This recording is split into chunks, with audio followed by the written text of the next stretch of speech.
shadows.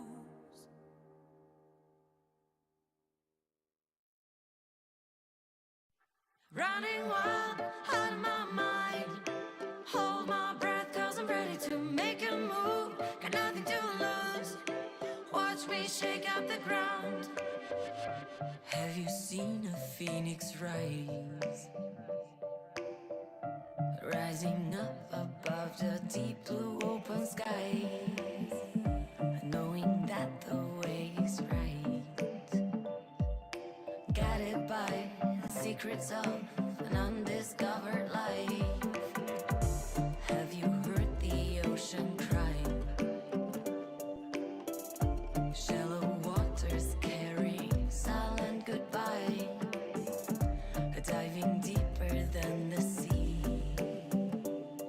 What you find is what you get, and I found a part of it in me. Running wild out of my mind. Hold my breath cause I'm ready to make a move. Got nothing to lose. Watch me shake up the ground. About to explode, nobody knows. Coming the way like a renegade. Running wild out of my mind. Hold my breath, I got nothing to lose.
Bright as the sun in your eyes, feeling alright, I can't shine.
Running wild, out of my mind.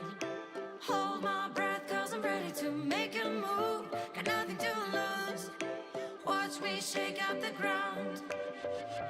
Have you seen a phoenix rise? Rising up above the deep blue open skies, knowing that the way is right, guided by the secrets of an undiscovered life. Have you heard the ocean cry? Shallow waters carry silent goodbye, diving deeper than the sea. What you find is what you get, and I found a part of it in me. Running wild, out of my mind. Hold my breath, cause I'm ready to make a move. Got nothing to lose. Watch me shake up the ground. About to explode, nobody knows. Coming the way like a renegade. Running wild, out of my mind. Hold my breath, I got nothing to lose. Lose. Da da ba da ba da. Lose. Lose. Da da ba da ba da. Have you felt a human grow? Open up and step right out of the shadow. Wondering what is left inside. Some may say, oh they say, it's mystery of life. Running wild, out of my mind. Hold my breath, cause I'm ready to make a move. Got nothing to lose. Watch me shake up the ground. About to explode, nobody knows. Coming the way like a renegade. Running wild, out of my mind. Hold my breath, I got nothing to lose. Lose. Da da ba da ba da. Lose. Lose. Da da ba da ba da. Lose. Lose. Da da ba da ba da. Lose. Lose. Da da ba da ba da.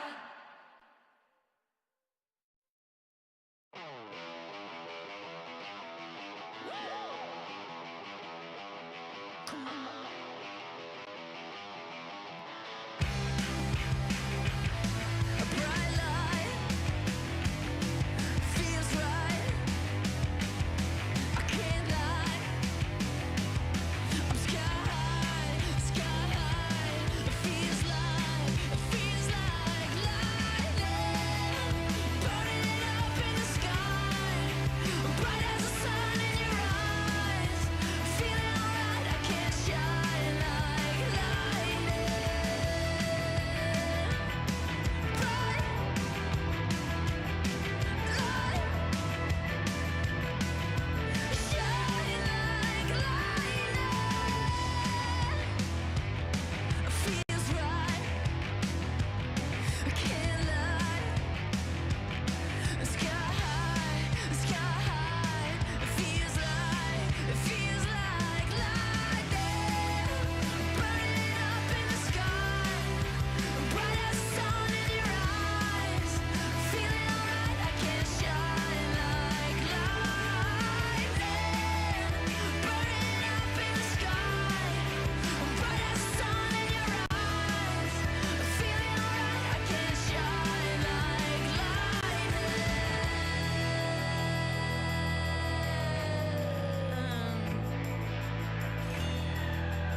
sun went down.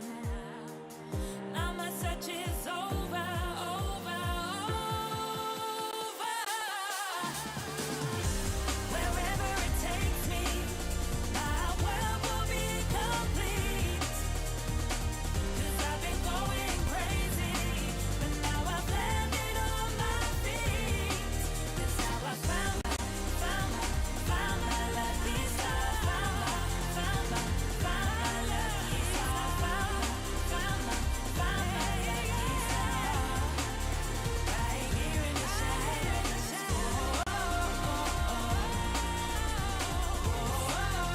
Right here in the shadows.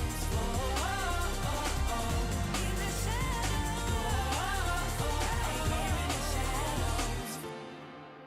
Right here in the shadows.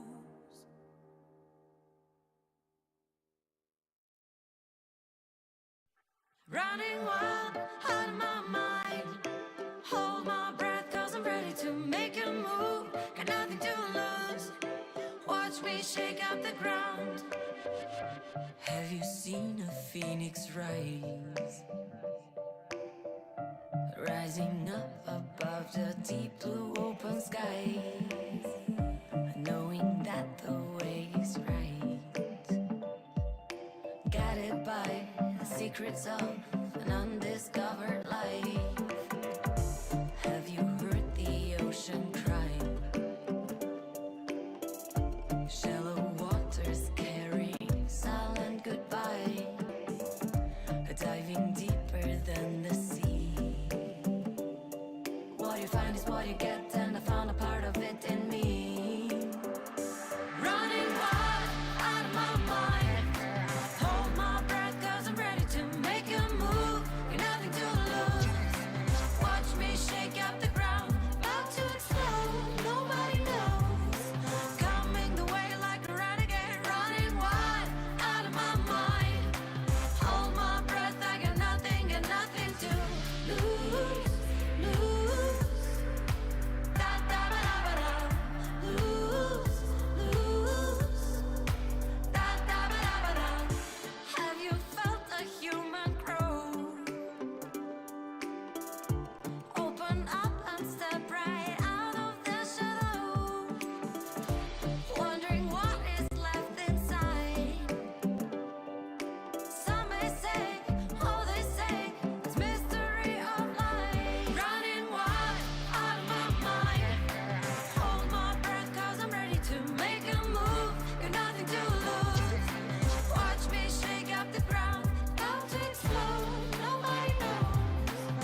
Stop and refocus.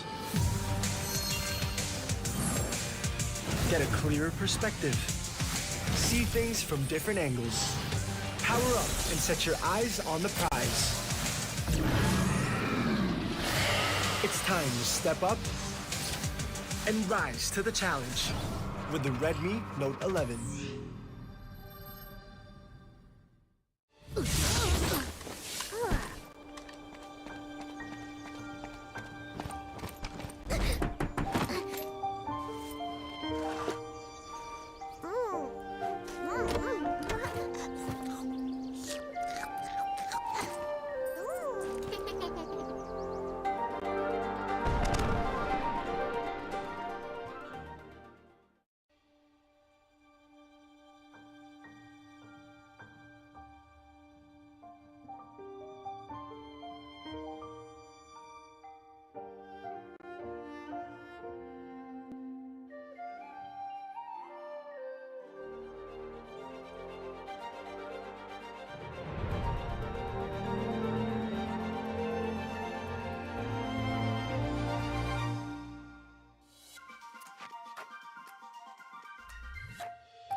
Stop and refocus. Get a clearer perspective. See things from different angles. Power up and set your eyes on the prize. It's time to step up and rise to the challenge with the Redmi Note 11.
Welcome to the WCS Philippines. It is the final day of the week. Mika Fabs here leading the panel desk with Otolus. And welcome to Potch Spice. Welcome to the WCS Philippines. Hello, Potch. How are you feeling today? I'm feeling pretty nervous, excited, and a lot of emotions. You did say week number 1 is, a week where we have to find our footing. These teams and me as well are trying to find the footing here in the Rift. But I'm so glad to be sharing the desk with Autolus and Mika Fabs, the legends themselves. I'm replacing Osiris, but I hope I don't get his curse. So we'll see what happens in phase 2 of our panel desk.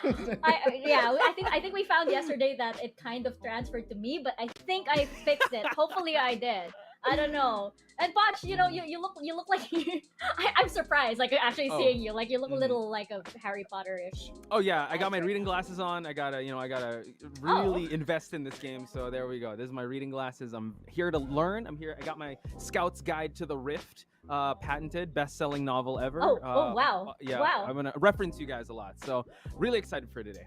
That's amazing. That's a dream come true. And I think that, of course, of being here with Autolus, I mean, you are in good hands. Guys, Oh, true yeah. big He's fan. like the 100%. Harry Potter and me, I'm Pepito Manaloto or something. What a mashup. What a mashup here at this panel. Let's go, Bitoy! Let's jump into our series highlights from yesterday. And, Potch, I want to ask you, of course, seeing these teams in the Rift for the first time, I mean, are there any, like, standout teams that you are now rooting for? I mean, like, of course, you know that, of course, I betrayed them yesterday, but Yes, I okay. love Team Secret, but are there any favorites that you have? That's actually what I wanted to talk about, because Team Secret, right? We did talk in the panel. You guys talked about in the panel that they were still trying to find their footing, but I think that they did. Not to mention, Oasis kind of flexing here that they're still one of the teams that did qualify for C-Bowl. But yeah, I'm really looking at Team Secret now with a new dynamic. The general has taken a backline role, and now he is just trying to let his team, spread their wings, and he's the one at the back end. So I can't wait to see Team Secret today, as well as Oasis. I mean, our first match is going to be a banger for sure.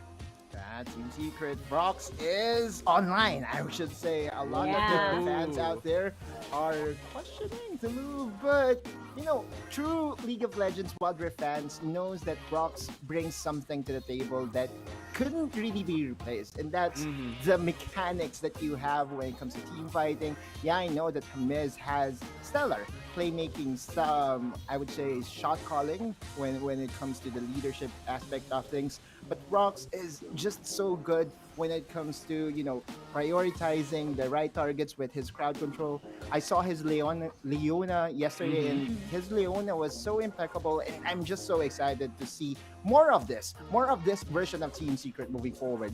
Yeah, it's going to be really interesting, of course, since they are still, at our Horizon Cup representatives. They are still, the representatives for the Philippines.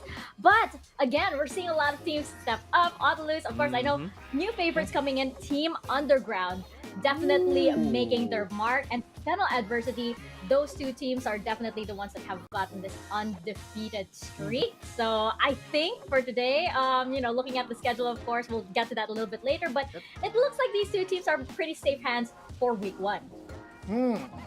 I'm trying to think about Fennel Adversity because they will be facing against Oasis Gaming, and we talked about Oasis This Gaming could be it. just a couple seconds ago, saying that Oasis Gaming is the C-Bowl representatives, and just a history lesson or like a week throwback or 2 weeks throwback, it was Fennel Adversity that they were up against during the grand finals, so it came at the expense Noting of that. Fennel Adversity. So Oasis Gaming could be the one to draw the first blood, and Fennel Adversity, meanwhile, on the other side, Underground, I'm still not sure as to who's going to get that pleasure of getting that first win of Team Underground.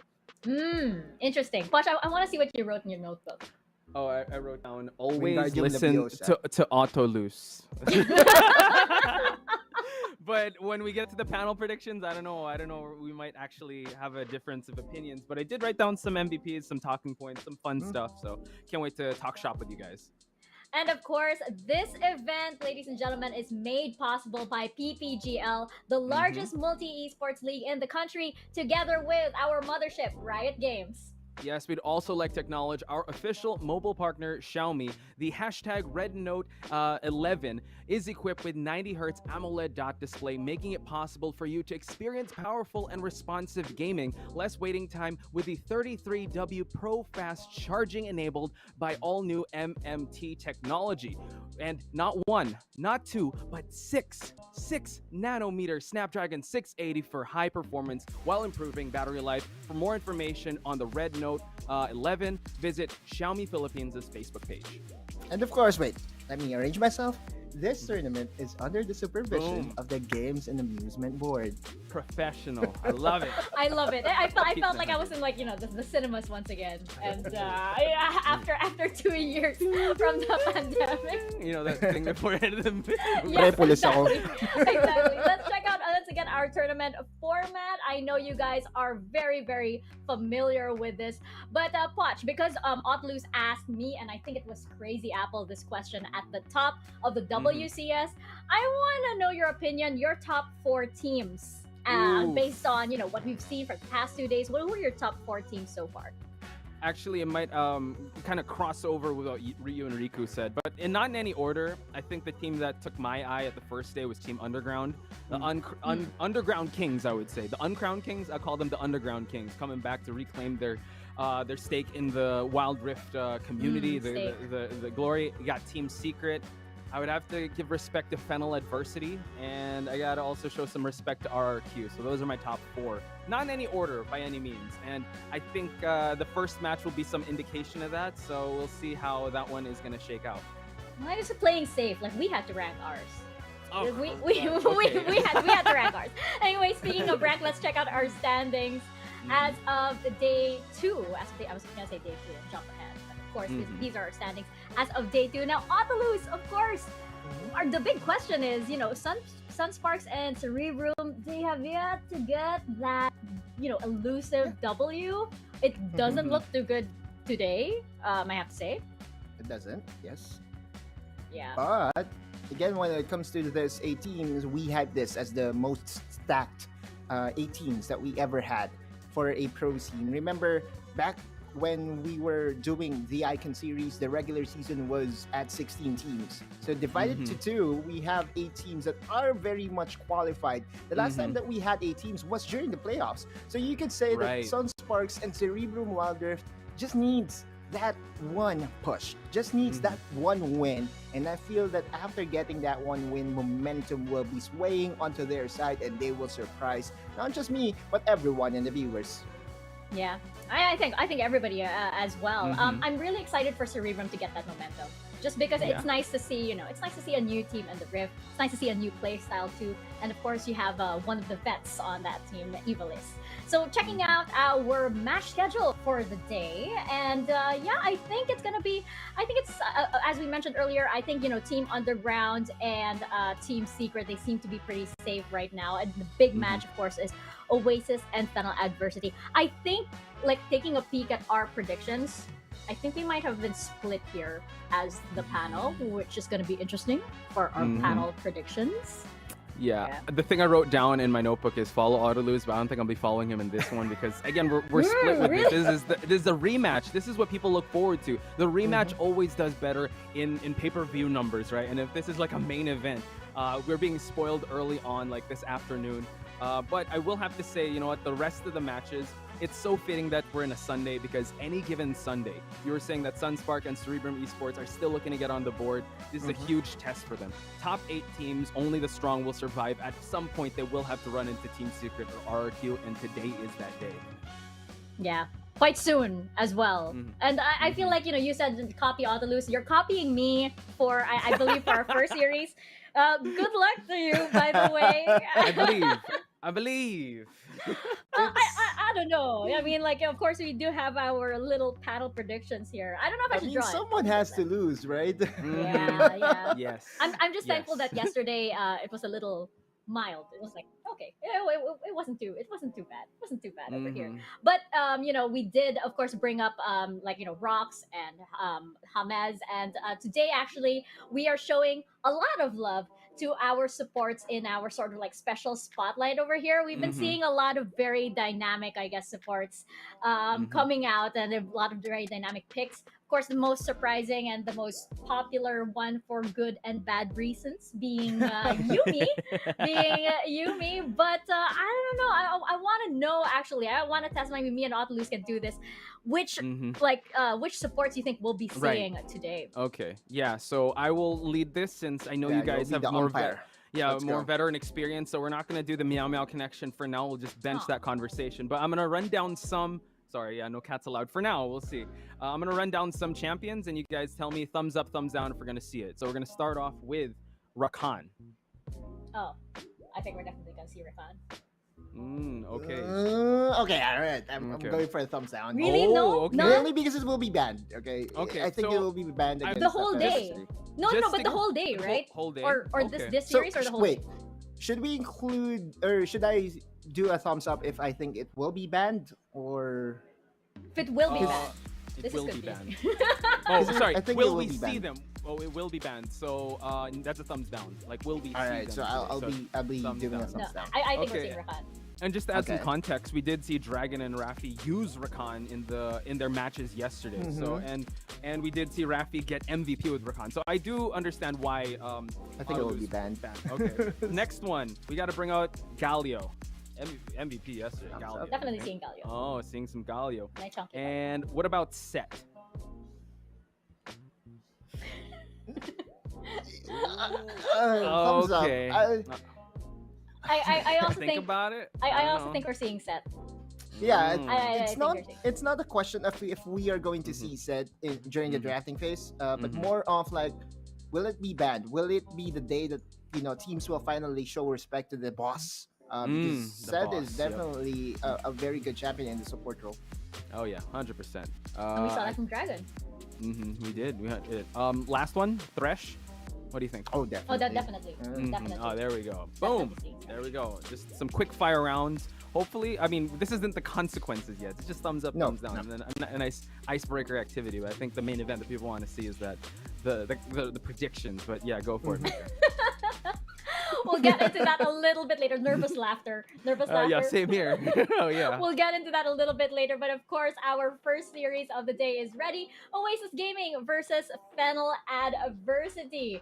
Now, again, this is probably the hardest match for us to predict today, just because both teams have been very, very good. Should also, bring up Otulus. These guys are, of course, they're batchmates in the pro scene. I would say, at least these rosters are, and it's going to be very interesting indeed because we have seen Oasis Gaming with that steady improvement. But again, on Fennel Adversity also, very, very steady improvement.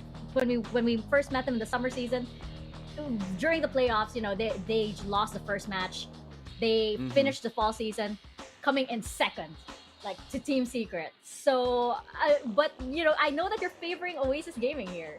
Oh yeah, just because of what happened during the grand finals of Seabills, I think I could never go wrong by banking my prediction based on history.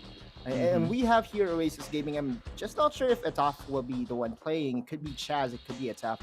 Again, both these gentlemen are actually very good at juggling. And if I'm not mistaken, Ataf, the reason why he was not part of the Seabill qualifiers grand finals was because his plays wasn't, I would say, adequate for the connection. So yeah, we could be surprised here, and Ataf could be the one playing.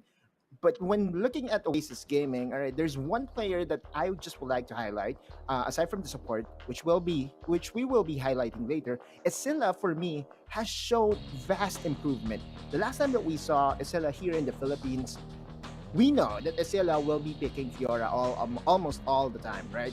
But previously, I mean, in the last 4 to 5 games, Esila has been more diverse with his champion pool. We saw him play the Darius very effectively, and that's just a testament as to how Oasis Gaming is still developing.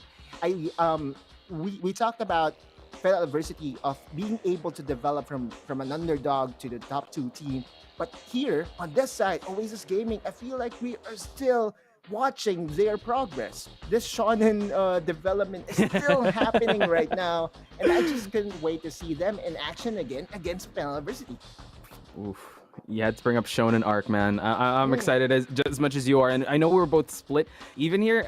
But yeah, you can't go wrong with also banking on Oasis. Even as Mika interviewed Demon Kite yesterday, I know we're gonna feature Dragon in the player highlights, but once Demon Kite comes online, you better be careful because the devil's out. Yeah, and of course, the Oasis has that twin buff. And Yeah. we did bring up Dragon as one of definitely the supports to highlight over here. He played set to such effectivity, the other day, and I do have to give credit to Oasis Gaming. They've been pretty brave and pretty creative with their drafts. I mean, the most memorable one being the Yumi top lane. Now you have set to such great results in support. So I'm really, really eager. And the reason why I didn't do the thumbs up, thumbs down, I mean, I wanted the thumbs up for set is because I actually want to see Dragon play set today. Ah, there you go. Actually, I wanted to bring up something because shout outs to Osiris, because when we were talking about these surprise picks, Fennel Adversity is also known for some cheese picks. Now, Autoluz, I want to throw it to you. Do you think that they're going to be a little creative, knowing that this is a rematch? For me, the drafting was always on the upper hand when these two teams face. And looking at the champions that is a favorite here by Dragon, I feel that there is one champion that is still yet to scratch the surface that has been a very, very good champion for this guy, and that's the Gragas. Guys, if Senna will be left open, I feel that Dragon, a previously mid laner during the past season, will be able to just show his mechanics on the champion. Remember, if you are paired with a Senna, you are free to farm. And Gragas on a previous mid laner, a previous carry, is very, very scary. Gotcha. I also think that I think Infinity pointed this out yesterday. The Senna being banned quite often, so we haven't actually seen the Senna support come out quite a lot, compared to like previously during the fall season. So, and we know of course that that can be very popular for Philippine teams. So I'm really interested to see what Dragon will be drafting, especially since, again, I'm a fan of the twin buff. I'm a fan of the twin buff. I actually, yesterday, during yesterday's interview, we were asking them, right, if they got the same gift. I got their birthday, by the way. I believe. I got their birthday. Yeah. I think somebody in the community pointed out their birthday. So, I don't know. We'll see. I mean, I was surprised because the gift that they mentioned was actually possible. So, I mean, oh, yeah, the figurine, right? Yeah. A 60K figurine. Yeah. Oh my gosh. I was worried it was going to be like a house in line. Yeah, that's fine. Hopefully, so hopefully 60K is okay for Mika. Mika will be sending you my wish list as well, okay? Oh, wow. I'm going to save you, Mika, because we got to talk about their adversaries, the one that faced them in the grand finals for Cebu. Let's look at Fennel Adversity, because Fennel Adversity is yet to have a loss in the record, and they've been looking pretty hot, but I think today seems like, it's not going to be an easy Sunday for them. They're definitely going to put their undefeated streak up for grabs, and Oasis might stake claim to this. Guys, let me get your thoughts on Fennel Adversity and how they have been performing so far in week 1. Let's start with Autoluz. Well, the last time that we saw Fennel Adversity go at it against Oasis Gaming, Calm was the starting 5 in the Baron lane, and that could bring something else into the element of surprise, right? That's it. But on the other side, I know that we will be highlighting the support, but talking to Infinity off broadcast, off cam, he said that Rafi has the highest KDA in the league right now after 2 days. Wow. And that just goes to show that, I think they're ready for this rematch. I know that this is just the first series, but this is going to be a total banger. Fennel University, known for their defense. We will see if their counter punches will be enough this time against Oasis Gaming. 1-2-1-2. Mika, I want you to chime in here also, because we kind of have the same thoughts on how this match might play out, but who knows? I know. Yeah. I mean, okay, they have the twin buff on the side of Oasis Gaming.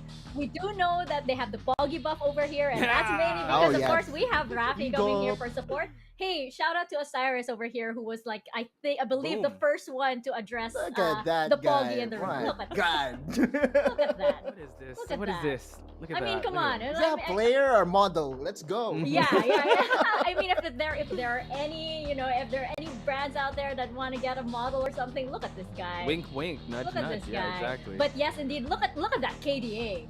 I mean, come on. That's pretty impressive, of course, for somebody in the support role. So yes, and I think that the protect Danny at all costs sort of strategy that Fennel Adversity has is definitely, working wonders for them. It's been their playstyle for quite a while. They've been working on it throughout the whole of year 0, and they've perfected it. I think it's strong enough to stand up against, Oasis Gaming. And yeah, but we're gonna see. It's gonna be intense indeed. And I do believe, both Dragon and Raffi, they both have very, very important role in this. Oh yeah, 100%. And Raffi was highlighted yesterday with his Rakan as a player of the game. And yeah, today it's all about the supports, right? So I can't wait to see how these two supports will match up against each other. And I was thinking last night, right? I was thinking, how can we build up this match? And I had to go back in the day. How do you build a match like this? It's the unstoppable force meets the immovable object in a rematch form. Fennel Adversity, unshakable at the top, but Oasis Gaming staking their claim to try and be the ones to be a draw first blood against them. Yeah, the undefeated streak is going to be put to the test here for Fennel. And let's see. I want to have a close look at the comparison between the supports here. If we could bring that up. I think there is a very, very big, very, very glaring contrast between the playstyle of the two. If you look at the damage per minute, I think that says a lot. Damage per minute of Raffi. He's more of like, I'm going to take care of you. Don't worry.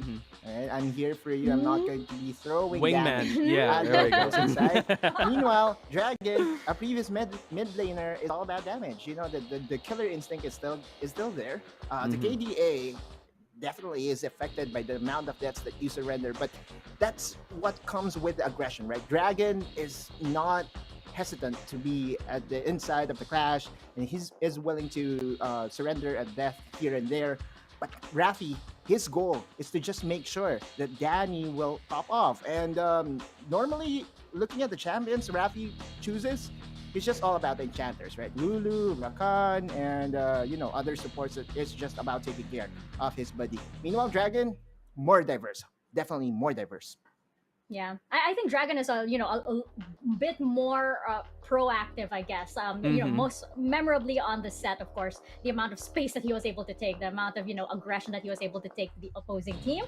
Raffi, on the other hand, yes, definitely just sticking by Danny and just making sure that everything is okay on his partner's side and stuff. So yeah, I think that on the other side, on the side of Fennel Adversity rather, this is something that I feel like they never had to adjust drastically. So that's why I'm banking on the familiarity of their playstyle. There are things that are, almost instinct for this team versus, maybe Oasis Gaming that had to shift things around a little bit more. They're doing quite well though. They're adjusting to it really, really well.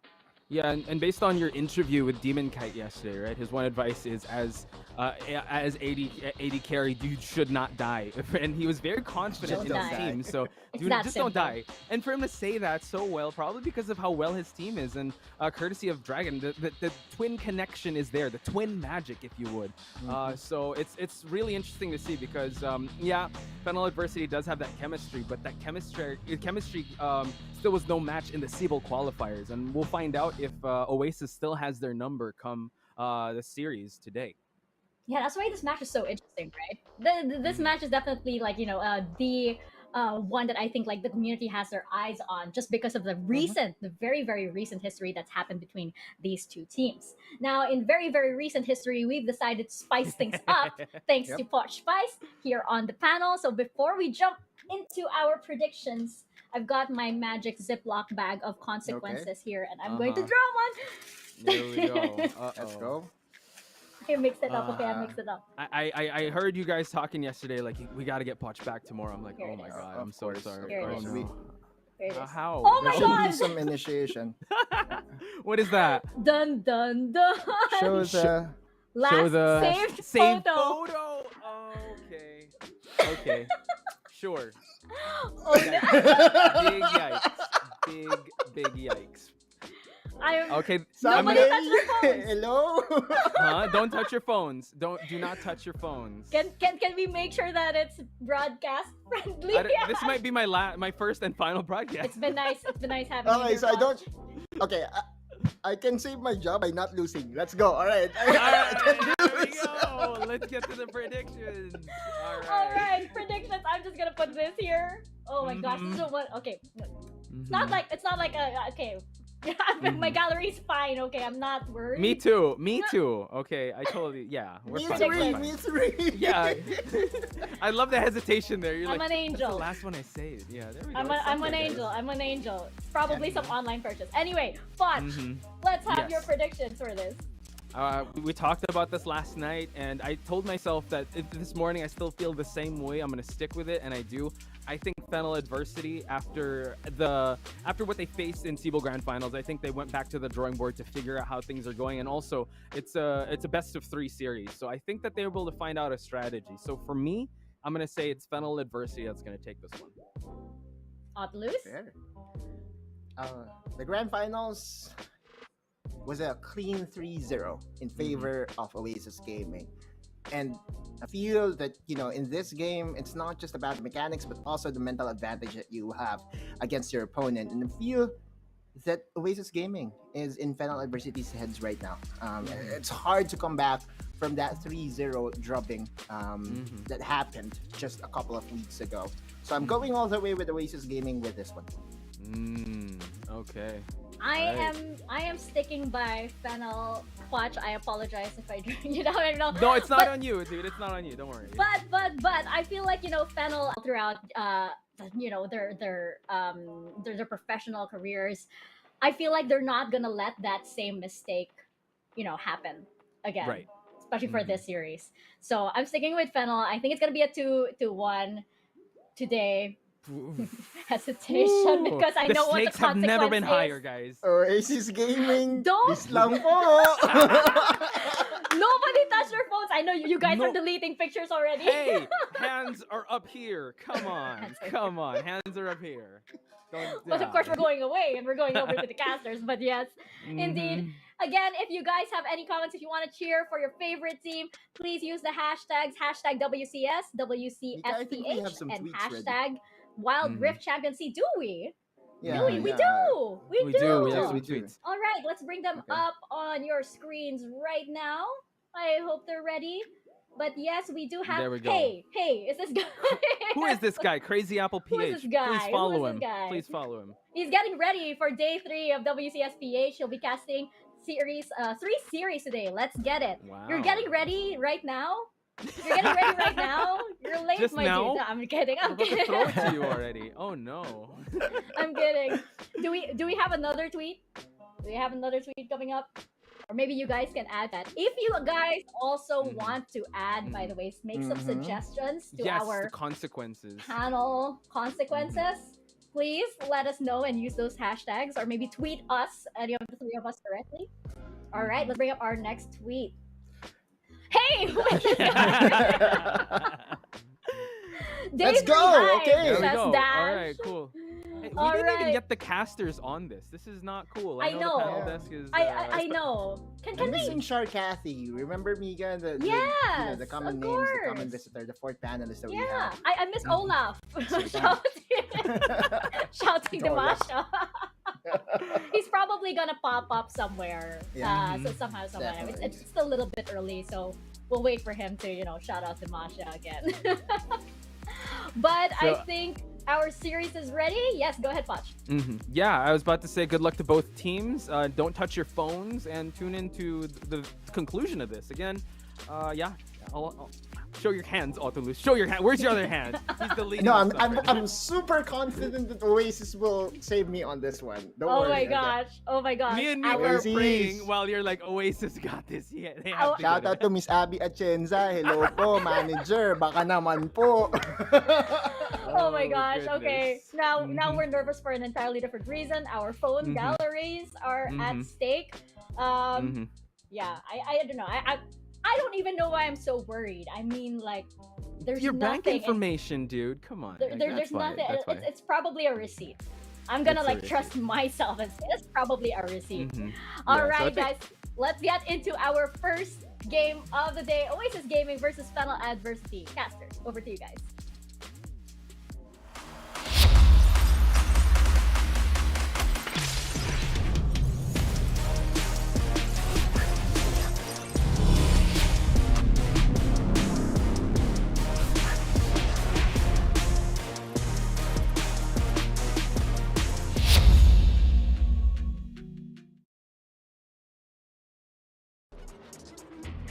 Hello at magandang hapon sa lahat ng mga nanonood dyan. Welcome back na naman sa isa na namang mainit na laban ngayong araw na ito. Unang laban pa lang, Yasu, napakainit na. Oasis Gaming versus Fennel Adversity. Bago yan, kami ang mga shoutcasters sa inyo. I am DJ Sphere, together with Yasu Meow. Kamusta ka naman, Erp, sa masusunod na laban?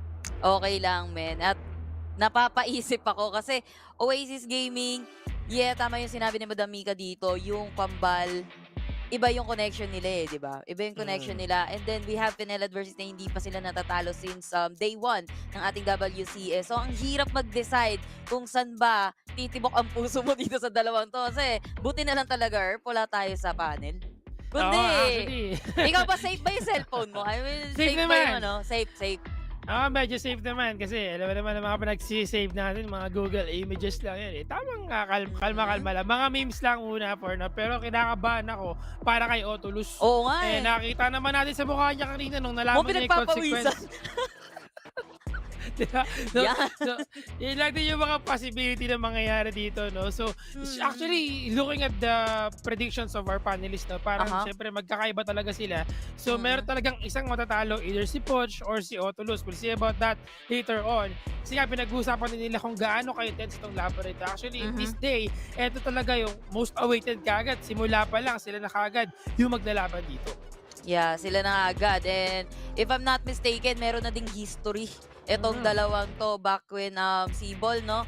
And apparently, sabi mo nga kanina, is Oasis ang nanalo against Fennel Adversity with the 3-0. Kaso nga lang, may ibang in sa side ng Fennel Adversity, if I'm not mistaken, no? Paring GG. But yun nga, Fennel Adversity, si Arise na yung maglalaro this time. Sa tingin mo, GG, Fennel Adversity, clean pa yung slate nila for this first week? Sa tingin mo, makikip nila yon?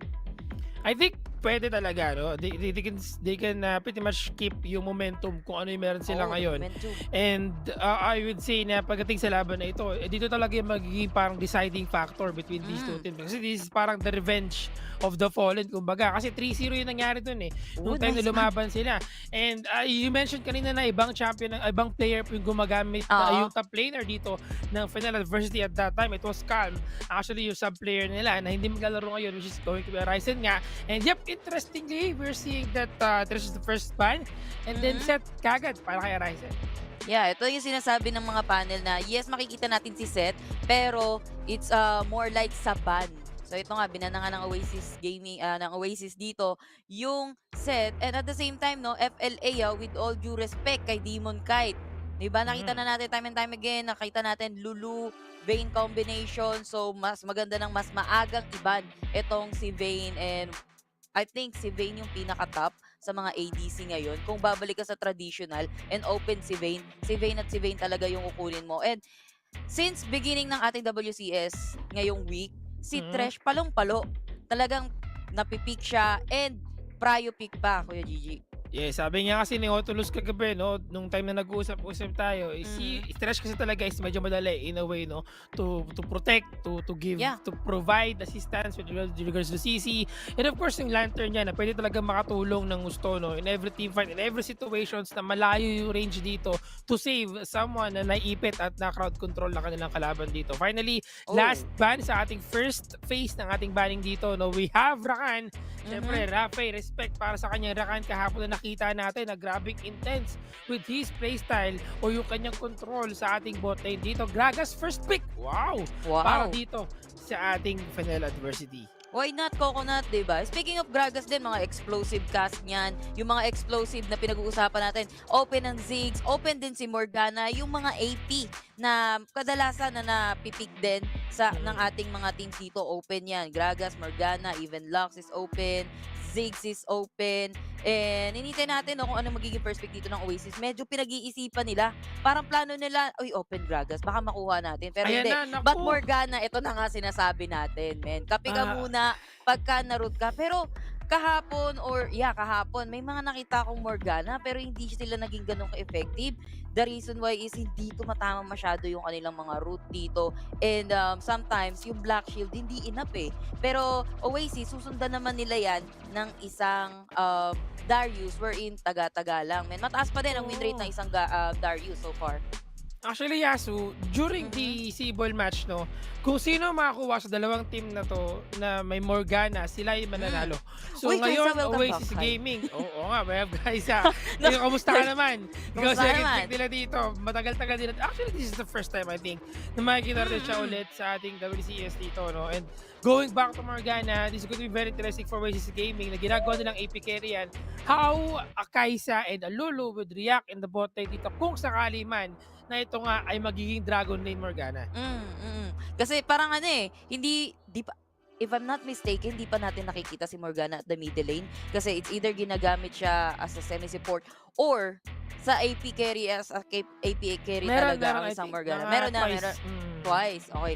Kung hindi siya ban, ganun, bihira. Pero ito sticking to the traditional dito, yung Fennel Adversity, Enchanter Support, Lulu, and Kaisa. Alam mo, men, summer season pa lang sinasabi natin Kaisa Queen of late game. So, sort of parang vain din naman kasi yan. And in terms of repositioning, medyo may pagka-delicates unlike kasi ng Vayne, no? Pag nag-final arc ka, meron kang chance na maging ENV for a while. Pero si Kaisa, pagka namali ka ng killer instinct, killed instinct ang pwedeng kalabasan niya. Pero this is in the hands of Danny, oh. This is in the hands of Danny, and Danny kind of preservative kapag nalalaro siya ng mga ADC. Pero we'll see, no? Yes, in terms of protection naman, I would say na yun din naman yung Si maganda Rafi, dito no? kay Rafi. Talagang malaki yung contribution niya, no, in every situations dito. And this is one of the reasons why always Danny yung isa sa mga highest damage dealer na kanilang team dito. Kasi the protect is always there and the contribution talaga in every situation. Right now, okay, meron tayong mga final bans dito. Always, no, ito yung pattern for Oasis Gaming and Fennel Adversity banning out yung mga assassin champion. As last two bans na meron sila dito, which is to counter out possibility of EDAF and Arise going for these champions. Pero actually, looking at EDAF picks recently, talaga medyo tank utility yung kanyang mga mid laner recently, no? So tignan natin kung sino pipiliin nila ngayon. Now that Akali and Zed is gone, pwedeng we still have Fizz for Arise.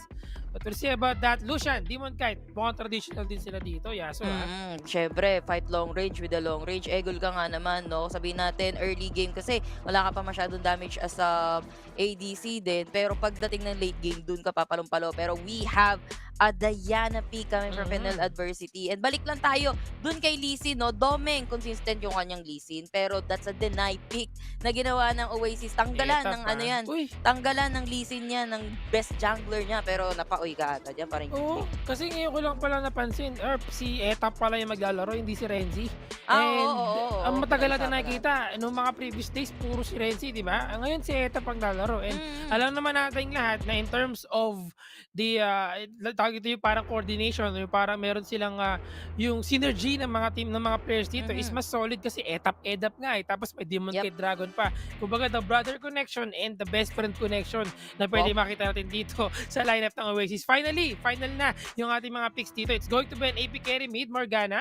And ang ating last pick naman para sa Fennel Adversity is walang iba kundi si Fiora. Uy, Fiora. Napostit si Fiora pala, no? Hindi Pero nakuha ni sa Sila. jungle in terms of rotation din kasi, di hamak na mas mabilis talaga yung isang Lee Sin. Kaso dininay kasi talaga sa kanya. Para kay Domeng, yung kanyang one of the best champs dito, which is itong si Lee Sin, nakuha yan ng side ng Oasis. Pero so far sa performance ng isang Fiora as a jungler, or rather not, no? Gragas kasi Gragas nung first day pinag-usapan natin, Fiora, the best talaga yan sa may Baron lane kasi everyone else sa Baron lane is na nerf except for Fiora. But, eto nga, Gragas AP back carry in pa the din. jungle. Pero ikaw, ano masasabi mo? Parang GG, mukhang APC pa din Oo nga, no? APC pa din. EDAP mid with that Lucian. Talagang gusto niya panindigan na magbigay ng pressure dito in the bot lane going against Danny and Rafi.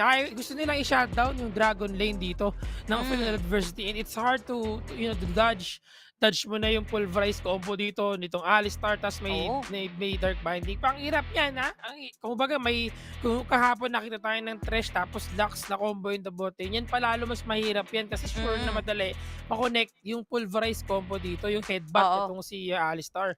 Pagkokonikin mo, no? Ito yung maganda doon. If you have layering CC and yung meron kang discipline sa pagle-layer ng CC nyo, men, tiyak na patay ang isa, hindi na magigising, coffee break muna, no? Pero ito na nga, Yes. first game between Fennel Adversity and Oasis Gaming para dito sa last day ng ating WCS Week 1. Tingnan natin kung sino bang mananaig dito sa dalawang to. Makakapag-revenge nga ba yung Fennel Adversity against Oasis, or Oasis, kabisado na talaga nila yung Fennel Adversity? Tignan natin yan kasi talagang isa to sa mga pinaka-hinihintay ko eh. Ito yung pagbabalik talaga ng Final Adversity na may pagbabago ba na magagawa dito si Ryzen now that he is actually the Baron Laner, the main Baron Laner of Final Uy! Adversity. Pero speaking of Grabe yun. pagbabakbakan mga kaibigan, tinulak, hinedbat lang ni Dragon yung ating si Danny dito sa bot lane. No? Pero tignan mo Yasu, purdado na kagad dito si Danny early pa lang. Yeah, early pa lang nasado ng masakit yung damage na na-receive niya dito kami from the side ng Oasis. Even though sila yung merong advantage in terms of the vision, no? Para sa side ng Fennel Adversity. Pero hindi kasi wala silang pakialam sa nararamdaman ng Kai'Sa. Early pa lang kasi. Wala pa siyang masyadong damage. Even Lulu, wala pa siya masyadong protect. So medyo kailangan din nilang mag-ingat. Pero bottom lane, Look at the sustain coming dito. Mismo kay Rafi to protect for Danny kahit na anong mangyari. Tumama yung Dark Binding, tumama yung ating headbutt pulverize. Not more than enough. Pero- Actually, not even enough para makasecure ng kill na yun. Pero magkakaroon ng bakbakan dito sa ating Scuttle Crab. 4 tapos sa tatlo. Tingnan tumakap na sila dito. Uy! Naku po! Pinutog na. Hindi tumama yung Dark Naku po! Binding pero Dragon did fall down in first blood goes to Final Adversity. Oh, naiwan si Rafi. He's still chasing down si Danny dito. Danny did fall down. Wala siya magagamit ng Summoner Spell. And Eta for a double kill. Now going for Rafi. Sa next target, he was able to flash away. And that's gonna be 1-4-2 in favor of Oasis Gaming. yeah, masyado nang delikado yung nilikuan neto ni Danny, and in the beginning ng ating team fight, low health na rin itong si Danny eh. Meron siya mas susceptible doon sa position nitong si Danny, mas accessible siya doon sa the rest of Oasis. Oasis nagsimula sila as 4 champion pero mukhang may bugbugan din sa top lane. Bugbugan indeed. Tamang duelo lang ating mga Baron Laner dito. Hawa ng No? tenga, no? Oo, yung pitikan lang, kumbaga, no? Wala po ng seryosohan, kumbaga, na nangyayari sa ating mga Baron Laners. Pero gusto ko lang palang i-add Yasuo no, in the bot lane. Ang hirap talaga nun, situation nila doon. Kasi nauna sila na 4v3, tapos medyo dumating si Arise. I think it's a little too late na, kumbaga, no? Yeah, Kaya nahirapan sila doon sa pagkapanalo ng teamfight na yun.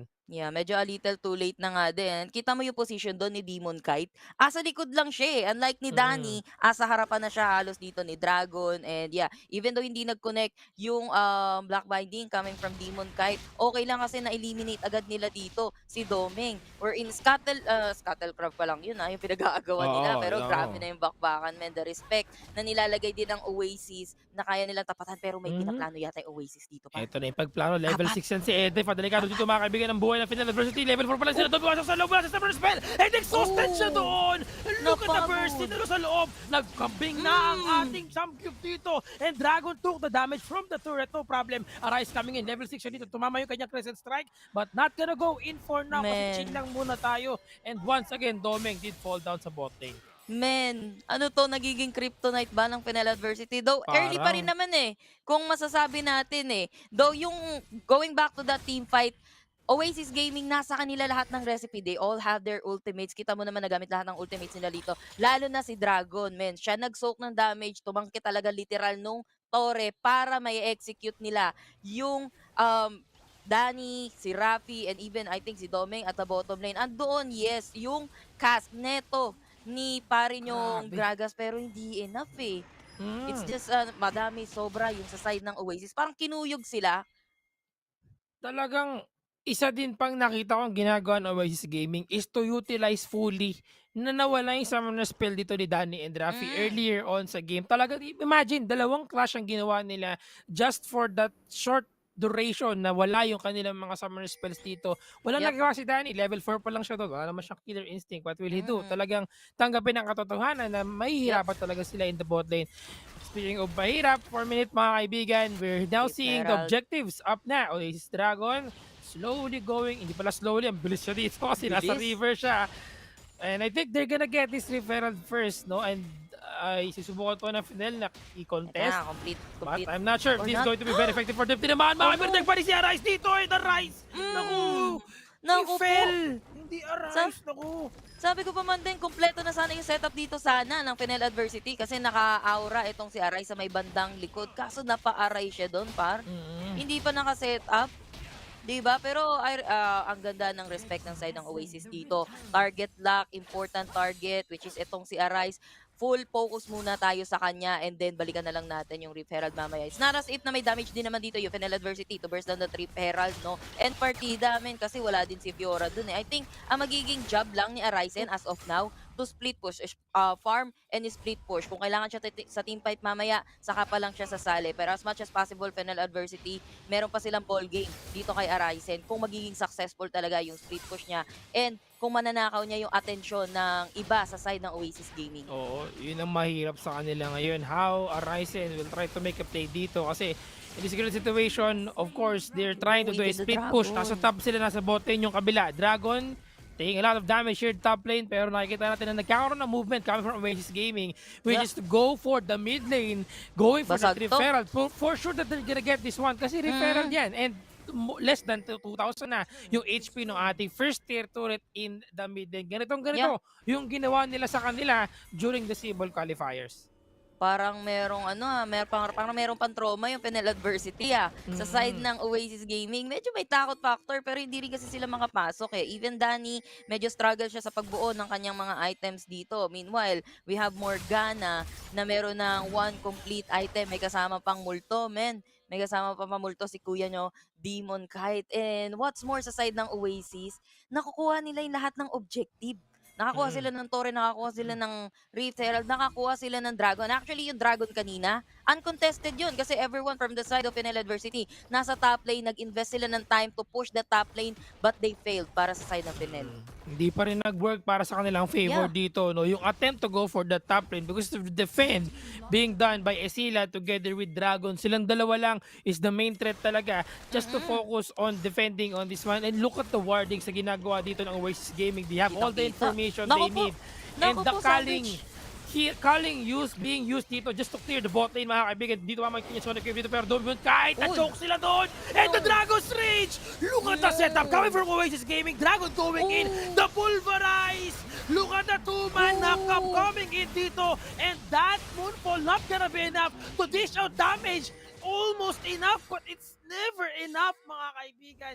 Muntik na makadalawa. Dude, why am I seeing the former team underground pero in Oasis? Men, kumukuyog sila dito, nasa sandwich sila dito. I guess, pwede natin sabihin na medyo mistake din yun ng Fennel Adversity.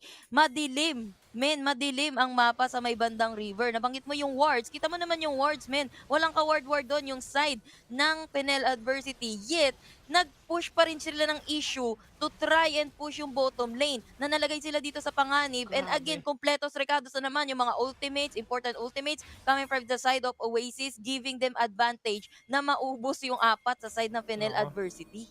Item check tayo, Yasu, no? Loading si Echo na, tsaka naka-blasting one dito, slowly going for that mile, you know? Pero nahuli dito, mga kaibigan, si Arise, makakapitas nga ba siya ng champion? Nope, hindi enough yan, nadami sila. Hope, okay lang, kasi tanggal yung Samgyupsal, pero napalitan na buhay ni Doming dito. Next ang target ay si Danny, wala siya killer instinct, so he did fall down, at ang next sa target nila dito ay ang ating blue buff. Teka lang, bote, nagkakaroon ng bakbakan, 1v1 with the great one, Esila. Oh, no! Pinalakol, hindi nag-block yung grand challenge. Grabe yun. Nasa ano pa yun Under the turret. Under the turret yun. Pinasukan ni Esila. Sabi niya, wala akong nararamdaman sa damage ng Torre mo, even sa damage mo. And eto, palakol. Alam mo, mas masakit ang palakol kaysa espada. Mas masakit ang niyan. Ang tira niyan, pre. Totoo.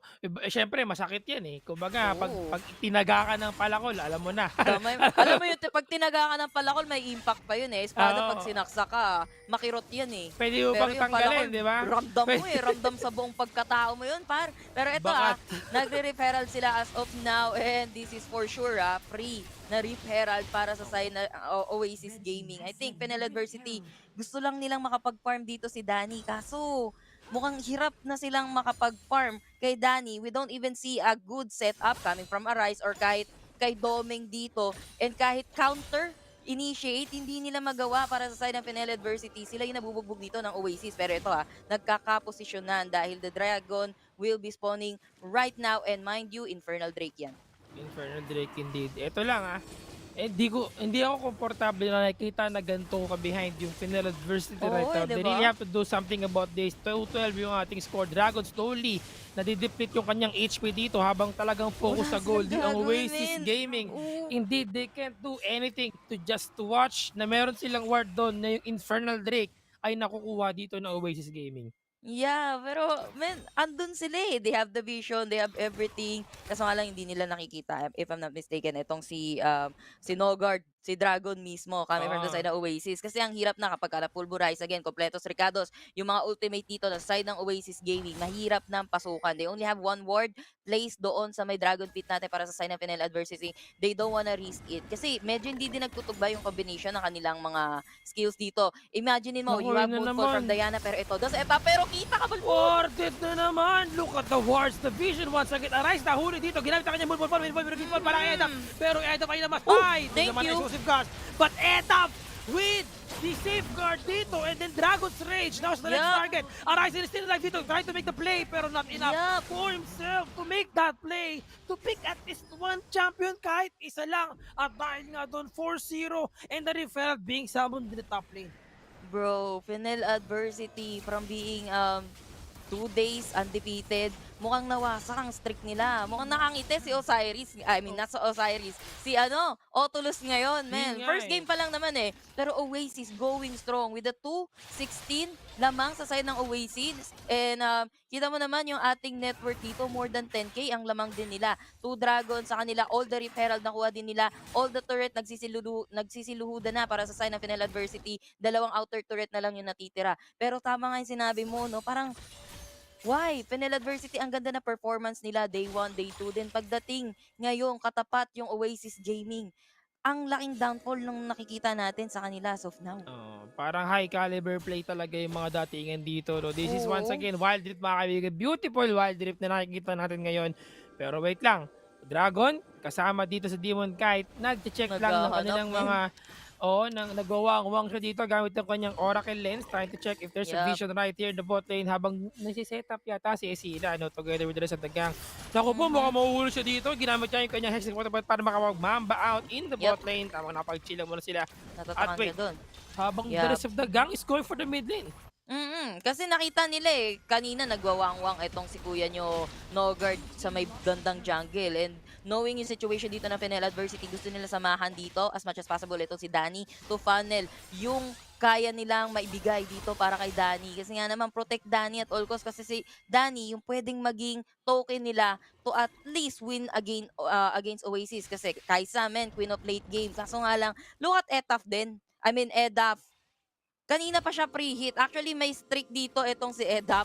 Godlike kanina, hindi natin masyado napapansin. Pero yung dakaling niya, tama Ang sakit. lahat eh. Oo, Hmm. masakit na. Tapos, walang nagmimintis. Halos di talaga nagmimintis. Pag nagdakaling itong si Edap, tiyak na may patay. And then, every team fight natin, laging dumo-double kill si Edap. Kasi, black liver na rin kasi with the damage being provided by black liver Oh, alone. ayun No? Ang sakit talaga. Dragon going into the Hexen Portal, pinulverize na niya. Si Arise ito, Tama lang. napakunat. Grabing Uy. follow-up coming from Oasis Gaming. But Mhm. Fennel Adversity was able to survive for now. Now, up pa yung kanilang mga ulti dito. Dalawang Uy, ulti na nagamit why? sa Doming. Masyado kong malalim, kaibigan. So Bakit ka nag-stay? Naupo na uli dito mga kaibigan, si Doming, naging Domex siya doon sa ating mid lane. Now, Baron ay libre. Libreng-libre indeed. Pero sumunod na Libre? pigilan nito.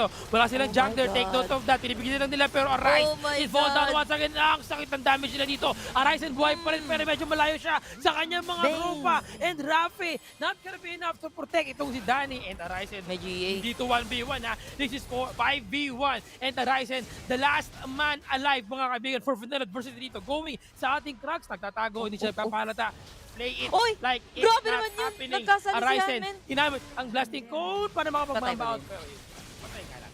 Patay pa din. Ayata pa din, men. Doming na lang bala yung natitira dito. Pero going back to that team fight, men. Ace yon para sa side ng Oasis Gaming. And again, giveaway Baron Nashor, even the Baron Nashor, madaling na take dito ng side ng Oasis. Balikan natin yung team fight, no? From the middle lane. Middle lane nag-initiate dito itong si Nogard, si Dragon. Si Dragon nag-initiate doon. Pero medyo malayo and at the same time, wala din silang vision kung nasan yung exact location dito ng side ng Fennel Adversity. Hindi na nalikonimit yun, which is good para sa side ng Oasis, hindi sila naging greed doon. But at the same time, nahuli nila si Domeng, opening up for Oasis Gaming na pwede sila ditong magbaron. But Fennel Adversity, the rest of Fennel Adversity na natira, gusto nilang i-deny yung chance na yun ng side ng Oasis Gaming as much as possible by time until mabuhay itong si Domeng. Pero yun nga, men, walang vision. yung side ng Fennel Adversity by the river, and wala eh, kalat-kalat sila na yung napasukan dito ni Dragon, and I don't think even magsama-sama pa sila sa side ng Fennel Adversity, mahihirapan nilang i-take down even just sa support for the side ng Oasis Gaming. And again, pumihit na naman etong si Edap and even Demon Kite, nagko-connect yung kanilang mga dark binding dito, and at the same time, nagamit man yung Dakaling kanina, pero yung damage coming from the second skill and the third skill neto ni Edap, men, magdadasal ka na lang talaga. Kayang-kaya na kasi sumulo kill talaga ni Edap kahit sino Oo. pang tumapat sa kanya. 1v1 will be Parang pero ganyan, 2v1 yan. Hindi Try lang, lang, di wala pala. lang pa ganun. Dalawa sila eh. Oo, Medyo dalawa lugi sila eh. talaga. May ano, And Wild Danny, tsaka may items na rin si Danny right now, no? Kahit na paano na medyo behind sila, he's still able to get in a fighting for his champion. That is a shutdown pala, no? So that's Oo. more gold para dito kay Danny. Could be a deciding factor. We'll see if kakayanin pa din makabawi dito kasi mas dumami pa yung item ni Danny. First death yun ni Edap, after 10 kills. First death 13K na after siya, 10 kills. 6 kills naman para kay Etaf dito, men. May mga bounty ng hawak tong mga to, and ang for sure, ang laki ng nakuha nilang bounty dito Op. kay Eda. Pero eto na naman, uy, natakot ako para sa sitwasyon ni Lulu doon, ni Rafi. Medyo napalapit Medyo malapit indeed. Wala pang wild growth, no? Still on cooldown. This is going to be a 4v5 situation kasi wala pa si Edaf dito. Kaka-up niya lang. They're trying to check some information. Gathering information right now sa ating jungle camp. Pero isa na lang inhibitor turret ang buhay dito sa kamay ng Fennel Adversity. So this is going to be very hard for them to defend that one. Kasi pwede mag-split push. Pwede magbigay ng pressure pack. Pero na ginagawa nila ngayon, Domeng. Takbo na. Nakapag-flash, Naku, huli ka. gamit yung body stamp, pero inaabot pa rin siya dito. Uy, Dragon! Ang dami mo namang utility pang lapit dito. Oo nga. Dark Binding did connect, pero still, he will fall down. A Ryzen 2v4 mga kaibigan. Tignan natin kasi dito sila. Etap, hindi tumama yung Crescent Strike. Naku po, yung fail cascade niya. Dakaling ay pinagsasalo na naman ni Cardo. Demon Knight ay nasa likod lang at nasa Gedli. Tatlo na. Sa miyembro dito na Men. finalang nawawala. Ryzen will still be there. Pero tumalbog na naman siya ng Samgyupsal. At mukhang bulgogi na naman at tanghalian mga kaibigan. Dahil Nexus will fall down. And first game Oasis. sa ating first series goes to Oasis Gaming.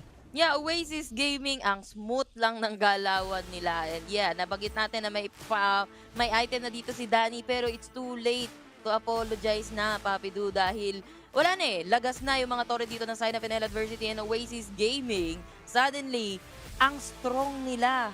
Ang strong ng side ng Oasis Gaming. Hopefully, makip up nila yan up until the second game. They probably have the momentum right now, and ang nawala na momentum dito is yung Fennel Adversity. Ano kaya ang kanilang breakfast kanina, no? Mukhang hindi napasama ng breakfast yung side ng Fennel Adversity. Mukhang Oasis ang naka-bacon ngayong breakfast. Bacon niya, no? Tsaka steak siguro. Solid. Ang Grabe. ganda. Di ba Ang ganda putok-patok ng, yun, men? Oo, solid yung putok ng batang ko. Bacon tsaka steak. Pero masarap yun, men. Masarap But yun. it is a pretty good performance coming from Oasis Gaming. Sobrang impressive yung ginawa nila ngayon dito. And mukhang mahihirapang makabawi yung Fennel even with a Ryzen being there sa kanilang top lane dito. No? Parang hirap pa rin talaga siya. And hirap din talaga yung buong miyembro dito ng Oasis Gaming. I really like the way Oasis Gaming utilize everything. Ito yung parang nag-apply yung experience nila from LoL PC na on cooldown yung mga summon spells. Alam mo yun, di ba? Dati ginagawa natin yun. We have to make sure na tuloy-tuloy natin silang bigyan ng pressure, especially in the bot lane, na ginawa nila kanina na nagbigay sa kanila ng huge lead simula ng game pa lang. Yeah, actually, ang simula ng game natin, balak na talaga nila, or talagang I think plano na nilang i-shutdown talaga itong si Danny. You can't have a Kaisa being online ng luna ng early, and yun nga, no, naging successful nga dito yung Oasis Gaming. Time and time again, hindi nila pinapayagang mabuhay dito either itong si Danny or even itong si Domeng coming from the side ng Fennel Adversity. And ang nakakatuwa kasi dito, totally na-highlight din natin yung mga support. It's because of Dragon. Diba? Every initiation, okay, sabi niya, okay, maghahanap ako ng target. Yatapin natin to. Almost lahat ng initiation na kinukomit dito ni Dragon, yatap Yatap yung huli niya. Kahit si Domeng hindi niya pinapabaya. Ay, nakita ko si Domeng dito. Di ba makunat yan? Walang kunat-kunat sa akin, tara. Di ba? Tirada na to. Talagang yatap agad dito si Domeng. And even Rafi di na niya kayang protektahan pa itong si Danny, even though meron tayong, sabihin natin, Lulu, one of the best enchanter support dito, plus sa Kai'Sa, pero hindi yun na naging case para sa side ng Fennel Adversity. And yung killer instinct din kasi ni Danny, men, on that last clash, killed instinct eh. Siya yung napatay dun eh. Hindi na umabot sa point na nakapag late game talaga dito Yeah. ang Fennel Adversity, which is the strong point sana na kanilang lineup, which of course Kai'Sa being there, na alam naman natin, sinabi mo kanina, queen of the late game up until now, but with what happened in this particular game, parang nag-iba yung takbo ng laro. They just tried their best to shut down itong bot lane natin na nagpatuloy ng husto up until into the mid game, na nakontrol nila lahat ng objective, controlling the yun, isa pa referral, yun. getting the dragon, na imagine wala na silang way to contest that one even in the early part of the game, na talagang wala silang choice just to let Ito it yung go. first team fight. By the way, this is the highlights ng Fennel Adversity and Oasis Gaming Game 1. Unang banse pa lang, unang ligo pa lang, unang bisita pa lang ni Etaf dito, pamasko na agad. And see that yung kanyang explosive cast para kay Domeng, yun yung first time na nag-try sila na mag-disengage siya na with that ultimate, pero hindi kasi naging bayad na bayad. Even yung moonfall ni Arise dito, actually all throughout the game, wala silang magandang setup for the side of Fennel Adversity. And see that Dragon, again, siya yung nag-uumpisa ng away dito. And look at that Etaf, always preheating with the calling, finishing move, yung kanyang mga ginagawa dito. Si Danny, lagi na lang siya napupunta sa gitna ng gulo, men. Even though alam naman natin ang isang ADC, medyo dapat luminstansya muna. Yes. Unless sure ka sa killer instinct mo, di ba? Grabe pa rin talaga tong si Etap, no? Di pa rin nagbabago yung kanyang playstyle with regards to the jungle role. And nakita mo yung aggression niya. It's just a matter of giving the pressure talaga sa kanyang kalaban. Pero, looking at the team fights, no, it's always Dragon talaga na frontline. Tignan mo, walang pag-aalinlangan. Walang Feeling pag-aalinlangan ko, talaga. matagal na naiwan sa ref, no? Yung baka natin. Men, gusto ko lang i-add yung discipline dito ng Oasis Gaming. Dito mo makikita yung discipline nila. Di ba kanina nakita mo, nagsisimula sila ng Baron. Pero nung nakita nila na umaaura yung miyembro dito ng Fennel Adversity, okay, stop the Baron. Focus muna natin yung natitirang apat na to. Alam nilang lamang sila dito sa numbers. They have all the recipe. They have their ultimate, all of their ultimate. Kita mo si Danny, naipit na doon, killer instinct, try to save himself. Kaso wala siyang no choice doon.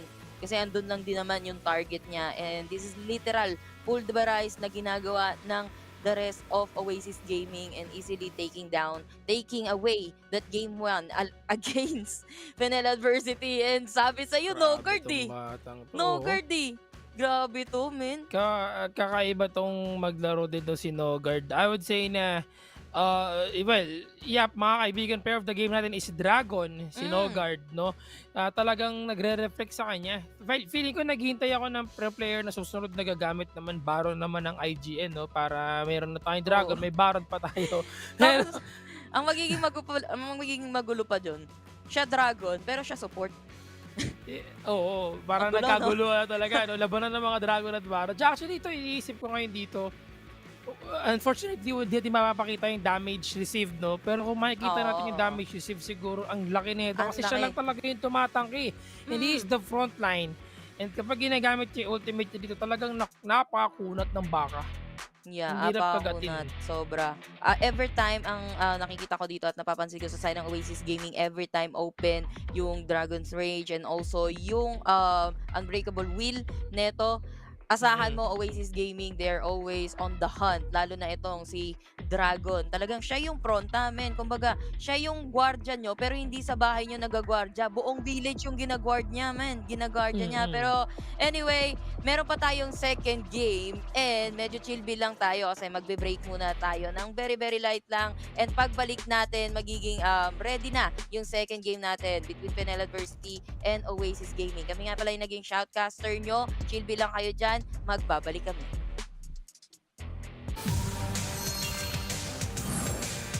Get a clearer perspective. See things from different angles. Power up and set your eyes on the prize. It's time to step up and rise to the challenge with the Redmi Note 11.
stop and refocus. Get a clearer perspective. See things from different angles. Power up and set your eyes on the prize. It's time to step up and rise to the challenge with the Redmi Note 11.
Hello, hello, hello. Ito na naman tayo. Game 2 na naman. Naku po, napakainit ng laban kasi simula pa lang. Ang Inert. tindi na ng pinakita dito ng Oasis Gaming. Mga kaibigan, kami nga pala ulit ang mga shoutcasters ninyo. I am GG Spirit together with Yasumiao. Game 2 tayo. Oasis Gaming versus Fennel Adversity. Yeah, Ben, napakainit nga. Tama, parang GG. Oasis Gaming, palong-palo. Ay, oo, Palong-palo, man. Fennel Adversity, medyo parang naramdaman ko may takot sila eh. I don't know why. Kasi sabi sa inyo, maganda yung performance ng Fennel Adversity from the first day and the second day. Wala pa silang talo this week. Pero mukhang ito yung magiging bangas nila.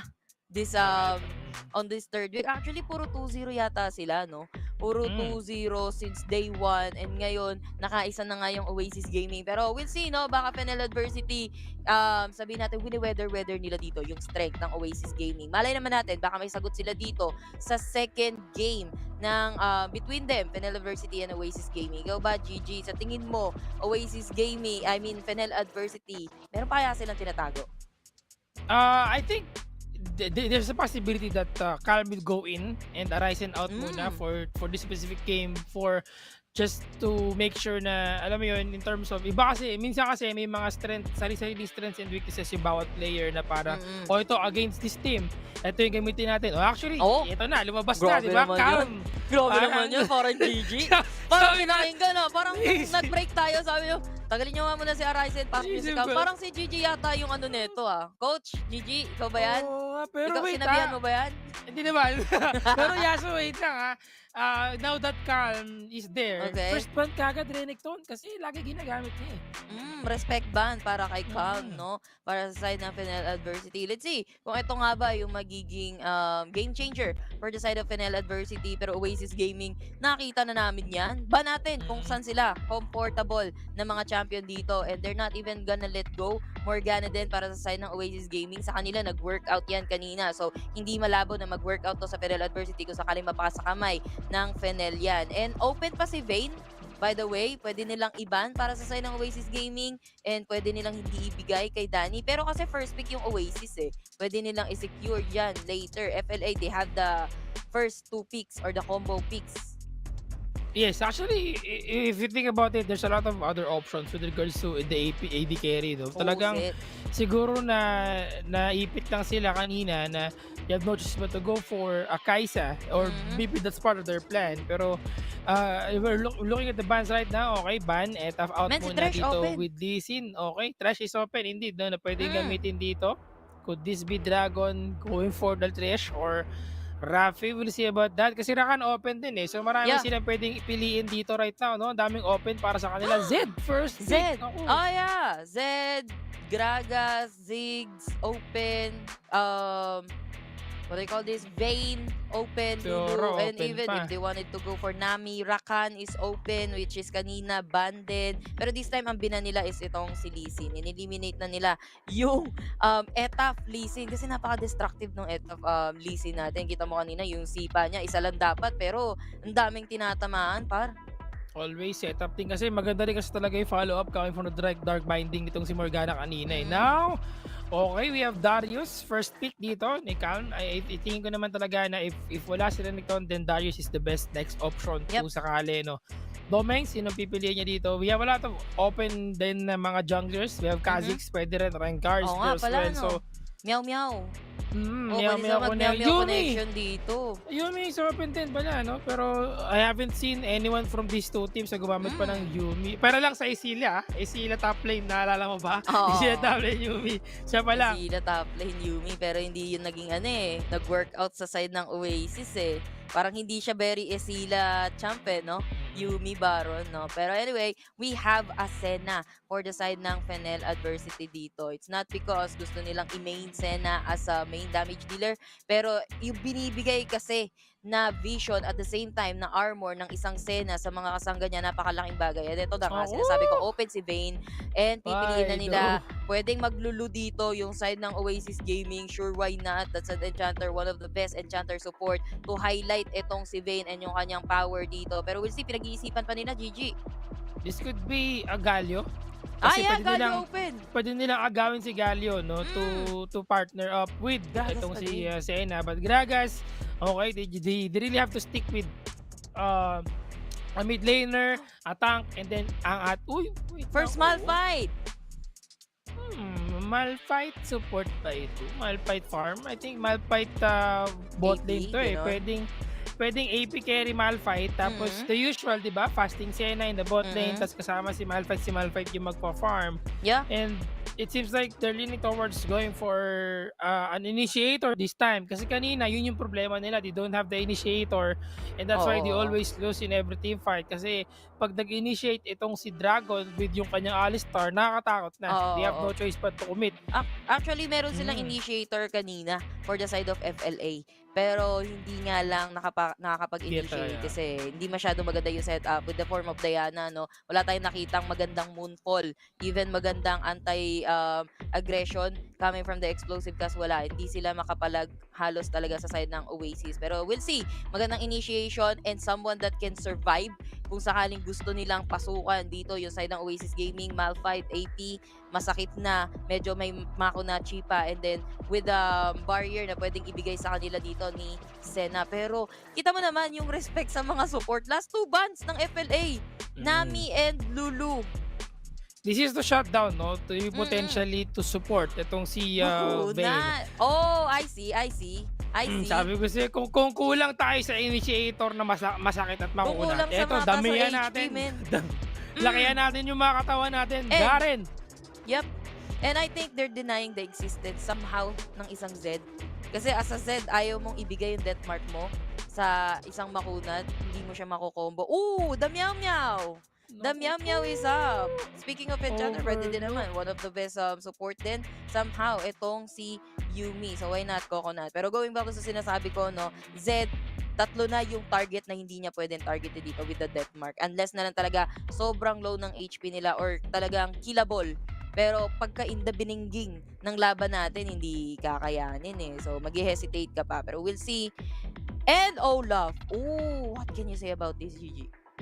Okay, so syempre, obviously it's on Olaf to utilize more itong si Yumi, no, being the Yeah. support of their team together with Vayne, and ang dami niya option to go for afterwards kapag sino naman sasaniban niya pag nagkataon dito, no. Pero pag tinignan mo mabuti, I think FLA is planning this out ever since they started the draft, no. And Kha'Zix para sa kanila last pick dito na parang sige, we have to ban out ito si Lulu and Nami so they can be forced to go for the for the Yumi. Kahapon, pinag-iisipan ng ating mga panelists kung paano ba makaka-counter si Yumi.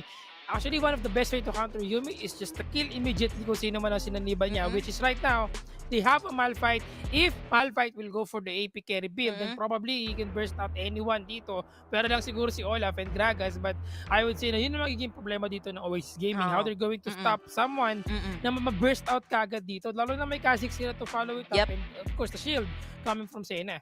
Yep, man. And also, nakikita ko din dito, no, since sabi mo nga, parang Dragon or in the form of Yumi, more on, sasama siya dito kay Etap kasi sila yung papasok, kailangan nila ng sustain for the Olaf. May iwan sa likod itong si Demon Kite. Mataas yung tsansa na ma-isolate siya dito ni Domeng, and alam naman natin ang isang Kha'Zix, kapag ka-squishy ang target, men, burado sa mapa. So we'll see. Hindi pwedeng maprotektahan ni Dragon lahat. It's either Demon Kite or Etap, pero either way, kung saan siya nakasanib, pwede siyang ilagan dito ni Domeng, and then to eliminate that threat in the form of Demon Kite or ma-burst down nila agad itong si Etap. Huwag lang magkakamali dito itong si Danny na targetin si Yumi, no, kasi Yumi tuloy Yumi Yummy. Yummy yan. Well, depende, no? Kapag ka namatay dito si Yumi, magiging Yummy na yan. Net mako yan eh, makulit. Diba? Ngayon, eto na mga kaibigan natin, game 2, mainit na mainit pala. Nakikita natin na nagkakaroon na kagad sila ng mga pestuhan dito. And Dragon with a heal and ignite. Hindi siya naka-ignite and exhaust. Kahapon nakita natin na ignite and exhaust. Or isang araw, I think, ang mostly ginagamit ng mga Yumi players natin dito, no? Pero then again, ito yung naisip ko na ginawa ng FLA. Yung taas naman ng heal nun. Puno agad yung buhay. Oo, puno agad yung buhay, tapos hindi pa sila natatapos, pare ko. Uy! Early aggression, walang heal to. Muntik na mamatay si Rabi, pero ginamit yung kanyang heal kanina. But since ignited siya, ang liit kagad ng HP na natira sa kanya. Parang 1 HP and a dream. Umpisa pa lang, wala pang 1 minute mark, men. 1 HP na lang halos yung natira para dito kay Rafi. And partida gumamit pa ng ng heal. Talagang ang sakit ng combination, and grabe kapag ka ibinigay mo pa nga yung Demon Kite Vayne. Once again, sinasabi ko na dito na nagamit na kagad yung ating mga summoner spells sa the bot lane, which is the heal and the ignite. They still have the flash indeed, though, pero I would say na information ulit yan for Oasis dito to go for the bot lane kung talagang kakailanganin nila. But Etap goes for the mid lane together with Domeng. Nagkasalubong ang ating mga junglers dito. Pero Scuttle Crab. Pero yung top yata natin, mukhang nagkakapitikan at nagkakahawakan na naman ng tenga, no? Halos lahat may teamfight, pero 4 yata sa mid, parang GG. Oo nga, parang sama-sama tayo dito, no? Bida ang saya. Pag nagkataon dito, they have the information right now. They have the free opportunity to go for the push, or rather, the farm in the bot lane para makapag-farm freely. Itong si Demon Kite. Dragon, minamataan niya. Ito ang mahirap sa Yumi. It's hard to rotate without na pagkapit na kahit na kanino. Kailangan may kakapitan, no? Ganun talaga ang mga pusa, 'di ba? Masarap mag-alaga ng pusa. So, wala lang. Nasabi ko lang, naalala ko lang din kasi yung pusa ni Otolus kahapon, galit na galit sa panel. Pero gigigil na eh. Kaya pagkain eh. Bilisan mo, mali yung predict mo. Anyway, tama naman yung sinabi mo, no? Ang hirap mag-rotate sa isang Yumi kasi lalakad ka lang yun. Wala ka naman talaga mobility as a Yumi unless may kapitan ka talaga dito. Pero FLA, no? Ganun din naman sa kanila, kay Rafi. Medyo advance lang siya mag-rotate kanina dahil nandun na rin naman siya sa may middle lane. Kakukuha lang nila nung crab. Pero yun nga, wala pa naman nakakuhang first blood. Medyo chill bill. Nagkakahawaan lang tayo ng tenga dito. Nagkakapitikan. Pero wala pang dumudugo na tenga so far. Kanina lang, si Rafi, munti ka ng mayatar pero buhay pa rin naman up until now. Ang taas ng heal ni Yumi. I just realized na every time that he use yung kanyang heal in the bot lane, bumabalik na yung HP niya. And the problem is gumagamit ng mana dito si Rafi and si Danny. So every time that they use yung kanilang mga skills, nababalik lang din yung heal. coming from Dragon dito, no? So it's a problem for them right now na kailangan nilang i-manage, no? Lalo na ngayon, 3 minutes na tayo, malapit na mag-up yung ating Oo, mga reset first na. objective. Yeah, nakapag-reset na nga rin dito agad si Demon Knight at saka si Dragon, no? Preparing for that Dragon fight, Mountain Drake. So it's either Mountain Drake or dito sa ating Rift Herald. Pero the fact na nagdito nagpo-position etong si Demon Knight and si Dragon, malamang ang minamatahan nila dito is yung Mountain Drake talaga. And we'll see, no, consistent yung farming dito ni Demon Knight without any problems na bisita coming from the side ng FLA. Kha'Zix, talagang tahimik lang din mag-farm dito si Domeng. As of now, wala pa tayo masyadong rotation na nakikita sa kanya, maliban doon sa may middle lane na hindi naman talaga sila nag-fully commit. Pwede sila mag-trade dito or baka hindi, men. Talagang Rift Herald ang target pala ng side ng Oasis Gaming kasi they can easily take para sa side either way, Rift Herald or Dragon, men. Basta meron kang Kha'Zix, ang bilis mag-objective niyan eh. And isa lang din na problema ko kayo, wala pa kumukuha sa ulit siya, kanila no? na kahit na isa ng Grievous Wounds item dito, no, you could at least get yung Executioner's Calling or at least Oblivion Orb para magbigay ng Grievous Wounds sana, no, to lessen the healing na pwede ibigay ni Yumi dito sa mga teamfight na nangyayari. Right now, they're pushing the bot lane together with the pressure being given dito coming from Oasis Gaming dito sa ating Dragon mismo. And I think they can get this one. 4 minutes na to, wala na tayo yung plating na maunat. And they're going to trade this one. First tier turret sa mid lane. Naban sa first tier turret sa ating bot lane. First blood turret ay ang pupunta sa Oasis Gaming. Pero at least mid lane naman nakuha ng Fennel dito. They have Wala the ng information vision, right Oasis. now. They're getting the Dragon dito. 4 laban sa 3. They have the ultimate na pala kay Danny. Pero di sa papasok kasi meron pa namang Ragnarok. Pwede ka agad mapigilan. At ang pagpasok niya doon, masasakyan nila yung unstoppable force niya. Yeah, trade na lang. Alam mo, naggagala sa mapa dito yung Fennel Adversity. Kung kanina, kinanana nila yung Rift Herald, tapos na sana yan. Kaso, nag-model pa sila from mid lane. Oo, tinablan nila yung tower dito. Pero do they have enough time? I think they still have enough time. Kaya na nila mapabagsak itong Rift Herald. Pero grabe, sila men. Grabe, explosive kasi na pala yun sa lahat. Pero dito rin sila pagkuha ng Rift Herald. They were able to get that one. Pero yun nga lang, the final chapter, refused may Dragon dito. Puno pa ang buhay ng miyembro ng Oasis Gaming one by one. Pinagpipitas dito. Itong si Eta, baka din ang mga kalaban. And Calvin dito ng buhay. Meron siya palakol, but he was able to touch it. I don't know how. Pero ang nangyari is, it's an ace. 5-minute mark. Yeah, early ace na naman tayo, Fennel Adversity. Yun nga, men, ito yung decision making, yung call outs, whether i-contest ba natin tong Dragon na to o magte-trade na lang tayo. Nakipag-trade sila ng tower kanina para sa side ng Fennel Adversity. Okay, goods pa yon. Pero kanina, papunta sila sa Dragon and the problem for the side ng Fennel Adversity, wala na silang vision dun sa may Dragon Pit. They could have just go straight doon sa may Rift Herald natin, pero parang nag-hesitate pa sila eh. Medyo nagtagal sila sa may middle lane, they're out of position, pero alam ng Fennel Adversity yon kasi scattered yung wards ng side, alam ng Oasis Gaming, scattered yung wards ng Oasis Gaming somewhere at the middle lane and nearby dito sa may Dragon Pit and as well as dun sa may Rift Herald. And etong si Esila, hindi talaga siya kasama na Oasis Gaming eh. Kita mo pinormahan na mas naunang na posisyonan pa nga sila ni Esila dun sa may Rift Herald. Alam ni Sila yung gagawin niya to buy time, para magulo dito yung side of Fennel Adversity. Pero bottom lane, men. Ngayon, pinasagyan dito ginamit ng Deathmark para magkaroon sana ng magandang trade para kay Rafe. But Rafe survived that one kasi syempre malaki yung HP niya dito. And not enough yung kanyang Deathmark to secure that kill. Up until now, Yasuo, nasa na yung Grievous Wounds. They have to stop itong si Yumi. Kanina nag-reflect na yung nangyari ditong trade at yung disadvantage of not having a Grievous Wounds. Eta, going straight to the turret muna dito habang i-let go nila yung top lane natin. Mukhang trade lang ulit ang mangyayari dito. First tier sa magkabilang lane. Hindi, nag-back away dito yung Fennel Adversity eh. So another turret, another tower na naman na pabagsak dito ng side ng Oasis Gaming. Tablado lang pala sila ng Torre, no? They've got the top lane. Meron ding middle lane tower dito na nakuha yung side ng Fennel Adversity habang Oasis, dalawa ng top and bottom yung nakuha nila. Pero Oasis Gaming, we could say na lamang sila dito kasi hindi nila nadi-disrupt yung farming ni Demon Knight dito, men. Gusto ko i-highlight dito si Demon Knight kasi binigay yung signature champion sa kanya. So, mamaya, medyo durog sila dito. Kahit makunat to, etong si Arise and etong si Calm, men, that's a Vayne.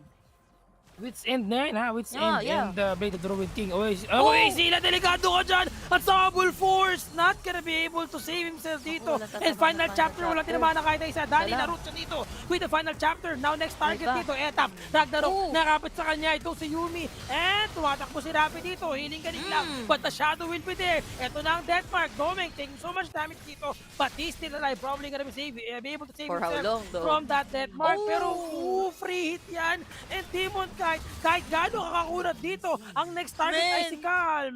Kumakapit pa din.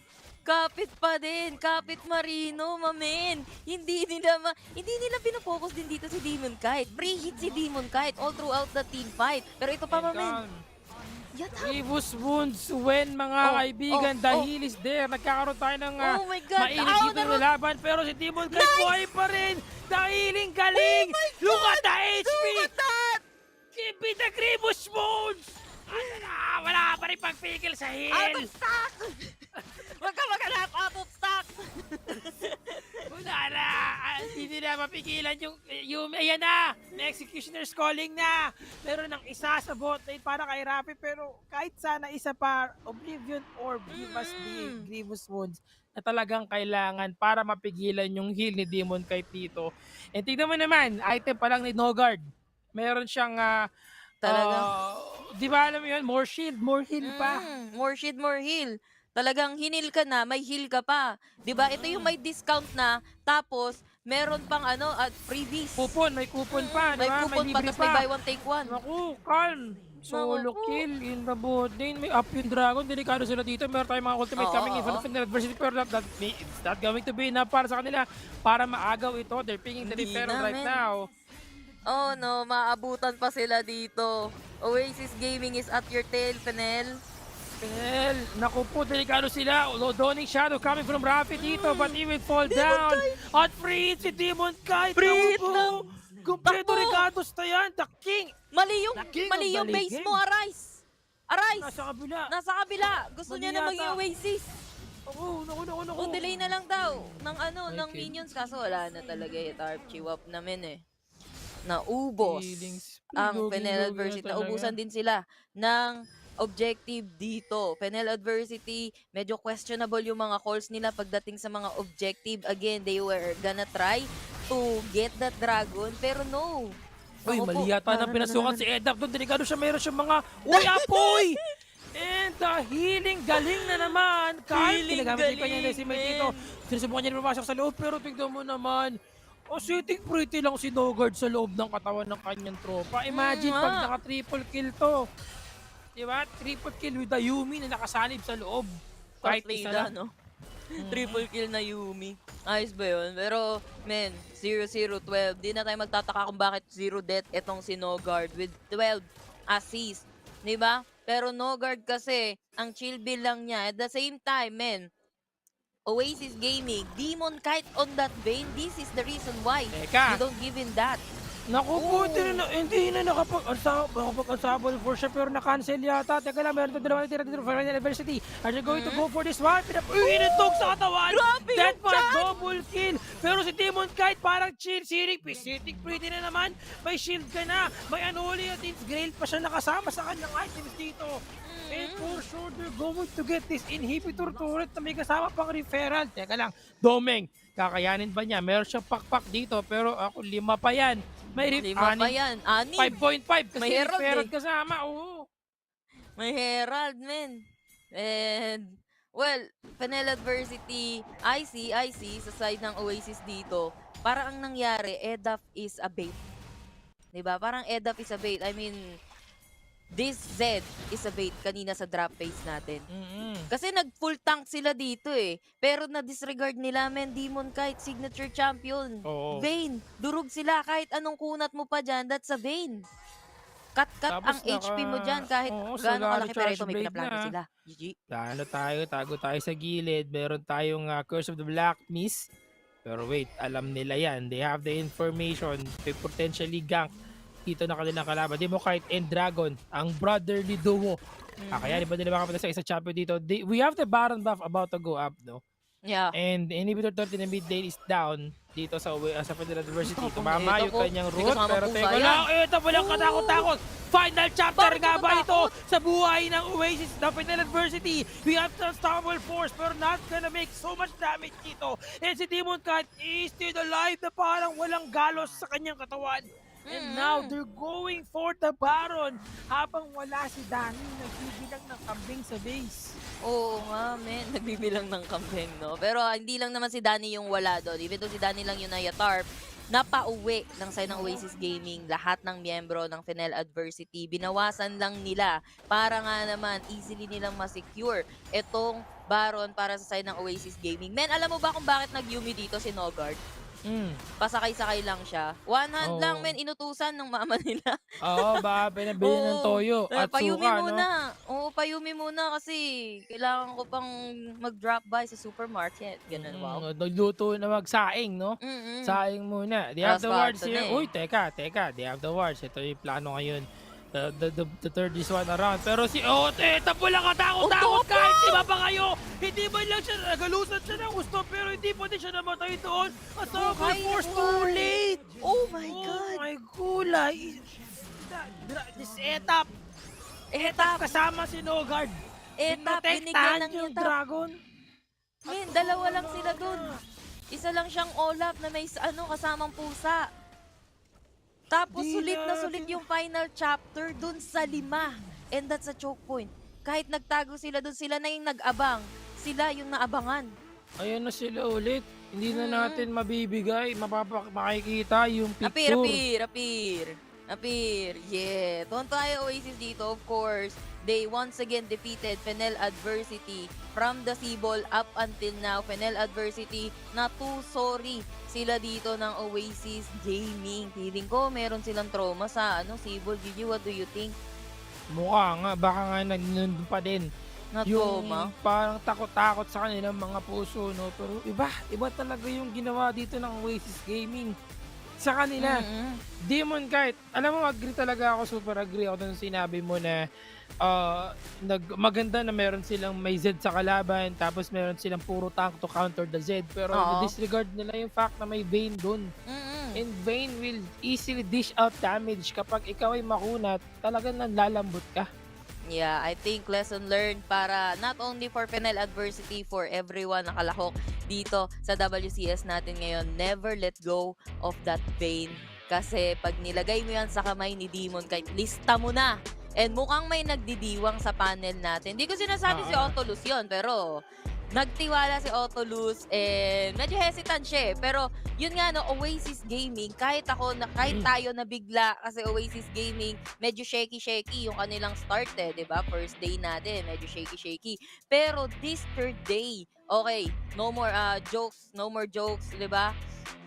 Nilabas na nila yung kanilang strength dito and yung mind game na ginawa nila sa draft pa lang. Bait lang itong pick ng Z na to, pero ang tunay talaga is itong si Vayne. Yes, talagang pinakita nila dito, no? Overall, controlling the bot lane, starting with the controlling the bot lane, the early aggression coming from Demon Kite and Dragon, na parang, dito makikita na in terms of communication, talagang solid dito yung Dragon Demon Kite combo na, Erp, ako nang bahala, papasok ko sa loob, tiwala lang ako sa'yo, and they were able to give the pressure in the bot lane talaga ng gusto dito, na talagang napapa-shutdown sila ng sa mga certain situations, and even try to, the attempt to go for the Dragon is not working for them in their favor kasi nga ang daming nakikita natin na the lead na na-utilize ng gusto ng Oasis Gaming sa larong to.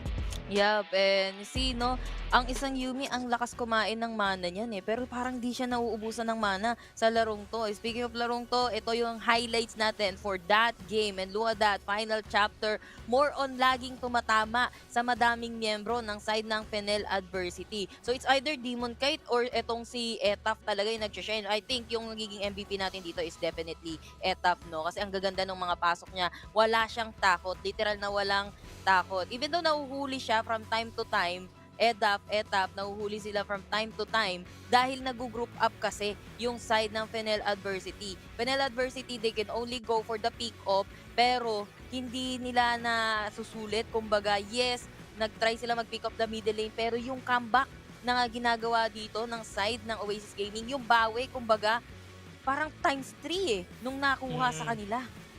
Tsaka, ewan ko na, para sa akin talaga natagalan tayo sa pagkuha ng Grievous Wound. Siguro ako, if in this situation, siguro in my mindset, at least get one kagad, no? At the early point of the game. Kasi if they could have won the dragon fight kanina na nakita natin, if only they got at least one na Grievous Wound item dito. Kasi not enough diba? ignite eh. Minsan on cooldown naman yung ignite. And too late ha. Sabi mo nga dito, no? And ito yung isang situation na talagang nalugi na sila. 16-5, 17-5 yung ating score. And Oasis Gaming is really on their caliber play right now. And tingnan mo naman, kahit yung Dawning Shadow dito, nitong si Rafi with yung kanyang Sena is not even enough to protect. Ito, tinangkin niya lahat. Tinangkin nilang lahat. Oo, kaya din hindi naubusan ng ano, no? Kita mo Kaya yun? din hindi naubusan ng mana dito si Dragon is because of yung kanyang item. Ardent Sensor and the Null Atin's Grail. Talagang alam mo yun, more mana para sa kanyang champion dito. Yumi, MVP Yumi. Matik. No guard pa din, men! Akala ko Matik. setup. Hindi ata Pero siya kasi talaga namatay, yung tunay. diba? 96% kill participation. Huwag nyo nang tanungin. I believe wala siyang death dito for no guard. Always present on the team fight. Kung inaakala nyo yung mga frontliner at yung mga core lang natin yung pwedeng maging MVP, kalimutan nyo yun, men. Pagka Duruin may mo. Yumi, may Ming-Ming connection. Bumili ka ng suka at toyo habang naglalaro ng Wildrift. Nag-MVP ka pa. Nag-MVP ka pa? Player Oh, of the diba? game ka pa? Hindi pa, ikaw Napaka-solid. mapapalo ng mama mo. Tsaka at least 96% na tayo ngayon, hindi na 69. Kahapon kasi Oo, may 69. nagtanong eh. Si Gigi kasi. nagtanong si tita eh. Pero again, the effectiveness of Oasis Gaming right now, this is the team na kailangan bantayan ng ibang teams dito, no? Kasi they really showed in this particular game kung gaano sila ka-strong, kalakas dito, no? And imagine being able to pressure final adversity ng ganun katindi. Yep. You don't normally see that in every day-to-day basis. Man, the rise of the support, Nogar, Dragon, claiming 2 MVP sa magkasunod na game. First series pa lang naman natin yan. Tingnan natin kung all the way mga support yung ating MVP. Ikaw ba, parang Gigi? What do you think? Tignan natin kasi 2-0 na yan. Magiging 2-0 day ba ngayon? Malalaman natin yan mga kaibigan. Pagbalik namin, once again, I'm Big Square together with Yasu Meow. We'll be taking a short break. Diyan lang kayo. Get a clearer perspective. See things from different angles. Parang trauma talaga Power yung up and Fennel. set your eyes on the Parang ang prize. kulot. It's time to step up and rise to the challenge with the Redmi Note 11.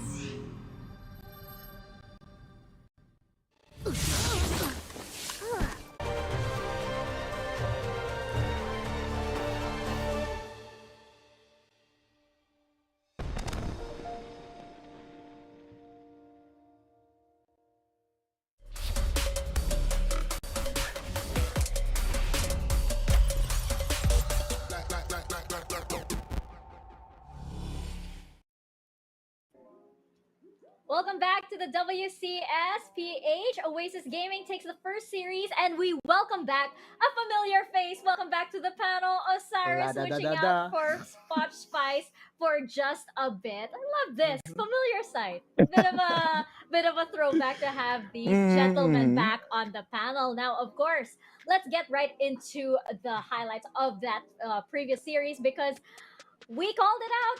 Dragon is just pretty amazing. And Osiris, he got double MVPs and he played 2 very different support champions. Yeah, and we saw the mechanics of a mid laner converting into a support. But I just wanted to say to the viewers right now that yes, I voted for Fennel Adversity. So the curse might kick in. So I'm not really sure if I'm still there. But yeah, we saw how good Dragon, for how many tournaments we saw him just playing Gragas, it was the same initiation that kind of felt all over the map. So this time around, we saw Alistar. We saw him being chosen by RRQ mains. But this time in the hands of Dragon, it provides a different kind of air. And at the same time, game 1 was a bit different, right? We saw 3 minutes, they are tower diving. Upon 6 minutes, FLA they are giving huge importance to their mid lane turret because it kind of opens up the map, the jungle. But what happened? 6 minutes, they are already exposed, and as how fast the game is, the highlights also is already at game 2. That's how it ended as in a jiffy, right? Otto? Yeah. Just want to say, pare, na-miss kita. Pero, yeah, on game number 2, it's fairly different, right? A different support, but annoying still, nonetheless. I expected, the teams to respect Yumi, but I guess, FLA, again, with the mental advantage that Oasis already has against them, right? Just the respect that is being thrown at them, prioritizing Gragas just to take it away from Dragon is respectable. But on game number 2, we saw that, when Zed was picked, normally FLA would be happy with having the Garen, and that's the thing, right? Having that Garen, having that Malphite and Darius, you have a very beefy front line. But with the addition of Etaf, now everything goes haywire. Because if Etaf is actually just engaging onto your team, just like this one, the steamroll, and have a cat beside him, things just doesn't go the way, or just went the way of Oasis this time. And again, kudos to the coaching staff of Oasis. I feel that against Fennel adversity, I feel that whenever the draft happens, they already have an idea as to what Fennel adversity is drafting. After showing their hand, okay, so I said, oh, they will pick Garen. All right, so after they pick Garen, okay, so we know what to do next. We'll pick Olaf, we will pick Yumi, and that's the element of surprise, and that's the advantage that they have against Fennel adversity. It's not a knock against Fennel adversity, but a challenge to them. It does appear that they have a kryptonite in Oasis Gaming, and they have to solve that really, really fast, really, really soon, the next time that they meet each other. Yeah, and also Poch told us that the cheese strats coming in from Fennel adversity is quite expected. This is the historical data that we saw of Coach Lion Nation as someone who's really skilled on his in his own techniques. That Galaxy Racer was able to draft a Malphite way back then at summer season. So this time around, we saw it again, but they weren't able to maximize for the reason that they are using the unstoppable force to Isilla, which is a big of a question. Well, Gragas is just going to body slam and then explosive gas, and he can just walk away. So I'm not sure what happened on that. You wanted to focus that unstoppable force to the force himself, which is Demon Kite. Yeah, Otto's, I actually also wanted to ask your opinion about this. Danny on the Malphite wasn't really a protect Danny no more, especially when you're expecting him to engage. Yeah, and you're playing on a Vayne. You are putting yourself in front of a mid-range champion, and has a Yumi. And then there's also an Olaf that can really just mow down everyone with the backup of a Yumi, and you already have two champions that can maximize the efficiency of the heals. Yeah, that's just goes to show the amount of respect that Fellow Adversity is already giving to Oasis at this early stage of the competition, right? You're right on that one, Mika. Danny, he was dealing tons of damage in his previous games on that Corki, but because they know the capabilities of Oasis Gaming, we have to try something. And again, historic-wise, or record-wise, it's acceptable. I mean, you have to adjust to your opponent, but up to what extent? That's the question. And I feel that they have over-adjusted this time around. And I just hope on the next time that they meet each other, Fellow Adversity will play their stuff. Yeah, and of course, we're gonna see them face each other again. But for now, they can take at least a little break from this little rivalry that they have. And congratulations to Oasis Gaming. We can see them celebrate, of course, in person as we bring up our interview. I think it will be Dragon speaking on behalf of the team. So let's bring them up over to our panel. Dragon, welcome. Hello po. Welcome. Actually, you know what? Let's start this Mika? with Otolu's question because I Are have you the same. are you really Dragon or are you Demon Kite? Dragon po. Ito si Demon. Okay, all right, Okay. So there's a little bit of proof. So Dragon, I have a question for you. Of course, you have double MVPs. Double MVPs, two very different champions. What's your mentality playing those two very different champions? Na si Yumi mas madalas mag-AFK, let's say a little bit more passive, and Alistar who is very very strong on the engage.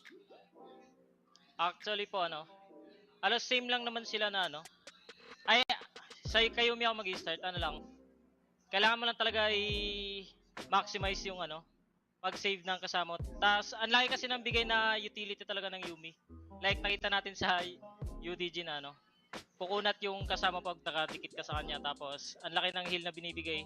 Sa Alistar naman, more on engage kasi siya kumpara sa Yumi. So, mentality, iniisip ko lang din talaga na, kung saan babaga yung playstyle ko, kung ano ginagamit ko na ka-champion, talagang gagawin ko yung best ko para malaro yung specific na champion na yun. There you have it. Adapting to each champion, di ba? And syempre, Dragon, we've seen a lot of diversity from you. Ang dami mong champions na laro in the support role. I do have a more informal question for you all. Lahat kayo na nasa Oasis Gaming. How are you guys celebrating after a very successful first week?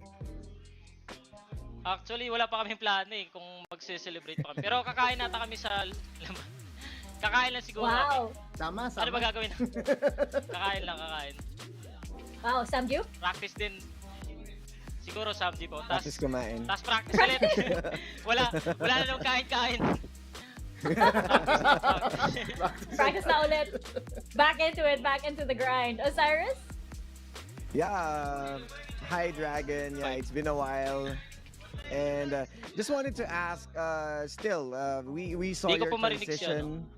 Si Sir Oh, Osiris. sige, Oh, alam mo na no, yan. Practice na natin to. throwback. I will be translating for Osiris, Dragon, ha? Okay, Osiris. So, Otolus, Watashiwa, Rojin this, and no, I'm just kidding. Yeah, so, transitioning from support to mid lane, what's the difference? And the same as question that was what we asked from Orthros, that what are you doing when you are sitting in a Yumi? Like you are on a different champion, just riding around. So, yeah. Okay. So, Dragon, hindi mo siya narinig, no? Hindi po. Wala Okay, talaga. sige, alright. So the question is, how was the transition from the mid lane to the support? Ano yung pinagdaanan mo with the transition? And second question is, kapag Yumi ka, kapag naka-downtime ka, diba nakasakay ka lang, anong ginagawa mo? Binabasa mo ba yung sa mapa or nagda-draft ka na for the next game? Okay. Sa first question po na actually nahirapan din ako mag-transition sa support kasi ang laki talagang pinagbago ng mid to support. Kaya minsan nga nasasanay ako, kumuha ako ng CS kay Golden kay Demon kay tas nagagalit siya. Pero ginagawa ko talaga yung yung best ko na kasi sa LoL PC pa lang nagsusupport na din ako sa kanya Bago talaga ako lumipat sa support, nag-practice lang ako malala, tapos nag-dobot kami lagi ng kambal ko para masanay talaga ako maglaro ng support. Actually nagpa-progress pa rin, nag-adapt pa rin ako sa support habang patuloy pa yung kasi mahaba naman yung series, marami pa kami makakalaban. So doon talaga ako mas matuto pa ako mag-support. Then sa second question naman, ano po yung question? Yumi, ginagawa ko. Yung Yumi, yung pag nakasakay ka lang. Anong ginagawa mo pag nakasakay ka lang? Ginagawa ko lang nagbibigay ng info sa mga flash. Binibilang ko talaga mga flashes ng kalaban. Halos lahat ata ng flash ng kalaban. Pero minsan di ko din nakukuha. Pero madalas flash, tapos binabantay ko yung mapa kung saan yung kalaban. Nagbibigay ng info. Ganun po. That's a luxury Kasi that you have, portable lang yung kapag flash. yan naka-Yumi. Opo. Yeah, exactly. 2 minutes and 30 seconds, diba? Right. So, Dragon, ako naman, my turn. May question lang ako. During first game, I was talking to all the other casters and all the other talents, and I was telling them na parang yung movements nyo, parang kayong iisa, diba? Yung movements nyo parang rehearsed, diba? Pero parang sobrang in-sync nyo. Meron ba kayo, as Oasis Gaming, meron ba kayong mga TikTok na parang sumasayaw din kayo? Kumbaga yung in real life yung chemistry nyo pagdating sa mga dancing moves? Hindi ko alam Wala, kami ni Golden lang, siguro. Pero I think this is a challenge for you guys na diba? Mag-start na. Kasi grabe yung chemistry niyo And I would love to follow that account din, man. Bagay kayo ni Timon kahit, diba? Something na TikTok kayo na doble. Sumasayo din po kasi kami dati ni Demon Gate. Sample! Oh my gosh! Wag na mo. Alam ko naman na yung sunod. susunod. Isama, Alam mo na yung isama susunod, mo na yung Dragon. dalawang backup dancer, si Sixto, tsaka dyan si Isila. Ayan, sama mo na sila. Pass daw po, pass na iyan. Next time po, next time. Para makapag-ready kami. Oh, okay. Sige, Ah, promise. okay. Promise next time, ha? Mm. Yung TikTok lang po Oh, na. sige. Kamay lang ito gumagalaw. Okay, well, of course, that means we can look forward to Oasis Gaming's next win because we have something in return for all of the fans. Now, Dragon, do you want to give any shout outs or maybe a message to all of the fans that are awaiting your dance number with Demon Kite? Okay. Ganun lang din po. Salamat po sa lahat ng sumuporta. Tapos gagalingan pa namin sa susunod namin mga laban. Asahan nyo na mas nilalakasan ko pa sa support kasi kakalipat ko lang sa pagandaan nyo. Ooh, nowhere to go but up. Warning shot. Thank you so much, Dragon, and congratulations once again to Oasis. Thank you po, thank you. All right, you guys. That means we have a little teaser. So on Oasis, pwede naman yan. A little choreography here on the thing. Start with you, Mika. If I pass it over to you, Osiris. Oh my gosh, it's so confusing. the other Yeah. side. Dito na, Mika. Papunta na sa'yo.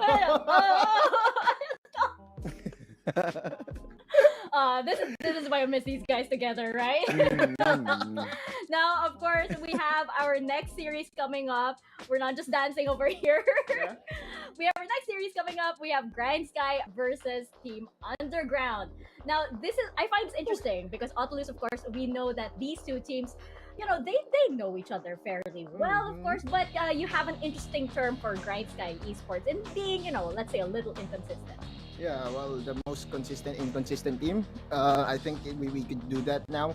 Because, again, on day number 1, they look flawless, right? They look so prepared on the WCS PH stage. But after their yesterday series against Fennel, again, the questions are starting to be raised. Now, again, if we have a coin to flip for Grindsky Esports, if they are on their tip-top shape form, they could take a game of Underground, and that's the thing. I mean, are they going to be the team that draw the first blood against Team Underground? Yeah, because if you wanted to surprise Team Underground, this is the team that's, let's say, sky is the limit. If There they you go. might be the consistent and consistent, they are trying to mix things up. There's a reason why they try those rotations against Fennel Adversity because they know that Fennel is playing by the book. And the Team Underground is not a big of a question, but also there's a reason why they are on the Underground because they are also full of surprises. So I was hoping for Grindsky to play even further. Sky is the limit, be limitless around that kind of point. They can go back to what they're good at. Qeon he is really good in terms of stealing objectives, but they're having a hard time around mid-game and closing the game. Yeah, and I think that's always been the question. And that's always been the thing for Grindsky Esports is to, how to close that game because they do get the momentum going pretty early on. Just that they can't, seem to follow it through. It's going to be really hard against Team Underground, though, especially since Team Underground, we know them, very, very, very lightning quick games. And if you're going up against Team Underground with Orthros, our support over here on Support Sunday is going to be Bo on the side of Grindsky Esports. Now, it's a tall order, of course, but Odalus, what do you think? Is Bo to the challenge? So far, this champion set that you are seeing right now, I think this is including what we had during the qualifiers in where the knockout stages, Grindsky Esports went against RQ, went against Giga. Yeah, so there's a lot of champions out there. But so far in WCS, the first 2 days was all about Bo getting his hands on the Thresh, right? Just Thresh all throughout, four games in total, and I feel that it's okay to give him the Thresh. That's his comfort, and the spelling or how we spell the support role right now in current meta is that it's so diverse. You could go for the playmaking support, you could go for the Thresh, Alistar, or you could go for the enchanters like the Yumi. And it's a pleasure to watch. Now again, when talking about Orthros is just on a different league, right? if there is a way for Grindsky Esports to really get that upset against Underground, it has to start with Bo, and Bo has to what land those hooks like 97% of the time. Yeah, I wanted him to go back onto the Nami because it complements a lot of how well tactical move around those team fights and a better peel. Because if you're hitting that sentence, it's somehow, as what we said, coin flip. It's a 50-50. It's a skill shot, not like how the tsunami wave coming in from Nami that kind of puts them in a good spot on those airbornes as well as Rakan. So I think this second and third pick might be the one he needs to go to. Yeah, you guys could be right, especially since Team Underground, of course, they're really the go go go go. You might need, the tidal wave to come in and help push them back. But of course, on the other side, you have Team Underground, and they are now the only undefeated team. And the big question, of course, is how long can they keep this win streak going? Osiris, this is actually very familiar territory. You and Ottolou's back on the panel, and we're talking about keeping up this win streak for this current roster. Yeah, I know, right? That everyone from even the viewers are really identify Team Underground from their previous team, which is Nahima. I'll just go with a safe name, Nahima. I like that. And Don and Sayonara with the addition. It feels like they never left. It always has been on how Don as acting as some teams banning his Garen. Like there's a few teams who bans Garen out, and this is the team that you saw removing the Garen of Dawn. Yeah. It's really scary. It's put respect to Garen's name. Let's go. Okay. But yeah, for Team Underground again, explosive fights overall. It's as if it's New Year every day. They hit the rift, right? Sayonara and Dawn again, new additions, but we have to closely look at Orthros right now. I think we are just having a couple of minor difficulties in showing the stats of Orthros, but we all know what the story is when looking at the stats of Orthros.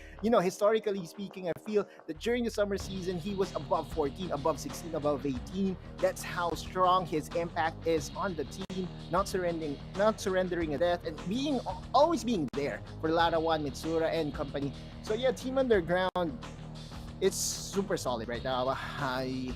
I'm trying to pinpoint a weakness for this team, and I know that there is. I'm just waiting for the other teams to really be able to show it. And if Grindsky will be able to show it against Orthros, there you go. Okay, so if Grindsky will be able to show it against Team Underground, then yeah, that's a point for discussion every time, right, Osiris? Especially this coming Wednesday, right? Yeah, I mean, this is the day of Guapos. This is the day of Pogi. We started the stream with the Harry Potter, Ottolou's, and then we saw Rafe, and then we saw Bo, and then you have Osiris, and then right now, this is you see Orthros is the genius Pogi. This is the library Pogi. Let's go. This is the meta of Jose Rizal way back then. If you're really that smart, you're Pogi. So this is Orthros. And him, he walked the talk. The respect he's getting from the Wildrift community, he is continuously proving everyone. And to be honest, even though we're not seeing the stats, the gameplay is already engraved into our minds. Yep. Like if we walk into the room full of supports, who's gonna look for it first? Yes, you see Rafe the Pogi one, but Orthros is right there. Like, oh, this guy. I definitely talked to this guy about support, and then the backer play, how to maximize Yumi. Give me Osiris calling Rafi Pogi. Yes, and I have to bring this up again. Okay, you mentioned Orthros, you mentioned Bo, you mentioned Rafi, of course. You didn't mention Dragon. Oh, lagot ka dong. No, this is our joke last time. Because Dragon, he kind of shared the spot with the Kara. Demon Kite. Demon Kite. So they share the Pogi. Yeah, they share the share the Pogginess. So it's kind of you can see them in the support room because you're seeing also Demon Kite. So you oh my God, Mika, why are you doing this? Putting on the spot, Osiris. Part two. Cancel. We just got promised a dance number, man. This is I know now that Dragon is the hyper pogi. Oh, Because of Wow. because of So we have a the different play kinds of style. pogi. Yeah, Let's the go. different kinds of pogi, right? Yeah. You have the auto pogi, you have the Osiris pogi, and then you have this The pogi library lang. pogi. The Okay, library let's pogi. go. Then Dragon is Pogi na lang. the fierce pogi. Yeah. I am a lucky woman over here, surrounded by all of these foggies right here in Even the Poch Spice. WCS. Later, we'll This is the see Harry the Potter pogi. pogi. Pogi Spice. Pogi Yeah. Of course, Let's of go. course. And Osiris, now that you are all, I thought I heard a voice.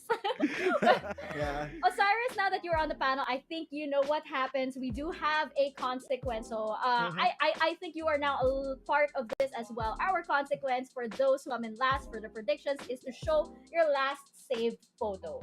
So everybody kind of got nervous a while ago. I know you're confident because you're I going to know, be casting. Not me, not anymore. Let's go.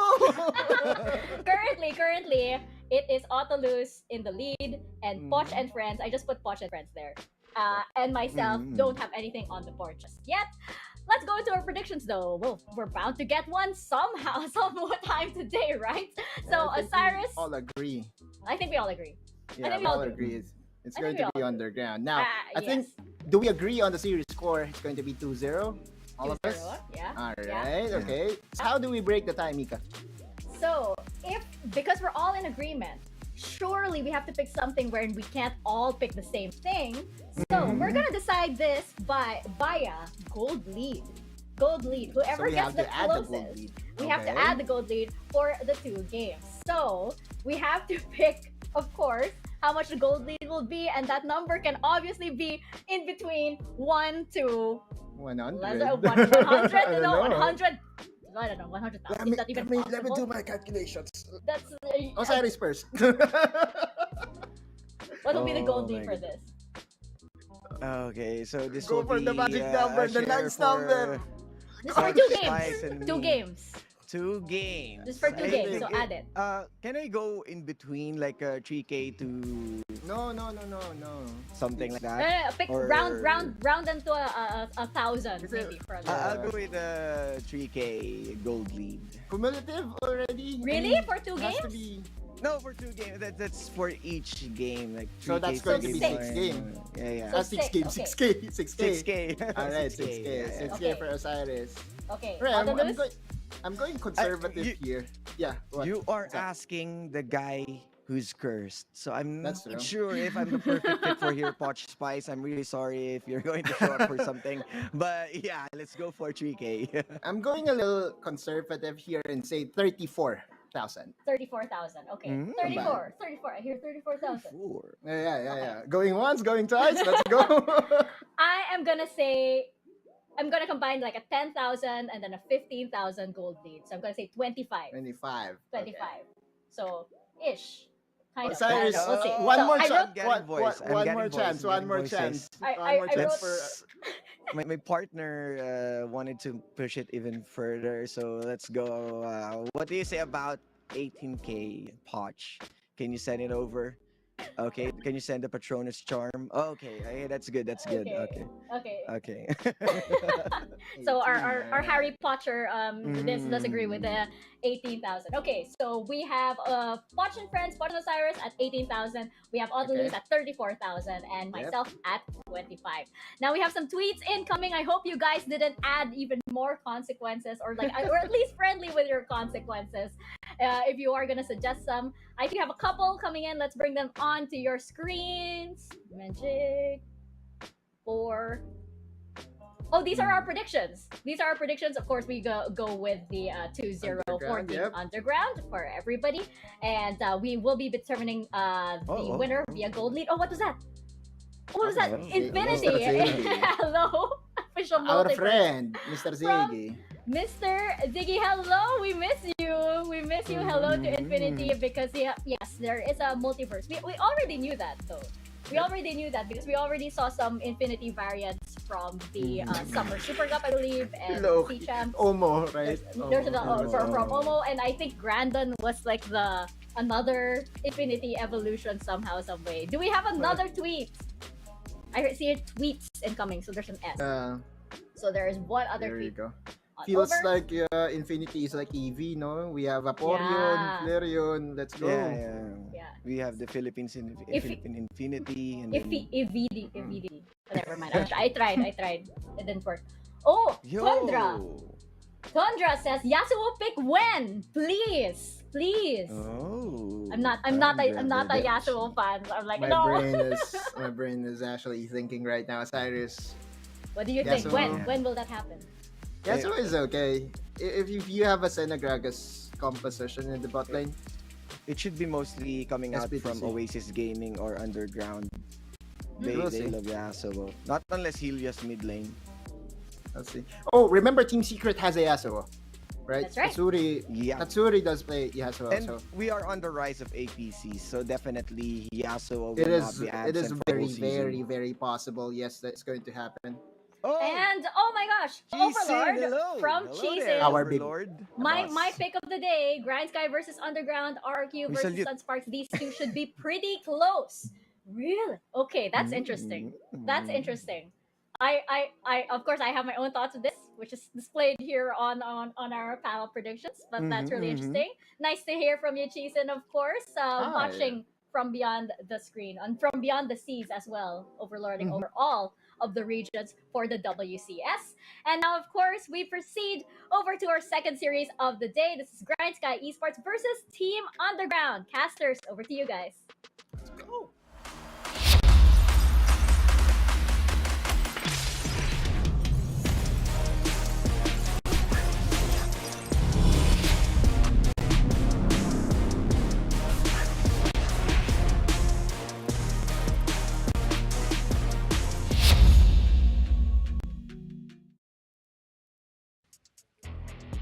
Magandang hapon at nagbabalik kami para dito sa Day 3 ng WCS PH. We have Grindsky versus Team Underground and kami magiging shoutcaster nyo para sa laban na to. Ako nga pala si Yasumi, ako kasama ko dito si paring GG. What's good, GG? What's good? Ito nga, Grindsky Esports going to be going against Team Underground na pinag-uusapan natin.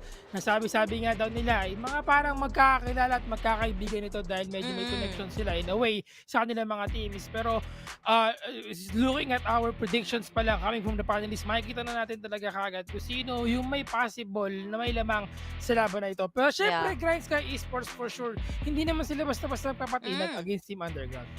Tama yun. Kahit magkakilala sila, man. This is a tournament. So, every points na makukuha mo, it counts. And, malay naman natin, no? Kasi nauso yung mga kryptonite, di ba? And, kala mo, currency.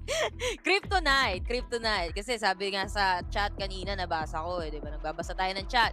Team Secret, medyo naging kryptonite nila, yung UDG. Tapos, even Oasis, naging kryptonite sila ng Fennel Adversity. Malay naman natin, UDG, makahanap din tayo ng kryptonite. Pero, we're not really sure. Judging from the panel prediction dito, hindi po nakabase sa stats. Nakabase po sa Pogi Points ang ranking natin dito, di ba? Dapat gumawa tayo ng stats on the Pogi Points. Total na lang, sinabi na rin naman nila, Autolus and then Osiris, di ba? Botohan ng Pogian, no? Oo, Pwede botohan naman, ng no? Sa Pogian. isang team. Kasi yun yung nagiging What is basihan talaga. KDA? Kung mas pogi ka naman, bakit kailangan mo manalo? Parang Oo nga. yun na lang, pwede mong gawin. Okay dito. lang talo, pogi ka naman di ba? But again, nakita natin dito kanina kung gaano kayo tindi yung possibilities dito. Pero ito na nga ang ating drafting phase, mga kaibigan. Ito yung game 2 natin, series 2 rather, no? Pero Yeah. game 1 pa lang ito between these two teams. Kung kaya sa mga nanonood dyan, i-share nyo na yung ating stream kasi excited ako malaman kung ano ipapakita ng Grindsky dito against Underground na currently one of the top contenders sa ating WCS. Yeah, parang Fennel din sila kung hindi sila natalo against Oasis kanina. Pero so far, Underground, they're going strong from the day 1. And let's see kung makikip nila yan up until this day 3, no? Underground yung magiging first pick natin. First 2 picks naman para sa side ng Grindsky. Si Camille mukhang magkakape muna, men, sa coffee lounge. Talagang muna talaga. Ban! Etong si Camille together with Fiora, which is on the side ng UDG. Pinag-iisipin na nilang gusto kung sino yung susunod nilang ibaban. Gragas will be banned as well. You don't want to see that anti-initiation or yung anti-aggressiveness ng side ng kalaban. Nga naman, explosive gas, no? Sabog kayo, literal. Yeah, actually, When you think about it, ang hirap talaga mag-isip na pwede mong iba ng mga champions pag ang kalaban mo is UDG. Yesterday, they used Nash ADC. Yun, isang araw, they spammed Yumi twice sa isang game nila, sa isang series nila dito. Kaya, in terms of champion pool, talagang mahirap mapaisip kung ano ba mga pwedeng iba dito sa UDG. And even before, during the summer season, or I think the fall season yata yun, hindi ako nagkakamali, laging meron silang, isipin mo, banti mo, diba? Ban Kenen. Yan yung ginagawa nila dahil. Amumu. Pero ngayon, medyo seryoso na. Serious note na. Set para sa third ban nila. Uy, Vayne at Morgana. Ayaw nila yan. Mamaya na yan. Nakita na natin yung Vayne kanina eh. Vayne is yung top ADC natin na kapag nakawala, ora mismo pick yan. Pero Set will be banned as well. And note ko lang din, no, first day, ang gamit ni Orthros. Kasi totally na-highlight natin yung mga support dito eh. First series natin, sino nag-MVP support. So, hindi malabo na baka mag-MVP din dito. Etong si Orthros, since Orthros yan, no. First day, Yumi, both games nung 2-0 nila. First game nila against Team Secret. And then yesterday, dalawang Galio. Ano naman kaya yung gagamiting support dito ni Orthros? Hindi niya pa ginagamit yung signature champs niya. Kumbaga, na si Janna. Pero I don't think nagagamitin niya. Pero ito nga, ang gandang deny pick na ginawa dito ng Grindsky, which is Galio, which is ginagamit din naman nila yan. Bow is actually okay din pagdating sa respo ng Heroes Entrance. But, we're seeing a Jace here. Parang Gigi, ano masasabi mo? Jace, alam naman natin lahat na ever since he was released, no, as a champion sa ating Wildrift, talagang a lot of people are actually spamming him sa ating Baron lane dito. And of course, obviously, he's one of the strongest top laners ngayon, no, current meta. Pero marami pa din pa counter kasi sa kanya. May mga Fiora tayo, there's also the Irelia. At ako, nakalusot! Nakalusot! Baka Mingming connection ulit to. Teka, diba Rengar is available? Oo nga, nakakatakot pa naman yun. Ang hirap pa naman kalabanin ng Mingming connection, no, pag nagkataon. Olaf is open. Kasi Garen. Okay, Garen ulit. Yeah, pero nakita na natin yung kapangyarihan ng isang Yumi kanina. Bukod sa nag-heal na siya, nakakapagbigay pa ng lakas ng loob. Kaya yung nakita nating Olaf kanina, wala akong pakialam sa nararamdaman ng damage nila. May kasama akong Yumi dito. And sabi nga sa chat kanina, no, heal clutch. Biruin mo yun, may heal clutch pa. Dito itong si Yumi. Totoo naman. Pero ito sasagutin naman niya ng Grindsky ng Enchanter support din, which is in the form of Lulu. Para nga naman palakihin itong si Chianis na probably siyang gagamit ng Jax dito. Pero kasi meron din tayong Brusco Bros na dito eh. Diba? Sa side ng UDG. Oh yes, binan nila kagad si Rengar. Ayaw nila ng Mingming connection. Ayaw ng Mingming connection. Oo na, medyo threatening naman talaga. Sabi ko nga nung time na nakita natin yung Mingming connection na yun, parang sino nagsabi na ang lakas ng Jax Yumi, mas malakas yung Rengar Yumi na magkasama. Talagang threatening pag nagkataon, no? But ngayon, tama yung sinabi mo, no? Since they have Lulu right now, medyo magbibigay naman ng malaking benefit para dito kay Jax. Okay, Olaf banned out, so wala nang isa pang pwedeng makapitan si Yumi. We're still missing a jungler and probably the ADC of Underground. Tignan natin kasi last ban, sino nga ba for Underground? Probably Thresh, kasi Thresh still open din. May support na naman na pala, so hindi na. Varus, okay. Varus last ban para sa Underground. Mapo-force sila dito mag-APC if ever kasi in-eliminate na ng both teams natin yung somehow top ADC unless may go sila dito ng Kai'Sa. Pero Corki, no? Corki is also a very strong champion. Remember that Corki yesterday, hindi nga lang Grindsky yung gumamit nun. Pero I think that's Danny na gumamit ng Corki. And kita mo naman yung damage na na-emit ng isang Corki, lalo na kapag well-farmed siya. So hindi malabo na pwede magawa yan ng side ng Grindsky. And ang laking tulong din kasi ng kit ng isang Corki. May pang shred siya ng armor, may pang face check din siya as long as he is safe somewhere at the back lines. Pero yeah, open nga dito itong si Ziggs. Kung binan nila yung isang pang explosive, meron pang isang explosive literal na bomba, MIB. Yun lang din, kailangan niyang nasa likod. And sasagutin naman din yan with a jungler na naglalak sa side ng UDG. We have Riven para kay Sayonara. Ano masasabi mo dito, Gigi?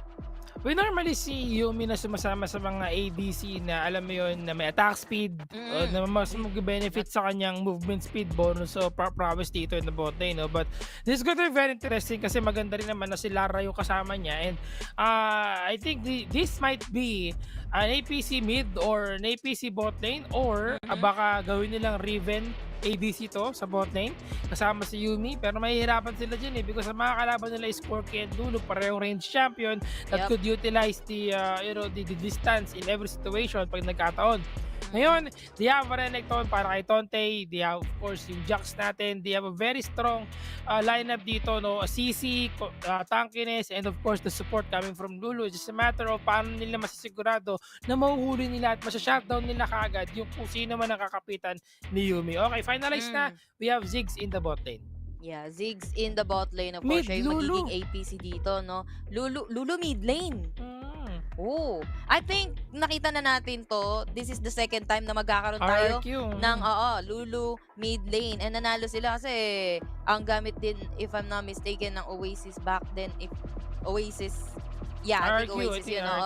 Nag-Yumi sila, Baron lane that time, and talo yung Yumi nila. Dun sa may mid lane, RRQ, Lulu. Pero we'll see, no? Kasi tinitignan ko if Corki makakuha siya ng the best position dito to shred armor, to free hit, yung lahat ng lineup dito ng UDG, may chance sila. Wala sila halos pang backlines for the side of UDG. Pero enough about us, more about them dahil first game na ng Team Underground versus Grindsky. Sino kaya mananaig dito sa dalawang to? Magiging makatotohanan kaya yung prediction ng panel natin? What do you think, Gigi?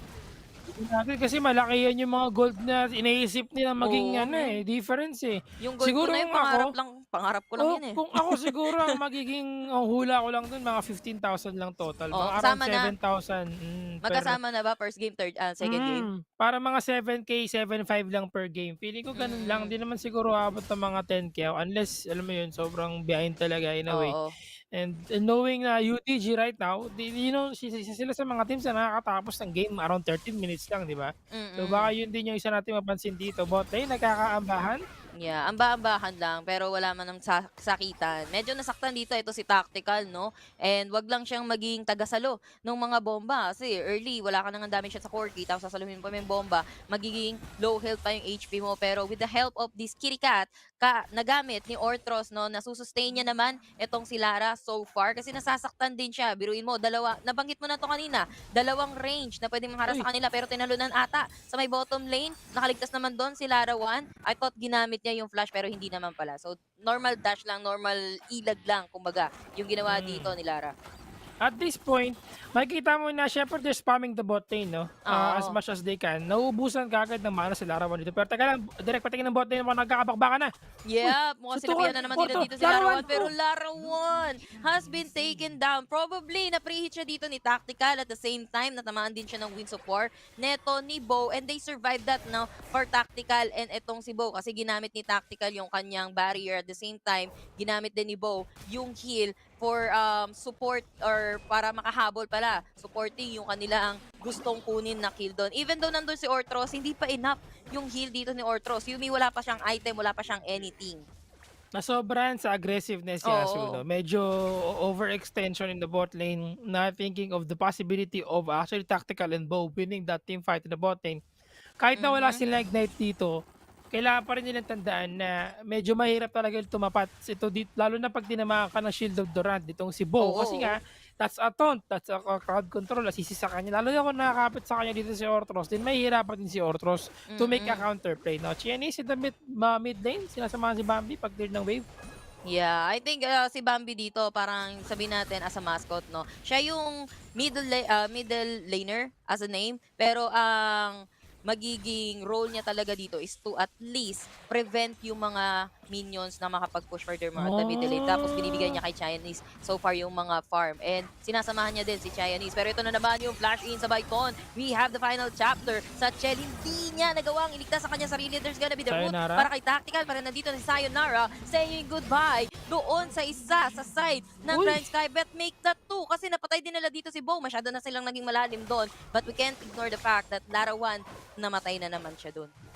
Clutch yung pagtalon ni Ortros dun kay kay Mitsura kasi kung pagsabi, medyo na-late siya ng onte, may Winds of War dun, low na yung HP niya, and for sure the damage per second coming from the Winds of War will pretty much secure that kill sa kanya because nakatalon nga siya, then swerte niya, that's a good thing for him. But then again, sabi mo nga, Yasuo, namatay si Larawan. So that's information once again. Para sa kanila, nabebind na siya ng konti dito Oo, man. in the bot lane. So kahit na nagkakaroon ng trade, hindi na pupunta sa kanya yung gold. And it's really important for a Ziggs champion na makapag-farm na maayos to Nag-switch dish out na. damage sa mga situations mamaya. Dragon, deferred Yeah. pop na yan. Yeah, pero ito nag-adjust na, I guess, yung UDG. Dalawang beses na namatay dito. Itong si Larawan, nag-switch na siya at the middle lane. Mas madali nga naman. So far, kaharapin ang isang lulunga lang naman at the middle lane. Pero ito na nga, yung Dragon natin, sinisimulan ng Grindsky. Walang masyadong vision. And aside doon sa may Scuttle vision na binibigay dito for the side of UDG, pero hindi nila kinontest yan. Hindi din nila sinimulan. Yung Rift Herald for the side of UDG, hindi sila nakipag-trade so far. Malayo si Sayonara. So, Wala rin. Give parehas? Wala rin siyang smite kasi. On cooldown yung smite niya kanina before when the dragon Yeah, started. pero And yung Herald. it's up right now and I don't think they will try to trade this one kasi pupush na lang yata nila yung bot lane. Since 4 minutes naman na, mukhang ipipilit nila na makuha ito kasi medyo low na, mabilis na naman mag-right Oo, turret. sa bagay. Marami kayo. Pero si Ton, pinipigilan.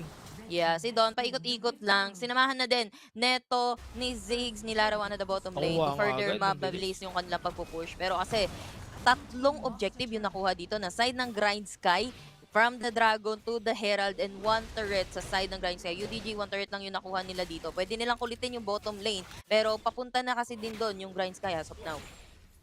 Tsaka, hindi pa nila ginagamit yung referral na pwede Yeah, nila yeah, yeah. gamitin mamaya to make some rotations kung sakali o probably get the first tier in the mid lane dito na pwede pa nila ma-utilize ng gusto sa mga laban dito. Tama ka rin kanina, Yasuo, no? Right now, Bambi is just focusing on helping out itong si Qeon na makapag-farm sa ating jungle camp. Sumasama na siya doon. Imagine, Parang, parang Dalawang support mo. sa jungle na siya sumasama, hindi siya sa carry ng ibang lane. Kumbaga, oo. sinusupport niya yung jungler nila.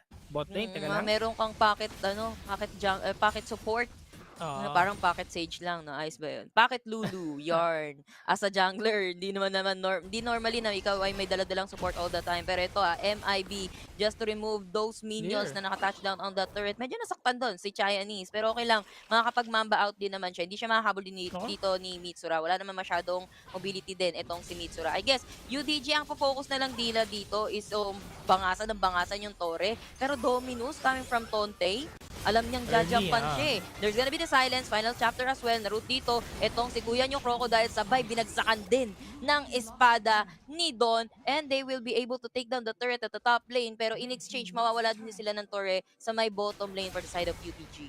Grabe yung mga trade na nangyayari dito, no? Parang pareho sila ng naiisip na mga galawan. Yeah. Na parang ito yung mga play na naiisip nila na ito yung pwede mangyari next afterwards. So nagkakaroon na ng magandang trade dito, but still, 6 minutes mga kaibigan, up pa din yung referral na pwedeng gamitin dito.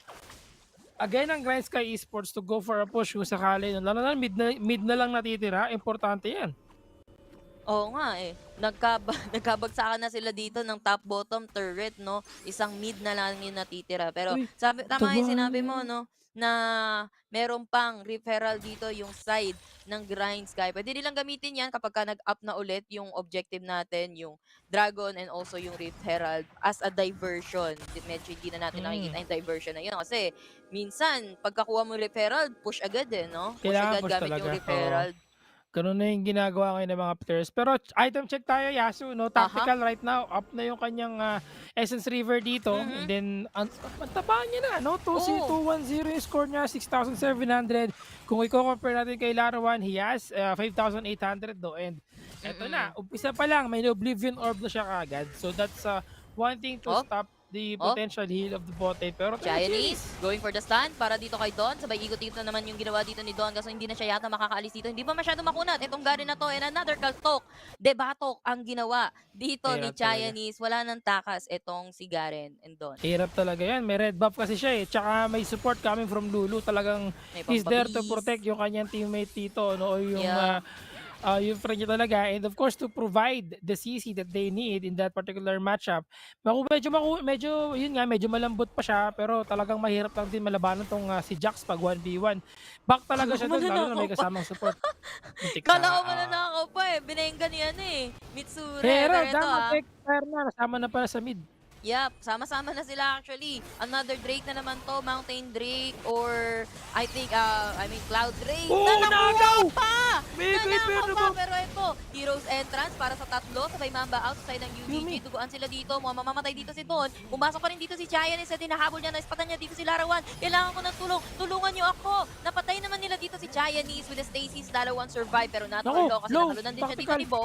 And naipit dito yung tatlo nga ba. Sino ang mananaim? Mukhang nauubos dito yung side ng Grindsky. Kasama na dito si Tonte. Pero hindi niya naman Trust. tutulungan pa. Itong si Bo at si Bombay. Mukhang magbababay na din. Itong si Tonte. Nandito pa si Tactical. Pareha silang low health. Dalawa pa yung mamahabol sa kanila kasi nandito pa si Yumi. Sumanib kay Mitsura. Nanggigigil si Mitsura na slow. Itong si Tactical. Wala nang panghabol. Pwede silang ma-slow nung dash neto ni Tactical. Pero napakasakit nung cannon. Coming from Mitsura na may kasama pa Ortros. Tinry niyang i-survive si Mitsura. Pero sabi ni Mitsura, okay lang. Basta mapatay natin yan, ma-shutdown natin yan. Gucci belt. Si Yumi pa yung natira. Siya pa ang Oo. survivor, mga kaibigan. And now, gonna try to go for the referral. Nandiyan pa rin si Ortros up until now. But Chinese, together with Sibo, gonna try to get this one as well. Tatlo na sila dito para magtulong-tulong. Akala ko makukuha na naman ni Larawan pero referral doesn't disappear dito ng Grindsky again. Wild Road para dito kay Jack pero hindi na siya makakapagtagal pa. Chaya needs to fall down. At the same time with that ikot-ikot, mapapabagsak din itong si Bambi. Nananakbo si Tonte with his dominance pero join ng teamfight ito si Tactical trying to preheat everyone with his barrage pero mapap-back away na din doon. Yung UDG medyo matchakert. So, back away nga ba tayo? Hindi. Ang tapang ni Mitsura dito. Kinaltukan ng hammer. Ito si Tactical. Pinushback yung dalawa pero Tactical, mukhang siya pa nga yung makakapatay doon sa kay Mitsura. Nakasurvive pa dito si Tactical. Hindi na syadong na-sustain ni Ortros. Itong desisyon ni Mitsura. Nasobrahan sa lalim si Mitsura. Oo, they even have the wards there. Alam nila yung information doon na may Oo. potentially 3 more champions from Grindsky Esports to protect and help his comrades doon in that certain situation. But they have no choice kasi medyo malalim talaga eh. Wala siyang magawa doon. Kahit mag-back siya doon, pwede pa siyang mahuli pa rin sa likod. Ang daming sisi man at mga Juggernaut boys ang nasa likod niya kanina. So, no choice but to just makuha talaga yung buhay ni Mitsura dito. Buti nila nakamambaon si Ortros kagad. Nakatalon siya Oo. kagad kay Sayonara. Alam mo naman ang pusa, pag walang makapitan, medyo mahihirapan at palungkot. Alam mo naman pusa, pag walang makapitan, pag kumapit sa likod mo yan, men, hiwa. Oo. Sakit Kalmot. Kalmot. Kalkatan. Alam mo na, as a cat owner, di na bago. Oo, tsaka, Di na bago, ano man. no, tsaka iba talaga yung nangyayari ngayon dito with regards to UNDRGRND. Talagang patay ko patay, bakbakan ko bakbakan. Yeah, speaking of bakbakan, ito na naman tayo with the Heroes Entrance. Mabul Pero talaga. pinaltukan si Mitsura, men. Hindi na binuhay. Naiwan dito si Don. Tinatry niyang tumakbo. Nakapag-flash out naman siya to safety dahil buhay pa siya dito. Final chapter, pang-defensive na lang kung sakali may gusto pang humabol. Pero na-sustain naman nila. Nailigtas nila itong isong si Don. Pero si Mitsura, alaws namin. Talaga hindi siya na-save yung kanyang sarili dito. And Chinese right now, sobrang nag-benefit sa kanya yung pagkakaroon ng Lulu. Pero 1v1 bot lane, Sayonara Yeah. versus Tonte. Yeah, Sayonara versus Tonte. Kunat! Ultihan sa ultihan. Uy, Ang butik kunat, ang laki. Meron na siyang Dominus at meron pa siyang, gumamit pa siya ng boots na pampalaki din. Nahabol buhay naman pa! nila. Meanwhile, si Chayanese at the top lane. And yes, buhay pa. Pero si Don, lumabas pero bumalik para kumuha lang ng armor, men. Kita mo yun? Grabe nga na yun. Wax in, wax out ni Ortros, literal. Parang niluwa sa pagkinain ulit. Ang bilis ng mga pangyayari dito. Yep. But also Qeon surviving that one. Talagang ibang threat din na pwede niya ibigay sa laban na ito. No? Yep. And the support na binibigay ni Bambi para sa kanya. Take note, this is a mid lane Lulu once again. No? So malaki yung stack na ipin Naka-Roa. na nakuha niya. With that Roa, yung kanyang Rod of Vegas dito. And then slowly going for the Ardent Sensor with yung kanyang current item right now. The Aether Wisp and yung kanyang item dito to give more benefit mamaya sa attack speed na pwedeng mabigay sa kanya. Pero Uy, Sayonara, wait lang. nakita. Hindi daw sila lalamokin doon, Lods. Hindi papayag. Hindi payag, di ba? Pero anyway, magandang abang sana yon. Oo, may pang face check naman dito itong si Tactical. Konting lapit pa, pwede na siya matalunan talaga doon. Ito ni Sayonara, pero this time UDG naman yung nag-uumpisa ng Dragon. Habang out of position ito si Chayanese trying to push the top lane, which is isasama niya na nga yung referral. Pero final chapter, humahabol dito sa may bandang baba na root. Itong si Tonte. Tonte is still alive though. Teleportation will be coming from Jax from the top lane. Sabay Mamba out. Good call. Coming from the side of UDG kasi nauubos na din yung mana neto ni Larawan, even Ortros. Yes, and So far, solid yung ginagawa ng Grindsky, ha? They're Oo. pressuring itong underground right now. And I think kahapon nakita rin natin na ganito ka behind yung underground. I mean, not na ganito ka behind, do, Oo. pero hindi sila ganun na makapag-close ng game immediately. Parang alam mo yun, 13 minutes na, pantay pa rin tayo. Yeah. Meron lang tayong around 2,000 advantage sa Grindsky Esports. But overall, hirap. Even si Larawan na naka 0-3-9, I don't think hindi pasok sa playstyle niya itong Ziggs na AP carry. Yeah, man. And alam mo, di ba kanina hinahanap natin, Mayumi din sa previous series natin. Where is the Grievous Wolves? Asaan yung mga pampadugo na yan? This time kasi, dalawa yung merong Grievous Espada na may pampadugo yung side ng Grindsky. Ito yung hinahanap ni parang GG kanina. Wherein kanina, hindi natin masyado nakita. Nakita natin pero too late na. This time, Grindsky, nire-respeto nila yung sustainability ni Orthros dito as a Yumi. And at the same time, medyo denying din talaga yung mga kakunatan ng side ng UDG. Medyo delikado actually yung UDG dito eh. Kasi si Tactical, 5-2. Standing on 5-2, ito si Tactical, hindi nila masyado maklose yung gap unless na lang talaga masyadong sumagad itong si Tactical. Yes, at saka AOE kasi ito si Corky. Oo eh. Corky tsaka Tonte, Tapos diba? shred So, pa, men. The more, the merrier. Pag nagsama-sama kayo dyan, sigurado may apektuhan Party. kagad sila ng Grievous Uy, early Wolves. Baron? 14 kinukuha minutes? nila. May Yeah. teleport ba dito, Mitsura? Ayan na, teleport. Ayan, teleport. Pero ito, flash in, sabay ton. Isa lang yata yun na ton, or hindi, pero final chapter, and MIB. Ayan, armor, may na-touch nila. Yung Hero's Entrance, hindi na yung Hero's Entrance. Ito si Tonte with a double kill na binigay dito para kay Don. Sabay ikot-ikot lang. Larawan still surviving somehow. Trying to run away. Nakapag-shell out din naman siya with a triple kill. Bibigyan ba ng quadra, men? Quadra kill para kay kaibigang Don. Medyo My tiga ng God. komenta, men. Wow! Nakita mo yung ginawa nila doon? If we can get the replay in that particular team fight, talagang in-ignore nila si Qeon dito, no? Bahala kayo dyan. Wala akong pakisa nararamdaman nyo. Diretso sa gitna, Kinuha nila si Tactical, kinuha nila si Bambi, si Tonte nanlambot, even si Bo. Pero si Qeon nasa kilig ng sinusubukan niyang umatake na umatake. Oh, here trying comes his the best. replay. Ito yung replay natin, no? Nandun sa loob si Qeon pero di nila pinansin. Tactical is the open target. Yung Kita target mo na si pinasok Sayonara. ni Sayonara dito. And even si Tonte nanlampot with the Dimashan Justice na binigay sa kanya dito ni Don. And ayun nga, tingnan mo, huli pang nilabanan nila si Qeon dito kasi ignore Jax. We have other priorities dito, which is si Lulu at itong si Tactical. What's more, hindi din kasi talaga tumama yung Hero's Entrance neto ni Bo. Hindi siya nakapagbigay ng armor. I think isa lang yata yung nabigyan niya ng armor bukod sa sarili niya, doon sa mga kasangga niya, no? And eto, naku po, magpapahuli pa si Mitsura, naipit sa bato. MIB will be there, pero Mitsura hindi na maililigtas. Pero paikot-ikot pa rin dito si Don. Yung sinispread niya yung silence ng isang Garen. Tapos naiwan din si Larawan. Kinain ng crocodile. Si Don, naiiwan. Kasama niya dito si Orthros. Makakatakbo pa kaya sila pero nasta ng bahagya itong si Don. Hinahabol, hindi titigil. Takbo hanggat may lupa. Walang lingunan sa may bandang likod. Pwede mag-dash in itong si Bo kung gugustuhin. Pero bumalik! Ligtas yan. Ang bilis niyan eh. Ligtas nga ba? Pero Ay, ito, hindi tatlo na. 3 versus 2. May Whimsy pa. Yeah, Whimsy. Pero si Don ang kunat, Alo! Ikot Uy, lang Yumi, para nakasama yan eh. Duguan pa sila, men! Pwede pa makapatay dito si Don kapag ka bumaba pa yung Infinite Onte! Grabe yung Boss fight! Uy! Raid boss! Ano yun? Boss fight, men! Si Bambi! Mamamatay si Bambi, men! Flash out! Buhay pa naman, na-slow down, hinabol pa rin isang taga, at mukhang iisa pa nga with a killing spree on that Yumi. Tatlo, men! Mukhang pinauwi na agad yung dalawa. Napauwi din si Tonte doon, di siya namatay, pero uwi siya doon. Sabi ko My sa'yo, God! ligtas si Raid Boss yun. Di imagine, Don. With Garen, na gamit niya dito, naka-spirit visage siya. So, HP and shield, mas marami yung nakukuha niya dito. Very beneficial talaga sa kanya. Yung pagkakaroon ng Yumi na nakakapit sa kanya kasi ang laki na nabibigay na heal sa kanyang champion dito.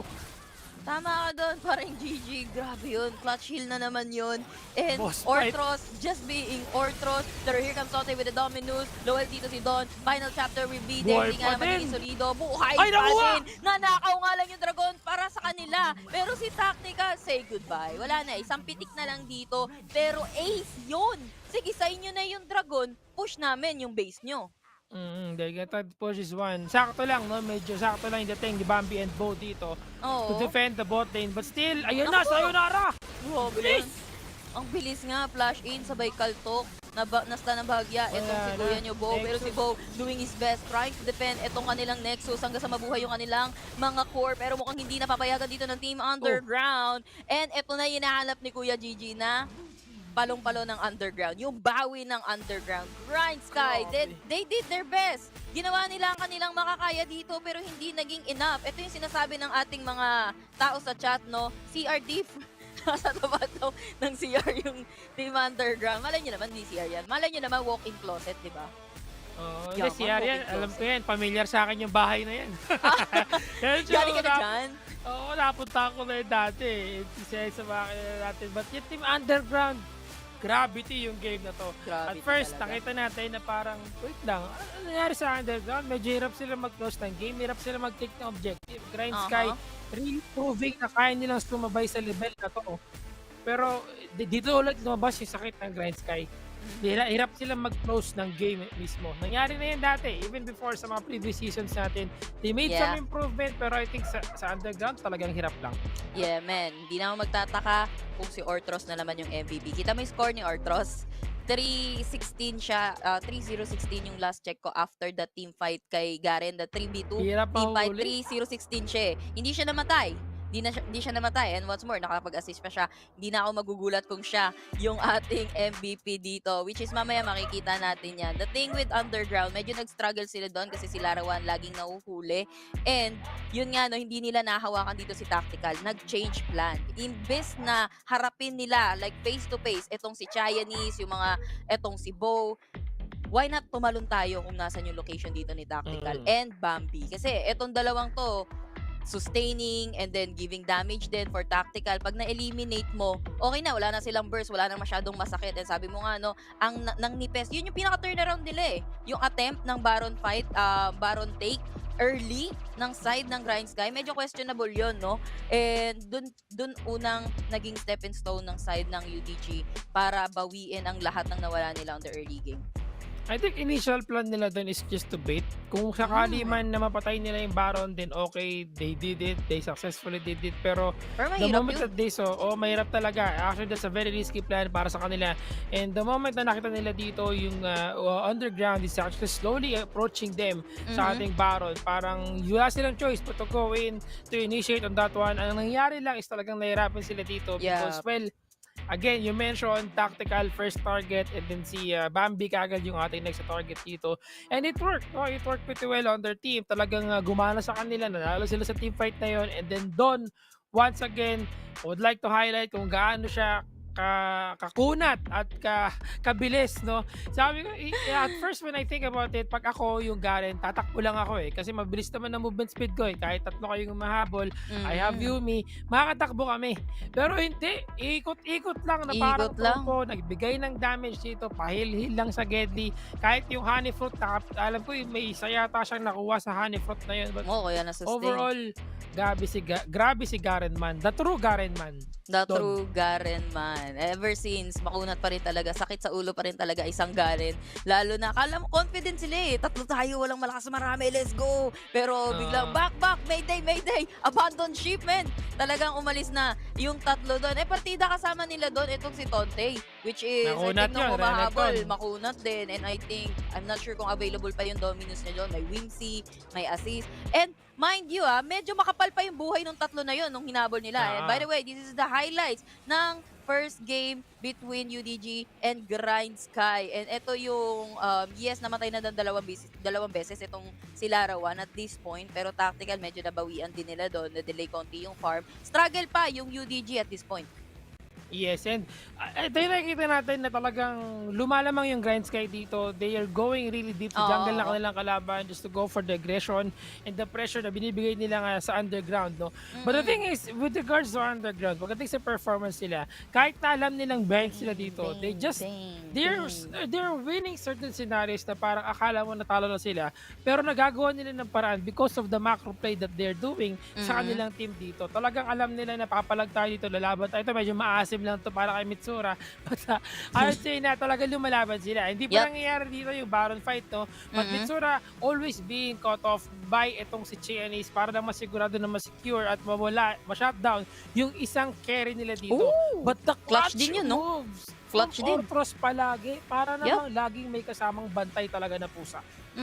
May kasama kang bantay Guardian Angel pero in a cut form, 'di ba? And ito yung last team fight. Hindi na natin nakita yung team fight doon sa may Baron fight halos kasi nag-skip na agad tayo, lampas na. Ito na yung dalawa nila. Hindi pa pala. Ito yung 3 versus 2.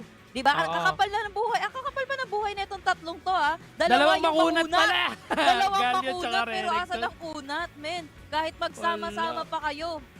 Nadurog yung tatlo. Napatay yung dalawa dito. May support pa sila. Tonte lang. Oo, Tonte lang yung nakaligtas. nakasurvive. Nakalayo siya eh. Pero grabe, nag-cooldown din. Sakto yung Dimasion Justice niya dito.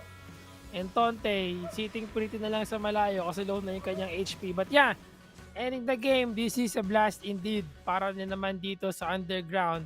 And ang player of the game natin wala iba. 100%! 100%! Ano bang sinasabi niyo? Ano ba yun? Hindi absent. Walang absent. Walang mintis. Sino may sabi? Ortros, men. Ortros pa din. Talagang highlight talaga ng support ngayong araw. 10,000 damage. Support lang 5-digit damage para sa support. Support What lang are you yan. doing, step bro? Grabe naman yan. May siya eh, may streak din siya eh. Triple kill siya if I'm not mistaken. I mean, tatlo yung streak niya. Tsaka naka-ace. Siya yung nag-final kill sa ace kanina dun sa Baron fight. Tama. Pero Ortros, parang di na bago. Grabe yon. The clutch kills, the sustain, that sustain na binigay niya kay Garen during that 3 versus 2. And kanina kay Mitsura, yung pagsagip niya, I'm not mistaken kung si Don or si Mitsura yon. I think si Don, clutch heal nga din niya yon. And talagang lipat-lipat lang siya eh. Meron tayong isang play na napakaganda coming from Ortros. Yung hinahabol itong si Mitsura ng tatlo. If I'm not mistaken, yung lumabas siya para makapag-normal attack, makakuha ng barrier or a little bit of armor. Saka siya bumalik. Then na-transfer yung armor na yon, of course, dun sa sinapian niya yon. That's another clutch from Ortros, man. Big brain move. Kaya sino nagsabing AFK lang pag quick lang Yumi, yun, no? men. Iisip din, talagang mahirap din kasi alam mo yon, you have to make a lot of movement, no? Para maging very much effective pag gamit mo talaga si Yumi. Yep, indeed. Tama yon. Alam ko, marami pa tayong bakbaka na magaganap mamaya dahil first game pa lang yan, mainit-init na. And yun nga, kailangan muna natin mag-break ng kakaunti lang. Mabilis lang to. Huwag kayong mag-alala. Kami again ang naging shoutcaster nyo for that game 1. Ako si Yasami, kasama ko dito si paring Gigi. Pagbalik namin, game 2 na. So, dyan lang kayo.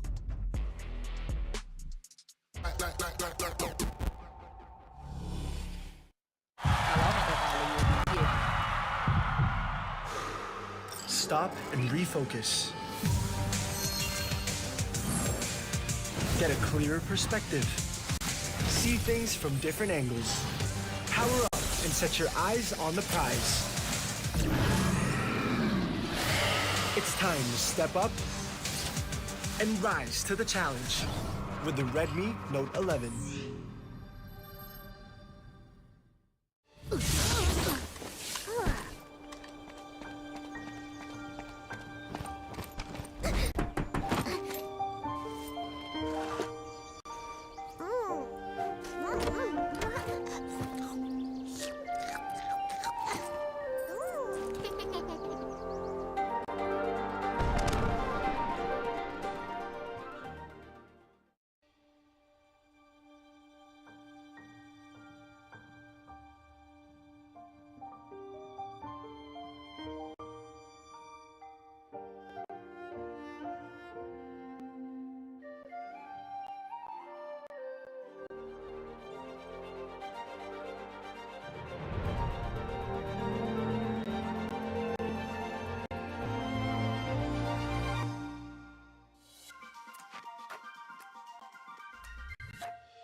Sabi sa inyo, quickie na break lang. Nagbabalik kami. Yasumi yung pala. Kasama ko dito si paring GG. And eto na. Second game na tayo. Nakaisa na nga yung UDG against Grindsky. And sa tingin mo ba, GG, makakabawi dito yung Grindsky? Kasi honestly, maganda naman yung pinakita dito ng Grindsky in the beginning ng game. And halos last minute na pumalong-palo yung Team Underground dito. Pero bayad na bayad para sa kanya. What do you think? Pili ko kaya. Kaya naman. Yeah, Nakita naman natin na in terms of performance, maganda talaga Grindsky Esports. I just hope that they can keep up kung ano yung nagagawa nila early game. They just have to keep on maintaining yung balance in a way, di ba? Parang sabi nga ni po sa Kung Fu Panda, kailangan mayroon tayong balance in a way para mas solid pa natin Kung Fu Panda, yung playstyle natin, si Po. And tayo yan Ako pala si Po. But yeah, overall Grabe ka sobrang solid. Solid. I think yung underground na talaga is mas maano na sila, mas feeling ko enhance yung parang playstyle nila dito. And kailangan lang sabayan to ng Grindsky Esports. Hindi pa man huli ang lahat for Grindsky Esports. Of course, we're still in game 2 pa lang.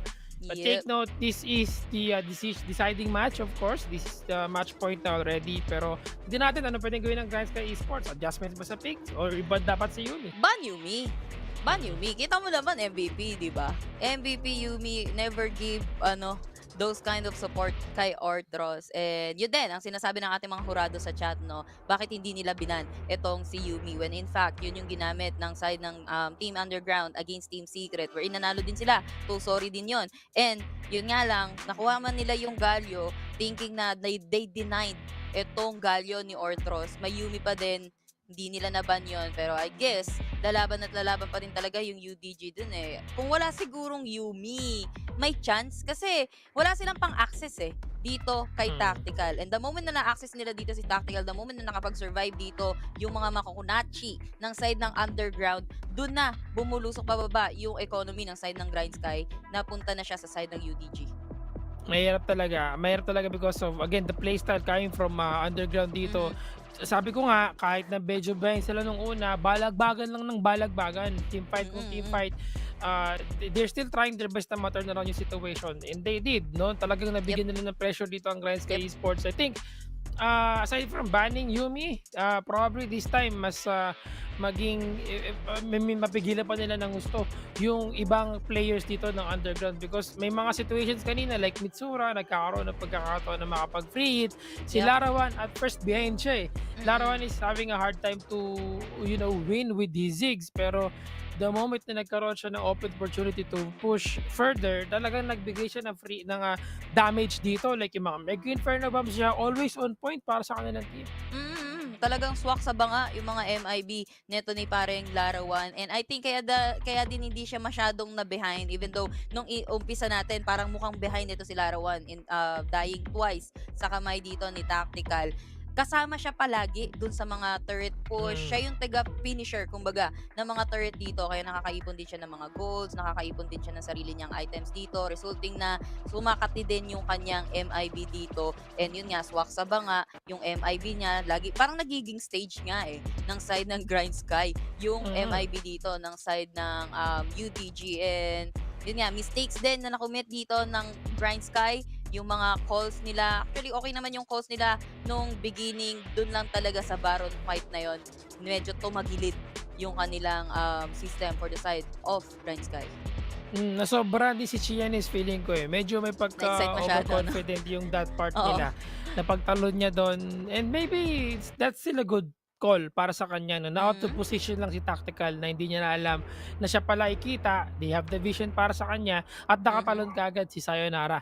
And that's the thing, it's just a matter pag mga team fight talaga, doon natin malalaman minsan kung ano yung nangyayari and you're just going to throw all of your skills kung kakayanin mo and unfortunately, yun nga yung naging turnaround dito. And again, Don, being a very tanky champion, Garen, the Garen man, na nakikita natin dito.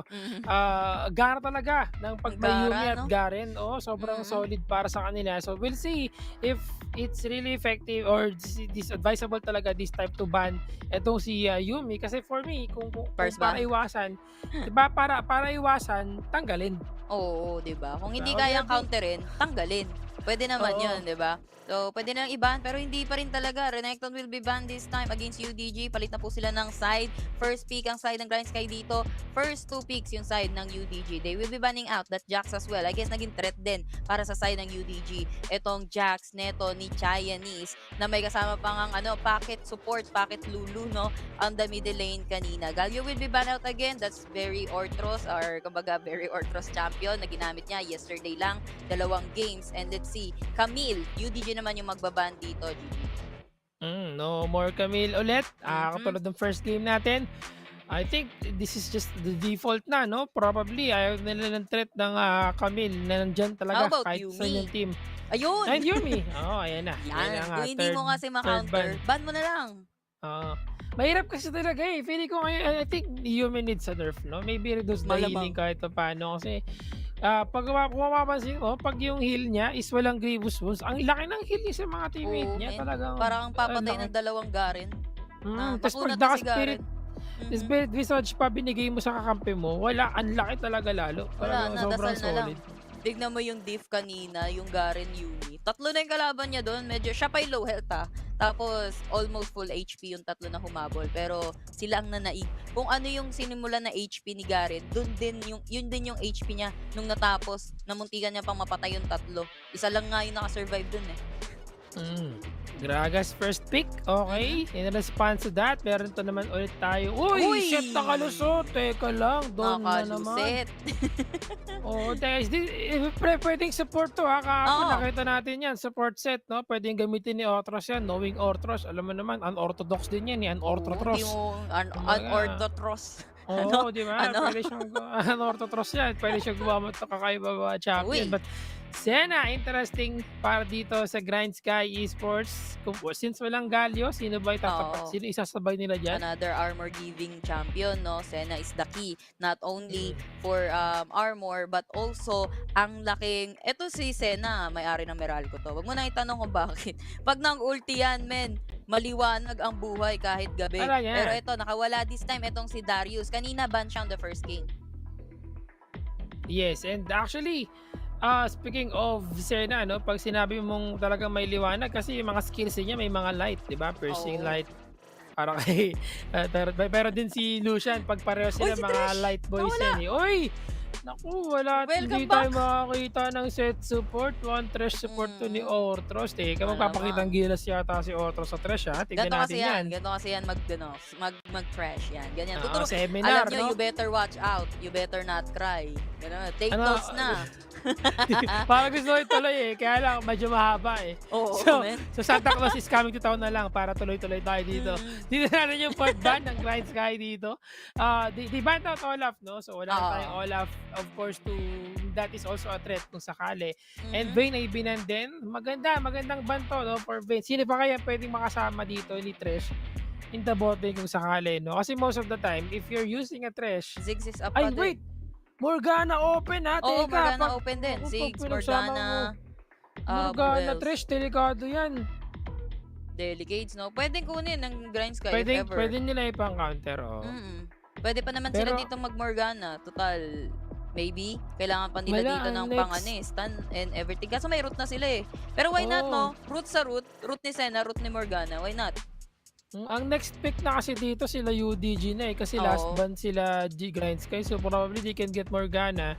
Kung Morgana yan. Pero alamin natin kasi we'll see ha. We're just waiting right now guys. No? Kasi excited ako na makita ko sino isasabay nila dito kay Tres. Timo. Kasi pwede rin. Timo, no?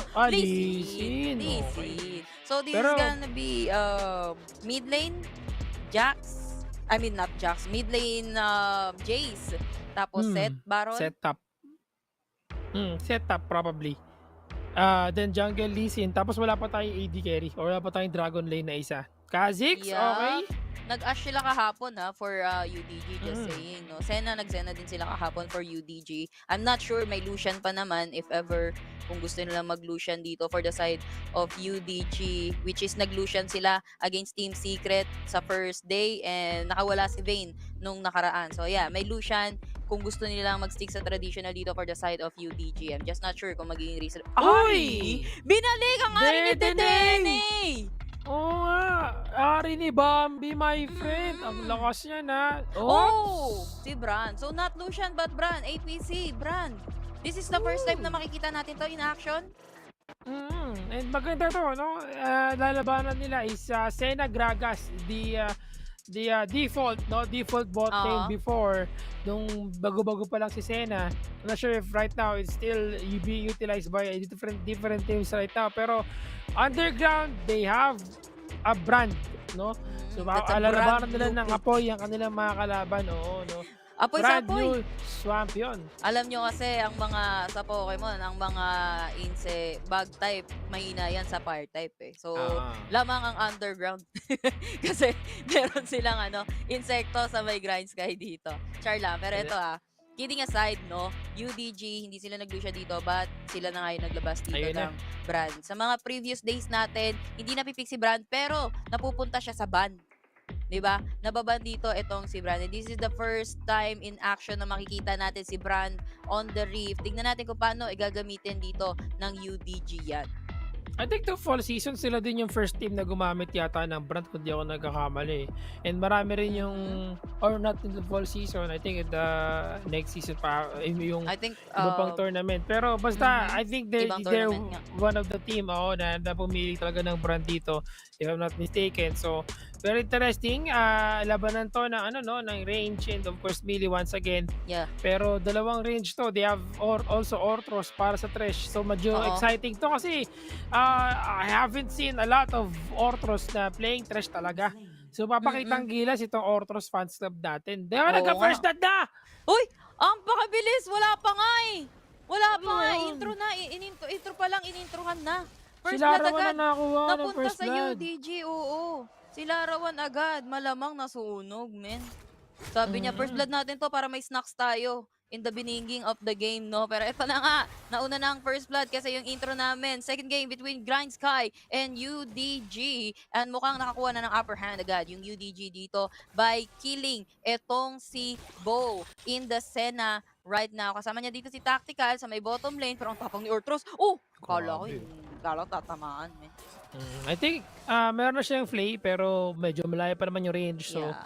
nagigitry lang siya ng death sentence in the bottom dito to give the pressure kahit paano against kay Tactical. Insekto, But yeah, the first blood, hindi pa sila Chinese. umuwi. Chinese, kaya Yeah, pero pumasok dito si Tactical, sabay barrel or para mas slow down man lang kahit paano ito si Xiaomi. Nabawian naman nila dito si Orthros to fall down in the hands of these three people coming from the Grindsky Esports. That's the counterplay na ginawa dito ng Grindsky Esports. So, sabi ko sa'yo, ito yung maganda sa kanila. They respond quickly sa mga nangyayari dito. No? Pero ang bilis naman, nabalik ng UDG. Uy, hindi pa rin tapos. Tactical, napa-belly out. Napa-belly out na lang dito si Tactical. Alam niyang malalim na yun eh. Binawian din agad ng UDG. Hindi man lang Ang pinagtagal bilis ng din. 1 minute. Wala rin siya Pero kasi wait, there's flash more. nun eh. Kasi si Uy, Tonte, low health, Don? wala pang taga. Ignite, Buti patay na yata wala si pang taga Tonte. pero nasunog. Si kuya nyo, Tonte. Pero dun ka din mamamatay para kay Don dahil binawian din siya dito ng isang Chinese. Gamit niya na kasi yung haymaker niya eh. Yeah. Kung medyo, at sayang puno pa naman yung ano niya doon, yung charge niya. Cooldown Kung sakali, pwede niya magamit yung haymaker doon. Ang laki ng armor niya doon, for sure, no? Then again, yun nga, Don responded, Chinese responded quickly in the top lane dito to respond against kay Don. At nagkaroon pa na kasi si Tonte. Yep. So, pero lamang pa rin si Don doon ha, 2016 right now. Pero boto yung lalim nito. Oo, men, nanggaling sa likod, men. Kukuyog strat. Oh. Parang nakita ko na to dati pero hindi. Nakaramdam yata yung side ng Grindsky. May pagyanig ng lupa sa may bandang likod. So, medyo ingat muna tayo. Failed rotation, pero okay lang. They can always come back again para sa side ng UDG. Pero si Chinese, na-find out na din dito ni Don na may nanlilikod sa kanya dahil doon sa ward na yon na nilagay niya pero na-deward as of now. Pero movements coming from Bambi, I think gusto nilang puntahan yung top lane. Hindi, TP out kay Bambi. Ang bilis ng respond din ni Sayonara, no? At the moment that they know, he knew that meron potential gank na top lane. Talagang pumunta siya kaagad dito. Yeah. Pero since nag-back nga sila, uwi din muna siya, mag-recall, mag-reset. Kasi malapit na tayo mag 4 minutes, 3 minutes na. I think Oo. mag-mid na tong mga to after ng wave na to. Men, pansinin muna natin yung mga ward. So far, well distributed ngayon yung mga wards coming from the UDG. Pero death sentence, hindi naman siya binalikan dito ni Ortros. Kasi Ortros baka mapunta siya sa range ng tower din Malalim yon kung sakali, di ba? Bawas lang ng bahagya dito sa mga katapat nila. Pero less than or mga 30 seconds, mag-up na yung ating Herald and also the Mountain Drake. So well distributed as of now yung mga wards coming from UDG. Pero unti-unti nang na nawawala. Yes, tignan mo Yasu. Ngayon, first item ni Larawan. Oblivion or Bagad. Grievous ones kagad para kay Sunod agad. Bow dito, no? So kahit na, Oh, oops, uy, Sinita, si Sayonara. Tonte, mukhang gustong umuwi, pero Kinustam. hindi, pinag-untog ang mukha. Andun yung armor, hindi na nakaabot. One down and make that two dahil sinapak-sapak dito ni Don. Ignited siya. Ignited dito si Don, pero Wala, hindi buhay buhay pa. Touchdown on that fruit. Grabe naman dito yung nagawang counterplay doon ng Underground. I thought at first lamang na yung Grindsky because tinamaan ng charm, the split dash was there as well, ignited as well coming from Bambi. Pero hindi, medyo hindi nga naman kasi sila isolated in that part of the map kasi magkakasama sila dito. Pero overall, with the help of Dawn and Sayonara, talagang solid talaga. Now, Grindsky, Yep, Grindsky, Referral, pero ito Black Mist, mukhang medyo obvious kasi nakita na sila yan. Pero grabe naman yung pasok doon ni Ortros with the box, doon mismo sa may lagusan, pero sa bandang likod si Sayonara, kinakalbo si Tactical dito, Yatarchi, at sabay pre-hit coming from behind. Napatay pa yung isa with a double kill coming from this Mitsura and make that a double kill as well. Para dito kay Sayonara, sabay hook lang, whoop. Talagang bawi lang siya dito kaya Sayonara. They can continue doing this Herald para sa side ng UDG dahil hindi pa naman makakaresponde agad yung Grindsky dito. So, kailangan nila maging maingat ngayon kasi Puti na lang buwan to. Grindsky, yep, the first attempt to go for the Referral from them is na-counter na kagad dito ng Underground. Teka lang, Bambi, naghanap ng target dito. Wala Ginamit na yung siya kanyang, naabutan. okay, wala pang naabutan. This is not replay mga kaibigan. Curse of the Si Black Ortros. Mist. Tignan mo yung flash. Flash death sentence si Ortros. Sinusubukan niyang mahuli yung nasa malayo pero nasa malapit yung tinamaan niya dito. And then with the follow-up coming from Mitsura, look at that damage. Medyo late na din si Bambi na dumating sa laban na to kaya wala na siyang naabutan. Yeah. By the way, kung nagtataka kayo kung nasa na yung Dragon natin, kanina bago tayo mag-replay, kinukuha na siya ni Chinese. And since isolated itong si Kuya nyo Dragon, nakuha na ni Chinese without any contest coming from the UDG. Pero lipat naman sila agad for the push on that turret. Tablado lang din naman kasi nakabasag dito yung UDG at the bottom lane ng GS. And that's a good thing once again para sa UDG dito, no? Kasi rather sa Grindsky kasi nakabawi sila kahit paano with that objective na nakuha nila, the Dragon. Pero yun nga lang, syempre isang turret tayo dito. First blood turret goes to UDG. So see if they can maintain this one, mga kaibigan. Kasi 3-1-2 score na si Sayonara. Now, meron na siyang Yomus Ghost Blade sa rated dirt. Probably gonna go for Edge of Night after neto para magkaroon siya ng konting defensive sa kanyang champion. And he still has Referral on his hand dito. Pwede niya nagamitin to potentially push the mid lane. Probably kasi mas madali sila makakagalaw kung sakali na makuha nila kagad yan. Yeah, pero ito nga, no, speaking of potentially push the middle lane, sinasabi mo nga parang GG mo ang pinoprotektahan na nila yan for the side of Grindsky. Aware sila na may Herald pa dito, yung side ng UDG, dahil hindi pa sinasamon kanina pa ng side ng UDG yan. And countering lang din yung minion lanes or yung mga nagpo-push na minion dito coming from the Grindsky, pero sila tactical. Naghahanap sila ng target. I think naramdaman nila dito itong si Don at pound out nila na nandun nga pala dito itong si Don with the armor na kalahati hindi nagdag sa kanya pero buhay pa rin siya. Pero mukhang na-isolate pa dito si Chinese at si Chinese pa nga yung babagsak.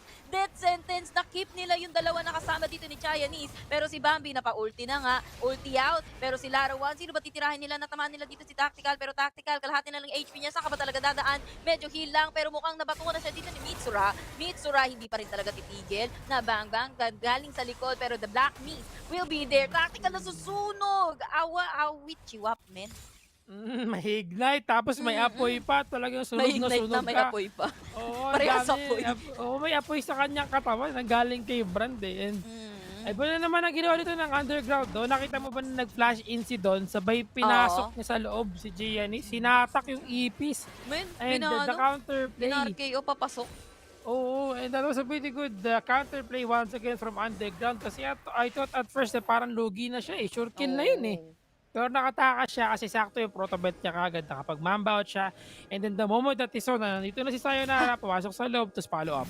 Hala, natatakan yung isa. Pero ang Uy, target sinipa. pala talaga is si Bambi. Bambi with the charm, hindi magko-connect. Walang Para spirit rush. Pinakain ng paamin. Wala cooldown. Ginamit niya kanina yan. And ginagawa nila dito itong si Tonte. Ginamit niya na ang lahat. Bo. Nagagaling sa likod dito itong si Bo. Tinry niyang kumanon kaso hindi. Hindi enough yung kanyang damage dito. Pinakain din ng paa itong si Gragas. 3 down for the side ng Grindsky dito. And I think yung middle lane nila is gonna be saying bye-bye para sa side ng GS. Oo, Uy, meron grabe pa yun. silang repair daw kasama That's dito. yun. Damage na naman. Teka, Qeon is May tinamaan sa tatak ha? likod.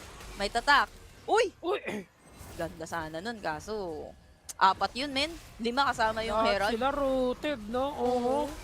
Rooted malala ang nangyari doon sa ating mid lane. So, nakikita natin na ito yung situation right now na meron tayo.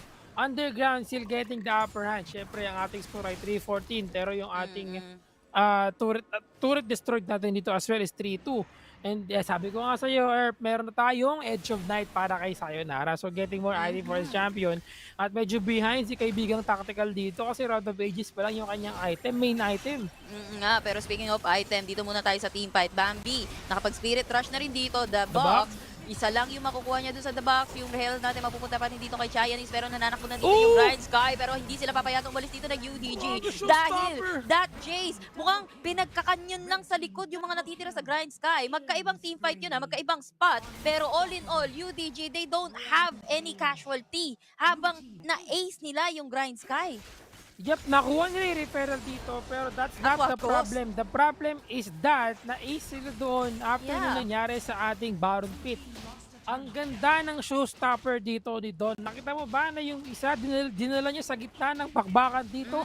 And that is more damage na being given palalo sa kanyang showstopper at may slow pa na may bibigay sa kanyang mga kalaban kapag ganun yung nangyari. Tatlo yung tinamaan doon and that's going to be the win once again for UDG. Tactical. Ano yung pero hindi na death sentence. Pero here comes the stun coming from Lara 1. Magagaling sa likod ito si Xiaomi. 4 yan pero nandito na yung si Don. Mukhang RKO na naman siya. Nice si Stasis para dito kay Xiaomi at mukhang nabundol ng belly etong si Tactical. Ni Tactical etong si Don. Don has been taken down. Nice counter yun yung ginawa ni Xiaomi. Si Xiaomi magagaling sa likod. Habang nandito sa likod na naiwan si Lara 1 isolated.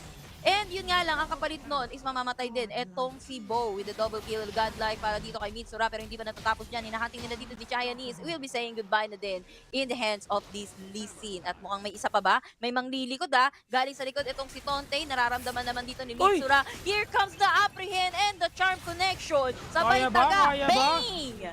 Nalibing ng buhay si Kuya yung Mitsura with a shutdown. He will make the impossible possible. So nakita natin yan kasi parang sinusubukan pa niyang i-turn around at nahuli na siya dito. Even the charm, the CC already, the damage coming in from Bambi dito is more than enough na to secure that kill. But then again, yun nga, syempre, kapalit yun ng kanyang buhay dito. But overall, it was a good trade coming from UTG kasi namamang na naman sila sa laban na yun.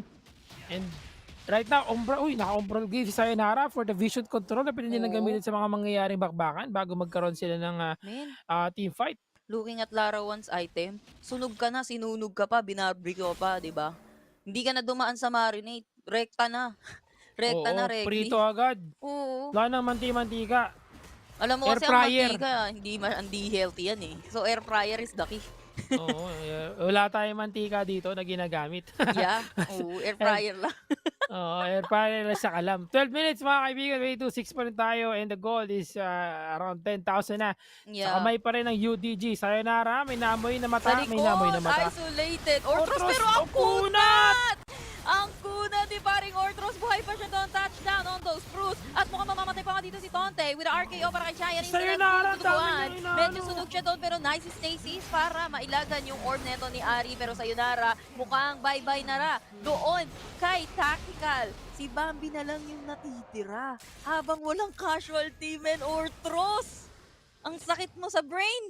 Oo, sakit mo, Pia. Grabe naman yung damage na yun na nakita natin. Pero teka lang, masakit. Uy, grabe, ang sakit nun, men. Pero wala, napabagsak nila yung Tori dito. Very, very quickly lang. Siyempre, kailangan mo i-transition agad yung 4 na takedowns nyo into another objective, which is itong inhibitor turret butas na yan sa side ng Grindsky. Ngayon pa lang na-isamon itong Reef Herald. The Baron is up already. Wala pa naman tayong Dragon ulit, pero as for now, no, tig-isang Dragon sila. Kaso kita mo yung lamang in terms of kill. 20 kills diff. Ang laki nga. Talagang mukhang dito papasok yata yung prediction nila sa gold ng mga panelists natin kasi lumalaki palalo. Hindi lang natin nakita yung sa first game natin pero more than 10k talaga yung gold diff natin dito in favor of UDG.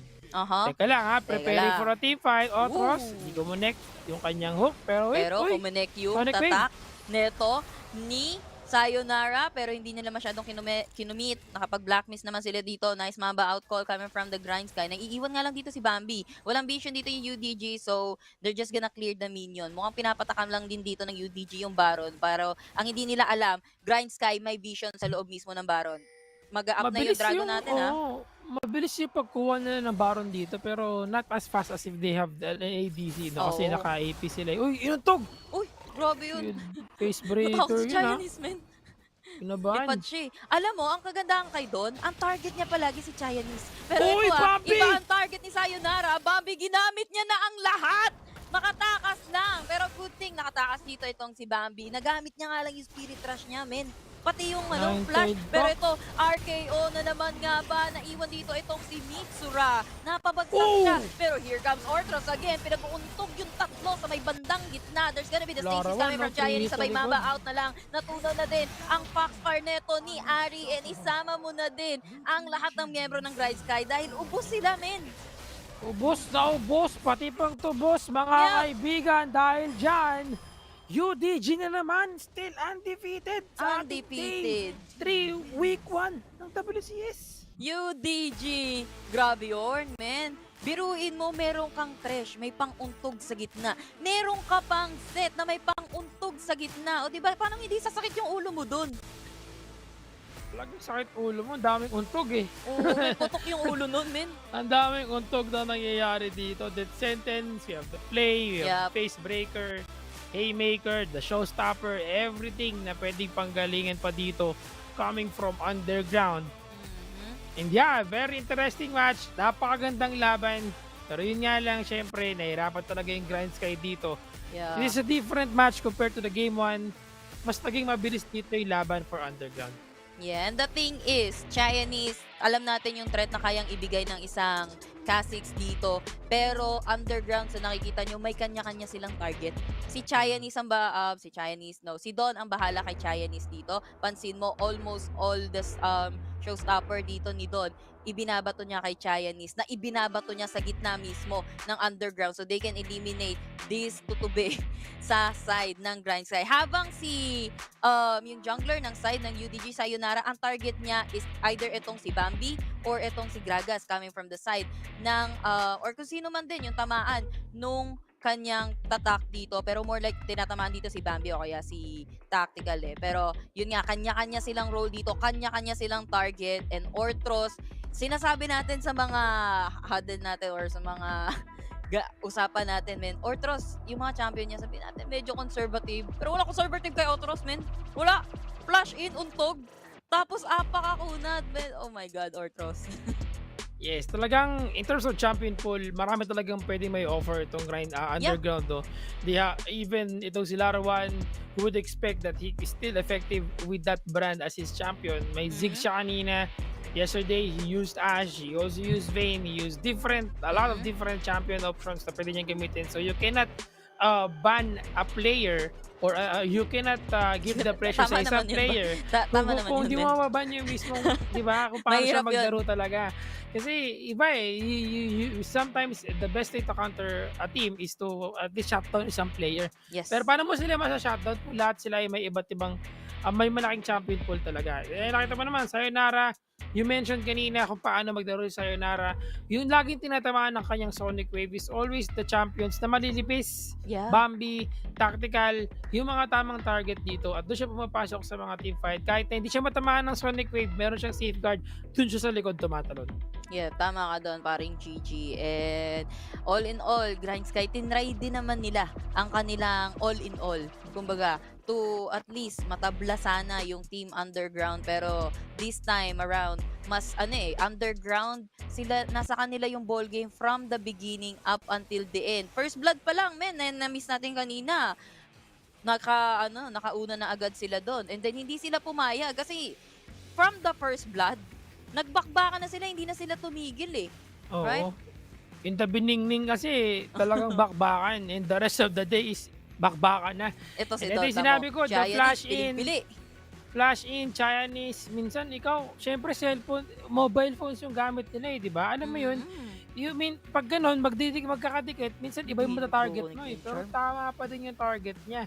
And again, this is the replay. We're showing how UDG is just focused on going for the team fights after team fight dito to give the pressure for Grindsky na talaga mag-team fight din. So they have no choice but to go for the response instead of pushing a turret dito. And sayonara with those plays. See? Iba yung tinamaan, iba yung tinalunan. Oo, Kumbaga, yun nga yun. Yung kay iba yung sayonara. dinigawan, iba yung sinagot. Iba yung binigyan ng bulaklak, pero iba yung ginawa. Ayun, true Grabe that. yun. Oo, pang TikTok. Alam mo yun, may bebe number 1, tapos sa bebe number 2, bumahay. Grabe, Ay, hirap. grabe. Hirap talaga, men. Pero ito, kidding aside, kita Ayun, mo naman no? yung raga-ragasa Grabe, ng showstopper UDG na yun. dito, men. Hindi sila talaga umaatras. Sa may bandang likod, may naiwan, patay din. Tonte na yung kaharap nila doon, men. Walang kinunat yung Darius. At ito lang yung nahuli nila kay Lara kasi na-isolate siya dun natalunan siya. Neto, ni Chinese. What's questionable is tumalon pa pabalik pala itong si Chinese. Nilagay niya pa sa danger ang kanyang sarili. And Ortros, just being Ortros, tinagaan na yun. Buhay pa siya. Yep, hindi late kasi yung pag-proc ng passive dito ni Tonte sa napaaga yung paggamit niya ng Noxian Guillotine dito. Overall, talagang na-counterplay din. At saka makunat din talaga itong si Ortros, no?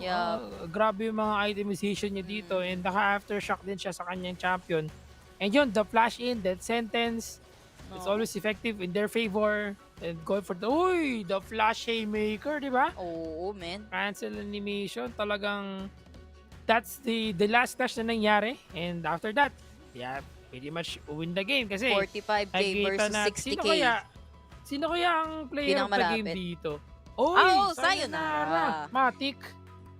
Kala ko Ortros pa din Pero kasi hindi may mga times lang na nag-shine siya dito si Ortros, pero Sayonara nag-shine din siya. More like for me, ang parang worthy of MVP, Sayonara. And also itong si Don. Kasi not only na piling-pili talaga salang-sala yung target niya, basta Chinese lock-in, balibag mo yan, pagpag mo yan, and then yatap yan agad. Pero Sayonara, playmaker din kasi every time na may tatak siya dito, wala na siyang sinasanto. And yung target na pinupuntahan agad ni Sayonara, even though gaya ng sa bottom lane kanina, alam niya kung sino yung target niya Bambi yung gusto niyang pitasin doon, even though hindi si Bambi yung natatakan niya. And all due respect doon sa ganong discipline na meron si Sayonara. And amazing play again for Team Underground, undefeated pa din. Pero may next week pa naman tayo pero men, grabe, Underground. Walang kupas. Magandang simula ito para sa kanila. This will actually build up a momentum for their team sa ating week 1. Kasi syempre, a lot of players or actually a lot of teams are trying to find their place sa ating first week ng ating WCS. So syempre, makikita mo na dito kung sino yung mga dapat mong bantayan, kung sino yung dapat mong mas paghandaan talaga. And pretty much, Underground just shows na they are one of the teams talaga na kailangan bantayan dito. Never changed ever since during the previous season na naglaro sila sa Wildrift. Tama ka. Medyo nawala ako sa hulog doon. May narinig akong kuting Biglang antinis nung kuting Ewan ko kung saan nanggaling yun, pero it's a sign na nga ba, no? Kaso tapos na yung Team Underground. Let's see, baka may ibang mga teams pa tayo na gumamit ng Ming and Ming connection mamaya. Kasi second series pa lang to ng Team Underground and ng Grindsky. And yun nga, pinatunayan pa din ng Team Underground na sila pa rin talaga ang nasa taas. Tama, no? Taka, excited ako sa magiging next matches pa dito ng Underground together with Grindsky Esports. So, this is a GGWP for Grindsky Esports for sure. They learned a lot in this game and even with the Ari of Bambi, talagang nakita natin na nahirapan din siya. Though, he tried his best with the on-point charm pa din. Always on-point charm pa din. And yun yung highlight natin dati nung siya ay si Dedenne pa. Diba? Yung mga highlight niya dito kung paano siya Yeah. gumamit ng Ari dati. Yeah, and makikita pa natin kung meron pa nga ba tayong mga Ming and Ming connection or may iba pa tayong mga champions na makakalabas dito sa ating Reef. And by the way, again, yun ang Team Underground versus Grindsky 2-0. And kami ang naging shoutcaster nyo for that series. Meron pa tayong 2 series mamaya. Kaya chill bill lang kayo. Ako si Yasumi, ako kasama ko dito si paring Gigi. Huwag kayong aalis. Kira-kits tayo.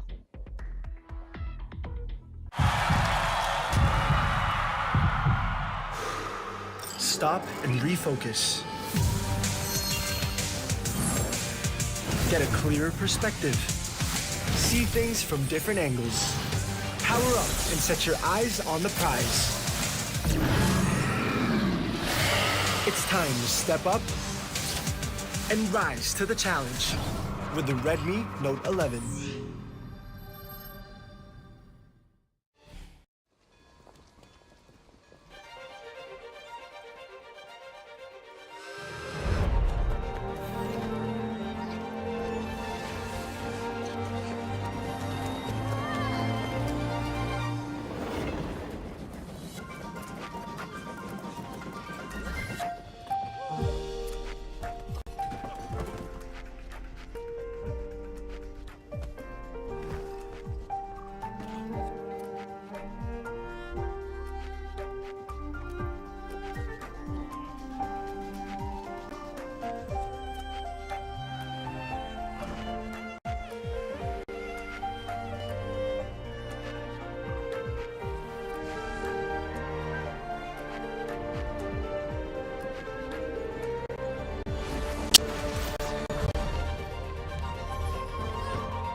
Stop and refocus. Get a clearer perspective. See things from different angles. Power up and set your eyes on the prize. It's time to step up and rise to the challenge with the Redmi Note 11.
stop and refocus.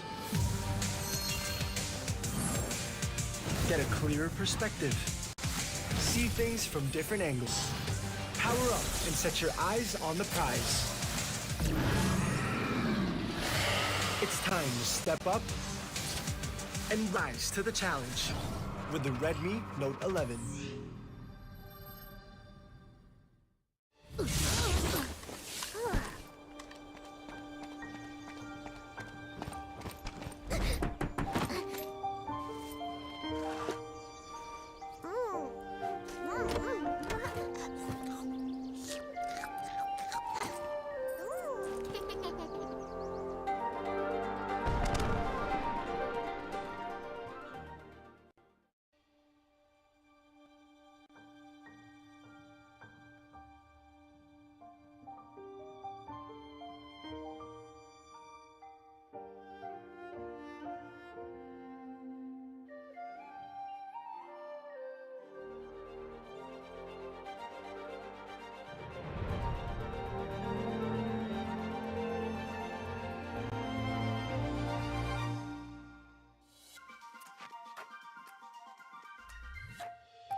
Ladies and gentlemen, welcome back to the WCS day number 3, and we just saw quite a banger between Grindsky Esports and Team Underground. Botch Spice, Crazy Apple, as well as Autolose, giving you the action and breaking it down. Let's start talking about it, gentlemen, because we thought this would be a one-sided matchup, but let's get into some highlights and lowlights. Now, Crazy Apple, you were right there in the rift with them.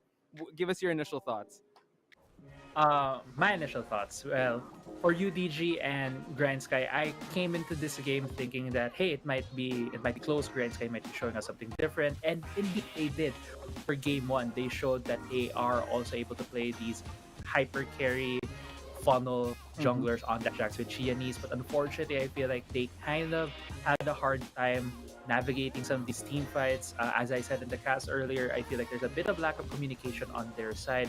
Xiaomi's had these moments where he's too far ahead of his team. But at the same hand, it really shows as well how cohesive as a unit UDG is, Team Underground. We would always say that, hey, FLA is this team who's always good at these team fights. But the thing is, for UDG, it's like controlled chaos in these fights. They always know where the other guy is and how they could capitalize as much as possible on the positioning of each member from their team. I love how you use the term controlled chaos because Right? So good. it's chaotic, but at the same time, it will end up with a 5-0, a clean ace for UDG, something that I did not expect, or no one would expect in the team fights. That's so chaotic, but you know, Underground knowing their limits, just going at it, going ham. But credit goes to Grindsky.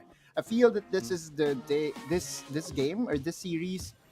Although they lost, they showed that they're up there. They will fight fire with fire. And on game number 1, they were almost the winner. It just so happened that there was a highlight. Yeah, Yumi and Garen, man, what was that? It's crazy to think about it. And no, it was tweeted by our friend XC. We'll talk about it over and over again over the course of the weekdays, right? How to stop the Yumi plus Garen connection. Yumi, by the way, shout out to Orthros, the first person to go 100% in kill participation in this league. And again, the hype surrounding Orthros is back, and it shouldn't have left in the first place. Yeah, it should. Yeah, for sure. And we did interview him yesterday. He's such a big personality, and him being on that Yumi, guys, like this is a real problem that we're experiencing in WCS. Yep. How the heck are we gonna stop this connection? It seems like the only way to do it is to ban, but I don't know. Do you guys have any initial thoughts? Yeah, ban. Ban the cat. Yeah, ban. Ban the cat. We Put it in the bag. already have 5 bans for each team, and I think it will do you more good than harm in respecting the Yumi of Orthros. Again, this guy, when he started playing last year during the Icon series, he was playing Soraka, he was playing Jana, when everyone in the league was actually playing Alistar or the Engagers, and that's how crazy this guy is on the Enchanter supports. Now he's bringing a different side of himself. And also, I just would like to shout out Don and Sayonara. Yes. Don on that set, man. Garen on game number 1, game number 2, his set is already ban worthy because he's playing it as if it was not nerfed here, Crazy Apple. And you have to help me out with this, because with so many champions that are ban worthy against UDG, how do you plan against this, guys? I don't know. The thing is, right now for UDG, it feels like, as I think I mentioned this yesterday. I'm not sure if it was in the caster desk or in the panels desk, where I think Don is this role player for Team Underground. He absorbs a lot of the pressure. He is the guy who's playing on the weak side of the map, and you couldn't see that when he was playing that set, man. He still had enough skill, enough damage to be able to deal as much damage and to be effective in these fights. So I don't know. I feel one of the tests that we need to see Team Underground right now is how far does Don go playing the weak side of the map. We've seen him on Garen, and I think the set a couple of times now. Yeah. Maybe take away one of those both or one of those champions. Maybe force him on a different set of champions right there that aren't as safe to play. Yeah, and speaking of the man, the myth, the legend himself, we will be speaking to Don in just a bit. It just seems like their survivor pool, the champion pool that they're using is just so deep, and I'm really interested to get his thoughts, especially with the highlight was the Yumi Garen connection. We were screaming, and Cyrus as well. We're like, oh my god, he's breaking ankles. And so there's just one thing I would like to. If we praise Underground, we also have to be critical of one thing that I have noticed in the past couple of games that they had. Yeah, we know that they have been winning, but it does appear that they surrender too many lane deaths in the Dragon lane. It feels like that Orthros and Lara 1 this time, they're winning the game. They're winning as a duo, but they're not doing it using their lane prowess. I feel that that's something that they have to fix, because surrendering lane that's against more formidable opponents or looking ahead against international competition will be heavily punished. So that's one thing that they have to clean. Okay, gotcha. Duly noted. So let's head on over to the interview with Don himself. He was not the player of the game, but we are going to get to talk to him. So let's talk to him right now. Don, congratulations.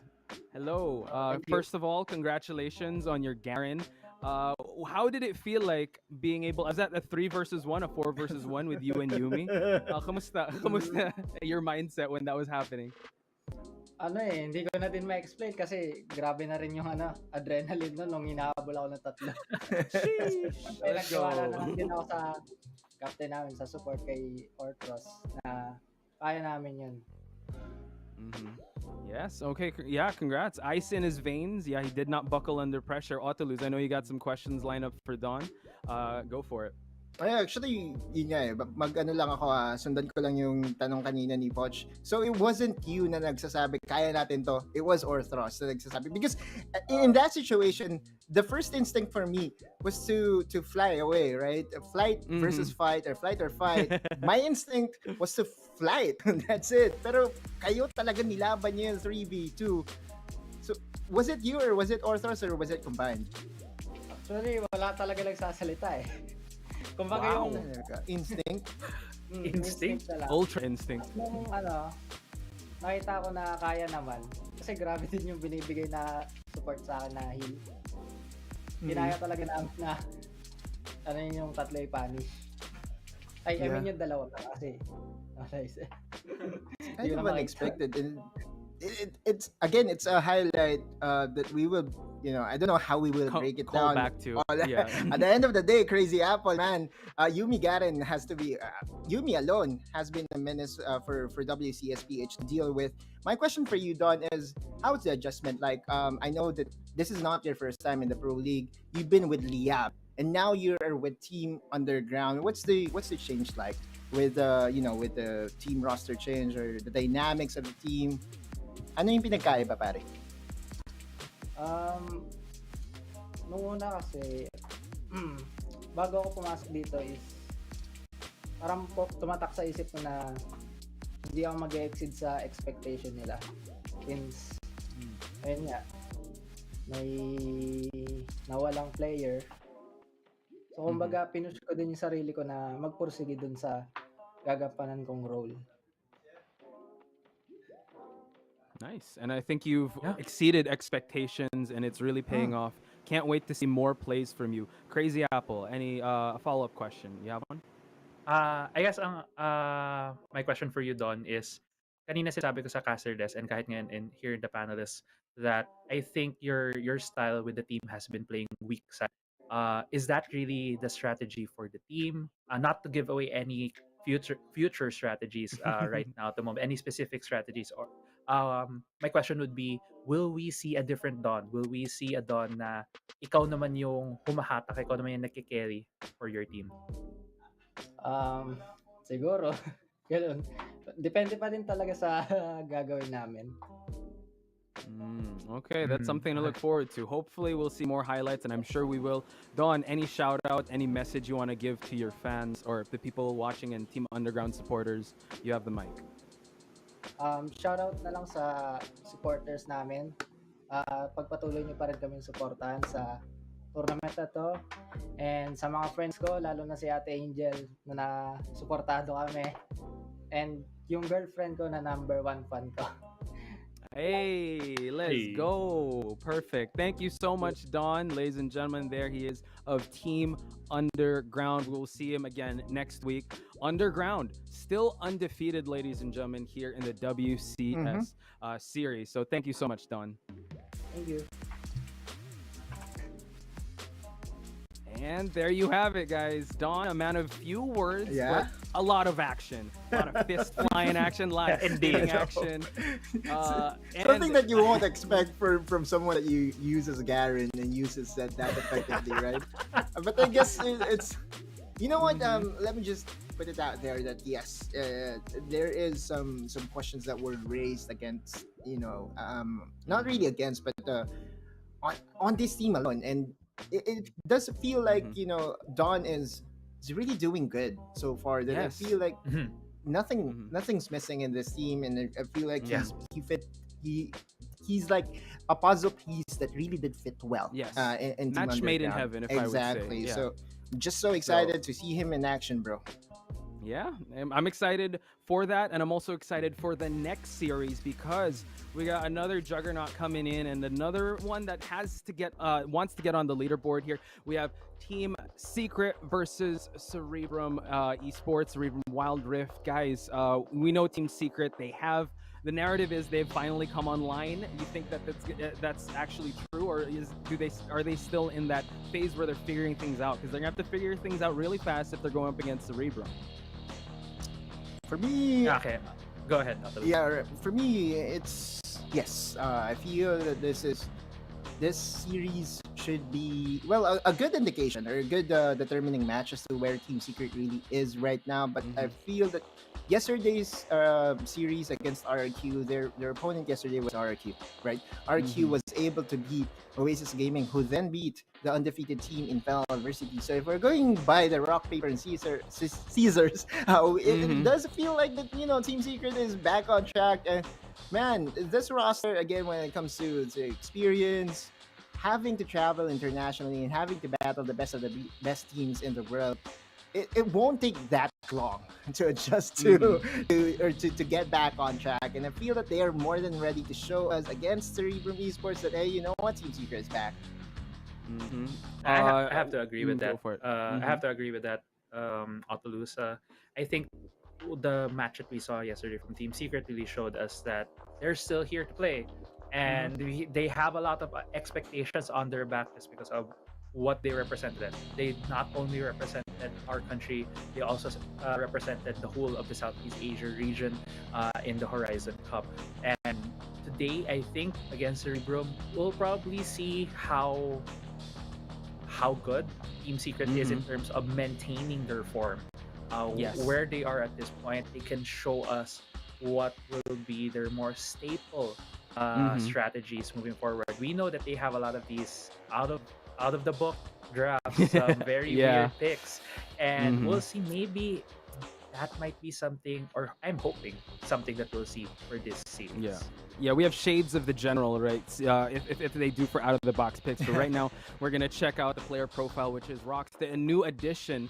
And can I just say, I think they're starting to have this chemistry, because the biggest question coming into this series, the start was how will he jive with the rest of the team. Now, Autolus, I want to get your thoughts so far, because Rox, mechanically very gifted, but coming in with a team like, as you mentioned, with a prestigious name like Team Secret, how do you think he's performing so far? I mean, to be honest with you, Rox is like the most plug-and-play player that I could think of, that he could really easily fit with any team that we have here in WCS. That's how good he is. It just so happened that he's replacing the Southeast Asia MVP in James, right? So it's kind of unfair.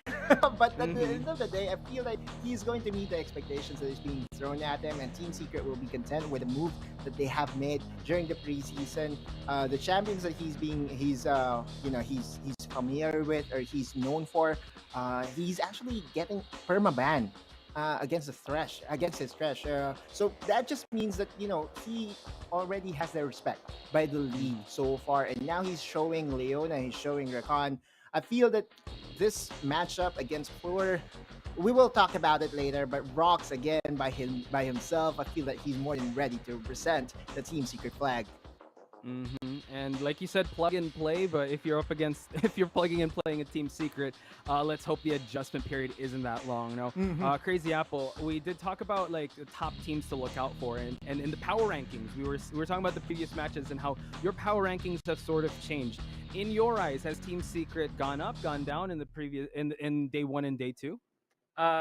Okay, day 1 was really a hard way to say the power rankings. They went against Underground, who is gonna be the undefeated team of this week, and that already felt like a truck that just hit them. It was they woke up and they're like, okay, we need to make adjustments. And day 2, they showed that they're also a force to be reckoned with. They swept RRQ. And right now, I think in my personal power rankings, I still look at Team Secret as possibly one of the teams we'll be seeing in the finals. Give me a number, bro. Give us a number. Number right now. Autolus, putting him on the spot. I love it. Let's go. Give us a number. I think this is a very, how do you call this? Not a shallow call, but a quick call just because of what I've seen earlier from Fennel. So I think right now, Team Secret has made 2 or 3. Wow, that's still 2.5. pretty All right, high. let's go. All right, 2.5.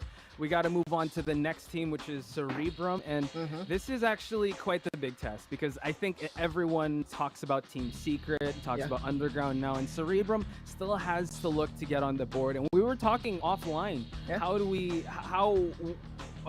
talk about this match? Because you got to call a spade a spade. It might be a David and Goliath story. Autolus, give me like your context to what we're about to witness in this match. And it's kind of unfair for the rookie team to face Team Underground day number 2, and then day number 3. Hello, welcome. It's Team Secret this time. It's kind of, I don't know. It's kind of unfortunate for them. But at the end of the day, if there's one thing that I know about Cerebrum Wildrift, Evil is here. Did actually try out for Team Secret, and when they were trying out, it wasn't actually. The tryout was special because they were selecting the best players out of each team that did try out, and Evilise did actually play with Azar back then. So when it comes to the matchup that we have right now, Evilise and Azar is something that I would look forward in watching. I know that we have a theme ongoing right now, which is the Support Sunday, and I actually am a very big fan of Fleur and his plays, but I will carefully look at Evilise as to how he will play against his former teammate. Ooh, that's an excellent story. But let's check out Fleur and Crazy Apple. Talk us through Cerebrum's performance so far and how Fleur can, potentially pop off in this matchup. Yeah, Fleur, just like Rocks, they respect this man's thresh. He really is very much proficient on this champion, and seeing that maybe if this would be open, seeing that maybe it could be one of the priority picks from Cerebrum, gonna see a lot of good plays coming from this player right here. I think for Cerebrum as a whole, they have been shown to, well, of course, the record is not the best right now, but this could be similar to what Grindsky did earlier against Team Underground. They just need to prove themselves that they can go toe-to-toe against big guys. Yes, it has been a trial by fire for this team going against Team Underground and Team Secret in the same week. But on the other hand, if you look at it, you already went against all the tough opponents the first week. Right. It already shows where you are at this point. It already shows some of the maybe more glaring things that you need to improve on. You need to do at the next couple of weeks. So it would be a nice litmus test for them to know where they stand. And I just want for this series especially, I just want to see them showing signs of life against Team Secret and just not lying down.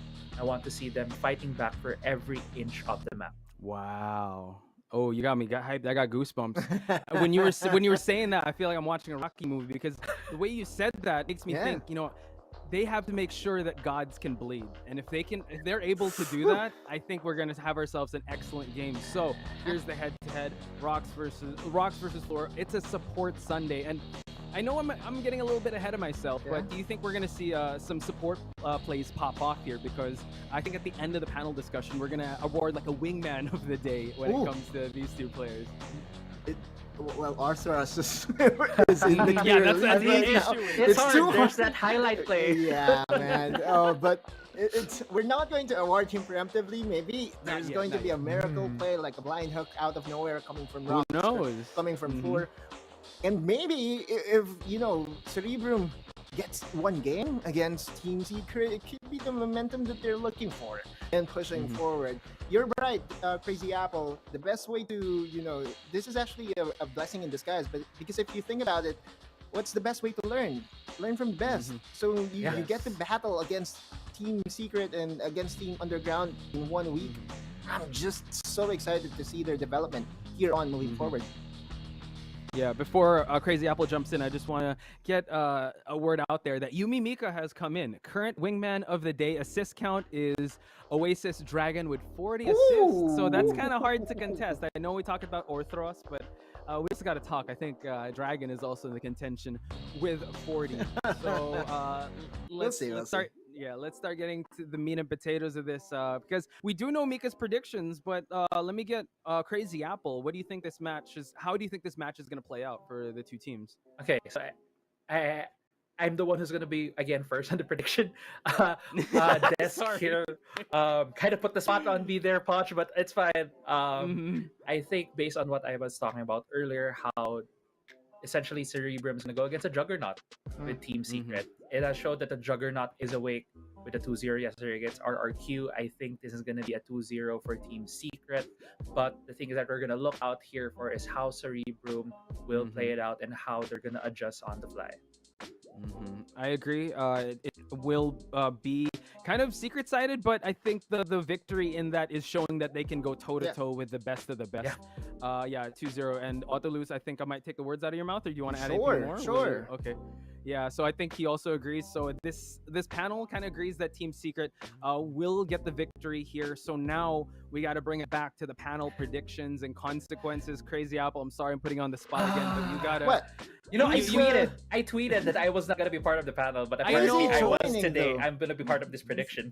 But Sorry, who is he joining though? So Crazy Apple should be joining Mika.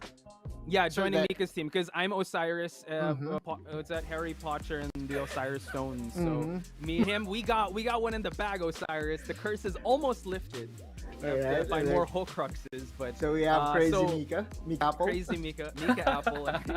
There we go. Shout outs to Mika. So now, let me give Crazy Apple the advantage here, since he is kind of put on the spot here. Since we are in agreement that it's going to be Team Secret, how do you want to settle this? Do you want to go gold difference, objective difference, kill difference? Because we gotta keep track of all that. I want to make it a bit think spicy because I think gold is too Oh. easy. So let's go with kill difference. Okay. Kill difference. Oh my god. Cumulative. Let's Okay. go with the numbers. Cumulative. Cumulative. Cumulative. I'm basing this on the couple of series I've seen today. I think there would be a total of 35 kill difference Whoa. for Okay. cumulative for both teams. That's Would- okay. Would you get mad at me if I price this right? I'd be like, oh, 36. And then Oh God. No. Okay. I honestly was gonna go for 30.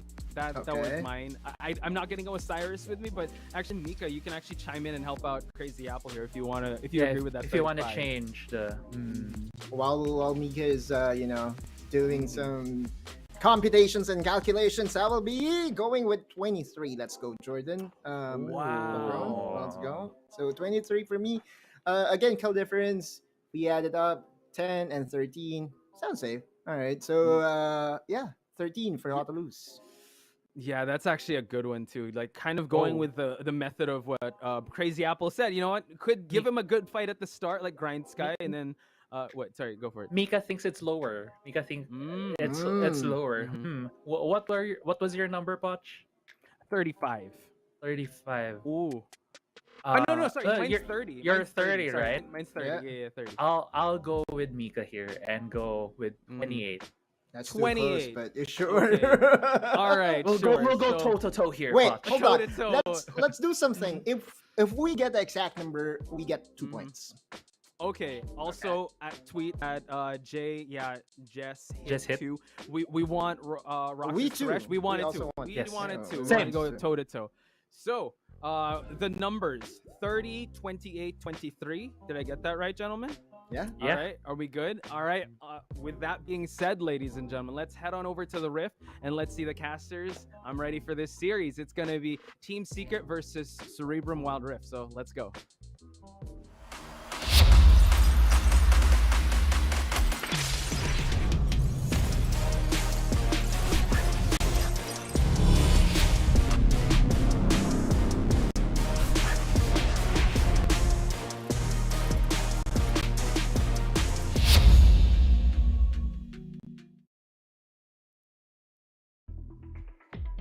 Welcome back, magandang gabi. Nagbabalik kami. Third series na tayo para sa araw na to. Last day ng WCS PH Week 1. And kami ang magiging shoutcaster nyo. Ako nga pala si Yasamian. Kasama ko dito si Osiris. What's good, parang Osiris? Ayan, so nagbabalik ang Good Vibes Tandem. Kung saan makikita naman natin ngayon ang labanan ng Team Secret at Cerebrum. No? So napakalupit na laban ulit ang matutunghayan natin. And hindi natin alam kung ano ang pwedeng mangyayari. Pwede pa rin kasi magkalasunan dito pagka nagkamali na isang dalawang Team Secret. Pero in terms of consistency, syempre Team Secret is there.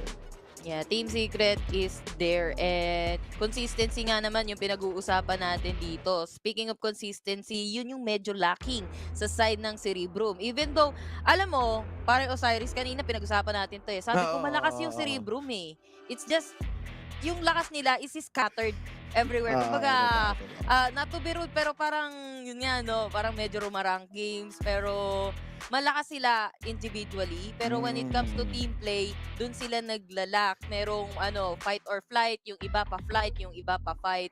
And, minsan, si Fleur kasi, napapansin ko sa mga previous matches ng, ng Cerebrum, si Fleur, Gina G, Like, mag-i-initiate siya. oo. I think okay lang naman mag-initiate siya. But the problem is, asan yung backup mo? Laging wala yung mga kasama niya dito kasi palipad na sila Totoo. papalayo. Pero anyway, this is the draft. Tingnan natin kung malalason ba nila dito yung Team Secret. And sorry, dun sa nag-tweet kanina kay Jess. Oo. Hit! Yo, Jess Jess Hit. Oo. Yun. Sorry, wala pa Tama, rin tama. Rocks Trash Oo, sorry, With all wala due pa. respect, man.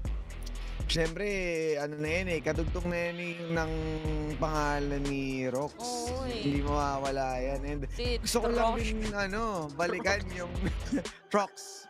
Trox. Parang Trox no? Pero gusto ko lang balikan yung sinabi ni Spear kanina, nung off-cam Oo. tayo tungkol kay Zaupi.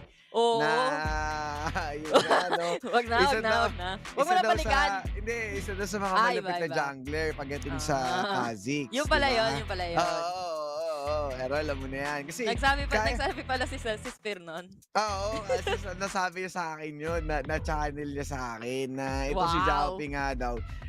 Pag nagka-Kha'Zix, mahilig siya magpalutang-lutang dun sa Baron Lane, kung saan naka-ready siya. Kaso ang problema, yung sixth sense ng mga kalaban, parang nararamdaman na, uy, parang andito si Zaupi, wag muna tayo Oo. mag-engage. So, 2 beses yung nangyari. Umabot din papunta sa sa Dragon Lane at hindi naging successful yung rotation niya. Pero, andun may assassin potential itong Cerebrum. Oo. Hindi lang nila na-maximize. Yun nga assassin potential na hindi nakaka-assassinate in short, di ba? Mm. And ito na naman tayo, Cerebrum. I think this is their second time na pumik ng Lux. And yun nga, no, medyo naging nagka-problema yung Lux na Cerebrum last time na pinik nila dito. Hindi nagko-connect yung mga light binding nung nag-lock sila nung nakaraan. Naiwan natin, baka ngayon, di ba? Pero ito, Team Secret. Nakalabas si Galio, nakalabas si Tatsuri, nakalabas si Ay, Renekton. yaso. 3 champion. Lista mo na. Team Secret, this is their comfort pick. Oo. Comfort champions. Kaya nga, hindi ko ini-expect na hindi sila kumuha ng Morgana. Oo Talagang nga Ziggs para kay paring Chewy. Sila ang nagtanggal ng Kha'Zix. Pero open pa dito ang ang Z ni Tatsuri. Kasi may Yeah. APC na sila It's either nga. kukunin yun ng Cerebrum sa kamay ni Pego. Dahil kung mag-fuse siya or any assassin sa mid lane, magdo-double AP na sila. May hirapan silang tagusan yung magic resist ng isang Galio. So, konti na lang yung choices natin para sa isang mid laner. Yeah, so Z is open. Kailangan pa nila dito na may support na sila dito no in the form of Galio sa side ng team TS. Pero kanina nabanggit mo din baka magkatarina din dito yung Team Secret, di ba? Why not pwede. Coconut? Kasi Sana, kailangan no? nila mid lane, di ba? We'll see. Sila yung Double pick dito. AP. Tas bali yung AD damage manggagaling lahat kay Azar. Pero tingnan muna No. natin kung kakayanin ba. Pang surprise. Pero Fiora siyempre si jungle? Pego, ano possible na maging kaya dito? Pero yun nga, Fiora, ito na rin nabanggit mo last time Kung saan-saan natin nakikita si Ate Fiora, medyo hindi natin alam kung saan na siya ipupwesto this time. Pero Si nasus Susan. pa rin. Pag Si nag-Yumi itong Team Secret, wala Nakita ko na to. counter pick ka agad. Oh, makukunat na champion ang Hindi sila pinig dito. nagsena. Yeah. Men, open si Vayne if ever kung sakaling may chance pang mag-adjust dito yung side ng Team Secret kasi judging from the lineup ng Team Cerebrum dito, makukunat 3 or make that 4. Diba? Si Vayne, nakita naman natin kung paano yung performance ng isang Vayne kanina and there Ayun you na have nga, it. oh. Vayne will be picked. Back to traditional tayo sa side ng Team Secret. So, this will be Tatsuri na Ziggs and probably Fiora jungle. And then, of course, support para kay Rox, Galio, Azar, on that Renekton. Parang hindi na sila magpapalit-palitan. Ito na yun Papalit na lang si Rox at saka si... Medyo kakaiba to, Madam Yasu. Kasi hindi Oo naman nga. tayo pa nakakita ng Vayne na walang Yumi or Lulu Wala Enchanter, no? or Enchanter, di ba? Kahit sana Morgana man lang wala rin. So, paano niya kaya kukunin yung kanyang mga pwestuhan? Kasi syempre, kung i-consider mo, meron kang Wither dito na manggagaling kay Nasus. Oo. So, pure Oo. slow. Meron kang strike na manggagaling dito. May silence itong si Kuya mo Garen, and syempre hindi siyang Justice, at saka pwede ka pang mahuli ng snare na may kasamang final spark. So parang ang dami mong panghuli and ano lang ang pang-pill mo, si Galio lang mismo, and once na matapos na yung kanyang taunt No. at ang Justice Punch, Men, actually, at the end of the day, pwede silang dalawang pill dito for Chewy kung sakaling makakuha Si na ng items Tatsuri? Chewy. Andito, I mean, Azar will be there si din, di ba? Azar, Alam naman natin, oo, Renekton. pwede, no? Makunat Konachi Ang magiging problema dito is sa side ng Cerebrum. Paano nila, or do they have someone na may access etong si Chewy from the backlines? Yun kasi yung pinaka-threat sa kanila, sa lineup Oo, ng totoo. Cerebrum. Makukunat kayo, yes, pero walang makunat sa isang Vayne. But here we have Cerebrum Esports versus Team Secret. Game 1 para sa ating third series. Tingnan natin kung mag-workout nga ba. Yung lineup dito ng Cerebrum, they don't have ADC while Team Secret sticking to the traditional. Yes, and tignan natin kung magiging tama ba ang prediction sa Uy, kill may counts nakabang. nitong ating mga panelists dahil nga si Chewy at nilagay nila sa mid lane. Mid lane. Against Oo Garen, nga. early deny para kay Xiaomi. Mahihirapan dito si Xiaomi mag-farm at mukhang hindi siya magiging well-fed na Jax para sa Oo late nga. game. Oo nga, Osiris. Pero sabi mo nga kanina, no? Okay lang yan. Tama. Kaya ni Xiaomi. Xiaomi, I think, malakas siya na isang jungle. Pero minsan may mga call na hindi right para sa kanya. Like, kung lalaban, bigla siyang aatras, lalaban yung mga sangga niya, pero siya nasa malayo. Pero hindi naman Jax yung gamit niya doon. If I'm not mistaken, Kha'Zix yung gamit niya doon. And reasonable naman kasi malambot lang naman ang isang Kha'Zix. Di mo gugustuhin gumit na unless na lang talaga may sure kill ka. Pero as for now, no, tahimik tayo. Medyo na-denayan nga itong si Xiaomi ng mangilan-ngilan na mga Raptors Delay. doon dito sa may middle lane. Pero tingnan natin, Chewy, hindi niya na kailangan ng support. Ang sinusuportahan dito ni Rox is si Tatsuri, which is nandito sa Dragon Lane natin. Yes, and yun nga, no, no? nakita kasi natin na itong Jax, dininay na sa Kalma, early pala. game ng Team Secret. Kaya parang hindi na siya kakabahan in terms of Chewy being ganked dahil na-delay na eh. So the first few seconds, the first few minutes, merong leeway doon si paring Chewy para makapag-farm. Tama ka naman doon, paring Osiris. Pero ito na nga, Ay, flash grabe hit. naman. Pero Uy, sila yung ba't naton. di tumama? Sila yung na-stun. Grand entrance as well. Wala nang gisingan. Napatay nila dito itong si Rox. Pero hindi nga tumama kasi naton siya eh. Naramdaman na ni Rox, men. Oo, sabi niya parang disisit, nakita na niya yung liwanag. Oo. Tapos final spark, yun na, wala na. Pikit na lang talaga habang itong si Trevor. Nakikipagkulitan siya dito. Feeling ko, sinusubukan niya sanang bawiin yung nangyaring trade sa baba or kill para maging trade dito sa taas. Kaso, dumating doon sa rotation itong si paring Xiaomi. And currently nga ito, nakakapag-blue na siya ng walang problema. I mean, si Pego pala, si Pego Pego. yung nag-rotate. Kaya parang hindi na niya ginaw dahil nga mayroong backup itong si paring Ibalis. And then at the same time, nakita niya yung blue buff na nagbigay ng impormasyon na si Xiaomi, doon na yung susunod na destinasyon. So that will be a possible 3 versus 1 o 3 versus 2 if ever. Yeah, tama ka doon. Pero Team Secret, no, sila na yung nabawian dito ng first blood. Pero chill bill lang din naman kasi support lang naman yung nakuha nila dito for the side of Cerebrum. And kanina, no, actually, ang up until now, si Ivalis, delay siya ng 1 level. Dito kay Azar, kaka-level up lang. Dito ni Ivalis, medyo kanina pa level 5. Itong si Azar. Pero men, Chewy is everywhere. Kanina nasa mid lane grabe. niya na, nasa taas na. Binisita ng lahat. Grabe pala to si Chewy, no? Parang merong world tour concert kung saan napupunta. Sana Si Azam- all. Oo, di ba? Parang easy lang sa kanya na, okay, sige, dahil nga na nagkaroon na ng mga potential na gankerino dito sa mid lane. At syempre, meron na ring Dimasyan Justice ang isang Garen, hindi mo nagugustuhin na tapatan pa ito bilang Vayne. Hindi katulad ni Ivalis na kailangan niya muna siphoning strike para makapag-stack ng kanyang damage at sa kanyang lalabanan ito si Chewy. At syempre, kung mag-wither man siya may condemn. Uy, teka. Grabe Siguro yun. mo Azar, oh. Nang aasar. Lifeguard, pero siya yung nanlulunod Nananakit, dito. oo. Nananakit. Baliktad. Pero iniisip ko, ito lamang yung Team Secret talaga pagdating sa lineup. Kay Vayne pa lang. Kasi apat yung apat yung isa-psycho niya dito, sidestep lang, kite lang, 'di ba?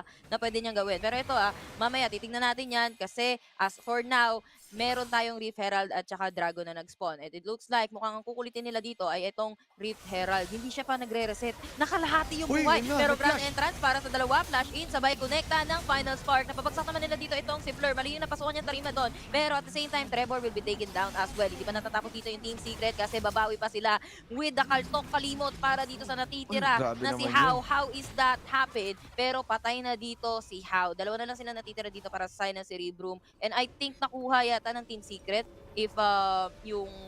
hindi, sa side. Nakuha pa din ng Cerebrum. Oo. Nakuha Nag-sacrifice sila ni doon. Zaupi, no? Medyo sayang yun. Unfortunate yung naging trade na yun na nakuha pa.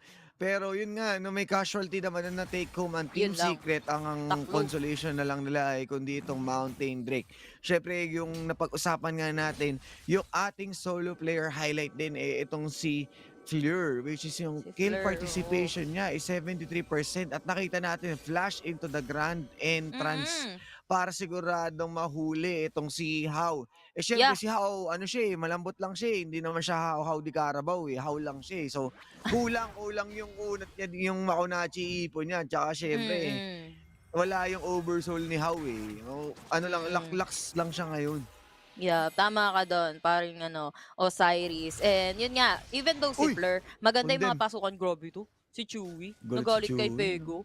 Oo, gusto lang naman dumaan ni Pego dito. Sisilipin lang daw niya yung dragon. Idol niya yung dragon. Count pala Chewy. Masyado diba? kang hot. Pero ito masyadong hot nga ba yung Isilip side lang. ng Team Secret? Oo, Redemption wala para na. pang Vision. Pero wala na. Huli na ang lahat. Uy! Na-stuck siya doon. Sa Nakanakaw na naka-quickness. kayo Etong si Fleur, pero nauntog siya dun sa may pader. Muntikan pa siya mamatay dun ni Chewy kung wala siyang pang dash out. But still, TS claiming that dragon this time, not being able to steal dito ni Zaupi. Ang kagandahan din kasi kay Zaupi I think that's the second time or third time na nakakapang steal siya ng mga objectives. Oo, si Zaupi, meron din siyang malupitang surprise. Parang Qeonis ba na nakaka-steal Oo. din. Pero nahihirapan lang sila i-convert yung ganong klase ng advantage. Yeah. And kung mamabalik tayo dito sa Dragon Lane, nakikita mo naman si Kuya Pego, naka-black cleaver siya dito. And ang mga kalab... Uy, bakit ang ganun?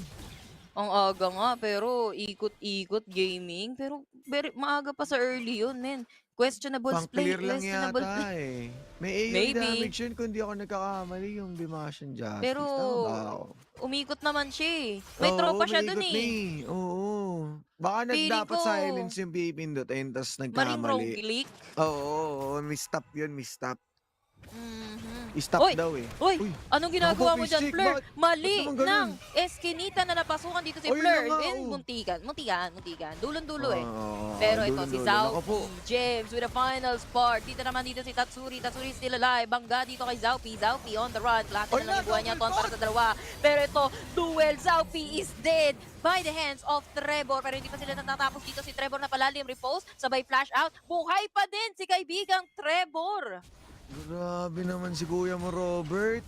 Napakainit. Ginawa ni Fleur yung pasok doon. Hindi nyo masasabi mong napakainit ang dance Fleur. Pero dahil nga walang malupitang follow-up, tulad nung pinaliwanag mo kanina na laging miscommunication, wala silang magawa at ito na yung mahirap pagkatapat mo yung Garen, yung silence plus the damage. Gagamit na rin yung ignite. Pero syempre, masyado mobile si Chewy. Meron pa siyang flash tsaka barrier. So kahit sabihin mong gaano pa kabilis to si Pego at si Fleur, walang laban dito laban na laban dito si Chewy para makasurvive. Oo. Kayang-kaya niya place ng distance between them eh. Ang takbo lang naman ang kayang iambag dito ng isang Garen. Habang si Chewy may patumbling-tumbling pa yan. Yung Vayne na yan, may patumbling-tumbling pa yan. May pagmamadali pa yan. Pwede niya pang gamitin yung kumpleto pa. Actually, Alam yung mo kit dito. Si Chewy. Uy, teka lang. Uy, sige. teka lang talaga. Pero kasi, andito na tayo sa Rift Herald. Sinimulan na yan ng Team Secret. Binuisit lang nila yung Rift Herald pero nandito sa Rift ngayon yung Cerebrum. Napaaga yung MIB. Might be checking kasi wala silang vision aside from that Scuttler vision. Pero nakuha pa din dito ng side ng Cerebrum yung Rift Herald. Pero yun na nga, hindi nagpang-abot yung dalawa. Hindi na din naging greedy dito yung Team Secret as to follow Cerebrum pero may nasa likod. May nasa damo. Binangga, inuntog siya dito. Na quickness pero napaka Quickie lang naman na mamba out. Galing kay Fleur. Gaya nga sabi ni Osiris, Grabe ang naman init ng yun. dance Fleur. Dalawa yung referral natin sa mapa, isa sa taas, isa sa baba. Oo, Grabe, men. Grabe yun. ini-invade na tayo ng alien. Grabe yun, men. Kailangan na natin ilabas si Vane Tennyson, si Vane Ten. Si Oh, diba? Vayten. Oo, yan. Oo, Diba? malupit, Nakadepensahan niya, malupit. diba? Oo, nakadepensahan naman niya yung top. So, tama lang talaga. Itong, marami kasi pwedeng gawin to si Chewie. So, siya yung, doon, si Vane 10 talaga. Pagka nailabas Vane 10. niya yung, niya, yung... Madami alien eh, no? Oo, yung Omnitrix Ewan niya. ko sa'yo, Osiris. Oo. Sakto lang. Tama ka laban na naman, laban tama naman. Oo, laban na laban talaga dito. Cerebrum, dalawang Rift Herald na punta sa kanila, dalawang tower, isang isang kisap mata. Teka lang, mapapalaban pa dito. Teka lang, napapalaban yata dito si Chewie, naiipit siya sa dalawa, pero sinalo niya yung Heroes Entrance nga naman kasi galing kay Qeon. Final Spark, magkukunin kay Chewie dito, pero low hit na siya, na-access nila. Etong si Chewie is dead, but Rock as well, ang susunod. Mukhang pinagbabatukan silang lahat dito ni Xiaomi with a triple kill. At mukhang hahabol pa sila, pero Tatsuri, okay, out na ako dito kay Vegan. Hinahabol pa rin siya dito ni Pego. Here comes the slow coming from Ivalice, pero nice at Chell. Tatsuri is still alive somehow. Tower has the tower, pero low health yung tatlo na nasa side ng Cerebrum. Si Xiaomi, bala kayo dyan. Basta ako magda-dragon ako dito. But that's 4 down sa side ng TS. Grabe naman yun. Bawing-bawi ang Cerebrum dito. And Team Secret, what are you doing, my friend? Di ka nga ni Kuya Mosphere. Kasi medyo questionable tignan mo dito sa replay. Alam na natin na masisira yung Torre pero hindi niya binitawan. Yes, meron kang backup pero fino-focus ka na eh. And sa dami ng hampas-hampas ng lampara ni Kuya mo, Jaximus, na siya, mayroon na siyang stock nung attack speed kaya solid na talaga pagka ginulpi niya itong si Mang Vane Tennyson. Kaya wala na siyang nagawa. At syempre, Ruin King pa lang yun, wala pa naman siya gaanong defensive item maliban sa rocket belt na distansya lamang yung nagagawa. Meron na siyang wits end for attack speed pero hindi natin masasabing yan ng tagapagligtas na itemization. Yeah, pero ito maganda maging stepping stone yan ng Cerebrum. Ang tanong kung makikip nila yung ganong momentum. Maganda, nakabawi na sila dito pagdating sa money kasi nakaabot na sila doon sa network na meron ang side ng Team Secret. Lamang nga din sila ng isang kills. And ang laking bagay nun para sa side ng Cerebrum na na-shutdown or na-delay nila kahit papano yung farming neto ni Chewie, no? And ang kagandahan kay Xiaomi, mukhang maganda yung breakfast niya pero dito muna tayo sa may middle lane. Nahuli si How. How does that happen? Oo, no? Bakit Pero parang ang wala lalim ni How at that Sabi mo nga, itong si How, mahilig mag-quickness, quickie lang kasi masyadong slippery. Parang akala mo well-oiled machine sa sobrang coordinated dito sa mga team niya. Kung yun yung issue natin, sa mga engage niya na walang follow-up, yung mga exit naman niya, sobrang easy lang.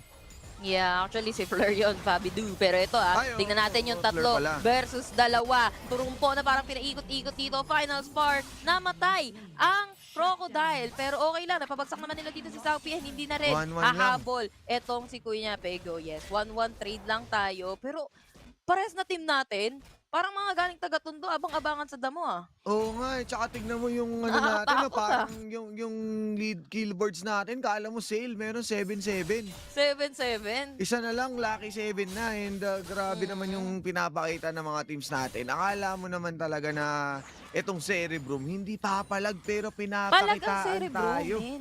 Oo, may Cerebrum. Oo. Pero in your words, no, mistake lang kasi nangyayari sa Cerebrum minsan kapag kahit na nasa kanila yung lead, pag nagkamali sila, parang tuloy-tuloy na din yung kamali nila eh. Oo. Yun yung nagiging sakit nila. Kumbaga, pag nadapa na sila sa putik, nagba-backstroke pa sila sa putik. Ganun yung nangyayari. Kailangan pag nadapa ka, bangon. Palag. And, susubsob pero di susuko. Oo. Kumbaga, susuka pero di susuko. Ganun yung galawan natin. And ito na, nakikita natin lima sa gitna. Pagkakamali. The quickness, naku, ang layo. Duma-quickness na nahuli nila si Chewie. Pero ang layo, men. Yan yung problema minsan sa Cerebrum. Papasok si Fleur, maganda setup, pero very far ang kanyang mga backup dancers. Ang malupit kasi dito, yung si Team Secret, aware na sila sa lakas ni Fleur. Yeah. So, nire-respeto nila. Kung itong Cerebrum gusto mag-initiate, yung Team Secret, ina-activate yung initial D, nagbo-brum-brum palayo. Oh, man. Tamang ano lang, drifting papalayo, 'di ba? Deja Oo, vu. di ba? O, ayan na, tignan mo, sila Oh, naman ayan na, nakahabol oo. ngayon. O, gusto niya ng Oo, laban, di pero ba? Pero ayaw pala. Joke lang ayaw, daw. ayaw. Bait lang, bait lang. Pagka nagpa-bait, kung sino ang mabe-bait, sila ang talo, men. Mm, Kaya chill mm, lang muna mm. tayo para sa both teams natin. They even attempted na i-lure in or mag-initiate sa bawat isa, pero nakakaramdam sila parehas active ang kanilang mga spider senses as of now. Ngayon pa na mag-up yung Drake natin, and mind you, Infernal Uy, Drake yan, ayun na pero kaagad, na-stun oh. nila itong si Xiaomi, sabay, kahit lang kami from Chewy, sabay free hit lang, final spark will be there, pero parang wala naman. Pero buhay na buhay pa rin dito yung side ng Grabe Cerebrum ang Esports, Kunachi. napupush back pala na dito si Think Secret, pero ang Kukunachi, pero how long kayo makunat? Kalahati yung buhay ng apat dito sa side ng Cerebrum Esports, pero sila pa rin yung nakapwesto. Pagdating sa Drake, mabilis nga ba Infernal silang pa nga. makakapag-Drake dito? Men, umuwi itong si Azar. Azar. May teleportation ba? Pero Fleur, with the quickness, sabay taga, sabay ulo. Ayun Nakuha na, naman nila yung nakuha dragon na. para sa side ng Cerebrum. At mamamatay pa si Tatsuri at si Chewy. Oh my God, with a killing spree coming from Ivali Zaupi. Na-survive niya pa rin yun. After all, pati itong si kuya nyo, Fleur. Yun na nga yung sinasabi natin, yung pwestuhan ng Cerebrum, Yeah. hanggat dikit-dikit at magkakasama. Kuwang-kuha nila yung shield dito ni paring How at Evalis in Wonderland. Namimili na lang siya ng papatayin niya doon. Parang turo-turo na lang. Tapos binabag sa Oo, kanya sarap ng yun. kanyang oo. Sarap Binabag sa kumain. kanya ng tungkod. Indeed. Pero ito nakita natin, Cerebrum Esports, kahit nakuha nila yung dragon, nakapatay sila dito sa side ng Team Secret, gusto ko pa rin i-highlight yung ating net worth eh. Hindi nagkakalayo pa din eh. Kahit sabihin natin Oo. dalawang team fight na natalo yung Team Secret doon, yung net worth natin, dugtong yan sa items. So nagkakaroon pa rin ng items dito yung Team Secret. That means Late meron game pang talaga to, pag-asa. no? Oo, late game eh. Oo. Pero ayan na, Nemesis duel Kaso na kasi par. ang Ito na. problema kasi dyan, kahit sabihin mo Patay, walay. late game tong Jax eh. Naku po Oh, yun no. na, oh. Ito Sige, na naman, tinalunan. Cerebrum. Oh, sige, teka lang, Zaupi. easy ka lang. Easy Si ka lang, kuya mo Zaupi. Zaupi. May napansin ko si Zaupi, mukhang masarap ang breakfast niya. Alam niya Oo kung sino nga, target niya ngayon grabe. Hindi siya nag-go unless makita niya si Chewy, unless mapasukan niya si Chewy. Pag hindi si Chewy, okay. Edi don't. Ay, grabe. Eh, di doon nga naman, di ba? Galit Pero, yan. ay, grabe, sneaky. Sneaky. Tumalon sila sa kabila. Hindi kita, Over the men. wall. Ay, ayun na, wala na, na-detect na. Mahirap mag-early baron. Wag nilang i-push, madedelicate sila dyan. Baka yun yung maging mistake nila. Nasa kanila na nga yung Oo. advantage kahit papano. Or rather not, Team Secret, nabawi na naman nila agad yung network. Ganun nga, may paglaro itong Team Secret. Buti na lang hindi gold lead yung pinaglalabanan nitong Oo. mga panelists natin. Kasi pagka Uy, wag. Secret ang lumalaro, akala mo, Early yan. Eagles ka na, pero yung gold reserve, andun pa rin MIB, talaga. Ay, ito na, sige, MIB, pinakitaan. Mega Imperial na ba? Oo. Meron nagkakatansya. Redemption, tinalunan. Dito si Trevor. Pero ang target is si Chewy. Chewy, nakadistansya. Trevor, Final spark, naiwan. hindi na-connect. Pero si Trevor, naiwan ang gagaling sa likod. Azar! Itong si Azar. Apat! Yung nandito na Opo. napon. Sabay pinasukan ng 5 ng side Clean ng up. Team O, sige Secret. na. O, clean up. Takbo mo hanggat may lupa. Itakbo mo. Bagsak ng isa, make the two. Si Pego duguan na, pero nakapag-distansya na sila dito. Alam mo, maling-mali yung Baron call na yan. Very wrong. Grabe, yun na Paring nga yung Osiris. sinabi mo na nga kanina eh. Oo May nga warning shot na nga eh. Why? Na wag nilang itutuloy. Kaso, wala eh. O, Gumusto diba? pa rin Wala sila na. eh. Gumusto Sabi sa eh. inyo Eh, ang- Mistakes. Ang Mistakes. siyang gumugusto, nabibigyan. At ayun na nga, no, nung naipaglaban sila early on doon sa setup na ginawa nila, hindi nila nahuli itong si paring Chewy. Yes, Oo. nakapag-airborne si Fleur.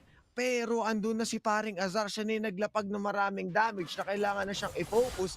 At doon na, inactivate na ni Bane 10 yung Omnitrix, nag-accelerate na siya para Oo. habulin yung ibang miyembro. So overall talagang iba yung disiplina ng Team Kakaiba, Secret. men. At sa isang wrong mistake, nabago na ang bakbakan natin.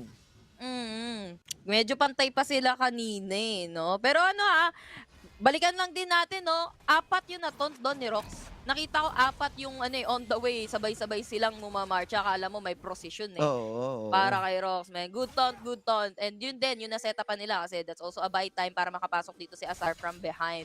And may nanalo na ba doon sa Nemesis duel? Hindi natin nabasin. Masyadong medyo magulo yon. But yun nga, nanalo yung Team Secret doon. Ngayon, minamatahan nila itong Elder Drake na Ocean sa ngayon. Oo, yan. So, Ocean Elder Drake talaga. Ito na ang siyang huling magbabago na takbo ng sitwasyon. Pero nakikita kasi ni Lane na nag-i-split push si Trevor. Siguro mas Dyan sa ready. Fiora, no? Oo, Fiora kaya, Things.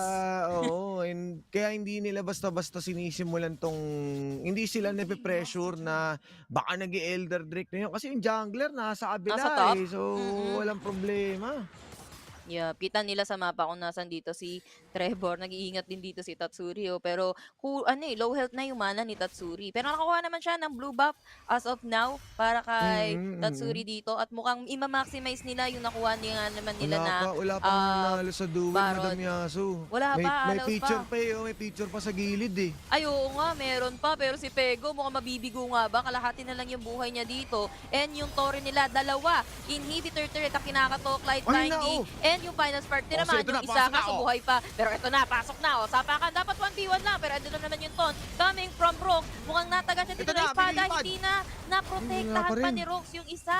Napabagsak nila dito si Tatsuri dahil manipis lang naman siya. Napakalaki Ito ng na, umahabol si sa kanya Chewie, in the baka form may of iwan. Evilis. May iwan nga ba si Chewie dito? Rox to the Naku, si rescue! Rox ang may Si iwan. Rox ang magiging sakripisyo or hindi! Hindi, joke lang. Hindi maiiwan! Walang maiiwan sa pamilyang to! Sama-sama Wala tayo! nga, Buhay diba? tayo! Grabe yun! Grabe yun. Pinakita talaga Rox, nila at hindi baka pa rin naman. tapos yung ating duel na bakbakan. Wala pa rin tumutumba. And Wala ano pa yun eh, rin. parang laban ni Yugi Boy tsaka ni Seto Kaiba. Kasi nung lumabas tong si Ibalis, siya yung Obelisk. Oh. Tapos pagka namula to si Azar, siya na si Slifer na Sky Dragon. So, di ba? Parang pero ito, kompleto talaga. Oh, ito Ito na naman papasukin tayo, na. paring Osiris. Tama nga ba tong call ng Cerebrum? Wala naman masyado vision dito yung side ng Team Secret. Medyo malaki pa yung buhay dito ng Dragon Oh, ito natin. na, Pero makalat, asan ba makalat. talaga yung Magulaw, target magulaw. natin? Napakakalat. Dadating pa dito yung isa. Coming from the side ng Team Secret, Final Spark. Wala pa sila napabagsak kakadating dito. lang. Pero ang bumagsak kasi si Oh, Chewie. pinaghiwalay yung Ginagawa ni duel. Bivalis. Kaso nga lang yung duel, mapabagsak nila itong si Naku, Ivalis. ayun I na mean, nga. buhay pa si Ivalis. Hinahabol nila yung si Ivalis, pero buhay pa si Ivalis. Pero yung Tapos mga na. kasangga niya, ubos. Oo nga. Mukhang nakapag-duel na, wala na yung feature sa gilid eh. Sino kaya Wala naman nagwagi? namatay.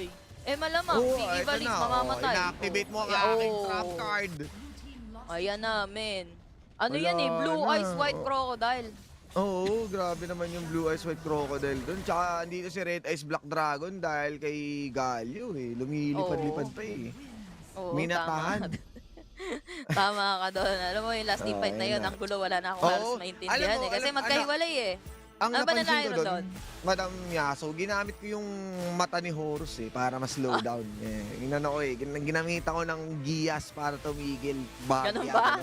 Oo, Parang di pa rin enough. Nakalimutan ko mag-activate nung kay Jojo, nung Zawardo. Man. Oo, Sayang. wala na. Na-delay. Unang nag-activate yung mata eh. Ginamitan ni Team Secret ng, kay Team Secret pala, hindi pala sa akin yung code Gias eh. Oo, Sabi niya, men. ginamit niya Sa kay Team Secret Rolo. yun. Nalaman niya, teka muna, tigil mo yung oras.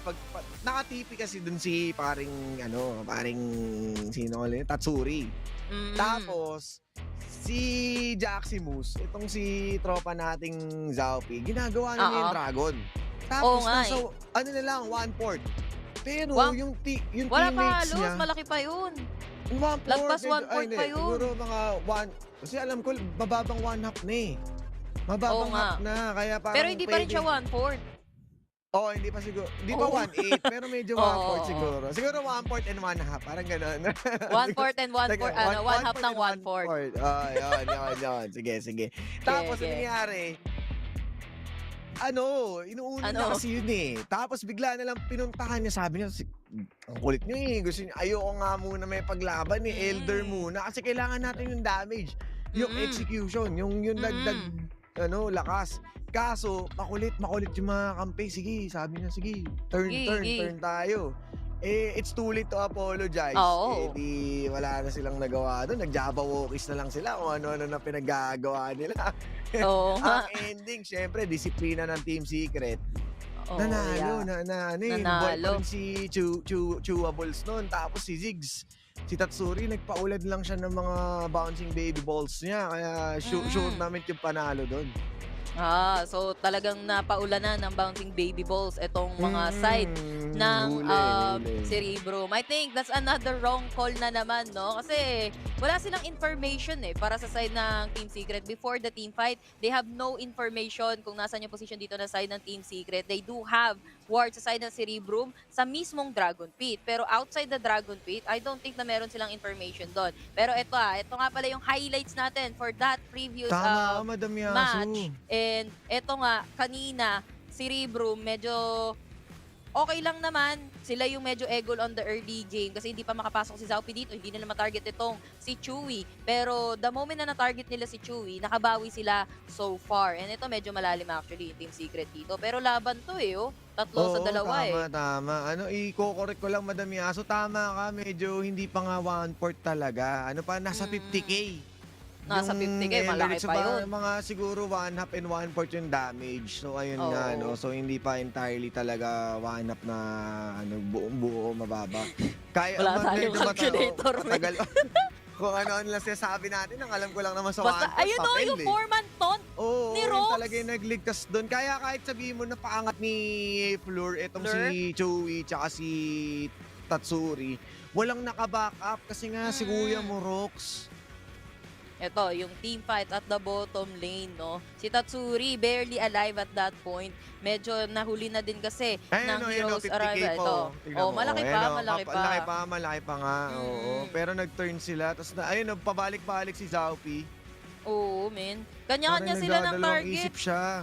Ang gulo ng targeting. Kanina, Aura mismo yung targeting na side ng Cerebrum Esports. Pero on this last team fight, nag-scatter around sila para sa side ng Cerebrum. And yun na nga, that's their end para sa side ng Cerebrum Esports dito. Kasi naubos sila Oo, di ba parang nung pinokus kasi ni Nasus. Si Azar.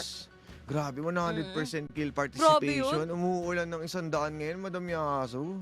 Umuulan ng 100, pre.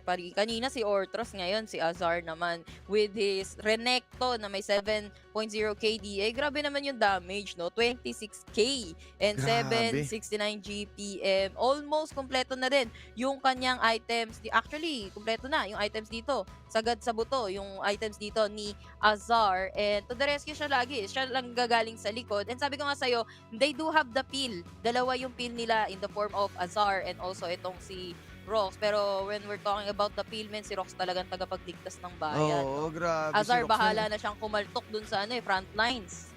Ang ginawa rin kasi ni Rox dun sa part na nag-4-man taunt, nasa gitna siya ng 4. Nag-rocket belt siya, flash, tapos biglang minasiwas niya yung surfboard. Pinagpag ni Oo, pinagpag niya. Naligo. Ligo yung mga kasama, di ba? Oo, man. Ngayon, binato ni, nataunt na semento ni Galio. Wala sila nagawa. Nagulat na lang sila. Oh, what was that? Ganon. How did that happen? How did that happen? Nagulat na lang sila the next day. Nandun na sila sa base nila. So, sulit ang ating game 1, no? Hindi yun yung ina-expect natin para sa Cerebrum, pero they did deliver.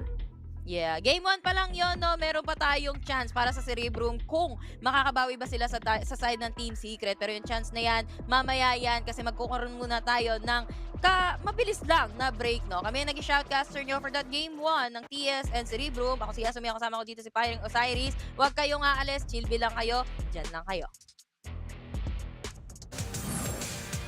Get a clearer perspective. See things from different angles. Power up and set your eyes on the prize. It's time to step up and rise to the challenge with the Redmi Note 11.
quickie break is done and nagbabalik kami. Ako nga pala si Yas, may kasama ko dito sa paring Osiris. We are back for the second game between Team Secret and Cerebrum Esports. Man, this is gonna be the last chance for Team Cerebrum na at least makapanalo nga ba? Kanina pinag-usapan lang natin mga few seconds ago, no? Winnable sana yun, no? Paring Osiris. Kaso, ganun talaga, mistakes happen.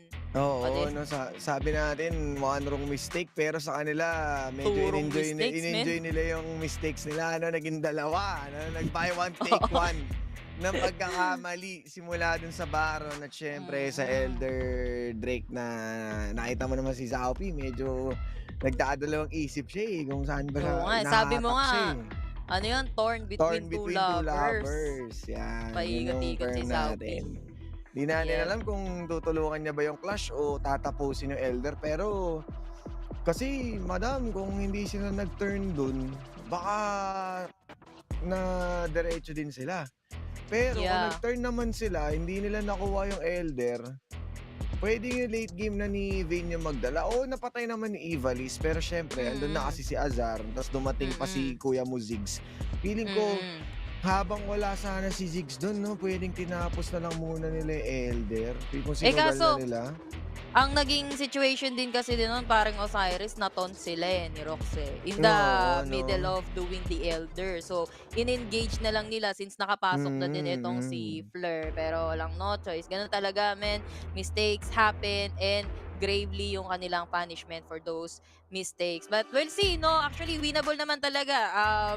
Kailangan lang nila discipline on their targets talaga. Andun na yung target eh. Xiaomi, ang ganda na ng target niya. If it's not Chewy, they don't. Pero, nung bandang huli, medyo nalito siya doon, men. Umikot. Ewan ko kung nakailang ikot siya sa mid lane kanina nung lumabas sila ng Elder Drake eh. Pero, winnable yon actually. Kung nagtuloy-tuloy lang sila doon sa tempo na nakuha nila na napatay nila yung Team Secret into team fights and medyo naging conservative sana sila, naghintay sila. Feeling ko kasi nagiging impatient eh yung Cerebrum eh. Kumbaga nakalamang lang ng onte, nakapatay ng mga ilang members. Okay, dalihin na natin agad to pero not checking the surroundings, not setting up yung kanilang stage. Ganon.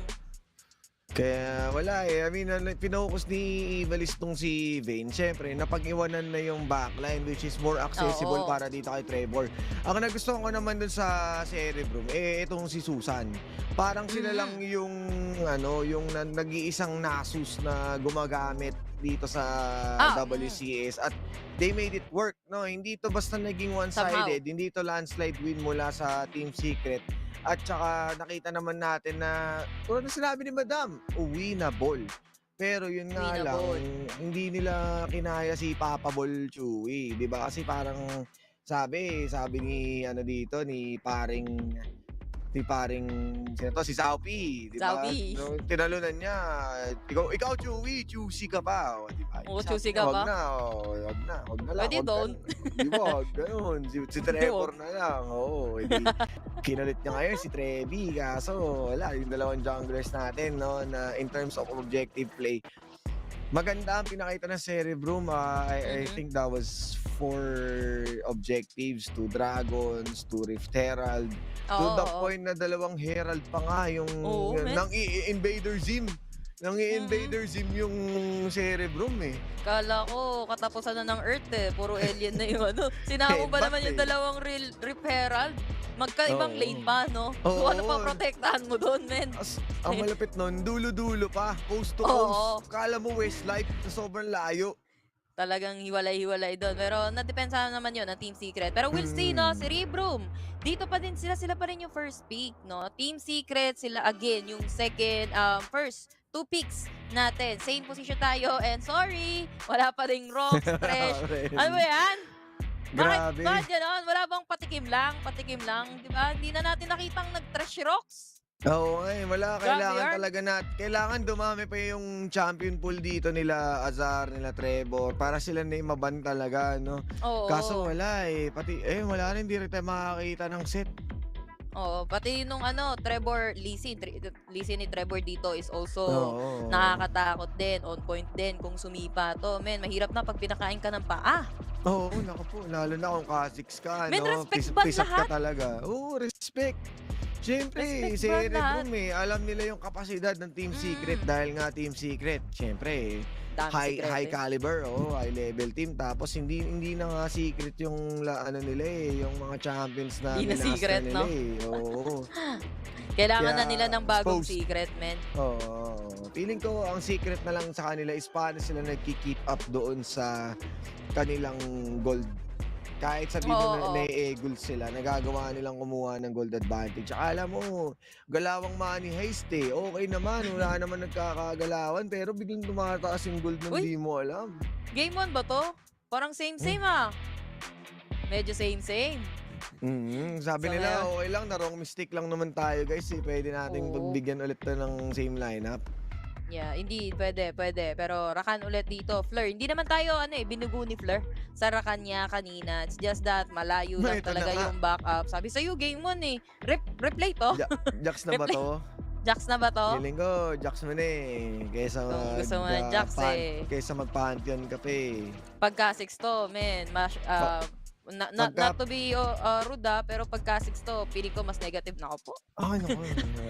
For me alam mo magaling yung... Kakasabi mo lang na Oo nga not to be rude Patay tayo dyan. Sabi ko Alam mo sa'yo, road kasi, pare ko, medyo nag-i-struggle na si Xiaomi kanina despite si Jax medyo makunachi. Lalo siya nag-i-struggle, sa panonood sa kanya, no, for 2 days. Kapag ka-6 siya, yes, maganda yung umpisa niya. Naku po.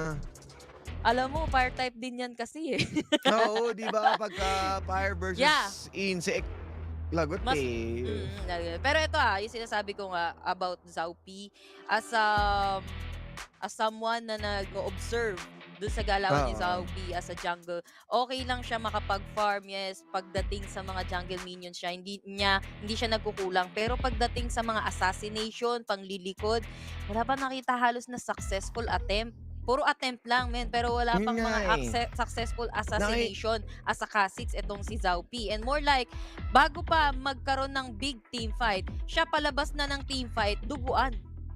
Oo, yun nga yung sinasabi natin na kahapon, nakita natin siya palutang-lutang kung saan na nasa Baron, nasa Dragon.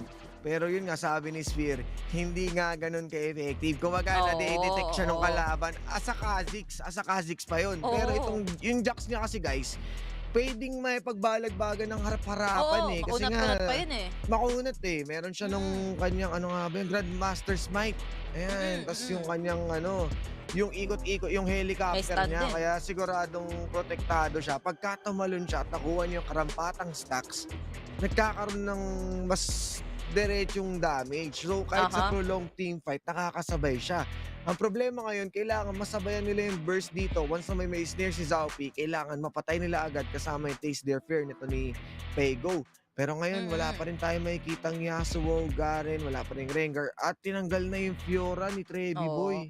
Masyado na silang natakot sa Fiora. Fiora kasi, material girl to Masyadong madaming inaasikaso sa buhay to. Pwede kasing sumama sa team fight ang isang Fiora or pwede siyang mag-split push. Pero ito, J4 good to see you back.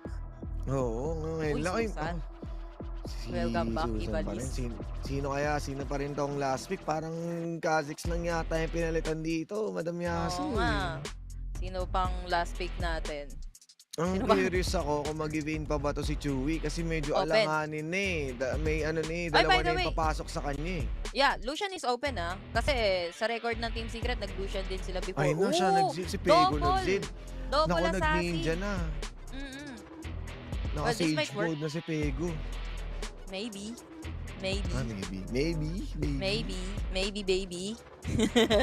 Ay, Yun naku, na nga, Lucian. sabi sa'yo, Lucian. Napakagaling naman ni Madam Yasu.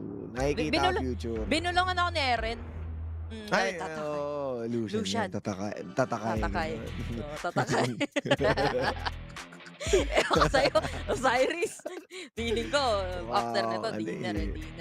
dinner. Shoutout nga pala sa mga nanonood sa atin na currently nagdi-dinner ngayon at pinapanood at the same time yung Team Si Secret. Spear, nagdi-dinner yun, malamang. Pagbutihan mo, Spear. Oo, ikain mo na lang kami Ikain ni mo kami. Yasu.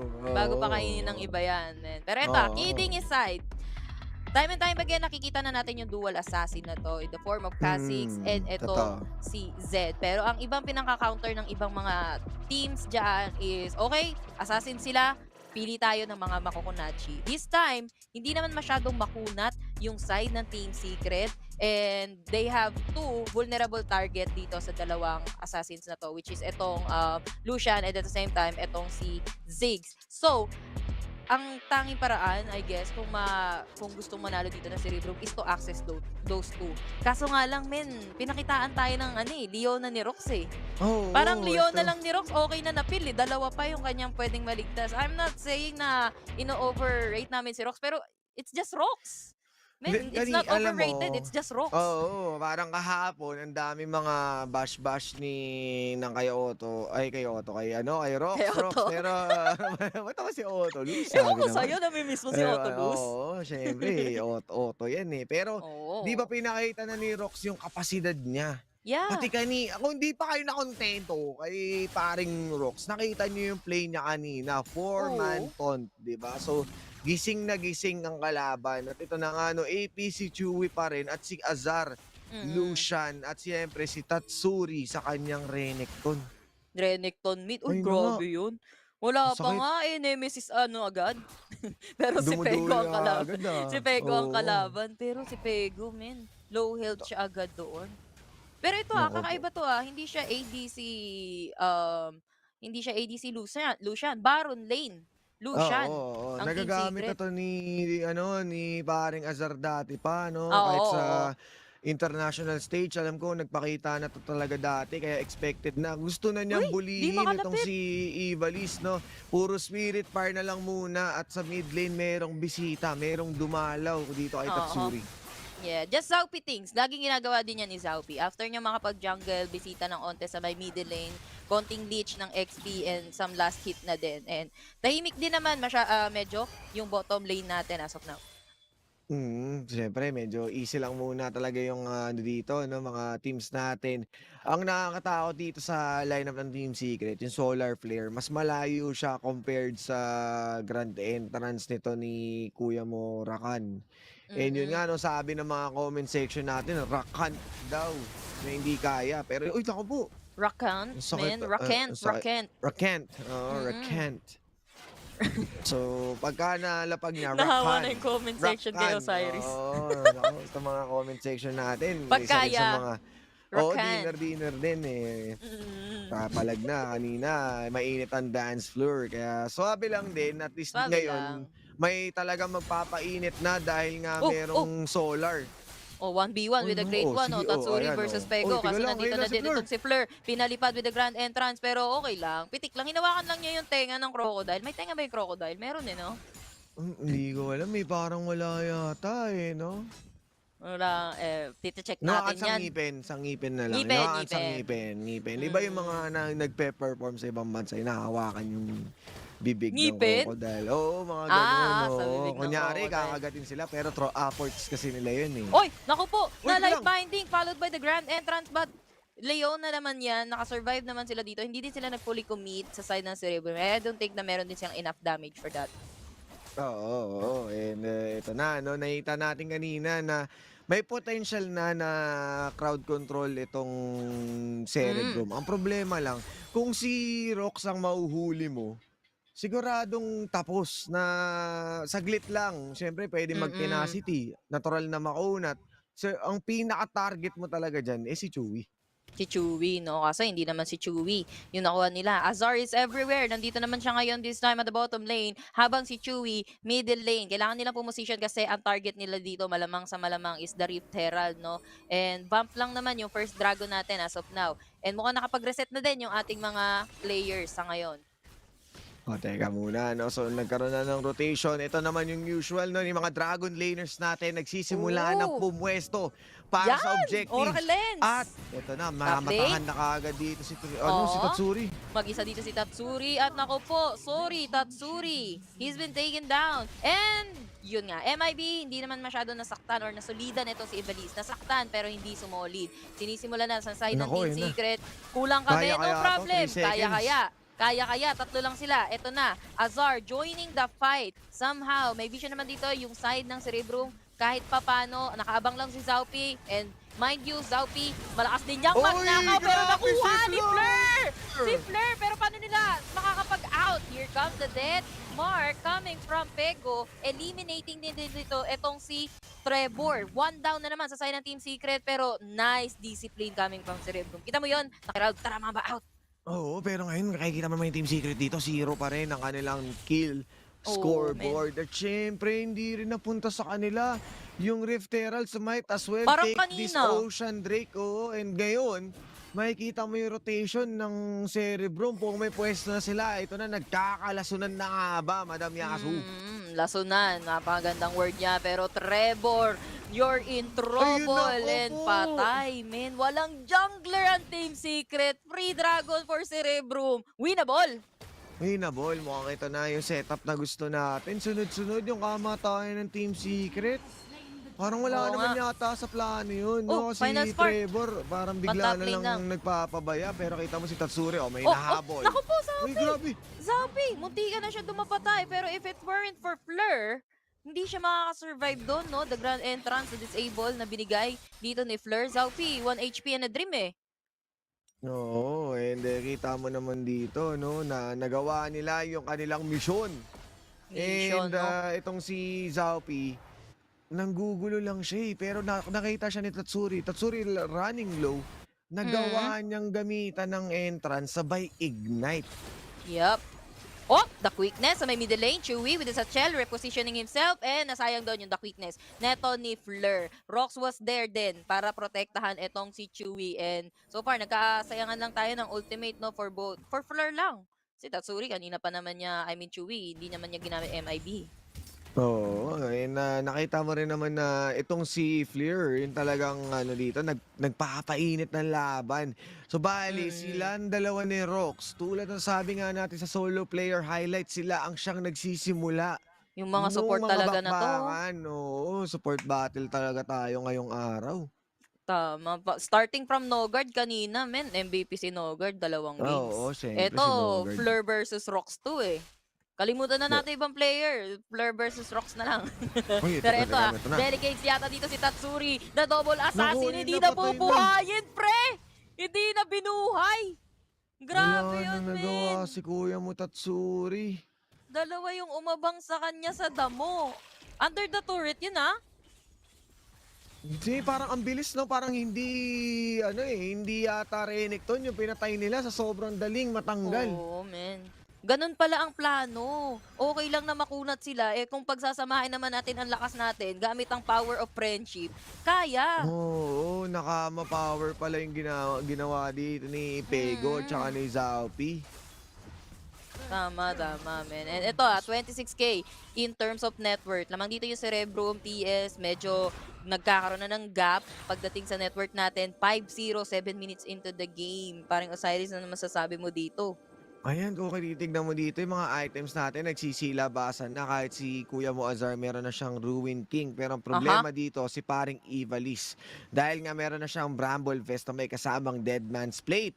So meron na kaagad siya. Kunachi. Teka lang, parang makakakuha na naman ng easy kill dito Nako po. Uy, Ops, hindi nakita. onwards lang. Uy, teka lang. Naku, baka ayan na! basic Grand naman, entrance! naku! And Kalmot, and Kagat, and Kaltok with a killing spree para dito kay Xiaomi. ito na, Pero galit hindi si pa pala Kalmot dito sa Tatsuri. Tatsuri. Flash out. Safe pa rin naman dito. Etong si Xiaomi. Pero solito yun, men! Stacy's just in time. Yun Final nga. spark with a cataclysm. Diba nga, Tatlo. tatlo? Yung napaangat. Neto ni kaibigang Fleur. Pero back away pa rin ba? Ito si Evalis. Hindi na. Patay na si Evalis dito. Nakabawi naman. 1-for-1 exchange.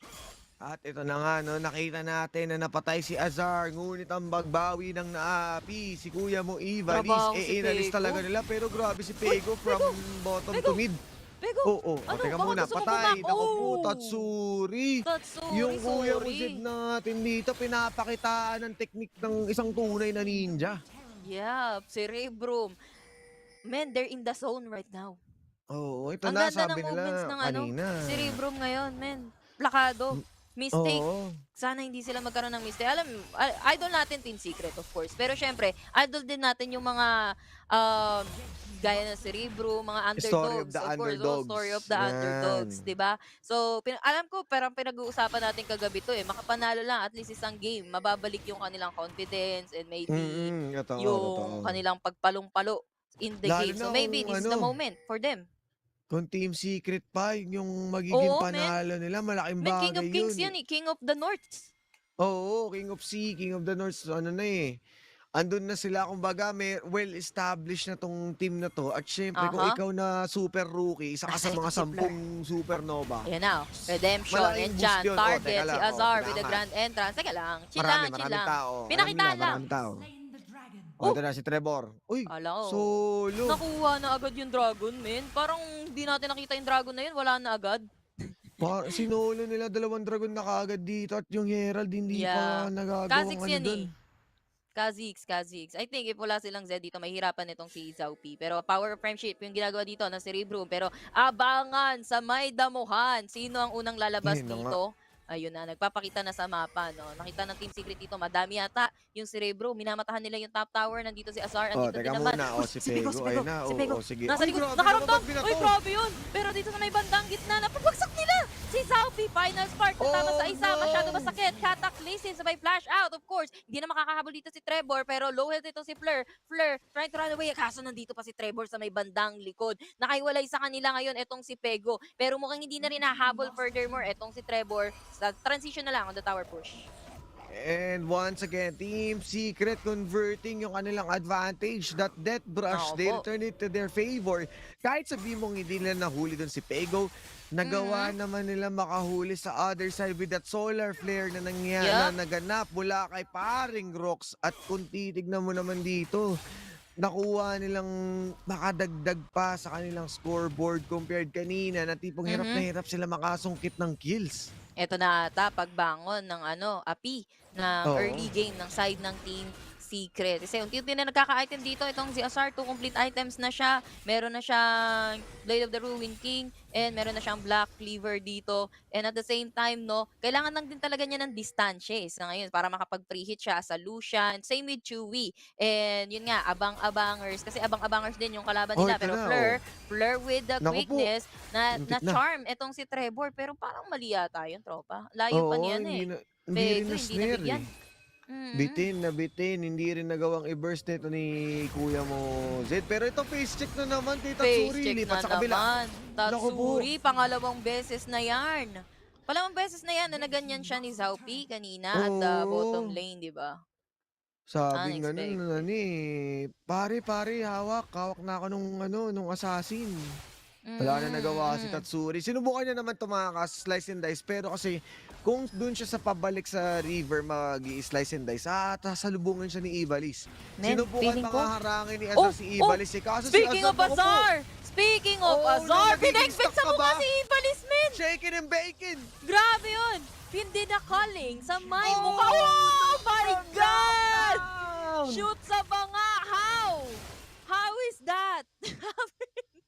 Grabe naman yung final spark. Binigyan ng final moment si Azar dito. Kala mo ligtas ka na pero hindi pa pala. Oo, kala mo. Parikol na si kuya mo, Azar, pero tinamaan pa ng final spark. Ilang calculator kaya ang kinailangan to calculate Oo, where is the yung exact ano niya yun. location of Azar? Grabe, walang vision Trigonometry yun, na men. yun.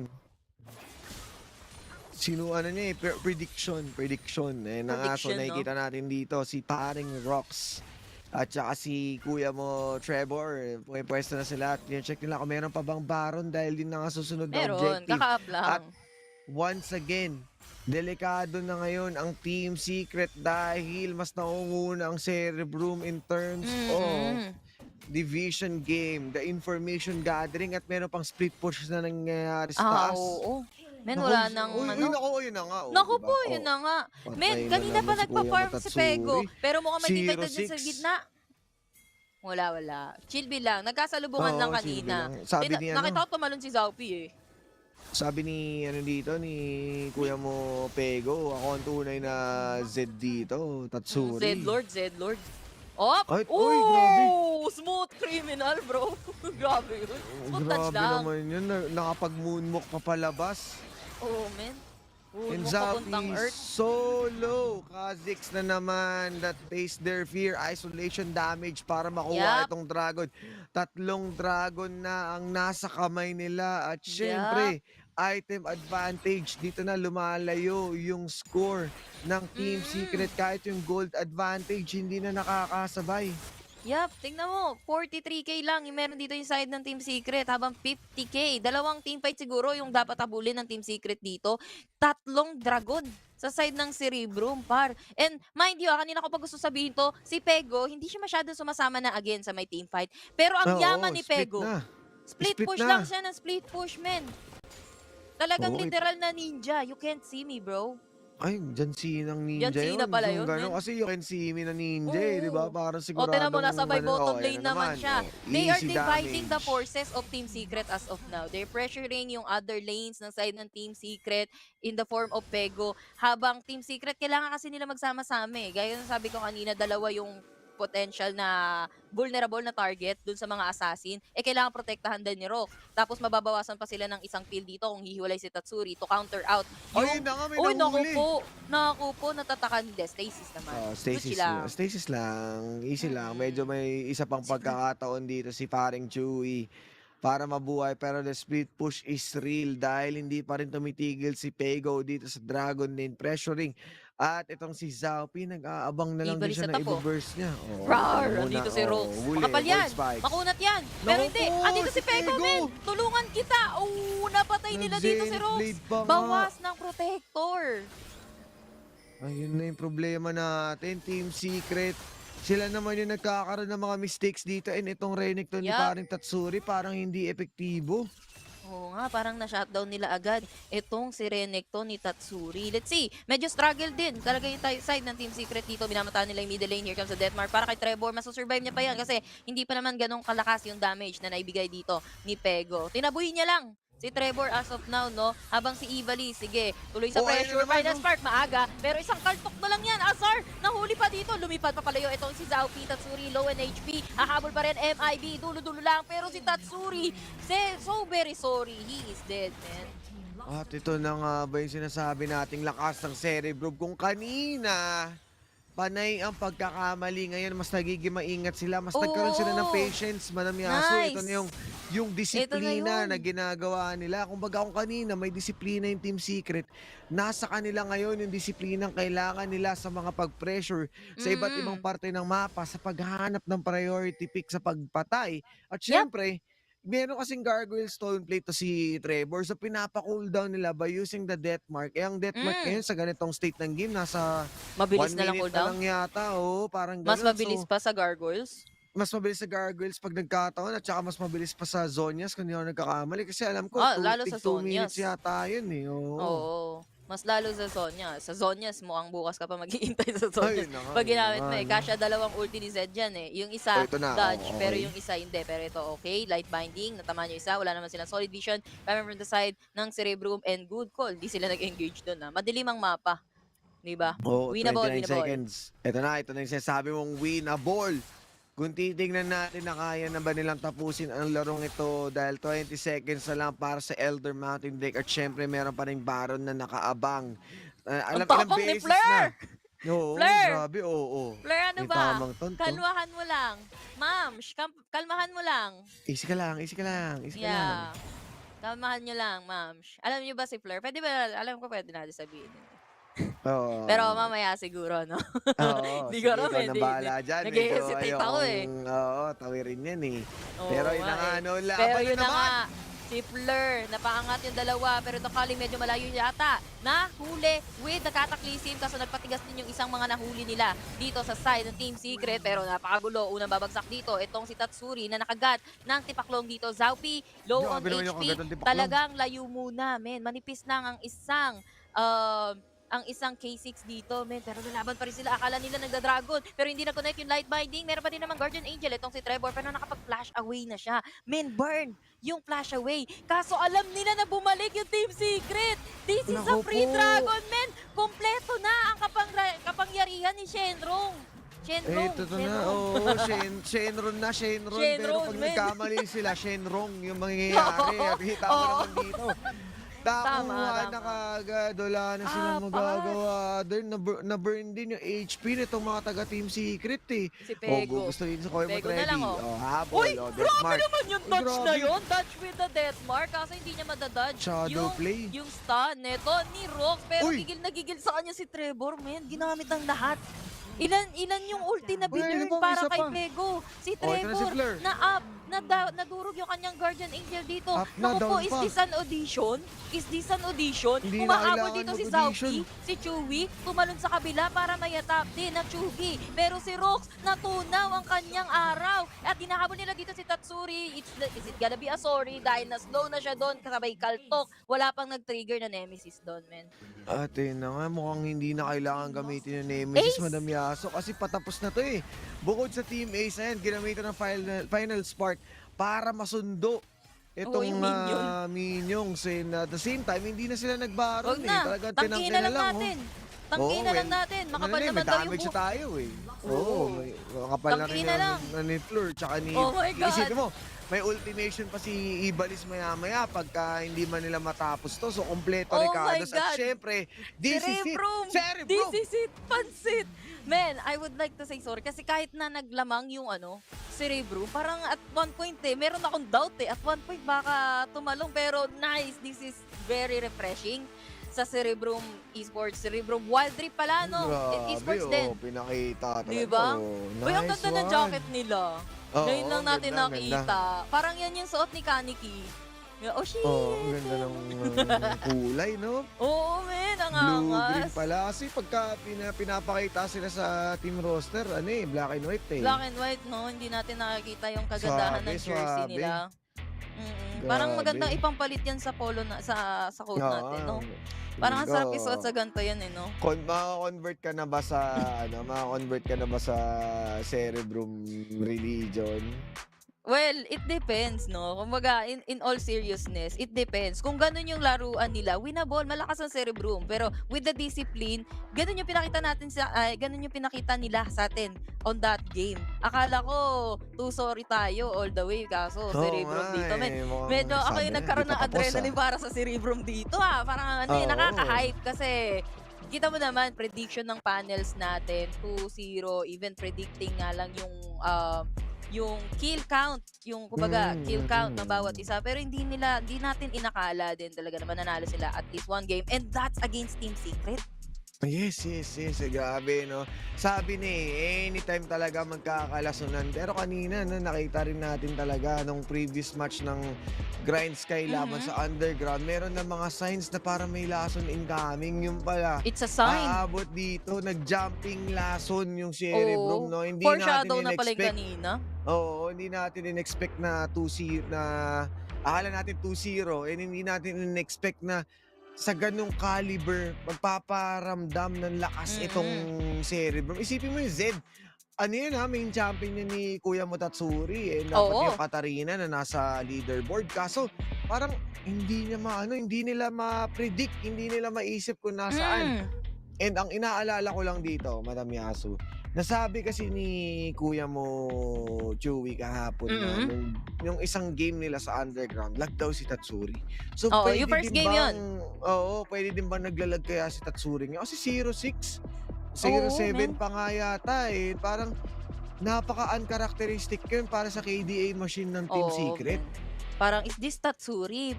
Parang may mali, di ba? Pero ito, balikan natin kung ano yung nangyari. Kung paano nga ba lumamang dito yung Cerebrum Esports in the beginning pa lang ng game. Nakikita natin, ito nakuha beginning. nila yung ito, si Fleur pa yung naka-steal nito, men. Oo, iba talaga si Fleur eh, no? May... Oh, smite. Walang smite dito. Fleur ako eh. Oo, anong smite pa, talbugin natin yung Rift Herald Yeah. na nga, yung talagang start ng pagbalagbag kay Kuya Motatsuri. Grabe, ito, Zaupi, pagdating sa takbuhan, the best din naman talaga to si Zaupi. Pero dito, hindi lang takbo yung hindi lang siya puro flight. At least they know when to go in, when to go out para sa side ng Cerebrum Esports. And yun nga, ang ganda din ng discipline nila na na-shutdown nila. Dininay nila entirely, ito si Tatsuri. Ang dami niyang death. Oo, parang hindi nila naramdaman yung Renekton. Parang mas mainam pa nga yata nas nag-Lucian mid na lang. I think alam ko na. Kasi there's no impactful na cataclysm coming from Trevor.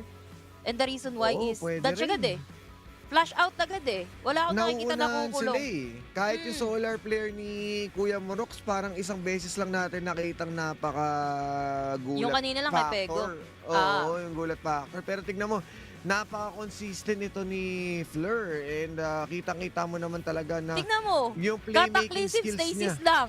Oh, Oh, man. wala na. Kita mo yun?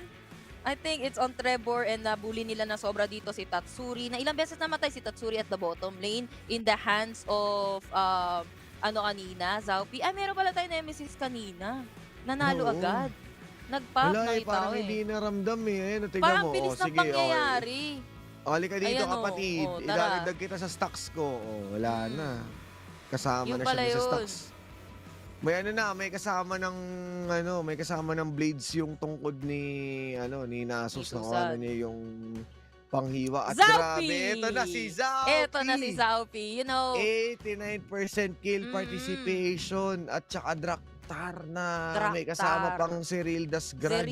Zerilda, men, may galit talaga yan si Zerilda pag yan ang ginamit ko na Oo, item. matutuwa nito si Kuya Musfir, no? Yeah, pero ito Zaupi, sorry dahil nag-hesitate ako. Sabi ko pagka nag-K6 ito si Zaupi, medyo talagang Oo, tagilid eh. oo. Pero Zaupi, pinatunayan niya. Ano sinasabi mo? Ha? Kasix ako eh. Napakabaya, sumyaw. Hindi ka naman nagja-jungle. Tapos gaganyan-ganyan ka sa akin.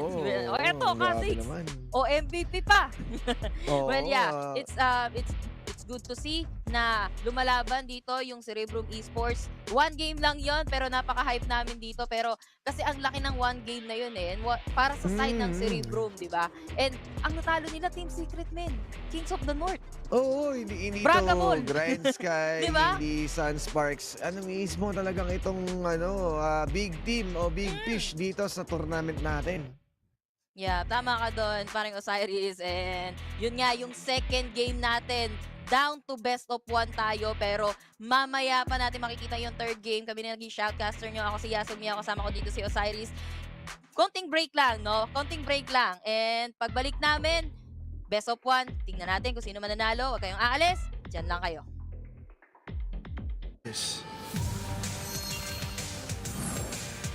Get a clearer perspective. See things from different angles. Power up and set your eyes on the prize.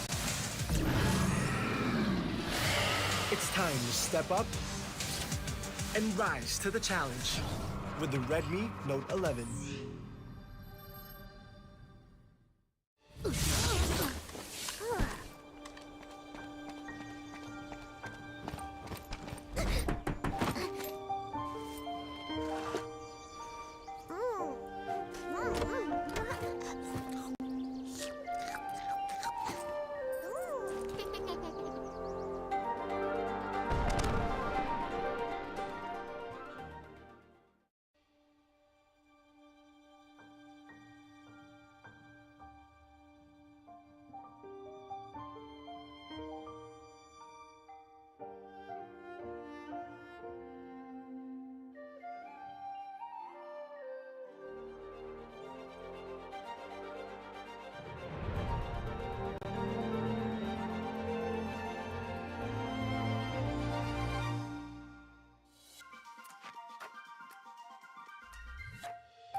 stop and refocus. Get a clearer perspective. See things from different angles. Power up and set your eyes on the prize. It's time to step up and rise to the challenge with the Redmi Note 11.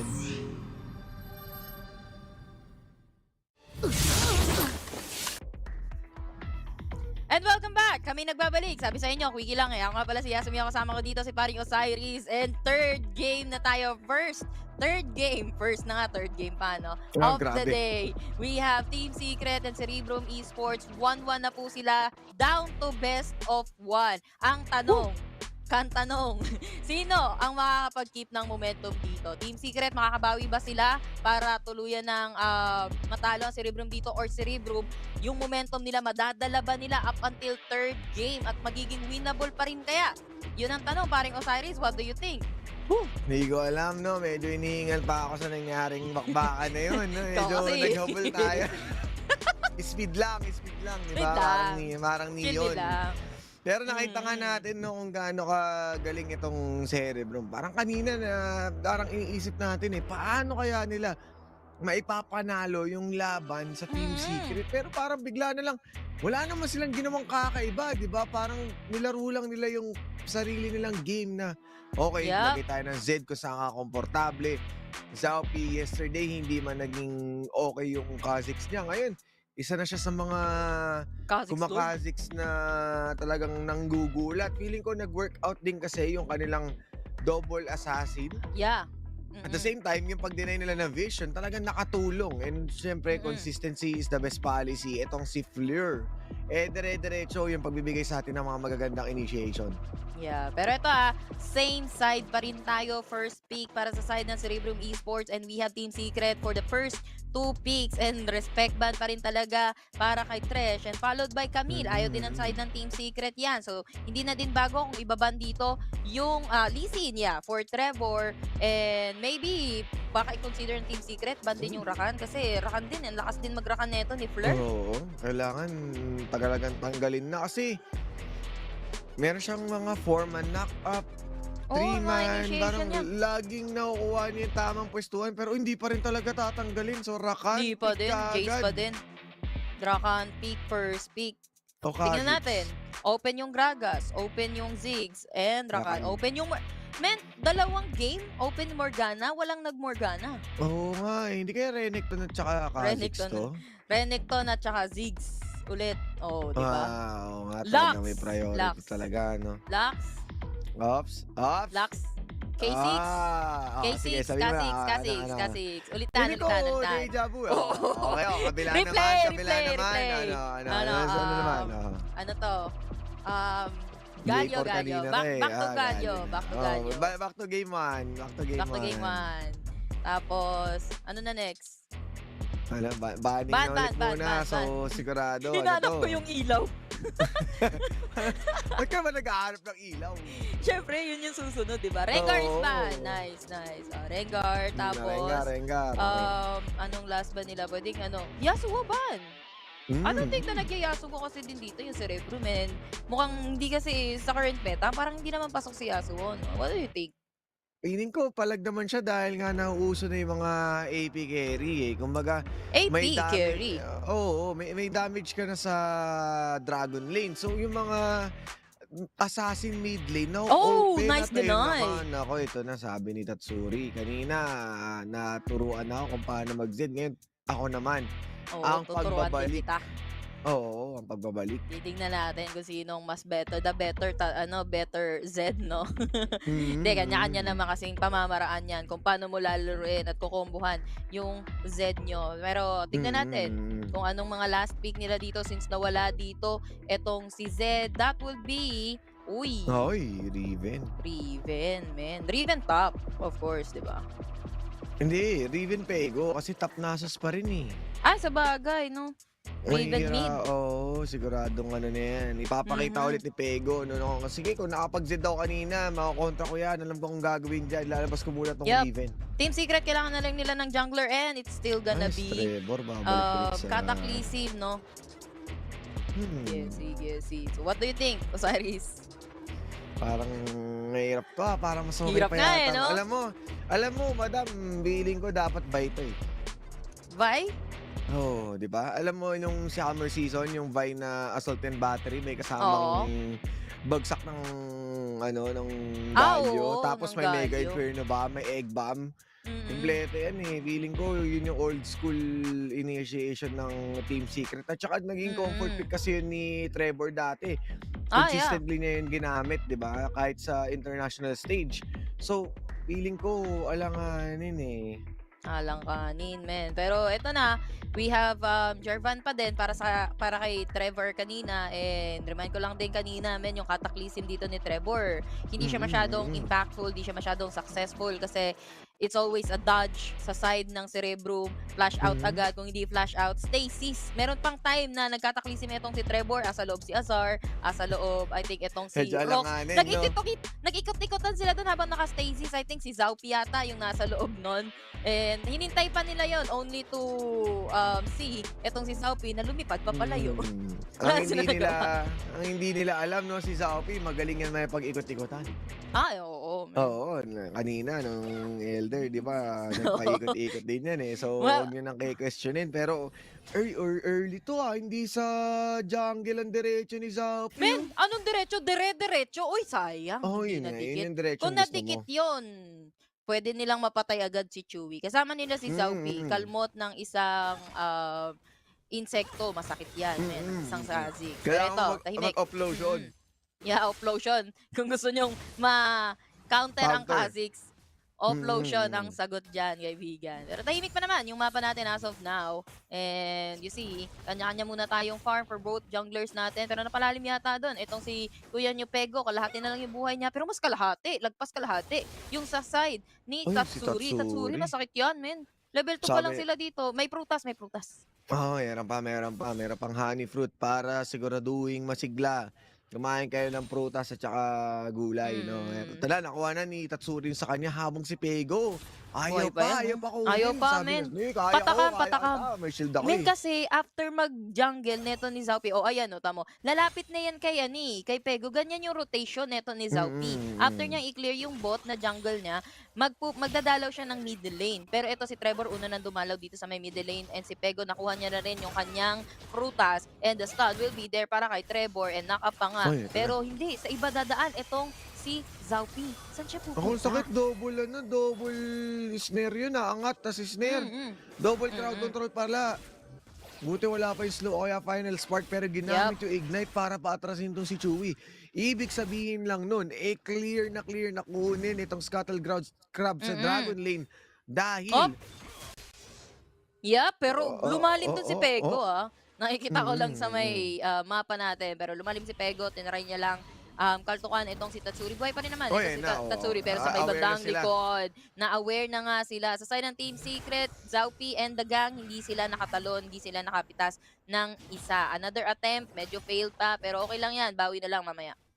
Oo, ito na. No? Tingnan natin kung totoo na bang makakabawi itong Team Secret. Kasi sobrang alanganin nung pinapakita nila nung Game 2 na parang Cerebrum yung top dogs, di ba? Ito naman sa Team Secret, ang gagandang ginawa nila ngayon, ini-expect na nila. Iniisip na nila na okay, anytime, pwede na magpakita si Zaupi dito. Kasi nung Game 2, parang nagulat pa sila na mag-rotate pala tong si Zaupi. Dodge lang. 1v1, dodge lang. Headbutt lang sa isa't isa, headbutt lang sa ulo. Pero okay lang, wala pa naman nagkakasakita. Pero maliban dito sa may top lane rather, napaangat with the grand entrance ni Fleur itong si Azar. Pero makunat may prutas pa din sa gilid, hindi sila nag-all in doon. Dahan-dahan lang talaga sila dito. And kung mapapansin mo sa mapa, Madam Yaso, wala na rin nag-overextend sa kamay ng Team Naku po, Secret. nakita ni Rox si Pego. Ay na nga. Okay. Tower tingnan natin, dive, papasok kaya. pero Heroes Entrance, di na Hindi umabot. umabot. Oy, Ton! Apat yan, Ton sa 3. Pero buhay pa din yung 3 sa side ng Cerebrum Esports. Dugan dito si Ibalis, pero wala namang follow-up. Ayun ang follow-up. MIB, pero hindi swak. Sabay flash out. He's safe. Ito na mukhang babawihan na ni paring Tatsuri. Sige, usapang split push pala ulit Pwede naman, kaso sabi niya. Sabi ni Tatsuri, Delicates. sabi ni Tatsuri, ganito ba yung ginawa mo kanina? Matry nga. Oo nga no. Okay din swabing-swabity. Pero yun nga, no, alanganin yung naging unang laban. Itong si Azar naman yung kinamp ng Cerebrum. And napansin ko Oo. lang, no, laging 4-man yung rotation na ginagawa nila para sa first blood. So secured ang benefits nitong Cerebrum. Once na makaisa sila dito sa early game. Ala, hindi nila na-reward yun sa ano. Nagulat ako na. Pero I think magtatagisa lang sila din ng objective kaso mahuli yata dito si Fleur. No, nice dodge. And grand entrance, talagang grand exit yung ginawa dito ni Fleur. Up na yung Dragon, that's Infernal Drake. Pero andun na kanina sila sa Upia. Hindi nila tinuloy. Mukhang nagpahuli pa nga sa may middle lane. Bakit ganun? Yun na final spark, Na final spark. diretso pa. Hinahabol nila dito si Trevor at si Azar na medyo low HP. Pwede nilang pasukan yan pero baka umuwi at mag-reset. Ito na nga yung gagawin ng side ng Team Secret. At sinisimulan na nila yung Reap Herald pero low health sobra si Xiaomi. May vision sa loob yung side ng Team Secret. Nandito pa si Rox and the gang at mukhang pabalik na rin dito etong sila Trevor. Lumapit na nga dito si Xiaomi! Napabagsak nila si Xiaomi! And nakuha pa yung Herald! Oh my G! Osiris! Grabe naman yun. Napag-Xiaomi ka na that? nga. Humerald Anderson ka pa. Man. Zwakpi! Swak na swak lang MIB ni paring Chewy sa may middle lane. Quickness coming from Fleur. ito na. Kaso nga lang Okay. na-stun siya and dodge lang muna. So naprotektahan naman nila yung middle turret nila para sa side ng Cerebrum Esports and rotating na on that Dragons itong TS. Kala ko men, yung Cerebrum, going na sila sa Dragon kanina eh. Oo, Nag-initial yun D. eh. Nag-initial D pa paakyat. Nagbiglang liko. Oo. Nag-grip Ba't ganun? pabalik. Sabi nila, parang mas mahalaga yata itong Herald. Sabi nila, ulitin natin yung ginawa natin kanina. Oo, na, baka manakaw natin, no? Oo, kasi kaso- kanina, nakadalawang Herald na tayo. So bakit hindi natin ulitin? Baka Ang galing ni makadalawa Rox, oh. ulit tayo. Tago-taguan. Hindi siya naramdaman ni Fleur. Nagkukunyari siyang halaman, Madam Oo. Yaso. Nagpapanggap na halaman. Pero this time, walang vision ng side ng Cerebrum Esports sa loob mismo ng pit. Ayan, kalalapag lang ulit. At mukhang madedeward na naman yung side ng Team Secret dito. Pero Team Secret, no, dinulo-dulo nila. Ito, Ito na, Drake na pwestuhan to, na. pero nasa likod. Pwesto, Pego and Xiaomi going from behind. Pero alam ng Team Secret, yung location nila, grand entrance para sa isa. Pero Final Spark nag-connect sa tatlo. And eto pa nga, yung Heroes entrance coming from Rox. Patay na nga nila. Nakuha Etong na. si How, habang nasa gitna, naiwan. Etong si Trevor. Trevor is down as well. Si Fleur, Si mukhang Tatsuri. na-punish naman siya dito ni Tatsuri. Pero nakuha ng Cerebrum yun yung Dragon sa side ng Team Secret. Ito 3 pa, for isa 3. pa. Pero hindi pa tapos kasi si Pego nagdedelikado. Si Pego na dedo pero ginantihan naman ni Xiaomi dito with that kill on that Riven. With that kill on that Tatsuri pala. Oo, grabe naman yung mga naging palitan nila doon, Madam Yaso. And kahit sabihin mo nakuha Infernal Drake, ang maganda dito, Team Secret, mukhang bumabalik na sila doon sa Bumabalik, kanilang men. form na Nice, hindi nice. nila hinahayaan na basta na lang kayo makakuha ng objective. Kung gusto nyo ng balagbagan, bibigay namin yung gusto nyo. So nakakuha sila ng mga kills, nakakuha nila yung Rift Herald, and overall, napakaganda na naging play ng Team Secret upang makakapitas pa rin ng bahagya. Kaso syempre, Kazik, respeto pa rin talaga sa isolation and Infernal Drake sa kamay nila. Yeah, ligtas pa rin talaga. Alam mo kasi, sabi ni Chamber, if you wanna play, let's play So, yun yung Ay, ginagawa pala ng yun, Team si Secret Chamber, dito. no? Oo, man. Magparehas lang yan. Parehas riot yan. So, okay, Oo. safe. Ay, Void Spike yung sunod yan ni level up, hindi pakpak. Yeah, tama ka doon. Pero mukhang may pinagpaplanuhan dito yung Cerebrum Ito at na. the bottom lane. Si Fleur nagtatago. Pero sa taas naman din, nandito si Xiaomi. Pero pinagpaplanuhan kasi ng Team Secret. Ay, Etong si Ivalice, tinusok yung aso. Nagpalaki. Etong aso na to, Ivalice, makakasurvive pa rin naman siya. Nandito naman yung final spark. Sumama sa may Ayun, dalawa, pero huli na. cataclysm na wala na agad. Flash to flash. And napabagsak din nila dito si Azar. Pero si Xiaomi, magbabay-bye nga ba? Sorry, isa pa. papi. Pero buhay pa siya. Men, naaurahan ng spada dito ni Pego. Yatar! Pinakitaan ng Getsuga Tenjo. Grabe yun. Grabe talaga dito si Pego, no? Yung mga rotations nila. And parang, kahit sabihin mong bumalik na sa game itong Team Secret, parang kulang pa rin yung pagiging proactive nila, no? Parang hindi pa rin natin nakikita yung mga sagot dun sa tanong na kung gaano kahalaga yung Ang mga kills na sagot yun. At sa ito na, tanong, ang tanong ay, how are huling-huli. you? Not good, Mr. Stark. Nayatap itong si How at the bottom lane. Solo kill by Tatsuri. Not a Grabe surprise si kasi said Tatsuri, yan. no? Gumaganti na siya, no? Yung isang buong duration ng paliwanag ko, naging highlight na ni Tatsuri. Oo, ang dami mo pang paliwanag. O eto, Ang dami mong paliwanag Evas mo din to. Osiris. Oh, pak! Binigyan. Pak, ganun. Pak, ganun siya, di ba? Pak, Wala siya ganun. nagawa. Oh, ito na, teka muna, no, Ate Yasu. Bakbakan muna ulit tayo dito dahil Rip Herald ang susunod na isisiwalat ng Wildrift. Yeah, Prep Herald. Pero ito may vision yung Cerebrum at least doon sa may mismong river. Sa river char. Sa river ng side, sa side ng Prep Herald sa Ito na, ito ngayon. na. So may tingnan mga natin. mata ang Si Cerebrum Fleur ang dito. pinakamatinding makakahuli dito, ha? Sabi Oo, ko sa'yo. tignan mo naman si Fleur, nag-aantay lang. Okay, dito ako sa river. Kakamp ko to. Camperist.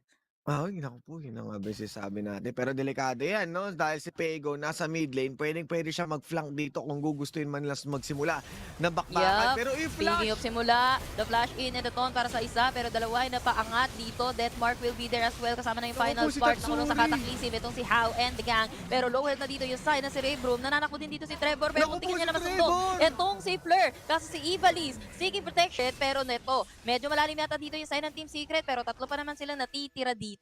Pero wala pa rin makakakuha nung ating Rift Herald. Nandito pa si Zaupi, pwede silang manakawan kung sakaling simulan nila yan. They do have the damage para sa side ng Team Secret, pero hindi yan wise call for them. at ayun na nga, no, hindi wais if ever nasuluin man nila to dahil nga pwede pa rin mag-re-engage itong si Zaupi. Since wala rin silang, hindi na rin nila gusto pang isugal dahil nga recently sa mga naging laban nila ng Game 2, Oh, man. sa mga pagnanakaw na ginawa na Cerebrum, nakakatakas sila ng walang problema. Kaya this time, sabi nila, ano tayo, safe play ba tayo? Cloud Drake Safe na lang play o ba? Rift Cloud Herald? Drake Pero o mukhang Rift Herald? nakita dito ni Azar, no, na may idea sila na si Zaupi, sinisimulan ito muli. Kanina may vision sila sa loob ng Rift Herald pero this time walang vision man lang na iniwan etong si Zaupi sa mismong Rift Herald. And ngayon nakikita nila Hoy, kontra na dalawa, Oh, MIB, no, hindi pa masyado Zaupi! silito pero too late na for that Rift Herald. Pero si Flerman, nanda quickness, wala na nakakampi dyan. Pero okay lang, nakapag-mamba out naman siya doon. They missed that Rift Herald para sa side ng Cerebrum. Pwede na sila mag-rotate on that Dragon. Pero mukhang po-position sa top itong side ng Team Secret sa ngayon. Nakakuha naman na sila ng mga objectives na kailangan Oo. nila. And so far, Team Secret, this is the not as far as it gets doon sa kanilang original formation o sa kanilang original na galawan. Habang itong si Tatsuri, mukhang nakakabalik na rin siya sa kanyang split push duties. Si Pego, nagdadalawang isip na may pagbakbakan sa kanya dahil nga, kung titignan mo yung itemization, Yomus Ghostblade plus Draktar, talagang alam mong masakit na, susubukang pasukin, pero nagsisimula eto na na itong naman Cloud tayo Drake ng sa Dragon. Cerebrum. May vision yung side ng Team Secret dito. And medyo out of vision dito yung side ng Cerebrum. Nakuha naman nila yung Dragon. Final Spark will connect to 2. Kaso naipit ang lahat ng Cerebrum ton para sa dalawa. May kasamang solidong MIB! Pero napapagsak din nila dito. Ito si Tatsuri. Kasama natin dito si Azar. Hero's Entrance. Medyo Okay, naprotektahan nila bomba. dito si Trevor. Pero Trevor is Go, still Chewie. bound to die. Pero si Ivali is low on HP. Sabay triple kill. Para kay Chewie muna bato lang na bato na bomba. Grabe naman yung ginagawa dito ni Chewie. Pinapakawalan lang niya yung kanyang Unleash pagiging the bomb. explosive. Yes, unleash the bomb. Bouncing baby bomb. Sika nga dito. No? Ang tignan mo, mag-face check pa. Gusto niya lang naman mag-recall. Pero makakita siya ng chooks to go sa loob ng damuhan. Oo, wala nga lang easy siyang lang. wala nang mana, Chewie. Oo, wala na. Hindi na Kalma niya lang, magagawang kalma lang. muliin. Kita mo naman, no, Madam Yaso, 8-0 si Kuya Chewie. Yeah, 8-0 para kay Papi Chewie, no? Papi Chewie. Eh, Chewie, ang ganda nung MI, ang ganda nung connection ng Ton sa loob ng pit, sabay MIB. Solid na tama yon par gitna. Oo, Kaya ang no. hirap din ng position ng Cerebrum Esports eh. Ganina pinoint out ko, wala naman silang vision outside the pit. They only have the vision inside the pit. Team Secret, dalawa yung wards doon. Meron silang wards from the scuttler and then meron din wards sa loob mismo. Men, I don't think na nagwangwang sila doon sa tignan feed na natin yun. yung Ito yan, replay. oh, binalikan pa yung replay. Ayan, Wala ito silang na yung vision hinahanap outside. natin dito, Madam Yasu, na magandang MIB mo. katakilisim. Boom! Tapos syempre yung MIB, the follow-up is there, pero syempre masyado nang naiwan sa loob yung mga ibang Tapos si miyembro ng Team Chewy, nasa Secret. likod Lalo lang. na si Kuya mo Tatsuri, pero si Oo. Chewy, hindi siya mahawak-hawakan Oh! dito. May nakita akong bangkay doon, namatay Ay, si naku po, Fleur. si Fleur. Hindi natin naabutan, namatay sa river, masyado men. mabilis, men. Masyado mabilis ang aganapan. Nabasa siguro yung pakpak, pero ito, Oo, nagdedelikado. di nakalipad. Itong Sige, si si Pego. Pego, Makulit nasa kayo, di ba? likod. Itong Team Secret, Pego nyo na dedo. 4 versus Naku po. 1. Pag nabuhay, 20. Ay, naku, yun na nga ba yung sinasabi Kaso natin hindi. eh. Wala din Hindi, ako walang Ben. Walang Etneb. Etnev. Oo, sige, tingnan natin. Pressure pa rin. Pressure is real dahil nga Baron Lane na ang bubuksan dito. Ikalawang tore na ang makukuha ng Team Secret habang pressure pa rin dito si Tatsuri. Coast to coast, east to west ang bakbakan nilang dalawa para makakuha ng objective. Pero engage. Engage na naman, MIB binigay, pero si Fleur nag-quickness papasok, Mamba out din kaagad, and nagkakatok na dito yung side ng Team Secret sa inhibitor turret ng side ng Cerebrum, pero hindi nila tinuloy. 'Di ba? Meron tayong Baron as of now, pwedeng matahan yan ng side ng Team Secret, pero reset muna. Yes, so reset. Marami na silang nakuha doon. Remember, nakakuha na sila ng isang tore, kaya may pwede pang, uy, teka lang, parang fake call lang yun ah. Ano yun? Oo, ito na. Kita natin. Oo, teka muna. Papalag na. Ginamitan ng death mark. Pero Rocket Bell, pagkatago muna sa damon dito. Ito na ang backup na magagaling dito kay Fleur. Pinaangat at pinababa. 6 feet pababa. Dahil siguradong namatay itong si Tatsuri. And then naisip natin kanina na ito na yung split push. May hirapan si Pego sa 1v1.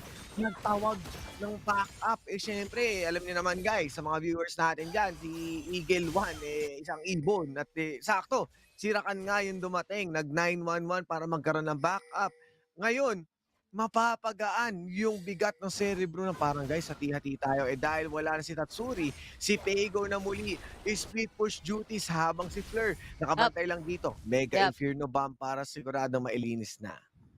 Yeah, yun. At Okay na, ayun, okay no? na. And we have the Dragon, Mountain Drake, respawning in 10 seconds, less than 10 seconds. Tingnan natin kung sino yung magse-set up ng dance floor dito sa may dragon na to. Pangatlong dragon pa rin natin. Pero pansinin mo, men. Dalawang dragon pala. Nasa side na ng Cerebrum. Dalawang dragon. Yes, dalawang dragon. Kaya medyo alanganin tayo muli dito, no? And napatay kanina si Kuya mo Tatsuri. So yung split push pressure nawala.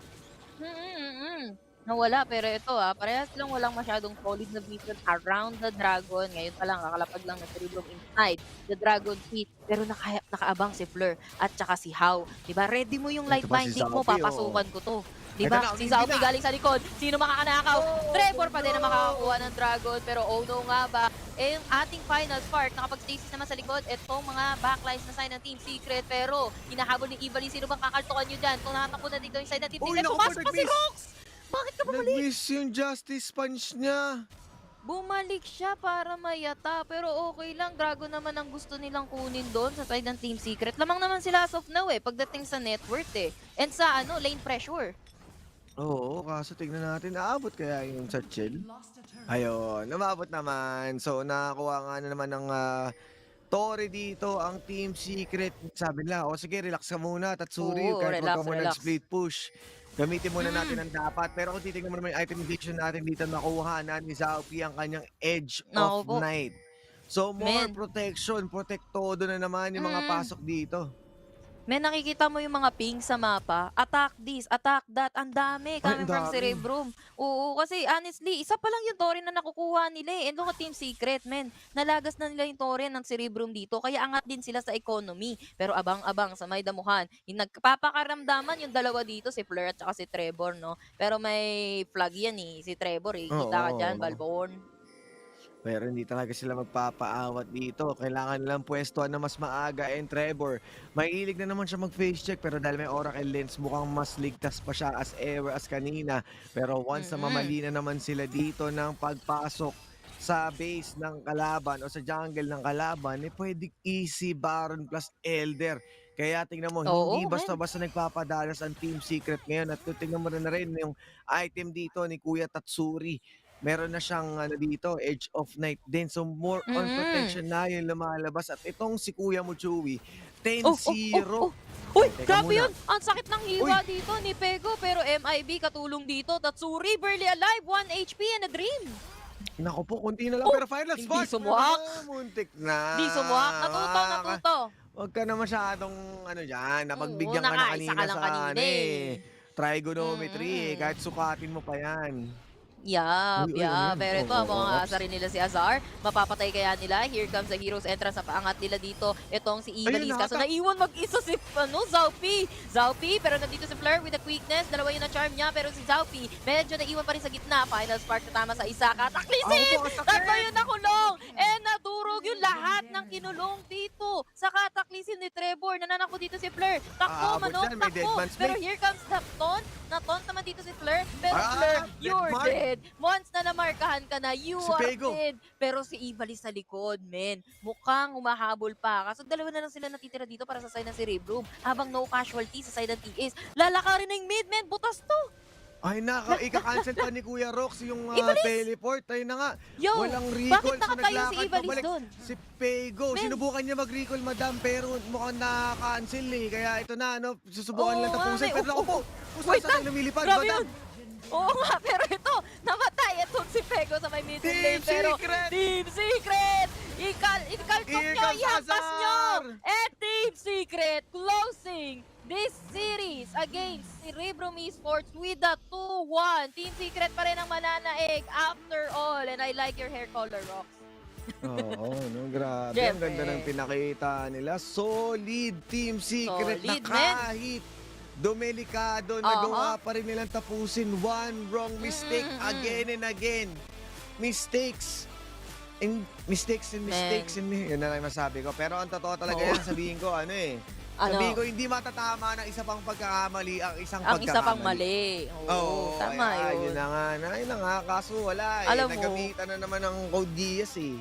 Men, you can fight fire with fire, pero you can fight wrong with wrong, 'di ba? Ay, oo. Grabe naman yun. Grabe yun, men. Grabe yun. Oo. Honesty is the best policy, pero consistency when time is the is gold. best, is the key, ganon.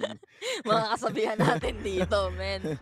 Susubso Ayun na pero nga. di susuko. Pero kidding aside, no, Team Secret, ang agadahan sa Team Secret dito, kunyari nagkamali sila on the one game, pero lesson learned agad. Natututo Oo. sila ng mas mabilis, Adapt ka nakakapag-adapt sila. As long as there are chances, Team Secret, babawi at babawi. And natututunan nila kung ano ba yung nagkulang sa kanila last game kung saan sila natalo, which is very admirable para sa kanila. Yes, nakita naman natin mas naging doble yung pag-iingat nila. Oo, Nabawasan yun. yung face check nila.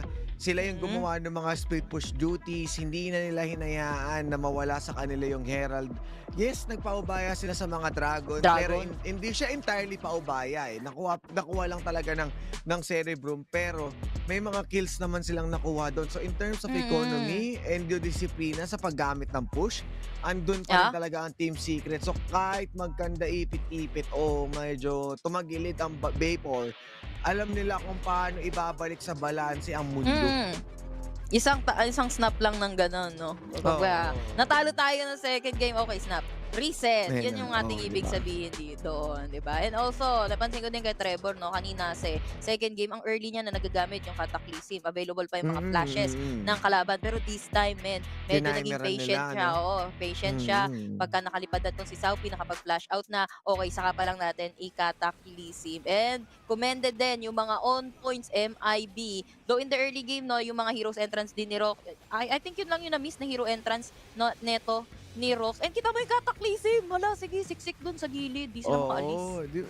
Tsaka ano rin eh, yung mga heroes entrance, para rin mapuwersa itong Cerebrum na lumayo sa kay Chewy o kahit sino dito para mas maprotektahan. Kaya kita mo naman, di ba, ito yung malupit na napakainit na bakbakan. Nag-indie pa. si Kuya Ooh. Muzaopi and of course Blade of the Exile sweep para doon sa max range. Siyempre, Max binawi na yun ni range. Tatsuri. Sabi niya, sige, Yep. kanina, pinakitaan mo ako. Ako naman. Eto, Yep, medyo yun kakaiba na. lang dito, Madam Yasu. Ang Tama. na-deathmark ni Kuya mo Tatsuri, si Nasus eh. Kaya hindi masyadong nakapagbigay ng damage. Oo, Pero nanalo hindi sila dyan ramdam. sa team fight na yan kasi hindi naman din sila naging greedy. I think tatlo pa nga yung yung pala yung nangyari kanina, 'di ba? Yung sabi ko na merong Oo, katawan yung sa may river. bangkay na Grabe sa pala yun, river. highlight pala yun, men. Kasi si Chewy, nagbato lang siyang Oo. MIB, naglalakad lang naman si Fleur. Hindi pala nabasa, men. Naluto. Naluto. Ginawa pala talagang chooks to go. Oo, chinoks to Ito go. na, Ops, teka muna. Ito pa yung isa sa mga magandang laban din dito sa Baron Lane bago entirely talaga na makuha ng Team Secret yung advantage. Ayun, Yup. yung ganyang Ayun o, katakilisid, mga kataklisib. yung inaantay natin. At Yung ito na talagang yung habol kulong. Habol lang Yup. ng habol. Deadman's Plate, dalawa. Tapos si Pego, na Norprese. Kaso hindi niya alam, siya yung masusurprise. Siya din pala yung magugulat pabalik, no? Ang dami na nila doon sa side ng Team Secret. Kanina, eto before this last team fight, bago pa siya madalaw neto ni Rock sa may mismong damo para kay Susan dito, para kay Ivanis. Oo. I don't know kung visual bug lang yun na nagtitipi siya. Pero nakatayo lang siya doon There's no animation na nagtitipi si Ivalis doon. Ang Pero feeling kita siya ko doon ni Rock kasi may nangyari nakalagay na doon, wards. ang alam ko kasi nangyari doon, nag-recall yata siya, tapos may umatake sa kanya, kaya na-cancel. Feeling ko, yung camera niya siguro, nakatingin siya sa base. Sa base. Kala niya hindi nagre-recall na siya. Oo, akala niya nagre-recall na siya. Kaya bigla na lang nung sabi ni Rox, okay, let's go. Let's na go. natin to, Nakatayo bigyan to, na natin di ba? ng ipo-ipo. Ipo-ipo pa lang nangyari. Pero ito ang ating player of the game. Walang iba kundi si Chewy. Nakita naman natin yung mga solido at swak na swak MIB na talagang bayad na napunta yan sa side ng Team Secret.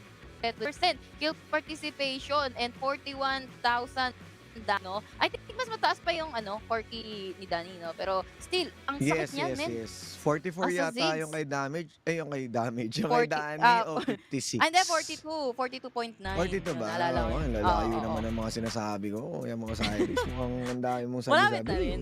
-2. -2. Pero Big match, man. kung mga sabi-sabi din yung ating mga panelists, nagulat, hindi na 2-0, 2-1. Kaya 2-1. mukhang walang olats lahat sa consequence. And yun, sulit ang pinakita ng Cerebrum ngayong araw, and mukhang mas makakita pa tayo ng mga magagandang laro sa kanila dahil mukhang naging komportable na sila at isang panalo yun mula sa Team Secret. Yep, indeed. Yun na nga ang nangyari sa Cerebrum at sa Team Secret. It's refreshing na at least nakapanalo yung Cerebrum dito ng isa. But Team Secret pa rin talaga ang mananaig. Pero hindi pa natatapos ang ating labanan dahil meron pa tayong last series mamaya. And kami naging shoutcaster nyo for this series. Ako si Yasumi, kasama ko dito si paring Osiris. Huwag kayong aalis. Diyan lang kayo.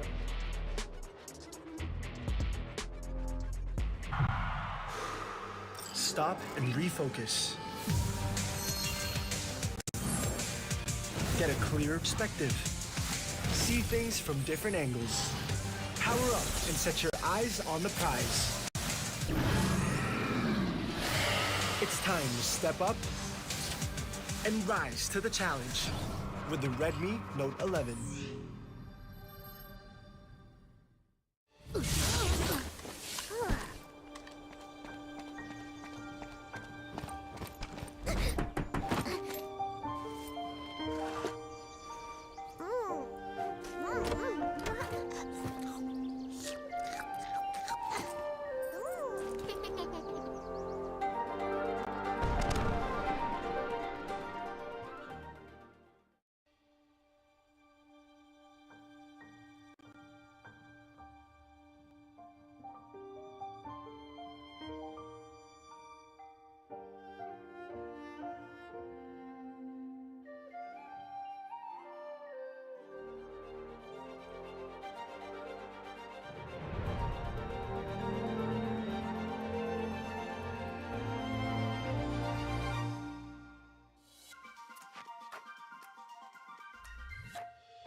stop and refocus. Get a clearer perspective. See things from different angles. Power up and set your eyes on the prize. It's time to step up and rise to the challenge with the Redmi Note 11.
And welcome back to the WCS. It is day number 3, and what a match that we just witnessed between Team Secret and Cerebrum Esports, Potch Spice Autolose, as well as the man that saw the action right in front of it.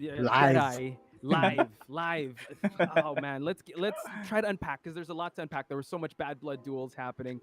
Deadeye, what are your initial thoughts on what we just witnessed? Well, why are you laughing, man?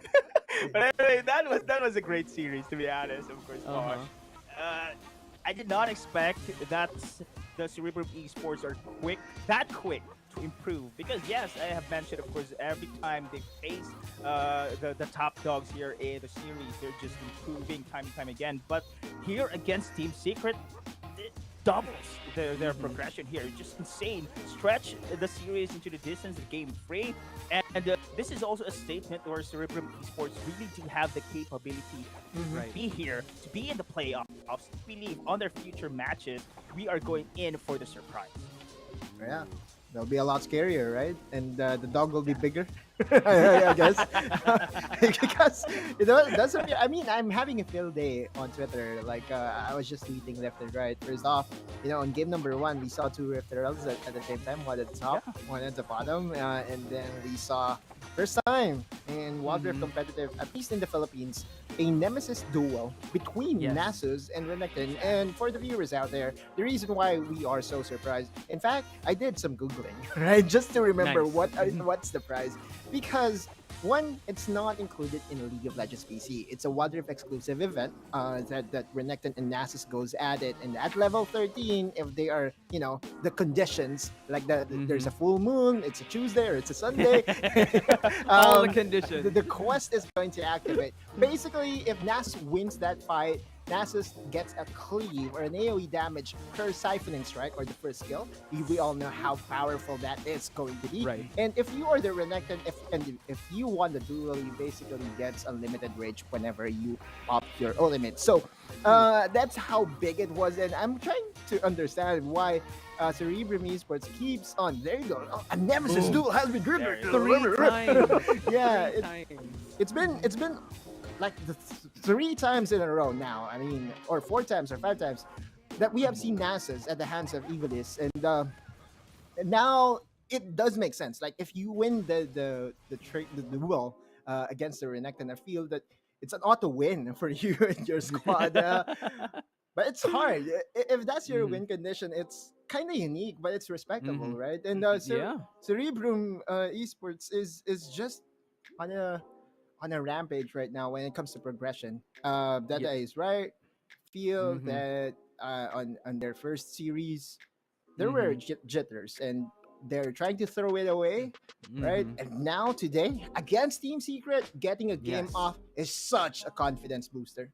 Yeah, they definitely popped off in the second, but we do have to talk to the Kings. I would still say still at the top 4 here. Let's head on over to our interview portion. We have Rox waiting for us in Team Secret. They did an amazing job still against Cerebrum. So let's talk to the man himself, because I want to get his thoughts on what an amazing match that we witnessed, because I think all of these players, all of these teams are definitely like vying for that position, and I think Team Secret is actually wearing their targets on their back, and I would have to say they're still thriving. They're still the one game that they did drop was against Underground, and they're really testing the waters here with the other teams like Cerebrum. So I really think you cannot take any team lightly when it comes to this. So about to head into the Rox interview. I believe he's already waiting for us.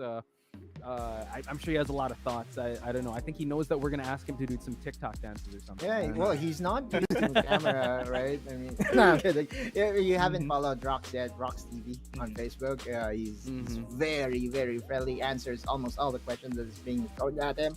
So, yeah. So let's head into the interview. Interview. There we go. There Boom. you go. Rox himself. There you go. Hello, guys. First off, congratulations on I would say the hype match. How are you feeling after that victory? And did you expect the match going to go 2-1?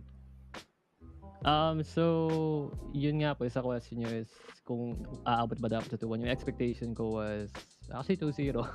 Siyempre, confident po ako sa team ko, sa Team Secret. Kaso, nag-show up nga po yung efforts ng Cerebrum Esports po. Sobrang grabe yung grind po kasi nila. I heard from the players themselves kung paano sila mag-practice. So, it showed up naman po sa ginawa nila. And it really made us work a lot para dun sa 2-1 na yun. Pero GG's po sana. Right. They still have a lot more to grow, and may potential pa silang mag-top 3 dito sa WCS. Thank you for answering that. And just a follow question for me, Rox. What was the thing that surprised you the most again going up against Cerebrum Esports? Yung nasurpresa po ako sa Cerebrum Esports is yung paulit-ulit po nilang ginamit yung team code nila. Right. Exactly. And I know the reason why rin naman, kasi it worked at the second game. Pero mainly because kami mismo yung nag-make na mistake din nung second game. And when we fixed those mistakes na, the outcome showed. Yun na yung yung lumabas na yung outcome nung inayos namin yung second game. Okay, perfect. Autolose, Deda, I know you guys want to ask some questions to Rox. Who goes here. first, Deda? Do you want to go first? All right. All right, go. Okay, I'll go first. Of course, Rox, been a fan, of course, ever since you stepped into the Wildrift. And I did remember, of course, the interview from Chewy, and he did mention that Rox is a great addition in the Team Secret. So how does it feel being said by Chewy that with regards to that Rox addition in the Team Secret? Siyempre po, sobrang flattered daw sa sinabi ni Chewy na ADC ng Team Secret po. And for me, ganun din po yung opinion ko sa kanila nung una po ako nag-tryout sa Team Secret na if ever magpasa po ako sa kanila, then yung mga teammates ko magiging mga superstar, mga nag-international na got the chance to play with stronger opponents in Southeast Asia. And yung addition ko sa kanila will Well, the expectation ng mga tao naisip ko rin because I was replacing the captain James as the main support of the team. Pero naging ano lang din yun, pampagana sa akin para parang fuel nga, para patunayan sa mga viewers, sa mga fans ng TS na I can fit the shoes of James. Nice. Beautiful answer. Perfect answer. Thank you, Rox. Okay, so Rox, kulang yung oras na to para matanong ko lahat ng gusto ko itanong. I'll concentrate on, a couple of questions that really is bugging me right now. First, nung nag-trigger yung Nemesis duel, of course, hindi naman common na lumabas yung Nasus against the Renekton. Meron ba nag-remind sa inyo na, or meron ba nakakaalala talaga sa inyong lima kung ano Keep yung Renekton alive. Yeah. Basta, actually po, nung nakita ko yung Nemesis duel na nangyari sa in-game namin ng tournament, sabi ko, yung pressure na nasa tournament, close pa yung fight, and then nung nagpakita yun, nagmukhang meme sa akin eh. Sabi ko, parang yung utak ko nag-trigger na nag-i-stream ba ako? Nemesis duel? Content ba to? Diba tournament to? Nakasalala yung hopes and dreams natin dito. Yeah, as much as I got entertained by the alert of the announcer, siyempre, back to the game pa rin focus tayo na panalo yung game. Pero yung sa question niyo po na kung alam namin kung ano yung benefits ng sa Nemesis duel, actually not a lot of us actually know what's gonna happen. Maliban dun sa Nasus na kumakalat yung nagkiklib na yung Sipon strike niya. Basta kailangan manalo kayo, hindi pwede matalo kayo sa Nemesis duel. Bro. So in fact, on game number 1, nag-expire after 5 minutes. I had to Google it out and I had to go ask my League of Legends friends. And apparently, it times out. After 5 minutes na trigger siya, kapag walang nanalo, wala na talaga. Walang overtime. So my second question is more, a personal one. Rox, eto kumbaga nagkaroon tayo ng semi-reunion. A couple of your teammates, you've been previously teammates with them, namely Cerebrum. How's the experience like, being reunited with a former teammate in Trevor? Super nostalgic po. Pero hindi rin naman din po ito yung first time na naging kakampi ko ulit yung past teammates ko. Kasi because from LoL PC, when I was still a pro in LoL PC, I got the chance to play with a lot of great players and at the same time, separate with them. But then again, after a few years, meeting up with them in the same team. For example, when I was with Team Manila Eagles, nagsimula dun yung magiging teammates namin ni Trevor. Pero before nun, nagkakalaban namin. We knew each other because of the rivalry in previous teams na kung nasan kami. Then after nun, Archangel, we became teammates again after a few years. And now, in Team Secret. So, masaya na I keep meeting them again in the same team. At the same time, trying to reach our dreams together. Nung hindi namin nagawa nung previous teams namin. Hey, beautifully said. And with that, actually, on that beautiful note, I just want to ask Rox, any shout out or message you want to give out? The floor is yours. Shout out to, of course, Team Secret, to Boss Qeon for giving me this opportunity. Also for the whole team of Team Secret for giving the thought to invite me to their team when my team disbanded. And it's really an honor that I'm here now as their main support. And I'll do my best to fit in the shoes that James left and make the viewers proud and also the supporters of Team Secret. And thanks so much also to my fans that are supporting my page. There we go. Boom. Yeah, please support his page. And on that note, thank you so much, Rox of Team Secret. We hope to see more of you, a lot more highlights. So, ladies and gentlemen, that was Team Secret's Rox. Thank you, guys. Poch, the rock star.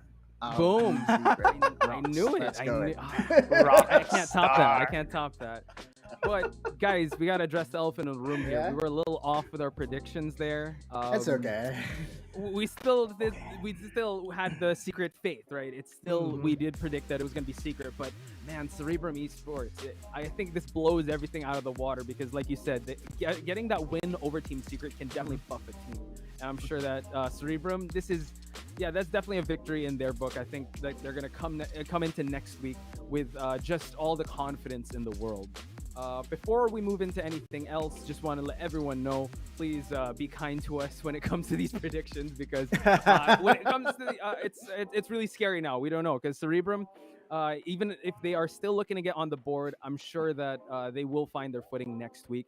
And this kind of builds up to our next match because one of the teams here is also in the same foot of of how these teams are kind of getting their footing, because I did know we talked about this auto lose week 1. Numbers are a little bit skewed, so week 2 I'm sure that we're going to see more. So Better let's head into prediction the rate? I doubt it. I don't know. Yeah, let's head into the next match. It is going to be RRQ versus Sunsparks. Deadeye, what are your initial thoughts on seeing this last match of the week? To be honest, of course, I'll be one-sided here for side of RRQ because I'm still sticking to my original power rankings here. I put RRQ above Sunsparks, and so far Sunsparks still going to still have a long way to find their niche here. But this team has potential for sure. But against RRQ here, yeah, it's still going to be RRQ for me. So a big challenge for Sunsparks, and they need their first win until now. Yeah, that's super important, especially like ending week 1. And if you get one over RRQ, one of the teams that we herald and one of the teams we put in the top 4 would be so huge. Auto lose, we talked about this matchup. Are you still feeling the same? Are you still thinking it's going to happen the same way? Or seeing how Cerebrum Esports performed, do you think that your predictions could change? Well, I want to be wrong. I'm happy to be proven wrong, right? Because it creates the drama that we want to follow for WCS PH. And if anything, I feel that Sunsparks was inspired by the performance that Cerebrum Wildrift did show earlier today. And I feel that after having to watch that, and after the performances they had in the past 2 days, I feel that Sunsparks will change something a bit, and I will surprise RRQ. But do not get me wrong, I still feel that RRQ is still favored, for the reason being that they are the hyperstack team during the preseason. Wait, what? Is this true? Okay, if this is true, then this is a very, very big development. Exosen is going to take a backseat. Helios will be put in the mid lane, and Devil J is from DR Esports. DR Esports is basically, the former teammate of Edaf. We saw them earlier from Oasis Gaming, and this is a very big development because one, it puts Helios in his original position in the mid lane, and then you also have Devil J that was originally a Baron laner, now being placed inside. Now the Kuya factor that we have highlighted so far, where will that come from? Maybe from Kuya Marky. Let's go. I'm excited. A roster change could definitely change things up, especially this early on. I think this is the best time to experiment. So I want to get your thoughts, Deadeye, because we will be featuring Maze since it's already a support day. So let's see the stats on Maze as we get Deadeye's thoughts. Yeah, Maze. I think this guy really loves to go for initiation, very aggressive as well. We have talked about the support Sunday, of course, here in our day 3, and Maze here is also considered as one of the aggressive supports throughout here in our league. Our star Galio Gragas only shows on how proactive actually Maze is on the supporting role. Look at his kill participations here. They need to go for the roaming potential. I think this is one of the strengths of our queue as well. And we have seen, of course, a heavy AP on the bot and an early roaming for the support as well. I do believe this is going to be the same strategy against the side of Sunsparks, and they're effective in doing such strategy here for RRQ. Yeah, Autolus, anything to add with Maze? Because, we do herald this team as the superstar team. They have performed pretty well, and going up against Sunspark, I think might actually have the same odds as Team Secret versus the Cerebrum, the team, the match we just witnessed. That's true. Maze is, I always see him being at the right place at the right time. Again, RQ has a long history of supports, and just quick history again, all right? Autolus the historian. Maze's previous team is Sunsparks, which we are going to highlight now. Sunsparks, again, the original version of Sunsparks. I love it. Sets, and yeah, the 8722 stack. That was a year ago, over a year ago. That was Maze's previous team. And again, Sunsparks. We talked about Cerebrum Wildrift getting a game off of Team Secret, the confidence booster. I hope that Sunsparks will find that spark, because my cat is so angry right now, and Sunsparks has to be angry as well. Let's go. Yeah, Sunspark. The way we're gonna build this up is that they need that one spark, and I think Cerebrum found that spark, getting that one win off of Team Secret. Can they find that in RRQ, the team that's heralded to be one of the best that can make it to the playoffs? Because they did face. I mean, I don't know if it's adversity. Rabenga not being in the lineup could definitely change things up, and they're still trying to find their footing. Deadeye. Let's talk about Arjuk that will be featured as the player for this game. Exactly. Arjuk here is the support we're talking about. I don't know if the screens or I'm blind. MGen was being put there. Yeah, but Arjuk, of course, his performance there on Sunspark. Yep, the stats are low, but you've seen him doing his best as well on the dual lane. More of the passive gameplay for our Sunsparks. I haven't seen so much heavy aggression for this team as a whole. And, their series against Grand Sky, against the side of Oasis Gaming, they have been pressured in the early to the mid stages of the game. I think this is also one of Arjuk or whoever is the supporting role right now for the side of the Sunspark to step up. I think they need to have those control and put the safety on their duo as well, because against RRQ is one of the aggressive teams here in the league. Yeah, and that's definitely something to expect coming into this next match. And we're just, our fingers are crossed with, I think the previous game really opened our eyes to what these teams can bring to the table. The potential is definitely there. And, best of the best, we talk about only the strong surviving. And we saw Cerebrum give that spark. So maybe we see that happen with Sunspark. Now, Autolus. With the different changes, right, we saw in RRQ, would this be a harder hill to climb for our friends in Sunspark? You're putting me on the spot here, but I'm liking the idea of having Helios back in the mid lane, because I saw his.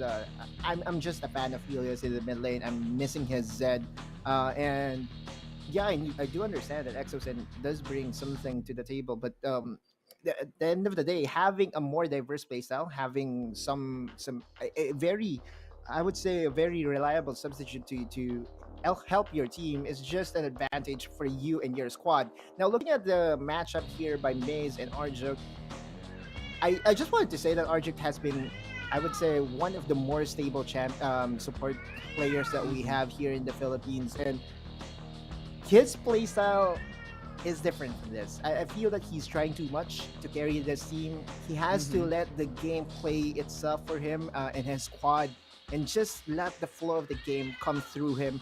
And if he just calms it down or chills it down, I feel that Sunsparks will have a better chance, especially against the superstar staff of RRQ right now. Oh yeah, 100%. And considering that these are the support lineups, just bring it back to yesterday. We saw the Alistair and Galio of Maze. With Arjuk, he brought nothing but Thresh to the table. I wonder how they'll be able to kind of, I would say, circumvent any of these guys getting their comfort picks, because we will award, I would say, a wingman or a support of the day. And going back to our initial conversation as to our panel predictions, there he is. There's the Yumi. There's the Yumi. I don't know if Autolus is happy or sad, and look like I'm about to be snapped out of the WCS panel desk. But, yes. Yeah. So there he is. Oh, does your Yumi have anything to say? What is her prediction? What is his or her prediction? Hayden. Oh God. Oh my. Deadeye, real quick. I'm sorry to put you on the spot here, but we did give our predictions, and I know you're in team Mika and friends. How do you think this match is going to play out? Because we'll give ours, but we want to get your thoughts on it first. Still, as I said a while ago, of course, still I'm going to base on my power rankings. Originally, it is going to be RRQ 2-0 against Sunsparks. RRQ 2-0, and that unlocks RRQ 2-0. Yeah, that unlocks our nemesis battle. We got to consider now, because we all think it's going to happen in 2-0. Deadeye, since you are the guest here in panel, how are we going to break this down? Would you want to have goal difference, kill difference, or objective difference? Let's go for kills. Because kills again. We're going kills again. Proactive. Oh my God. It's auto. Okay, he's fine. So we're going with kills. All right. There we have it. There are our wild guesses. We think it is going to be RRQ to take it over Sunsparks. But again, we don't mind being proven wrong, ladies and gentlemen. But since we do have the dares, I just want to bring up the results. It is Mika trailing behind. So me and Autoluz are kind of in a good position. But don't worry, Mika will be the one to take the brunt of this. But you will have actually, I would say, Yumi Mika in your ear to give you her choice. So now I gotta ask you, what is the kill difference that you have in your mind, Deadeye? Plus 10. Plus 10. Plus 10. Plus So 10. so 10. All right. Before I hear Autoluces, I want to bring up the tweets. We have some tweets, some fan conversation just to help us talk here in the panel desk. We want to make your voices heard. So please do send in your tweets and hashtag WCSPH or hashtag Wildrift Champion C or hashtag WCS. So let's see those tweets before we get Autoluces panel prediction. There we go. Ang lakas mo, rocks. There we go. So yung 4-man taunt mo kanina. There we go. Big shout out to Mishu Yon. Mishu too. Let's go. Thank you for that. And I'm sure Rox is watching as well, so he sees that as well. Is there any more tweets before we head on over to the kill difference that Autoluz will share with us? I'll drop it now. There you go, okay, please. so if his was 10, I'm 17. Let's go. Whoa. Okay, let's go with 15. I think I overshot it with 30. Let me go half. Okay. Let's go with 15. So 10, 15, All right. 17. So if ever it's more than 17, that's going to be me winning. Okay. All right, I need to hit that middle point. All right, ladies and gentlemen. With that being said, let's head on over to the Rift. So casters, take it away.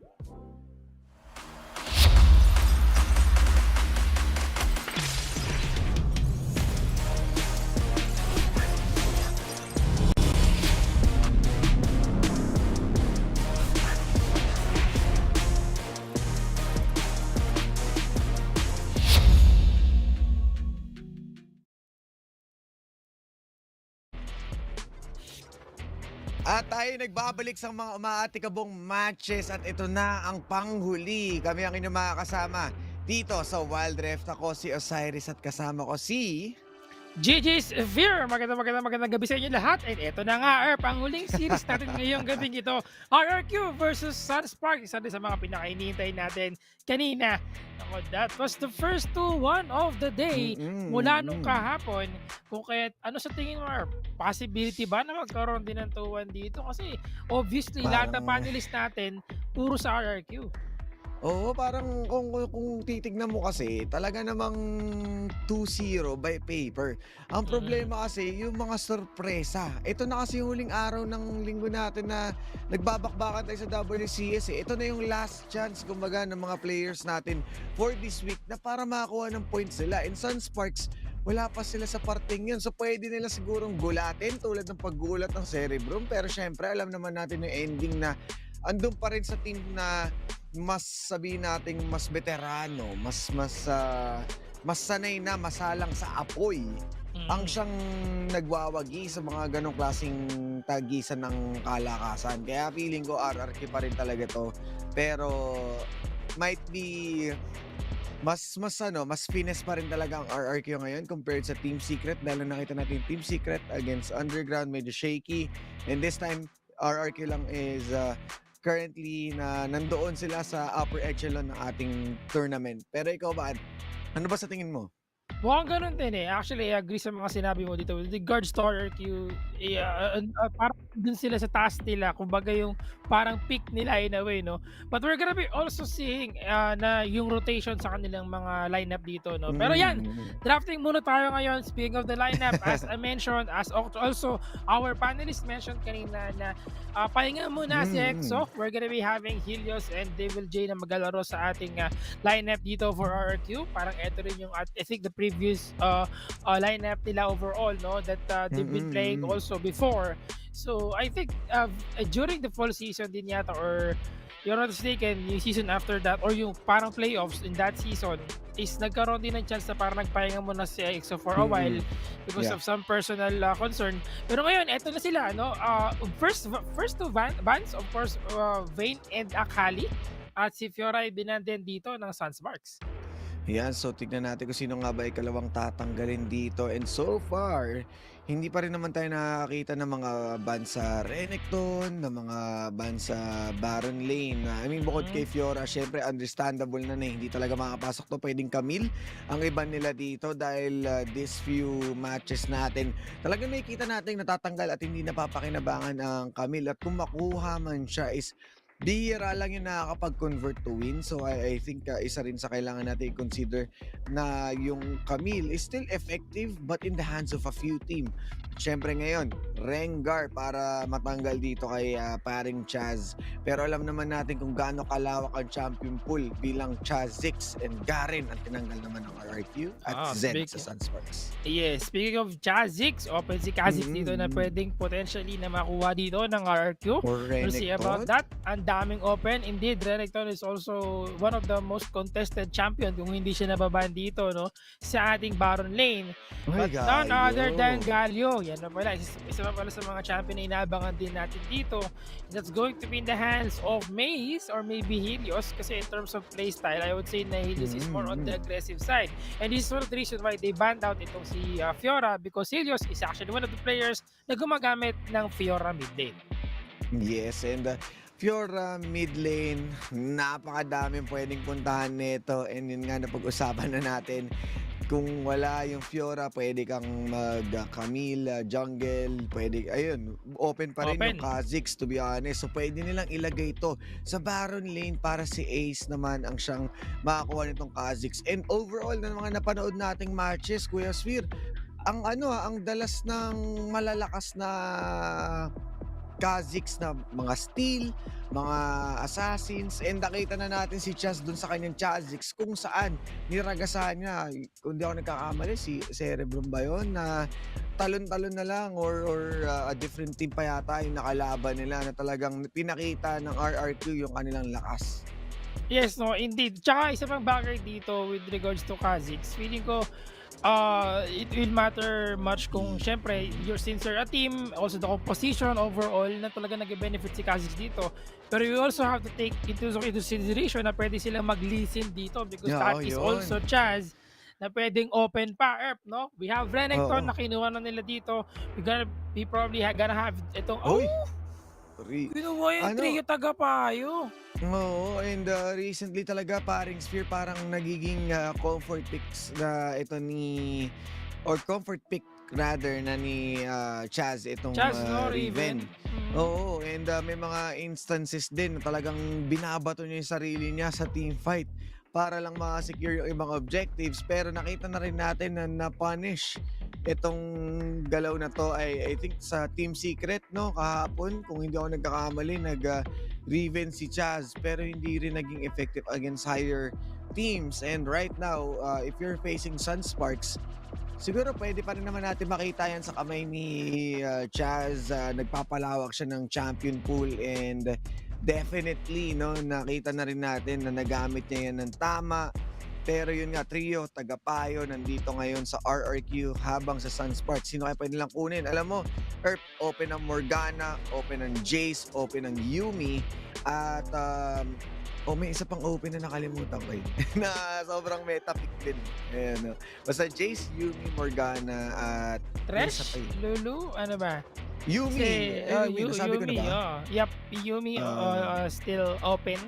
Pero now that we're still missing the possible jungler dito ng RRQ, no, pwede kasi hindi na pwede maging support to dahil meron na tayong Rakan eh. Iniisip ko kasi kung baka maging support Gragas sana. Pero wait, Consi, once again going for Corky, no? Notable champion din yan para kay Consi. Indeed, we're still missing the mid laner. Actually not missing. Unless Galio mid, Gragas mid o kaya Corky mid, no? Magbabagong sitwasyon. Pwede, ang daming open. May Oriana pa. Pwede kayo Jace. Morgana. Jace tong Sunsparks. Jace mid lane. Yep, could be the missing link sa kanila dito. So they have 4 melee overall para sa lineup ng RRQ. They have a pretty interesting crowd control. Siyempre yung taunt, we have the Shield of the Rand, we have the helicopter, yung Dark Binding, Soul Shackle. So pretty much equipped na sila with enough crowd control on their hands dito. No? We'll see about that kung paano nila ma-utilize din ng maayos. Uy, Lucian! Uy, Parang medyo kakaibabe tong mga picks natin Parang wala tayong tumama sa prediction Oo nga, paring Earth, no? Parang pati kung ipipredict natin kung saan pwesto to, magkakamali rin yata tayo Kasi pwede maging Baron lane tong Lucian tulad ni Azar kanina. Parang nga mas madalas minimid tong si Lucian, no? Kung meron pang isang AD carry na option, mas madalas siyang minimid. I'm not sure, probably because of the changes with the items dito para kay Corky na hindi na siya mas viable to go for the mid lane na mas may kalamangan nitong si Lucian because of more attack speed on his hands. Pero we'll see about that kasi seeing RRQ, ayun, we have the final pwesto dito. Mid lane Lucian going against Riven, Helios para sa kanila. AP carry, we're gonna be having Morgana in the bot lane. Nalalaban naman kay Corky and kay Arakan dito, no? Interesting and again, 4 millies para dito sa dalawang team. Pero in terms of crowd control, actually match lang kasi meron din tayo Hextech Ultimatum sa Sunsparks Oo, pero kakaiba, no? Hindi tayo nakakita ng Yuri man lang, no? Kahit Kha'Zix. And so far, parang mas gusto nilang idaan sa dahas by using itong mga formulas. And at the same time, once na may mahuli doon sa Dark Binding, sigurado na yung follow-up na ilalagay ng RRQ.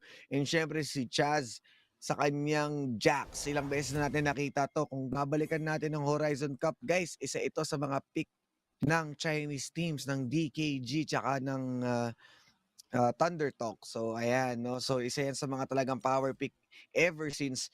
Pero, syempre, kailangan nyo pa rin i-consider yung playstyle nung gagamit. At the same time, yung buong team kung paano nga ba iikot yung ganong klaseng gameplay. Dahil nga nakakapag-solo objective din ng isang Jax.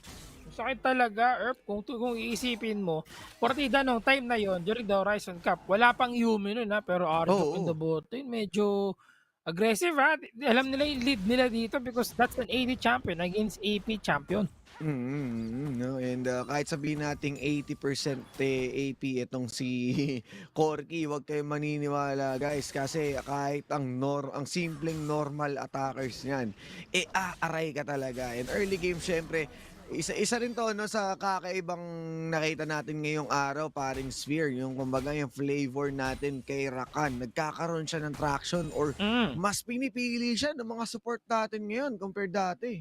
Iba kasi talaga you can make a lot of plays with Arakan talaga, no? In every situations. Makikita natin na even in the previous matches, in previous series na nangyari ngayong araw na to, ang daming moment talaga na nakapag-turn around ng mga clash itong si Arakan, na tingin ko mag-benefit din ng gusto para kay Arjok dito. Pero teka lang, away yan sa Scuttle Crab. Sino kayo makakuha nito?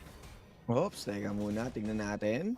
Ayun na, sama-sama na. Ayaw, di kaya. Sabi parang na-Brusco Brothers, dalawa sa mga malalaking bantay ang bumisita sa atin dito.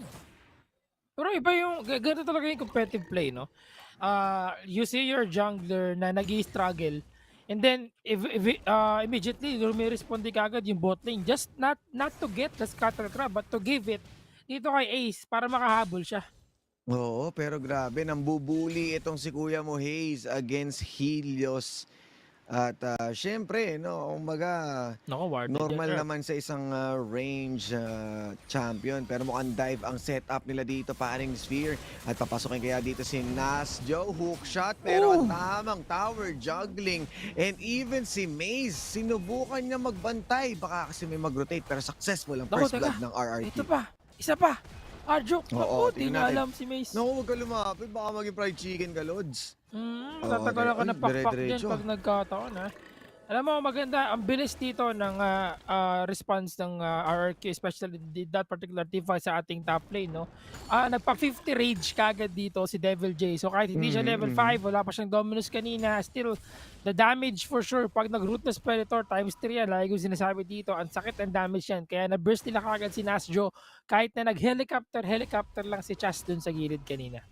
And ito na yung magiging problema natin, paring Sphere. Dahil nga naka-score na itong si Devil J bilang isang Renekton, medyo nahihirapan ka na nga as Camille. Magkakaroon pa siya lalo ng extra push Lalo or pang extra mahihirapan, gold, no? di ba? In terms of items, makakalamang na dito si Devil J and mabubuli niya lalo itong si Nasjo. At syempre, if Camille yan, gugustuhin mong talagang, uy, teka muna, parang sabi, Osiris, sabi, ako ang mabubuli, pero ako ang bubuli ngayon. Sabi mo nga, Parang di ba, si kakasabi lang. Otto, bully Maguire. Oo, totoo yan. Nakita natin kanina. Teteteteteten. Yan nangyari kay Si Black Otto. Spider-Man. Black Oo. Spider-Man.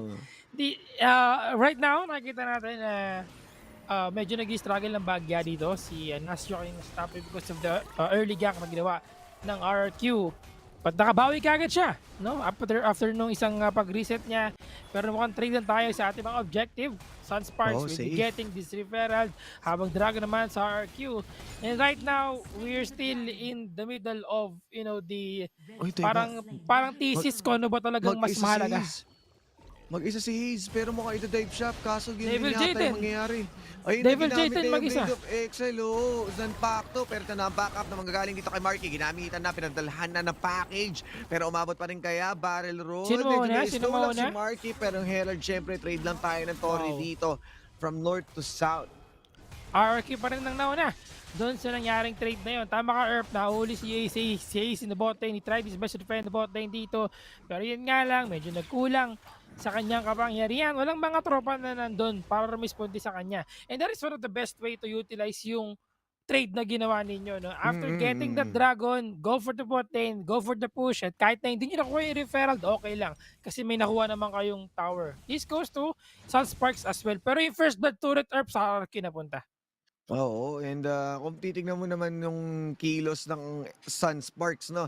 Kahit sabihin natin sila yung mukhang underdog dito, nakakasabay sila sa mga ganong klaseng rotation, sa ganong klaseng mga answer, and hindi pa entirely nakukuha ng RRQ yung malaking kalamangan upang masabi natin na isa itong landslide o isa itong one-sided game. So far, Sunsparks, they're taking it slow, so slow, habang ang RRQ sila naman yung one step further. Bilis. Uy, ang bilis nun ha. Pwede na nilang i-secure yung turret sa top lane pero nagiging maingat sila because once again, they don't have the vision. Here's a jungle camp ng Sunsparks. This is the important part of having a wards dito, no? Na wala silang vision, medyo nagiging maingat sila dito. At kahit na isa sa Sunsparks ay walang oracle because right now, ito rin isa sa mga meta ngayon na sa simula, lahat kayo naka-warding totem so you have more vision control and every spot na tingin yung paggagalingan ng inyong kalaban ay meron kayong mata. Oo, and nakita mo naman kung paano sila mag-rotate in terms of those advanced play sa mga aggressive push. And kung wala kang oracle, paano mo madedeny? Teka lang. Parang may nanggaling. Wait a minute. Parang may naririnig ako dito kumakalos ko sa damo-damo Sa laki ba naman ni Kragas, hindi mo mararamdaman yung kaluskos nun, di ba? Kaya sabi na, teka, double check ko nga, baka may Rengar dito kahit naman na, baka lang mapadaan. Pero Gragas pala yun, at tamang recall lang para siguradong ligtas. And nung na-realize siguro nila, naku po, si Helios yung hindi basta-basta mapapatay. Kailangan na matras muna. Yes, and item check right now. Of course, Devil J, meron siyang Blade of the Ruined King and yung kanyang Phage dito. Probably gonna go for the Black Cleaver. Taga lang, Mace, nagkano siya? Sumobra. Teka lang, protection! Ayun na, si Marky mahuhuli siya dito pero kahit magpa-Black Shield at Stasis pa, pinaulanan na missile at ang rocket. Pero si Arjok, are you joking? Dahil masyado kang malayo, mag-isa ka lang, pero si Chas, hindi na ako nagbibiro. Dahil andito na rin si Ace, sigurado na rin, andito na rin si Hayes. They are making haste. Akala mo copy paste. Dahil hindi talaga sila magpapaawat dito kahit na rin si Helios. Over the wall, nilabas ang Salpacto. Wala siyang talon. Mag-water breathing kaya siya dito. Double tot ang ginamit na rin ng Hextech Ultimatum. Mapapa-ultimate pa kaya dito. May babat pa kaya ni Helios. Pero pumasok si Maze. Pero siya pa rin ang kapalit.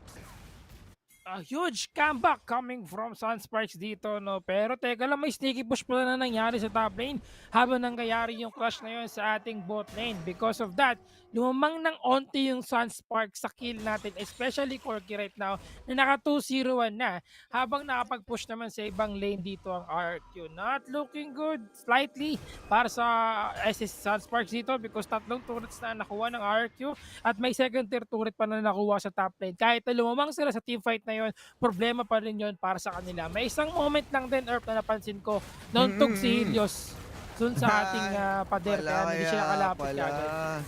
Kaya pala nagalangan na rin siya, pero ito naman, no, ano naman to, paring Sphere, nagpalit naman sila ngayon.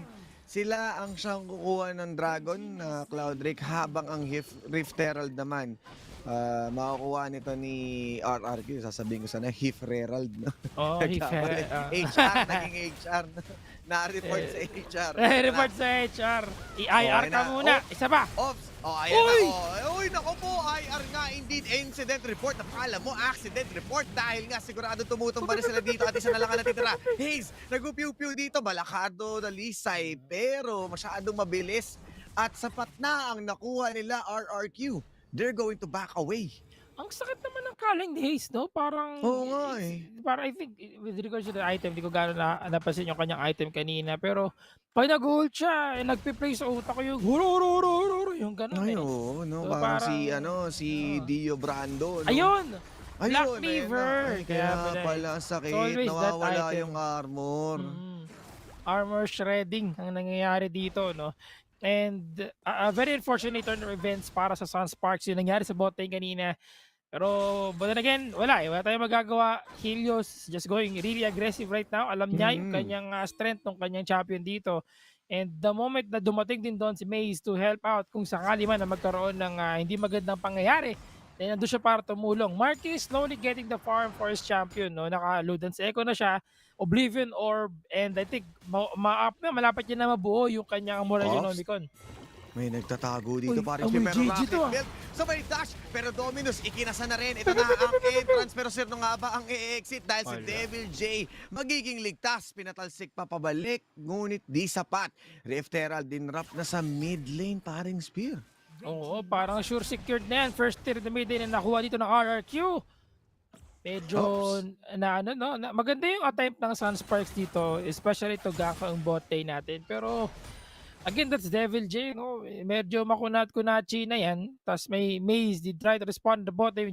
Actually it's just tama. That was Devil J, pero hindi pa rin talaga enough yung damage kasi mahirap talaga makunat yan. Meron siya Dominus kanina, ginamit nga niya. Just he can heal out yung mga damage na nakuha niya na nabibigay sa kanya ng kanyang kalaban. Yes, and nakikita mo naman din dito, Kuya Swir, itong si Konsi, parang sumasakit na lalo yung mga missile niya. Ops, teka muna, may laman! Pinunot ka agad, nag-water breathing form, pero kailangan tumakas, walang tatamaan yung binding, pero merong flash na may pangatlong broken wing, pero exhaust para mapigilan si Helios. At tamang chill lang. Napigilan siya to, no? Ginamit niya yung kanyang sun breathing style kasi nag-gold na siya dun, Blade of the Exile.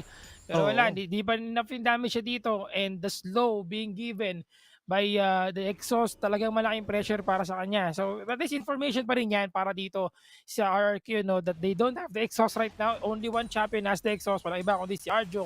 So, later on, pag gagawin ulit yun ni Helios, pwede siya makapag-secure ng kill dito. Tsaka medyo malalim din kasi yung top side dito, no, malalim na nakatago yung Sunsparks.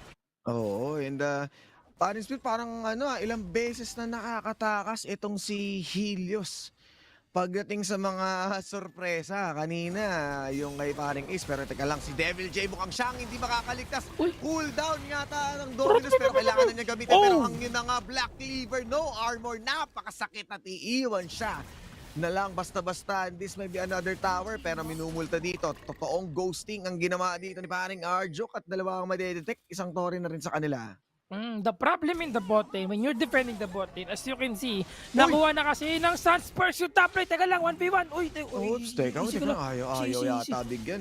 Sige, tamang sweep lang. Hookshot, kinakasa na dito. Hisipa kaya? Hindi rin, ayaw mag 3D maneuver. Pero ito na ang totoong laban, paring Spear. Quickness, hindi man siya charm, pero stasis para siguradong makapasok pa rin ng tuluyan. Ginamit na yung package, pero hindi pa rin sapat. Valkyrie at running low dito ang Sunsparks. Tatlo lang sa miyembro ng RRQ, pero pwesto na. Andito na si Helios, pumunta na si Chad sa gilid. Helicopter! Sigurado na, helicopter na papasok, pero makuha pa rin niya talaga ang Dragon. Pero ito na si Helios, magwawalang muli. Kahit ng exhaust, sigurado makakapatay ng isa pa. Devil J, even Mace, sige mapapasok kayo sa labyrinth dahil kailangan nyo makatakas, sigurado kailangan nyo kumaliwat kanan, pero si Helios ang siyang mabubuhay lang habang ang Sunsparks hindi basta-basta magpapaawat. Na-cancel niya Earp yung Hextech Ultimatum by using the Stasis on the right time. Pero taga lang, guguntingin niyo talaga dito. Itong si Ilios pero naging maingat. Gugunting pa eh. Pero yun na nga, na-cancel, paring Sphere. Pero ang pinaka-solid na naging play doon is once again the steal from Chas. Diba? Helicopter niya yung The right kalaban, moment. pumasok sa loob, and with the right moment, indeed, saktong-sakto, probably na-stun din niya dito si Ace pagpasok niya doon, kaya hindi siya nakapag-smite steal or smite secure nung kanilang Smite baro secure, na oo. dragon dito, no? And Chaz, really did a pretty good job doon kasi 3v4 yung situation kanina kasi wala si Devil J. Mababa rin yung buhay ng RRQ nun dito, Yes, Sphere. oo. Kaya grabe, no? Suwabe talaga yung naging timing doon ni Chaz. And at the Teka. same time, si Kuya Helios with the pressure na nilapag niya. Pero si Nas, Naku. siya ang may iwan dito, napapaligiran ka na, sumuko ka na. Pero si Ace, babackup dito at makakatakas pa naman. Oo. Muntik na, no? Naghintayan sila lahat ng mga skills nila dito. Even yung duration ng Shield of Durand.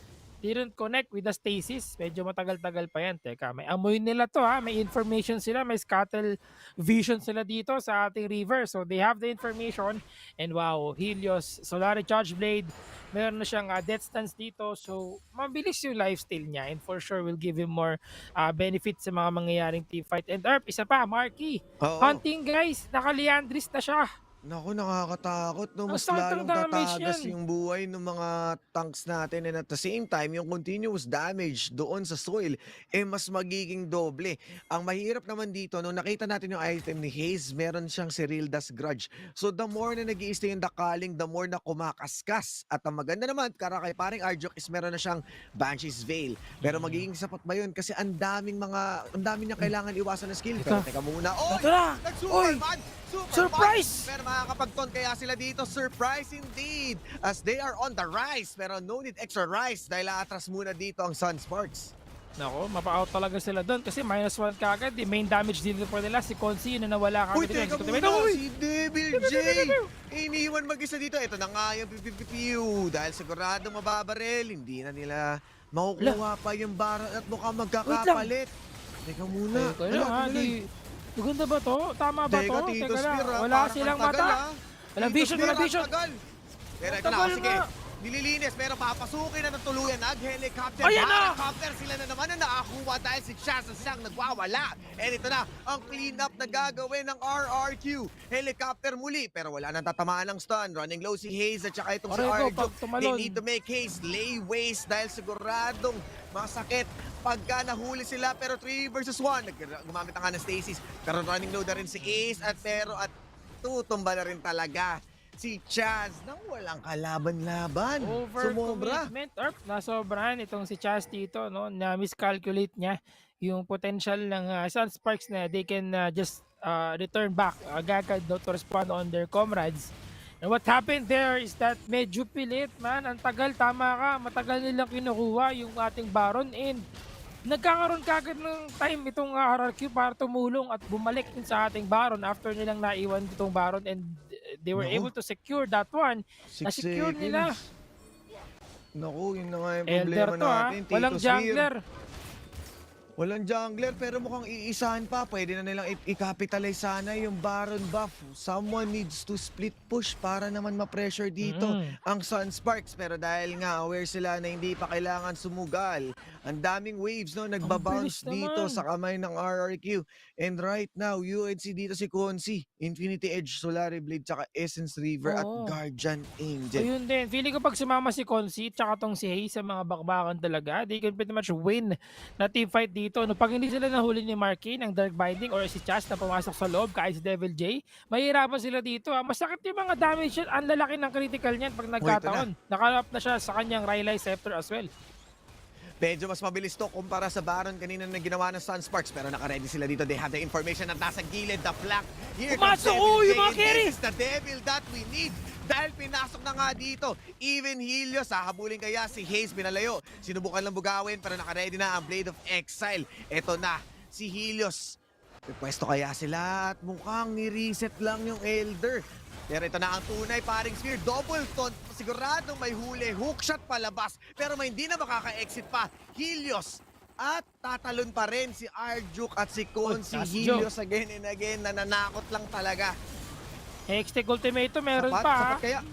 Sapat kaya to, paring Smith. Ako po nag-hook shot sabay Stacy's, pero the cleanup is real.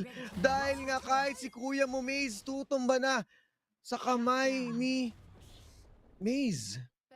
Teka. Nasjo. Wala na nagawa si Hayes doon, kahit yung flash niya hindi na niya Wala. nagamit eh. Sabi ko sa'yo, just go for the right target. Especially when you're using a Jax. Mahirap talaga. Nahirapan din si Arjuk na makita yung magandang target. Kasi nung nangyari yung flash na yun sa ating river, hiwa-hiwalay. Yung RRQ, hindi sila dikit-dikit. Kaya hindi niya alam saan ilalagay yung quickness niya. Nakita niya one time. Itong si Jazz, actually natapikan yata siya ng charm nung kanyang quickness. Pero mabilis yung duration because once again, you have the Hunter's Titan. You also have yung tenacity coming from yung Mercury Threads. Yes, yun nga eh. Yun nga yung pinaka panlaban nila dito, the tenacity. Kaya yung airborne lang yung nagka-count in yung charm. May oras ka pa mag-react once na lumapag. Pero ito na, gaining information once again. Ang ikalawang Baron. Tignan natin kung kakayanin nga ba Nasjo, kailangan niya ng rumesponde. Wala pa rin silang aggressive ward dito na makikita. Kailangan na nilang malaman ang mga pwestuhan ng ating mga Idolords dahil nga ang Sunsparks ay naka-ready na rin dito. Habang RRQ moving as a unit, gusto lang nila mag-show the lane. Nag-spood up na. Amon spood up itong si Konsi ha. Ay, yun ba yun? Up na yung kanyang delivery package dito. Narinig ko kasi nag-warning na. Pero si Helios, they have the wards there. And isa pa pala nakita ko magandang ginawa dito ng RRQ is that alam nila na may wangwang yung kanilang kalaban Oracle Lens. So hinag nila yung wall sa baba. Nakita mo ba yung ginawa nila doon? Kahit na wala ward, talagang hug the wall. Kahit na ano mangyari dito. And habang pinipesto nila yung Baron, maganda yung ginagawa ng Sunsparks ngayon ha. Split pushing. Wala. Shove na shove yung lane. Gamitin ngayon, Tears Beer, kasi hindi nila pwedeng labanan ng 5v5 tong RRQ eh. Alam mong malulugi sila. And the same time, itong Sunsparks, yung kanilang lineup, yes, pwede sila sa 5v5, pero yung current situation nila na may tatlong dragon ang RRQ at the same time yung gold advantage and nandun sa side nila, pati na rin yung mga items na secure. Siyempre, pati yung helicopter dito ni Kuya mo, Chaz. Once na makapag-stack na siya ng kanyang pamalo, talagang papaluin ka pa uwi. Nako, wala na dip sa bot nila. Talagang si Nasjo, decidido dito. May teleport shot na pwede niyang gamitin. They're just gonna, they just go trade. Uy, pumasok na! Muna! Uy, tatlo ang umangat. Pero papaangatin na. Ito na si Helios, ang siyang bano no, boss. Siguradong papasok pa dito si Batofai. Pero wala pa rin siya nahuhuli. Napaatras na lang. Kailangan lang Torre sa baba. Patingin na nangyari sa Torre sa baba. Botoy, what's up? Ay, nauwi na ko po. Ang bilis mo naman, Kuya Nasjo. Walang nakuha ni isang kill dito ang RRQ sa teamfight na yon. At nakuha nila dito yung dalawang turret sa bot lane. So napakaganda ng ginawa dito ni Nasjo for a Baron. They were able to make the trade by getting the inhibitor turret in the bot lane. Kumbaga para sa akin, para kay Nasjo, jobs done. Oo, yun na nga, no. Camp builder. Talagang jobs done talaga. Jobs done niya. Although hindi nga na siya pinag-build doon. Siyempre, sa kalaban yun eh. Camp builder. Diba si Nasjo eh.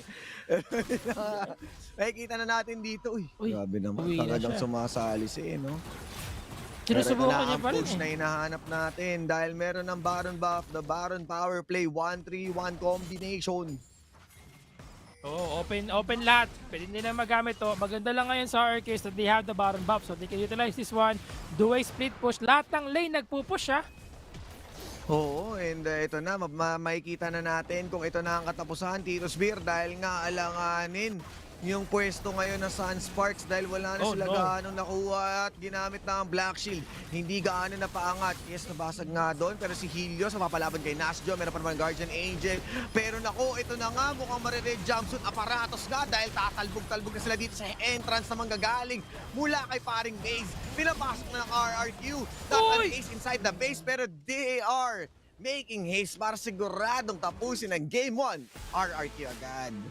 Unang laban mga kaibigan, RRQ winning this one. Grabe. 22 minutes ang buong laban natin sa ating fourth series dito sa ating Game 1. And that game just shows kung gaano din kalakas talaga tong RRQ pagdating sa ating macro play. And they know what to sacrifice sa mga certain situations. So sige, we don't have to respond in the bot lane to defend yung ating third tier turret. We just need to get this Baron and give the pressure. Yes, and di ba nakita mo naman yung pagpapalitan nila ng objective dito, Spear, pero ang nangyari kasi na isa pa na malupit na ginawa ng RRQ. Kaya sabihin mong pinipressure sila ng Sunsparks, hindi sila nagpapakain sa pressure na yun. They're taking it slow. Kahit sabihin mong napatay si Chaz kanina, hindi naman basta-basta nakuha ng enemy yung kanilang objective doon sa Baron. Dahil nga bukod sa napakabagal, syempre, alam nila kung paano mag-stall ng team fights, and doon din well-equipped itong RRQ, lalo na sa mga flank ni Helios. Kung papansin mo, sobrang hype tayo kada binubunot niya yung kanyang Blade of Exile, pero hindi naman niya pinangtatapos kasi nga, ang mahalaga lang naman sa kanya, mag-zone. Yes, indeed. No. Good attempt pa din overall coming from Sunsparks dito, especially the mid lane and the dragon lane natin. They have a pretty huge damage overall sa laban na ito. Pero mahirap talaga i-close yung game because of, once again, individually, I would say na malakas na talaga yung RRQ doon sa laban na yun. Lahat sila may mga farm, lahat sila may mga items for their champions. They can pretty much win every team fight for sure, no, sa mga nangyaring laban. Kaya sila talaga yung nanalo. And Sunsparks, medyo nag-struggle ng konti. But overall, still a good first game, no? Medyo kinabahan yung RRQ kasi kung ako nanonood lang at nagkakasta ng game, kinabahan ako para sa RRQ.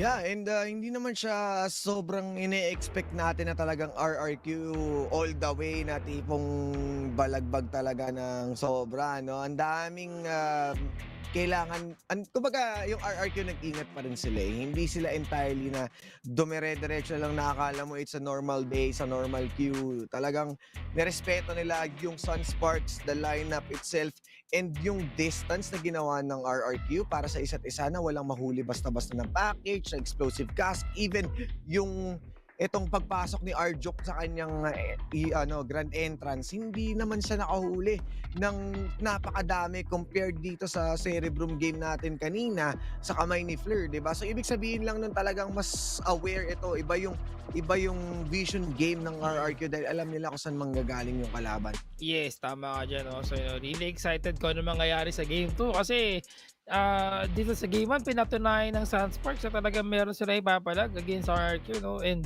I'm thinking na kung ano yung pwede pa nilang gawin dito sa ating game 2 kasi overall, magandang picks. Sobrang solid naman na yung picks natin. I don't think na may mga mali sila dito sa pagdating sa picks nila kasi nag-work effectively overall. Pero ito yung highlight natin mga kaibigan. Makikita natin dito yung mga attempts, of course, coming from Sunsparks to make a counterplay against RRQ. Parang nasasabayan ni Mace yung performance ni Arjok gamit yung kanyang yung kanyang Rakan dito na parang Rakan versus Galio. Ito talaga yung magandang matchup. Yes, kumbaga labanan ng initiation, Kuya Sphere, dahil nga yung kit nito ni paring Arjok as someone who's using Rakan, may quickness plus yung entrance. Pero ito, yung mga rocket built into the taunt at sabay justice punch ni Maze, talagang well commended. And even though they are trying to kill Devil J, many times, ito lang yung mga pagkakataon na talagang nahuli siya. At syempre, paano ba natin kakalimutan the steals coming in from Chaz. Definitely made an impact on how well itong RRQ is well-rounded doon sa mga pinili nilang laban. Parang di mo pala pwedeng makancel talaga yung skill mo dito, no? Once na na-execute na ni like si Camille, ginamit niya na yung kanyang Hextech Ultimatum tapos na Stasis, mawawala na talaga, cooldown na pala talaga siya, no? Akala ko it will not count as used kasi sakto lang yung siguro sa timing din talaga ng Stasis. Pero tignan mo, ito yung sinabi ko na si Arjok, hindi niya alam saan siya pupunta nung ginamit niya yung quickness kasi ang lalayo eh. Diba? Kung isa-isahin niya yun, mawawala yung duration ng kanyang quickness dito. But again, the last team fight na nangyari sa bot lane natin kanina na nagdikta ng laro natin because once again, they have the Elder Drake and they also have the Baron buff na nagpakunat ng gusto at nagpalakas sa damage ng ating mga minions. And syempre ang ating player of the game. No questions asked, Tito Spear, 9 KDA, 17,000 damage, at syempre 75% kill participation. Sabi nga natin na puro amba si Kuya Helios, pero hindi na niya kailangan hindi na niya kailangan entirely mag-isugal parang kanyang sarili doon sa mga team fights na yon. The mere fact na lumayo yung kalaban is panalo na kaagad sila doon sa exchange na yon. Yes, laban talaga to, no? Helios, one of the mid laners na gumagamit talaga ng mga duelist champion sa ating mid lane, and it worked pretty well para sa kanya. Sige, kung walang Fiora, may Riven pa naman. Actually, baka nga kumaban si Fiora at si Riven, we still have Irelia na pwedeng gamitin ni Helios dito. No? Talagang nakakatakot for sure. No? Nakita mo naman performance sa ating mid lane na talagang nagbigay ng pressure kay Hayes. Though nakapag-farm si Hayes because ang lakas ng kanyang calling dito. I would say na naging effective pa rin si yung ating mid laner by just going to a different lane to get some farms para sa kanyang champion. Yan, so napakaraming nangyari sa bakbakan na yun. Pero dito muna tayo guys. Huwag kayong aalis. Magbe-break lang kami saglit. At sa pagbabalik natin, it's game 2 ng RRQ versus Sunsparks. Diyan lang kayo.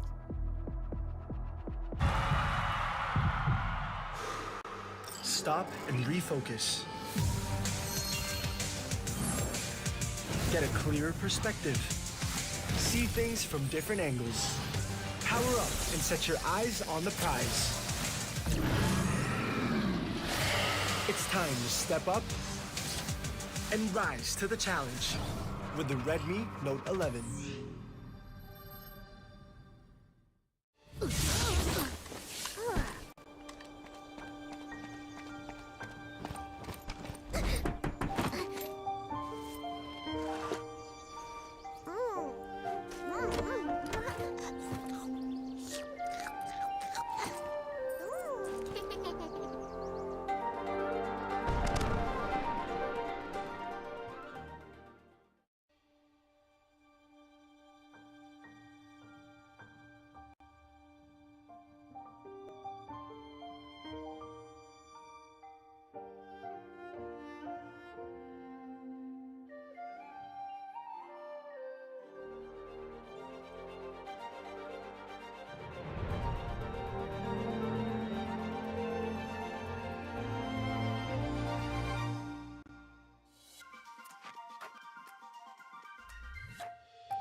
Stop and refocus.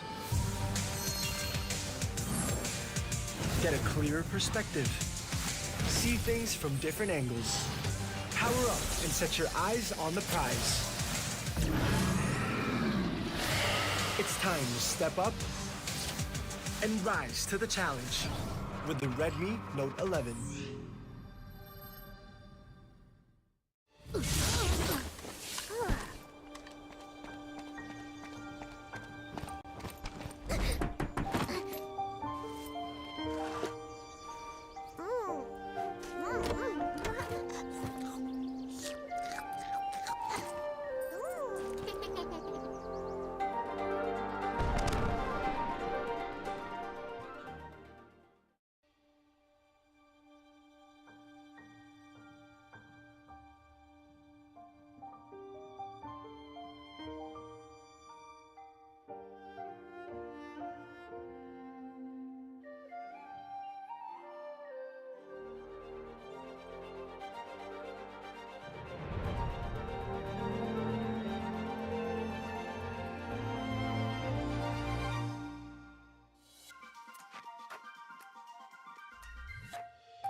stop and refocus.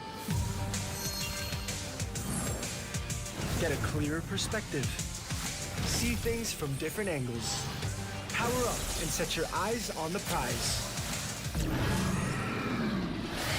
It's time to step up and rise to the challenge with the Redmi Note 11.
At nagbabalik syempre ang dalawa sa tatlong tito ng Wildrift. At kami ang inyong kasama sa huling kaganapan syempre, si Tito Sphere at Tito Osiris. Kung saan, ito na ang siyang magdidikta kung oras na ba para magpahinga o oras na ba para bumalagbag pa. Paring Sphere, kumusta naman ang ating laban kanina? Okay na okay. Nakita natin dito yung excitement na naramdaman natin na talagang yung Sunsparks ay pumapalag ng gusto against RRQ. No? We're gonna be witnessing it once again for the second time kung sino nga ba talaga ang mas mananaig. Match point na ito for RRQ. Kung sila ay mananalo, syempre sila na ang mag-uwi ng masaya kasi wala pa silang may uwi. Alam mo naman, hindi pa naman tapos ang ating torneo dito. Week 1 pa lang to. Pero excited ako na malaman kung anong gagawin ng Sunsparks ngayon. No? Kasi parang they almost won that game. Pero again, sabi nga ni Yasu, almost is never enough. Ay, para kanta lang. Never enough, no? Akala ko forever's not enough for me to love you. Yun, Akala ko kompleto. bubuin nyo na yun. Oo, no? Pwede. Iba-iba. No? Basta dapat maging enough ang preparations ng Sunsparks dahil nga ang kalaban nila ay isa rin sa mga titan ng Philippines. At syempre, ilang beses na rin nating, parang kung sabihin na natin ano na to kumbaga, hindi nawawala ang RRQ pagdating sa mga top 5 na in terms of rankings, kung gaano sila kalupit. Kanina nakita nyo rin syempre si Bosslan ng si Kingmaker at syempre ang kanilang coach na si Kaigo. Nung last time nakita naman natin si Three Fingers. So alam mo yun, sobrang hands-on yung organization. So kung paano itong team na to talagang mag-function. And so far the changes went well. doon sa sa palitan ni Helios na bumalik muna pansamantala sa mid lane habang si Devil J naman yung nag-baron lane. Yes, no, talagang pinakita nila sa atin, no, talaga na gana naman yung ganitong current lineup namin, that Yes, we can yes. still work on this one. And alam mo yun, mapapaisip ka minsan na ano pa kaya pwedeng i-offer ng ganitong klaseng lineup na meron sila ngayon, lalong-lalo na we're just in the week 1 of the WCS. We're still waiting for more of our queue kasi a lot of players are actually, or a lot of viewers are thinking na they are the top 2, top 3, top 4, di ba? Top 1 to 4 ng ating WCS in the future pagkatapos ng ating point system. But marami pa pwede mangyari because once again, this is the week 1 and alam mo yun, picking out again Helios with his duelist champions in the mid lane, talagang very effective sa kanilang team dito. Yes, and nakita natin na kahit Riven pa yung ginamit niya, he doesn't have to be that flashy person.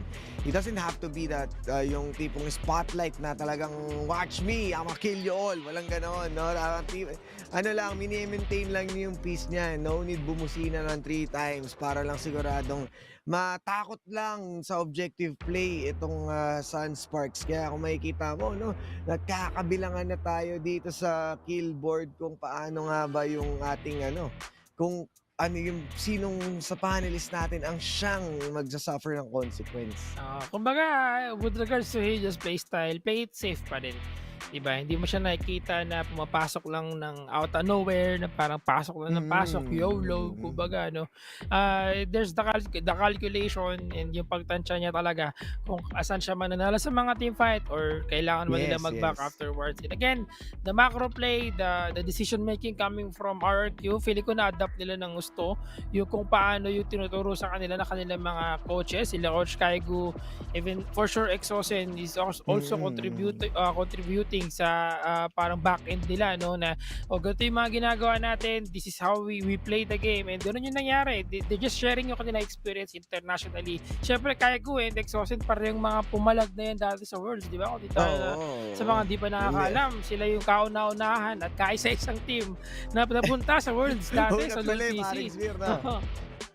Diba? Oo, pare, una tuloy yung talagang ang siyang tumapak sa Worlds. And ano pa yan experience yung kwento mo, kalakasan natin yan yung mga kapanahunan natin na sa rank sobrang sipag pa natin. Pero ngayon parang ibang rank na yung inaano mo no? Parang rank ka sa totoong buhay, nagpapataas tayo ng rank sa totoong buhay kasi alam mo naman. Matandaan nyo, si Spear, kung merong promotion sa League of Legends, meron ding promotion sa totoong buhay. So, big time yan si GG Spear. Kaya kayo guys, kung ako sa inyo, wag tamang grind lang talaga tayo kahit saan. At saka syempre, alam na natin na kung yung panahon ni Kaigu at ni Exosen, yun nga, nakapag-worlds na sila.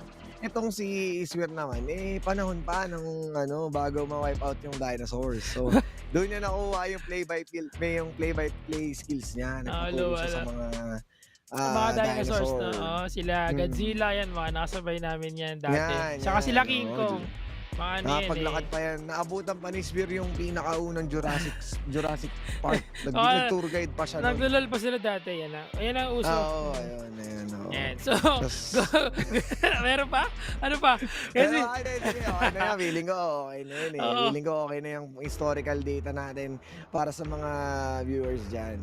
Yes, sa mga di nakakaalam, no? And for sure, marami rin naman na I think sumusuporta ever since we started broadcasting League of Legends, broadcasting Wildrift overall. So nagpapasalamat kami. Kaya sa mga nandyan ngayon, for sure share nyo naman yung stream natin para mas dumami pa tayo, para naman alam mo yun, yung mga nabubuhay sa mga kotse-kotse, kasi tayo nabubuhay tayo sa mga dinosaur yung mga nabubuhay ngayon sa mga cars and trucks. Imbitahan nyo sila. Ito na guys, mga kaibigan, ng ating game 2. Ito na nga ba ang huling laro ng gabi. Ito pa ay magkakaroon pa ng game 3. Natin, sino na maging ban? Uy, Fiora, Matic, first ban. Grabe, wala silang awa. First ban kaagad yung Fiora.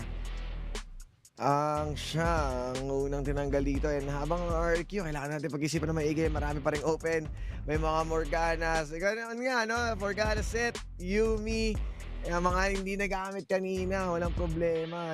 Pero ngayon, ano kaya ang susunod na ipapakita ng RRQ? Kasi last time nag-Kha'Zix sila, ngayon nakapag-Jack sila. And, Ayun, so oo, sino kaya?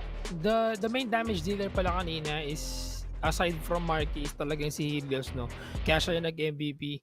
Kaya ngayon, tignan natin kung sino yung open ngayon para kay Helios, no? Kasi Raven siya kanina, Rangar band. Okay, Akali band. Sige, RRQ, tignan natin. ISS, Sunsparks also banned out itong si Zed as their last. Ayaw nilang bigyan talaga si Helios ng Zed, no? Kasi kilabot yan eh. Kumbaga, isa siya sa mga kinakatakutan sa paggamit ng Zed dito. Vayne also has been banned by RQ. Ay, wala si Vayne Tennyson. So, kulang yung mga panlaban sa Alien sa Tito Sphere. Habang ito nga, no, si Zed. And yun yung respeto na makukuha natin dito pagdating dito kay paring Helios, one of the best assassin players na makikita natin. Kahit nga Akali dito talagang tinanggal na rin sa side ng RRQ dahil bilang respeto rin dito sa kabilang side ng Sunsparks na they're also well equipped dun sa gamit nilang champions. It's just that nauungusan lang sila ng one step ahead ng RRQ, and syempre sila na ang kuha ng Ziggs, more sieging power, more damage bilang AP carry. At the same time, Renekton na rin ang nasa kanila. Renekton indeed is in the hands of RRQ dito, and we'll see if how they're going to utilize Renekton on their hands dito kasi they both have, again, Renekton and itong si Ziggs kahapon, I think, or is that yesterday or no isang araw, Renekton, I mean si Ziggs ay also ginamit ni Marky dito. But we'll see about that. Ngayon, we have the normal, no? The usual. We have Darius na lagi lumalaban para kay against kay Renekton. Kung di man si Darius, we have Garen. So, ngayon, Darius ang pinili dito ng Sunsparks. Yan, pero yun nga, no, wala pa rin tayo nakikitang Garen so far dito sa magkabilang kupunan. Dahil nga meron na rin tayong Renekton, sino naman kaya ang ilalabas ng Sunsparks? And hindi na nila pa binigyan ng oras itong RRQ na nakunin itong si Jace. Sila na kaagad ang siyang kumuha dahil malamang sa malamang second round ng banning phase mabawala itong Jace. Mukha nga yun din yung there's the possibility of Jace big ban sa second phase natin, no? But since pinili nila yan, that's a secured champion for them, Sunsparks. Pwede rin siya gamitin ni Haze, of course, because we've seen ni Jace kanina in the hands of Mitsura and super effective para sa team nila kanina. Tsaka si Jace, syempre kapangalan niya ni Haze, so talagang mas lalakas lalo. Nandun yung name bump eh. Name bump. Kumbaga ng mga champions. Uy, paano ko ibigay kay Jace? Idol, no? Mali mo, Jungle Jace pala to, no? Eh di sakto rin sa pangalan ni Ace, eh di double buff din. Jungle Jace, no? Tapos Jungle Juice. Naku, ito. Teka lang, Kha'Zix, we have Kha'Zix right now. Oo, Kha'Zix. Ang tagal nating hinihintay ito, may matagal kanina. Oo, pinagbigyan pa eh. Pero madalas ng last game talaga ng RRQ, Kha'Zix eh. At saka yun din yung talagang tumatak sa parang sa tenga nating lahat, di ba? Kha'Zix talaga ni Chaz dito. See about that kasi Marky, they will be having a Lucian. This could be a mid lane Lucian kasi mas madalas na rin naman talagang ginagawang mid lane si Lucian rather than Ziggs. So walang Leona, walang Rakan, so nabawasan ng support. Okay, sino bang pwedeng gawing support na isa pa? We still have Yuumi na nangyari din kanina. Yuumi na kumakapit kay Ziggs. Since naban we also have Nami, Lulu na pwede pang tumulong, but that's a Zig eh. That's a Ziggs. Madami pa. Alistar also can be an option, but let's see sino gagawing support dito ng Sunsparks. Paborito nga pala ni Maze yan si paring Alistar. And removing sa Sunsparks nang galing, isipin mo, dalawang banta ng support ha. Leona and Rakan. Gragas, okay. Yan tama, grabe naman si Parings. Pero on point dito, pwede ka lang pumalit kay Nostradamus niyan. Hulaan mo ng tadhana ng ating mga palad. Pagdating kay Ziggs kasi, kailangan mo ng champion na may magandang CC eh. Kaya binan nila si Rakan tsaka si Leona dito.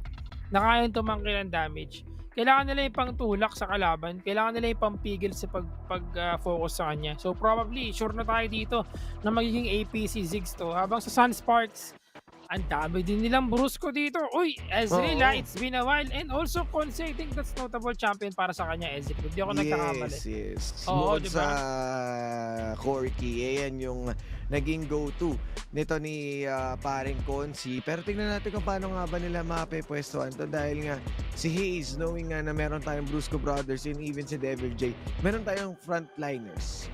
And mukhang siya yung sasalo ng Mystic Shot. At syempre, beefy target din siya. Or sabihin na natin juicy pala. Juicy target siya para sa isang Devil J at saka sa Chazix na pwede siyang abutin hanggang backline. So, dito magmamatter kung gaano magpipil itong kupunan ng Sunsparks kung saan meron silang Galio at syempre Gragas for disengage. As tulo ng walang hanggan. So, tignan natin, no?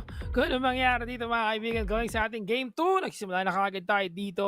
Once again, Sunsparks versus RRQ. And we're seeing that they're just going sa kanilang mga respective lanes right now. And wala, boots talaga first item ng mga supports natin ngayon, no? Kailangan kasi nila yung mga positioning, yung mga panakot ba. Kaya kailangan nilang humarap kaagad. Pero grabe, piercing light at saka shock blast exchange kaagad tong dalawa. Habang syempre sa parang lane natin, more bleeding na manggagaling dito kay parang Nasjo. Pero si Devil J, humahampas-hampas lang din. You're speaking some trades right now, no? Like the usual. Pero alam mo, seeing in the bot lane right now, alam naman natin na itong si Ezreal is a scaling champion. Uy! Solo kill! Hindi First blood! nag-barrier, Earp. Nagulat siya dun sa damage. Flash ignite. Pati yung flash niya, di rin niya nagamit. Siguro sinubukan niyang abutin yung ating honey fruit. Kasi nandun na siya sa halos malapit na talaga eh. Pero hindi siya umabot. So sayang kahit barrier man lang sana. Parang spear para kainin ng ignite. Buhay siya doon. Yung sakit. Pero wala eh. Yan talaga, napakasakit nga ng naging galawan doon ni paring Devil J. Habang itong mid lane, the bully Helios at mukhang mababalikan siya dito ni paring Haze ng shock blast na may kasama accelerator kit. Eh, hindi niya siyang problema nila dito. Ano Uy! Tayo ka lumampo sa pader. Bakit? Ang kapal lang. Ang kapal na. Bakit naman tumatagos yung bato doon? Ang kapal naman ng terrain na yun. Oo, sa bakit. Teka muna. 4v4, 4v3. Kulang isa. No, huwag kayo masyado makulit. Medyo pushed ang lane ni Kuya Hayes. Kaya wala siyang magagawa kundi umatras muna pansamantala. Oy, nice sidestep. Nako. Medyo mahirap to para kay Ace kasi nakuha yung Scuttle Crab in the bot lane and kailangan niya ma-secure yun. Lalo-lalo na importante yan ha. That's one of the really important jungle camp ng mga junglers natin. Aside from giving the vision, it also gives you, I think, 150 plus, kung di ako nagkakamali, na gold dito. Kung yan ay mapatay mo! Flash! Pulverize ka agad. Palabas dito sa torre nila at umaaray na nga ng tuluyan. Kahit sabihin mo, bumak up pa si Ace, hindi na sapat. The aggression that we're seeing right now coming from Mace dito, 120 lang pala. Masyado pala malaki 150. Seeing that Mace actually did come to the top lane from the bot lane. Ganon siya kalayo at ka-confident sa kanyang teammate dito that they can secure the kill in the top lane. And they did. Nasa shutdown nila ng gusto dito. Si Nasjo, 0-2 na siya. Yes, and the focus nga, di ba? Kung kanina nagamit man lang niya yung barrier niya parang spear, di sana 0-1 man lang. Pero dahil nga doon sa nangyari, nagamit naman niya yung barrier niya. But this time, ilan yung resources na ginamit ng RRQ para siguradong mapatumba siya. Since na behind na matindi ito si paring Nasjo, papupunta na sa kamay ni Devil J itong lane niya. Kahit siya lang mag-isa, kaya na niyang bruskuhin to. Naka-winged armor lang siya, no? Medyo kulang yan. Not even a Brambles vest para sa kanyang champion dito. Mukhang Deadman's Plate yung uunahin niya first item. Do you think, ano yun? Parang para sa akin, maganda pa rin talaga yung Brambles vest kasi may heal yan si Devil J, si Renekton. Oo. Diba? Pag gumamit siya ng kanyang first skill dito. Kaldamik. Yung Kaldamik niya. May heal yan. Pag 50 yung rage niya, no? Pero, but still, lalo na, ayan na, ginamit na. Ayan na naman. Ako, ito na nga yung sinasabi natin Kahit sabihin mo na makuha pa ni Devil J yung bleeding, naka-dominus na siya At mukhang nakupo na agawan pa. Pero killing spree na tayo si Kuya Devil J. Pero ito na si Helios. Itutuloy kaya nila ang bakbakan na to? Remember, kulang 4 versus 5 seconds bago dumating si Nasjo, and they want this Cloud Drake kahit Rift Herald, spawn na rin. Tsaka mas nakapwesto sa top lane si Devil J, no? Kung sakali na gusto nilang mag-rotate to the Dragon, to the Rift Herald rather, after that Dragon, pwedeng-pwede. Kasi lamang na lamang naman si Devil J sa ating top lane, so wala siyang problemahin against kay Nasjo. At nakuha pa ang first tier turret.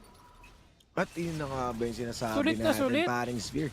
Ito na yung snowball potential ni Devil J, pero they are rotating papunta dito. Sunsparks na una na sila sa Rift Herald, pero pwesto na. Ito na nga ba ang RRQ? Susubukan nakawin siguro ni Marky dito. Si Maze nasa gilid lang.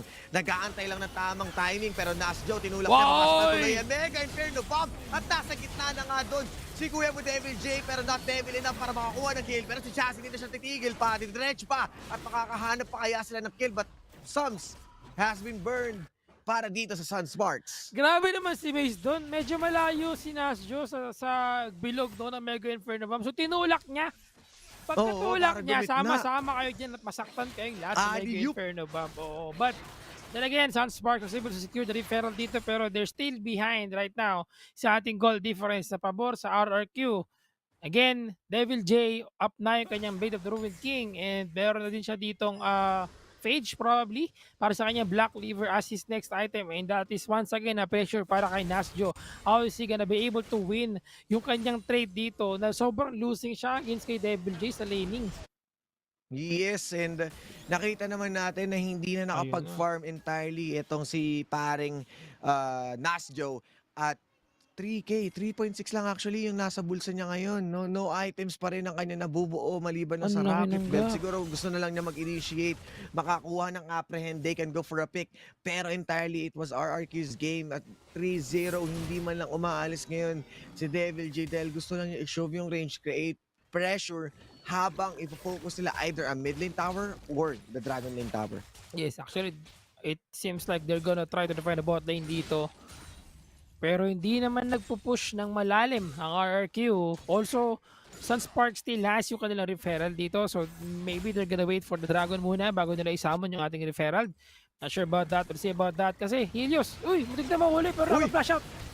Nahuhuli kaya na tuluyan, pero wala na kayong alas, wala na si Ace, at syempre susunod na si Arjuk, and we are serious about it. Why so serious si Kanga? Wala ng Joker, dahil sigurado papasok na dito ang RRQ, mga kalapit ang konti, pero objective pa rin ang ating focus. Yes, si Ace hindi namatay, but no problem because they were able to secure 2 lives yung kanilang kalaban dito, pero hindi nila makuha yung ating ang ating turret sa bot lane.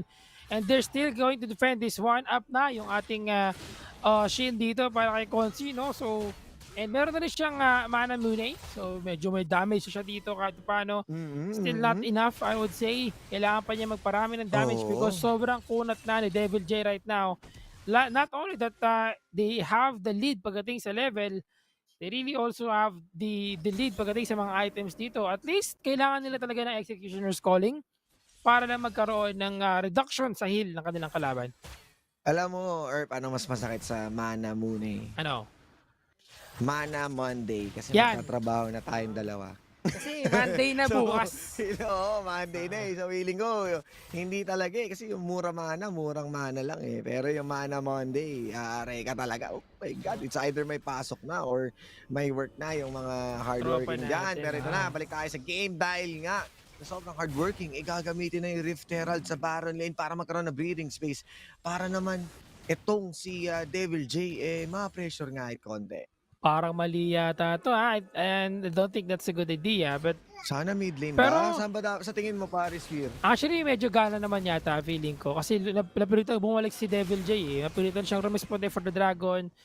Just so in case they would let the top lane go. Or baka napipigilan ng mga minions yung ating top lane referral right now, no? Pero mahina dami siya minions dyan eh.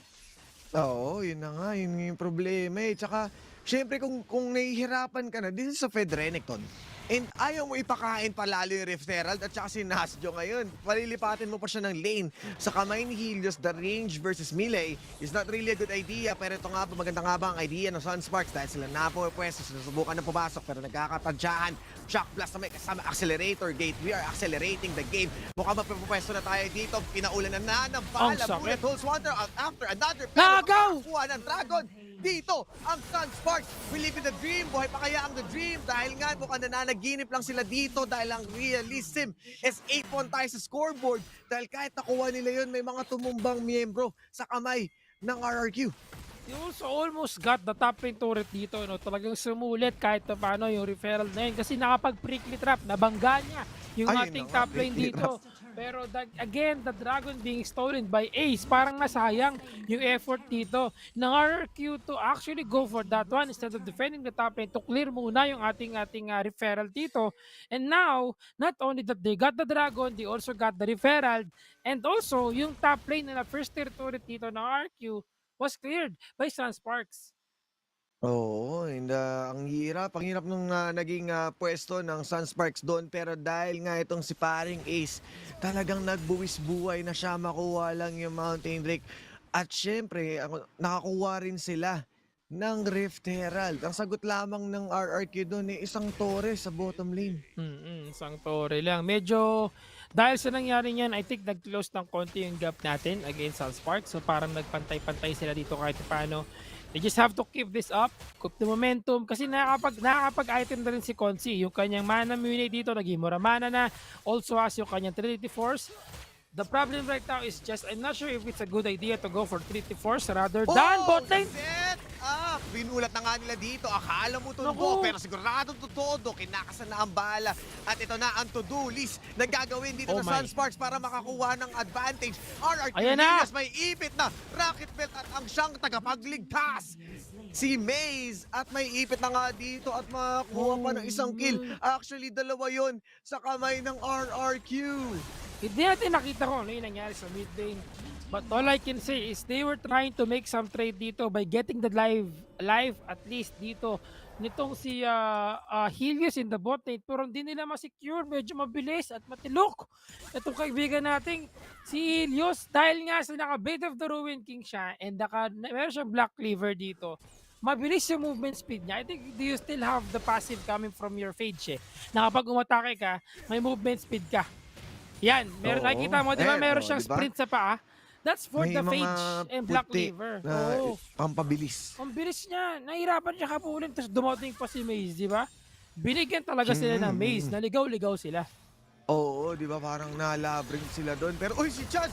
Mag-face check dito. Pero hindi yun sapat. Tontlang ang naikasan nila dito si Maze. Nasa harap na at kinasa na ang baka.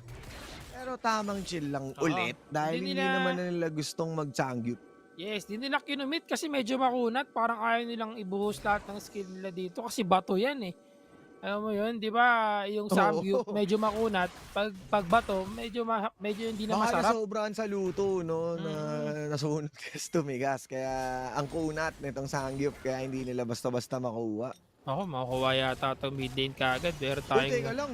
Sinasabayan ng takbo paring Spear. Gusto yata i-hatid dito sa paring Arjuk. Pero alley-oop mula kay Marky. Kobe. Grabe naman yun. Marky to Kobe. Oo, iba yung ginawa nila doon, no? But that is just a setup, I would say, no? Kasi Dragon pa up na eh. Teka lang, slowed sila dito. Wait! Stop the yard! Pero mukhang hindi na yata kaya pa. Pero alam mo naman, flash burn kaagad dito si paring Ace. Next objective, may hirapan na sila pumwesto. And ito na, yung sabihin na natin, high pace or fast pace. Ayan. So high tempo. Yun yung mga gusto ko sabihin. Nagkahalo-halo na Iba rin talaga kasi. Ng RRQ. Yes, iba rin talaga sa RRQ. Sabi nga, di ba, may mga kasabihan nga tayo dito ni Vin Diesel eh. This is not friendship, this is family. Oo, yung family nga dahil pinapakita ng RRQ that they are one big family and even a true shot barrage hindi makakabarag ng Dragon dahil secured na ng RRQ. Yes, hashtag nga eh, di ba? Hashtag ni Otolus, alagang RRQ. It's just showing kung gaano sila kaalaga dito. Hindi lang nung org nila, but yung kanilang mga back-end people, yung mga coaches natin. We now have 51,000 sa RRQ, 44,000 sa Sunsparks dito. Lamang ang RRQ. We have the bottom buff as well na open na. For Oh, ito na, anyone, pero oo. teka lang, waiting lang sa Gedli. Magkatabi lang, oo. Ops, teka muna, easy lang. Sabi lang, may magdidepend dyan eh. Pero hindi nila alam, isang buong squad, isang buong family ng Fast 9 ang papasok dito, paring Spear. Pero Scryers or Bloom, dinaanan lang nila. At ito na ba? Oras Stop na! the yard! Nagpa-stop the yard dito. Kailangan nila i-step up para sigurado makahuli. Pero hindi pa rin napapaawa talaga dito. Binomba na nga na tuluyan at Arjuk. May ipit na naman si Helios. Ang manunubos, siguradong aaray. At ito na ang kailangan ng RRQ para sa Baron. Ubos, pati pang tubos, siguradong sigurado na na-secure nila lahat dito. Yung kakunato na yung Uy, mga grabe, buhay. teka muna. Ang kanilang Gusto. kalaban, si Nasty, walang ka-easy-easy dito. Gusto nyo talagang gigilin itong si Marky, pero di lang talaga maabot yung gusto niyang maabot dito, no? Hindi maarok, kumbaga, ang nangyayari. Bitin. 10 bits. 10 bits nga hindi dahil alam mo naman kahit makahuli ka magsasatchil lang yun, baka nga ikaw pa yung masaktan dahil dun sa Hextech minefield. And knowing na behind to si Nasjo, yes meron na siyang Force of Nature and Dead Man's Plate, pero yung kalaban niya nakaraba dun, Sluden's Echo, Serap's Embrace, and even an Oblivion Orb. So kahit sabihin mong bigyan niya ng isang malaking ikot itong si paring Ziggs, mahihirapan siya mag-heal back pero step back dahil kailangan na yata nila dito talagang pasukin ng tuluyan dahil nga ito na nagtabog, dalawa na naman ang naipit, dalawang kalbaryo ang inipit dahil siguradong wala na kayang ipalit sa pwesto nila dito at sa Torre, sa ilalim mismo, the disrespect. RRQ base, medyo buhay pa nga siya doon pero siguradong ang patay na dahil ang baka nagbaka sakali lang habang ang RRQ ay nakakuha ng 4 at 1 lang ang nawala sa kanila. Ano bang sabi ko sa iyo, Erp? Ano ba ang pambansang hayop sa Pilipinas? Di ba kalabaw? Kalabaw. Kalabaw. Howdy Karabaw. Yan ang Philippine Kalabaw. Nakikita mo? Sobrang kunat, pumapasok sa second tier turret. Dahil sa second tier turret, mas masakit damage for sure. Dito. Hindi, sa sobrang bilis niya maglaro, isa na siyang tama raw, FX. Ay, oo. Kasya pa 5. Oo, pwede Kasya naman. 10 sa likod, Erp. Oo, Ganyan kasi yan. ang bilis niya eh. Total, usapang baka na rin eh. Yung tama rouse, iba talaga. Pero kita mo naman, no, paring Spear, hindi pa tinapos ng RRQ, ha? Hindi pa, oo. Kaya naman nila tapusin yun kasi they still have the bottom buff kanina, but I think they just got, just making it sure, medyo magiging safe lang muna sila for now. Naku, Edge of Night, Black Liver, Duskblade of Draktar. Kompleto niya na lahat ng item na may kasamang serrated Dirk. Pops. Diba? Kompleto na Uy, yung grabe tatlo. to ah. Baka matubuan dito si Chaz o kaya si Marky. Malamok yan, ha? Oops! Malamok. Teka muna! Oh, Easy ka yaman ni muna, easy ka Popcorn. muna dyan. Oo. Mumumunwak mo. Kripok. Tumutusok-tusok yung tipaklong. Pero bakit sila nagtatago dun? Pero kita mo naman, nasisira na yung Torre. Baka naman gusto nyo muna mag-def. Pero ito na, susubukan ulit eto na, huli! Tatlo ang nasa loob ng Uy, damuhan. Pero flash si out Chaz, lang! hindi na kailangan matakot pa dahil nasa kanila ang advantage. At papasukin na ng tuluyan dahil wala na sila kaya pang gawin sa advantage na meron, sa items na meron ang RRQ. Mukhang kailangan na nilang tapusin. Mukhang ito na, binubuksan na nila ang pintuan patungo sa ikalawang tagumpay. At walang humpay. Ang sakit ni Kailangan Marky. na magpamaypay dahil masyado na mainit ang RRQ. This is it, pansit. Tatapusin na nga ba talaga pero konting kulit dahil papasukin pa nila medyo pilit dahil talagang itong Nexus ay pumapalag pa. 600 na lang at unti-unti nang bumababa pa. Habang ang Sunsparks mukhang malungkot muna. Itong RRQ syempre uuwi ng masaya. Not Maku, yung ating Nexus dito kasi wala silang minion. At yun na nga sinasabi natin, RRQ getting this series, last series of the night. At iba talaga yung performance nila dito. Just shows kung gaano sila ka-coordinated sa buong game natin and how effective it is for them to actually win Ang this ganda, one. Solid, man. Ito na yun eh. Tama raw, FX. Ito na yung RRQ na talagang fast tempo, paring Spear. Kasi nung game 1, parang nag-hold back pa sila. Pero nitong game 2, once na nakukuha talaga ni Chaz itong kanyang Kha'Zix, surely na talagang pumapasok sila sa jungle, kinukuha nila yung mga camps, dine-deny nila completely, and up until the point na talagang choke na itong Sunsparks in back against the wall kasi wala na silang resources eh. Tinanggalan na sila ng oxygen. Yes, and nakita natin na may mga spaces pa sila nung hanggang mid-game, I'd say. Pero as the game continued to progress by getting the objectives properly, controlling the whole map para dito sa RRQ, every time na nagkakaroon sila ng attempt to go for the sneaky gank, nagiging iba yung turnaround. They tried their best to always pick itong si Helios, pero si Helios medyo madulas. Oo, wala talaga. Dahil nga, nabanggit mo rin, no, yung dagdag movement speed, malaking tulong. Relentless pursuit. And at the same time, yung kanyang, kung di ako nagkakamali, meron siyang Ruin King eh. So, mas mahihirapan yung initial na humahabol sa kanya. And yung as a Lucian, the more na umaatake ka, the more na bumabagsak din yung movement, yung cooldown ng Relentless Pursuit. So ayun nga, no, naka-rocket belt siya. Meron din siyang Cyrilda's Grudge. So mahirap, hindi rin talaga birong habulin itong si Helios. And sakto lang din yung dating ni Maze doon, no, just to contribute in that particular team fight. Saktong tumulong siya sa kanyang tropa dito para mag-survive itong si Helios sa bot lane. And then another attempt na nangyari sa ating river kanina, the last attempt actually na sinubukan nila talagang kunin si Helios dito, but yung base nila is slowly being pushed by the Winions. And overall, makita natin, syempre, it's a matter of winning the game with the bottom up that they have. They ended the game. Pero eto, ang ating highlights mga kaibigan, kung saan makikita natin dito, of course, yung mga malulupit na galawan ng RRQ and Sunsparks sa naging Game 2 sa ating last series. Alam mo, paring Spear, kahit papaano, talagang pumalag pa rin tong Sunsparks sa second game eh. Pero knowing yung lineup ng RRQ, especially yung naging focus ni paring Chaz, or ng buong squad nila na keep Devil J rolling. And Devil J, nakita na natin rin siya. Ito, napakagandang steal, diba? So meron pa silang signs of hope.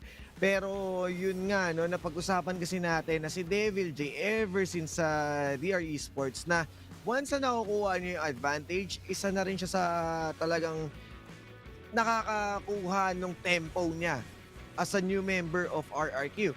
And at the same time, ang dating team din ni Devil J is Sunsparks. So alam mo yun, talagang back to the roots. Kailangan niyang na-identify niya yung lakas niya sa kamay ng RRQ, and sa kamay nakasama pa si Maze na isa ring galing sa Sunsparks. So, against my brothers nga. coordination.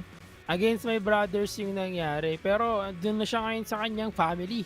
Diba? Sabi niya, it's not you. Sabi ko nga, diba? It's not my friends, it's my family. Ganun yung nangyayari dito. And overall, maganda rin talaga, no? As you mentioned, itong ganitong klaseng lineup na meron ng RRQ. And if this keeps up, they can, reach more than yung kanilang score sa mga susunod pa na linggo natin. And we'll see. Very excited kung ano mangyayari dito, no, sa RRQ with the current lineup that they have. Also, ating player of the game. Sino sa tingin mo, player of the game natin? Parang Helios na ba, no? Pwedeng Chaz din eh. Oo, parang si Chaz kasi ang dami rin yung nagawa din, pero Helios most like. Uy! Ayan na. Ano ba pinagsasabi nyo? Nakakalimutan si Devil J. Ano bang sinasabi nyo dyan? 3-0 yan kagad nung early game. 3-0 kagad, early game. Na first blood na niya kagad dito si Nasio. And slowly, nag-snowball kagad siya. And habang nagkakaroon ng bakbakan sa Dragon, he trade it out by getting the turret sa top lane dito, in which benefited properly, no? Talagang solid para sa kanila yung nangyari sa top lane dito. Kaya siya ay may 15.0 KDA, 19,325 damage, 960 GPM. Uy, laki nito Uy. That's a lot of GPM. Di ba ba? Naramdaman mo talaga 65% kill participation. Siyempre, nakuha mo na yung advantage. Ano pa bang gagawin ng isang Renekton? Hindi mo na kailangan magstay sa lane mo. Kailangan mo na lang sumama sa team fight. And siyempre, kung nagkikreate man siya ng split push, sabihin na natin pressure, parang kayang-kaya nilang tapusin pag nag-group up sila eh. So talagang ando na lang, no, nang baback up na lang to si paring Devil J. Pero the mere fact that they completely denied this Darius kind of removes one threat doon sa lineup mismo ng Sunsparks, made it easier na mag-engage sila sa team fighting ng wala na bitin sa tank, bitin sa damage, pag nag-knock siyang guillotine, walang matatakot. So, alam mo yun, talagang maganda ang ginawa ng RRQ on focusing him. Yes, and also the scaling part, no? Since sa scaling lineup ang meron dito ang Sunsparks, hindi nakapag-scale enough si Ezreal sa kanyang items dito, si Consi, no? And unfortunately, hindi naging ganun ka-effective.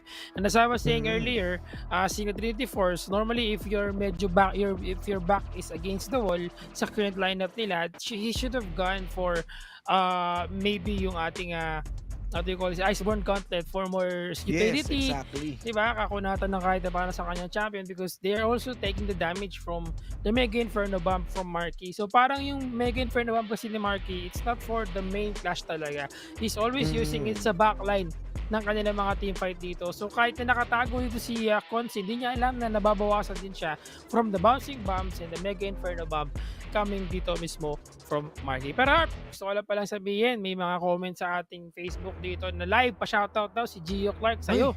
Oo, nagpapa-shoutout sa'yo. Ayan. Shoutout sa inyo, lalo na dyan sa mga nasa comment section.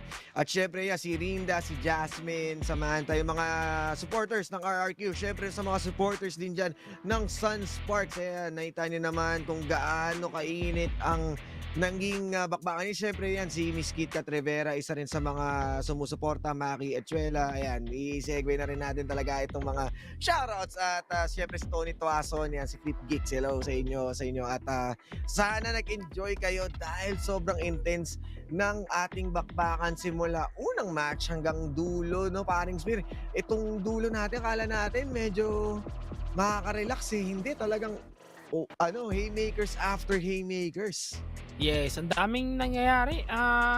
Talagang, especially the third series natin ngayon, no, we didn't expect that one win against Team Secret, and I'm really hoping for more of Cerebrum Esports sa mga susunod pa nilang laban. I'm really excited for the next upcoming week natin sa ating WCS.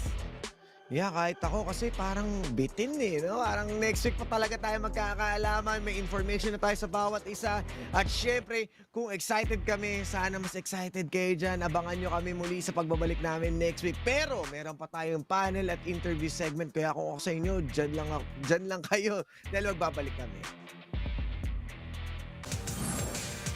Get a clearer perspective. See things from different angles. Power up and set your eyes on the prize. It's time to step up and rise to the challenge with the Redmi Note 11.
stop and refocus.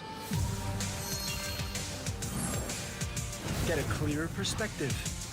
See things from different angles. Power up and set your eyes on the prize. It's time to step up and rise to the challenge with the Redmi Note 11.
And we are finally here at the finish line of day number 3, the Support Sunday day, with an amazing series we saw between Sunspark as well as RRQ, Autolus, Deadeye. Let's get some thoughts. Let's get some highlights and lowlights. Let's start with Autolus with Sunspark.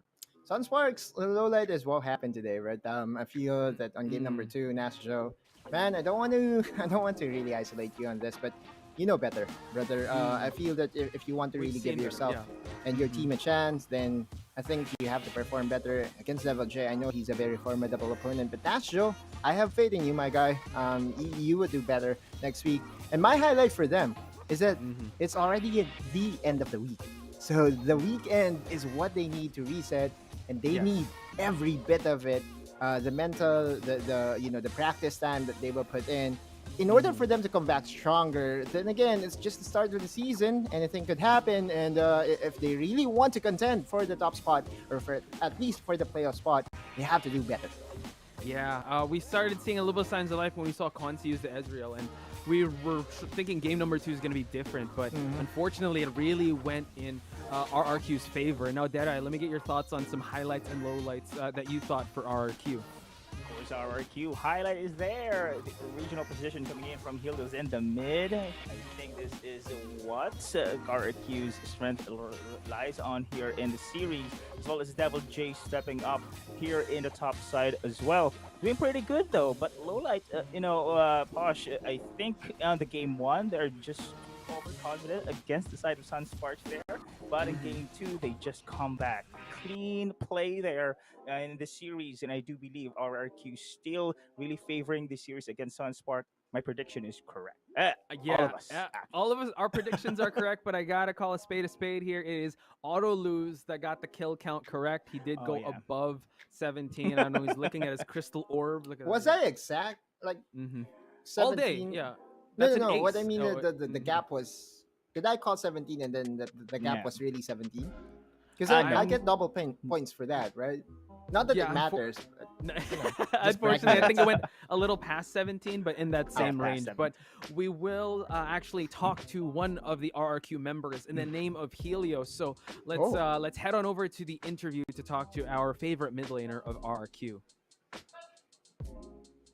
Helios, wow, and everyone, the whole gang is here. Congratulations, first of all. Hello. Chaz is over there. Everyone's celebrating. Helios, congratulations, first of all. How does it feel like going back to the mid lane?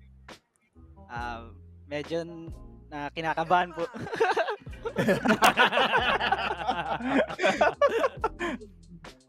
Medyo kinakabahan Yes, po you're saying. mag-mid kasi kakabalik ko lang po ulit sa mid lane.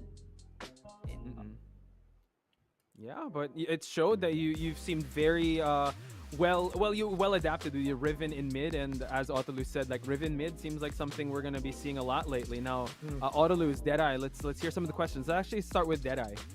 Yeah, of course. I would like to just follow up the interview from Chaz on day one.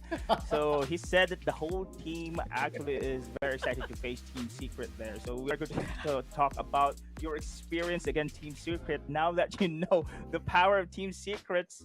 So what you guys think? Sheesh, let's go. Sheesh.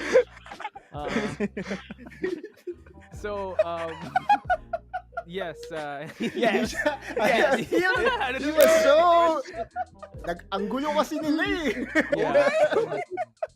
Yeah. Deadeye, please ask the question again.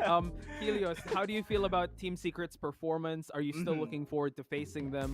Do you see them as the big threat that you guys? Okay, there you go. In simple, yes. Yes pa, malas pa rin po sila. Yes. I have a question. This is for Kaigo actually, and I saw Kaigo kanina. So si Kaigo kasi mahilig siya mag-post ng kung ano nung social media. Unang-una, kaninong account talaga yung kay Chaz? Parang may isang account si Charles Cruz na na parang alam mo yun, ang gaganda ng mga pictures na lumalabas. Is that really his own account, or is it, an account that was made by you, his friends?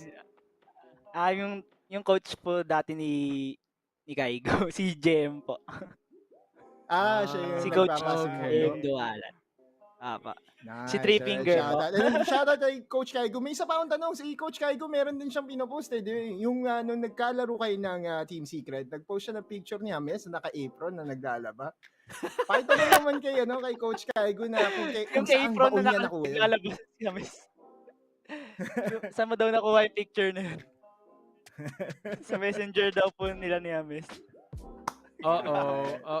Hey, it's all fun and congratulations, my man. I expect to have more talks with you and Kaigo and the rest of RRQ. Congratulations, brother.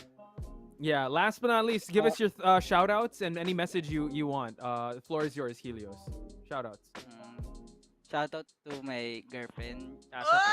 Hey! Let's go! There we go.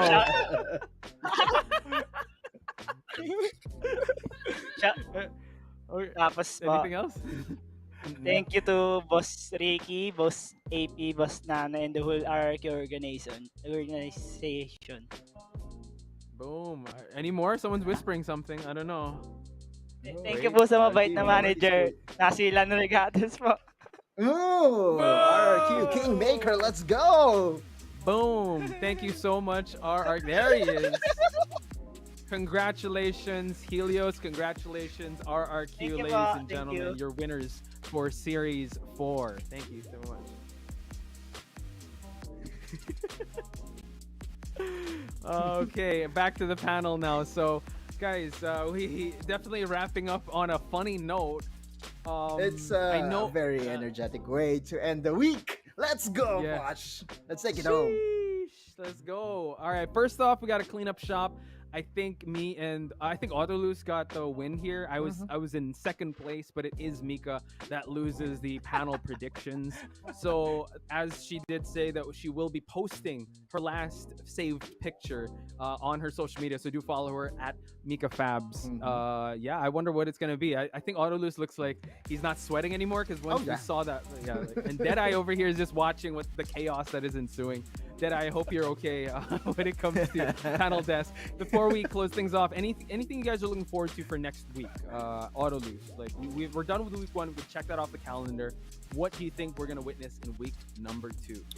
More action, and the adjustment phase for the teams. I feel next week will be a lot more different when it comes to the meta. There has been a very recent change. Patch 3.0a was just implemented this week, Thursday or Wednesday to be exact. So next week we will see more teams be more prepared with more strategies and less cat. I feel so. I feel so because Yumi has been one of our revelations this weekend. I didn't expect the cat to be this big. Cat's when out of it the comes bag, to- man. Yeah, I know this big of a difference maker. So for next week, I feel teams will be either prepared to face against it or prepared to pick it. Okay. All right. Before we get your thoughts, Deadeye, let's check out the match results for today because honestly, like I think the big match for me was Team Secret versus Cerebrum Esports. We had an amazing match. Again, it was 2-0, 2-0, 2-1, and then a 2-0 with RRQ versus Sunsparks. So yeah, I don't know. I think Team Secret, they fought tooth and nail, but it just shows that Cerebrum Esports is leveling up. Now, my question to you, Deadeye, is what are you looking forward to when it comes to next week?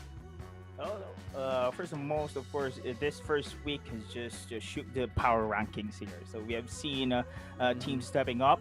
Of course, predictions have been not that of 100%, and we have seen as well metas. And yeah, I agree with Autolus that I did not expect that Yumi pick has come this early to be dominating in our first week. So next week, I'm very excited what other meta will show up and what surprises the teams will going to show us in the league. So let's check out the standings because I'm sure when next week comes, it's going to change things up. So we got to look at where everyone is standing. Still undefeated and uncontested is Underground. Team Underground. They did face Grindsky. Fennel Adversity 2-1, all tied up with Oasis as RRQ and Team Secret. Grindsky getting 1 win, and Cerebrum, Wildrift, and Sunsparks still looking to get on the board. Gentlemen, do you think we're going to be seeing some changes here, or would this be the order or the food chain of how the WCS will be playing out? Start with Autolus. You know what? 1-5, I feel is going to be very tough to predict as to if it's going to still be the same. My power rankings is relatively closely similar to this. I feel Grindsky Esports is really the clear number 6 when it comes to this 8 teams, and Cerebrum, Wildrift, Sunsparks will be our 7 and 8. But things could change, and that's where things get exciting. Next week, I expect it to still relatively be the same, but we will have more 3-game series. Has this changed your power rankings, Deadeye, or this is pretty much like I know we didn't ask you. I know we asked Crazy Apple to rank them, but is this pretty much a snapshot of how you consider the power rankings of the WCS? To be honest, the top 5 here, yes, they are on the top of the food chain here, but with the performance coming in from Cerebrum Wildrift, so far I've witnessed this one. I casted their series against Team Secret. Yes. I'm looking forward for this team to rise and climb the ladder. Oof, yeah. Again, they want to be able to get the top 6 spots before the playoffs. So, and all these teams are fighting tooth and nail. And like Autolus said, at the weekend for them is finally here. They can reset, they can rest, they can go back to the drawing board when it comes to coming back stronger next week because we've only just begun. I don't know. I think I just quoted a song there, but yeah, WCS is just coming into full swing. I'm sure that we're gonna have more stats, more standings, and I don't know, even more consequences. I'm not sure. I hope you guys could be kind to us when it comes to that, and I hope this doesn't scare Deadeye when it comes to panel hosting. Yeah, paneling. But before anything else, guys, just want to thank a couple of people here. Once again, this event was made possible by PPGL, the largest multi-esports league in the country, together with Riot Games. Yeah, and we would also like to acknowledge our official mobile partner in Xiaomi. The hashtag Redmi Note 11 is equipped with 90Hz AMOLED dot display, making it possible for you to experience powerful and responsive gaming. Less waiting time with 33 watts pro fast charging enabled by the all-new MMT technology, and a 6nm Snapdragon 680 for high performance while improving battery life. More information about the Redmi Note 11 at the Xiaomi Philippines Facebook page. Also, I would like to shout out Xiaomi that if you want to send over a phone over to the panel so that we can show our screenshots for consequences. Yes, for why not? theirs. Yes, Let's go. please do. Oh, please, yes. And Yes, please. Thank you for that auto lose. And of course, this tournament is under the supervision of Games and Amusement Board. Yes, on behalf of everyone here in the panel desk and everyone at the back, also the casters and players, thank you guys so much for tuning into day number 3 of WCS. We will see you guys next week, so stay tuned and stay safe. We'll see you guys on the Rift. Have a good night.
Bright as the sun in your eyes, feeling alright, I can't shine.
Running wild, out of my mind.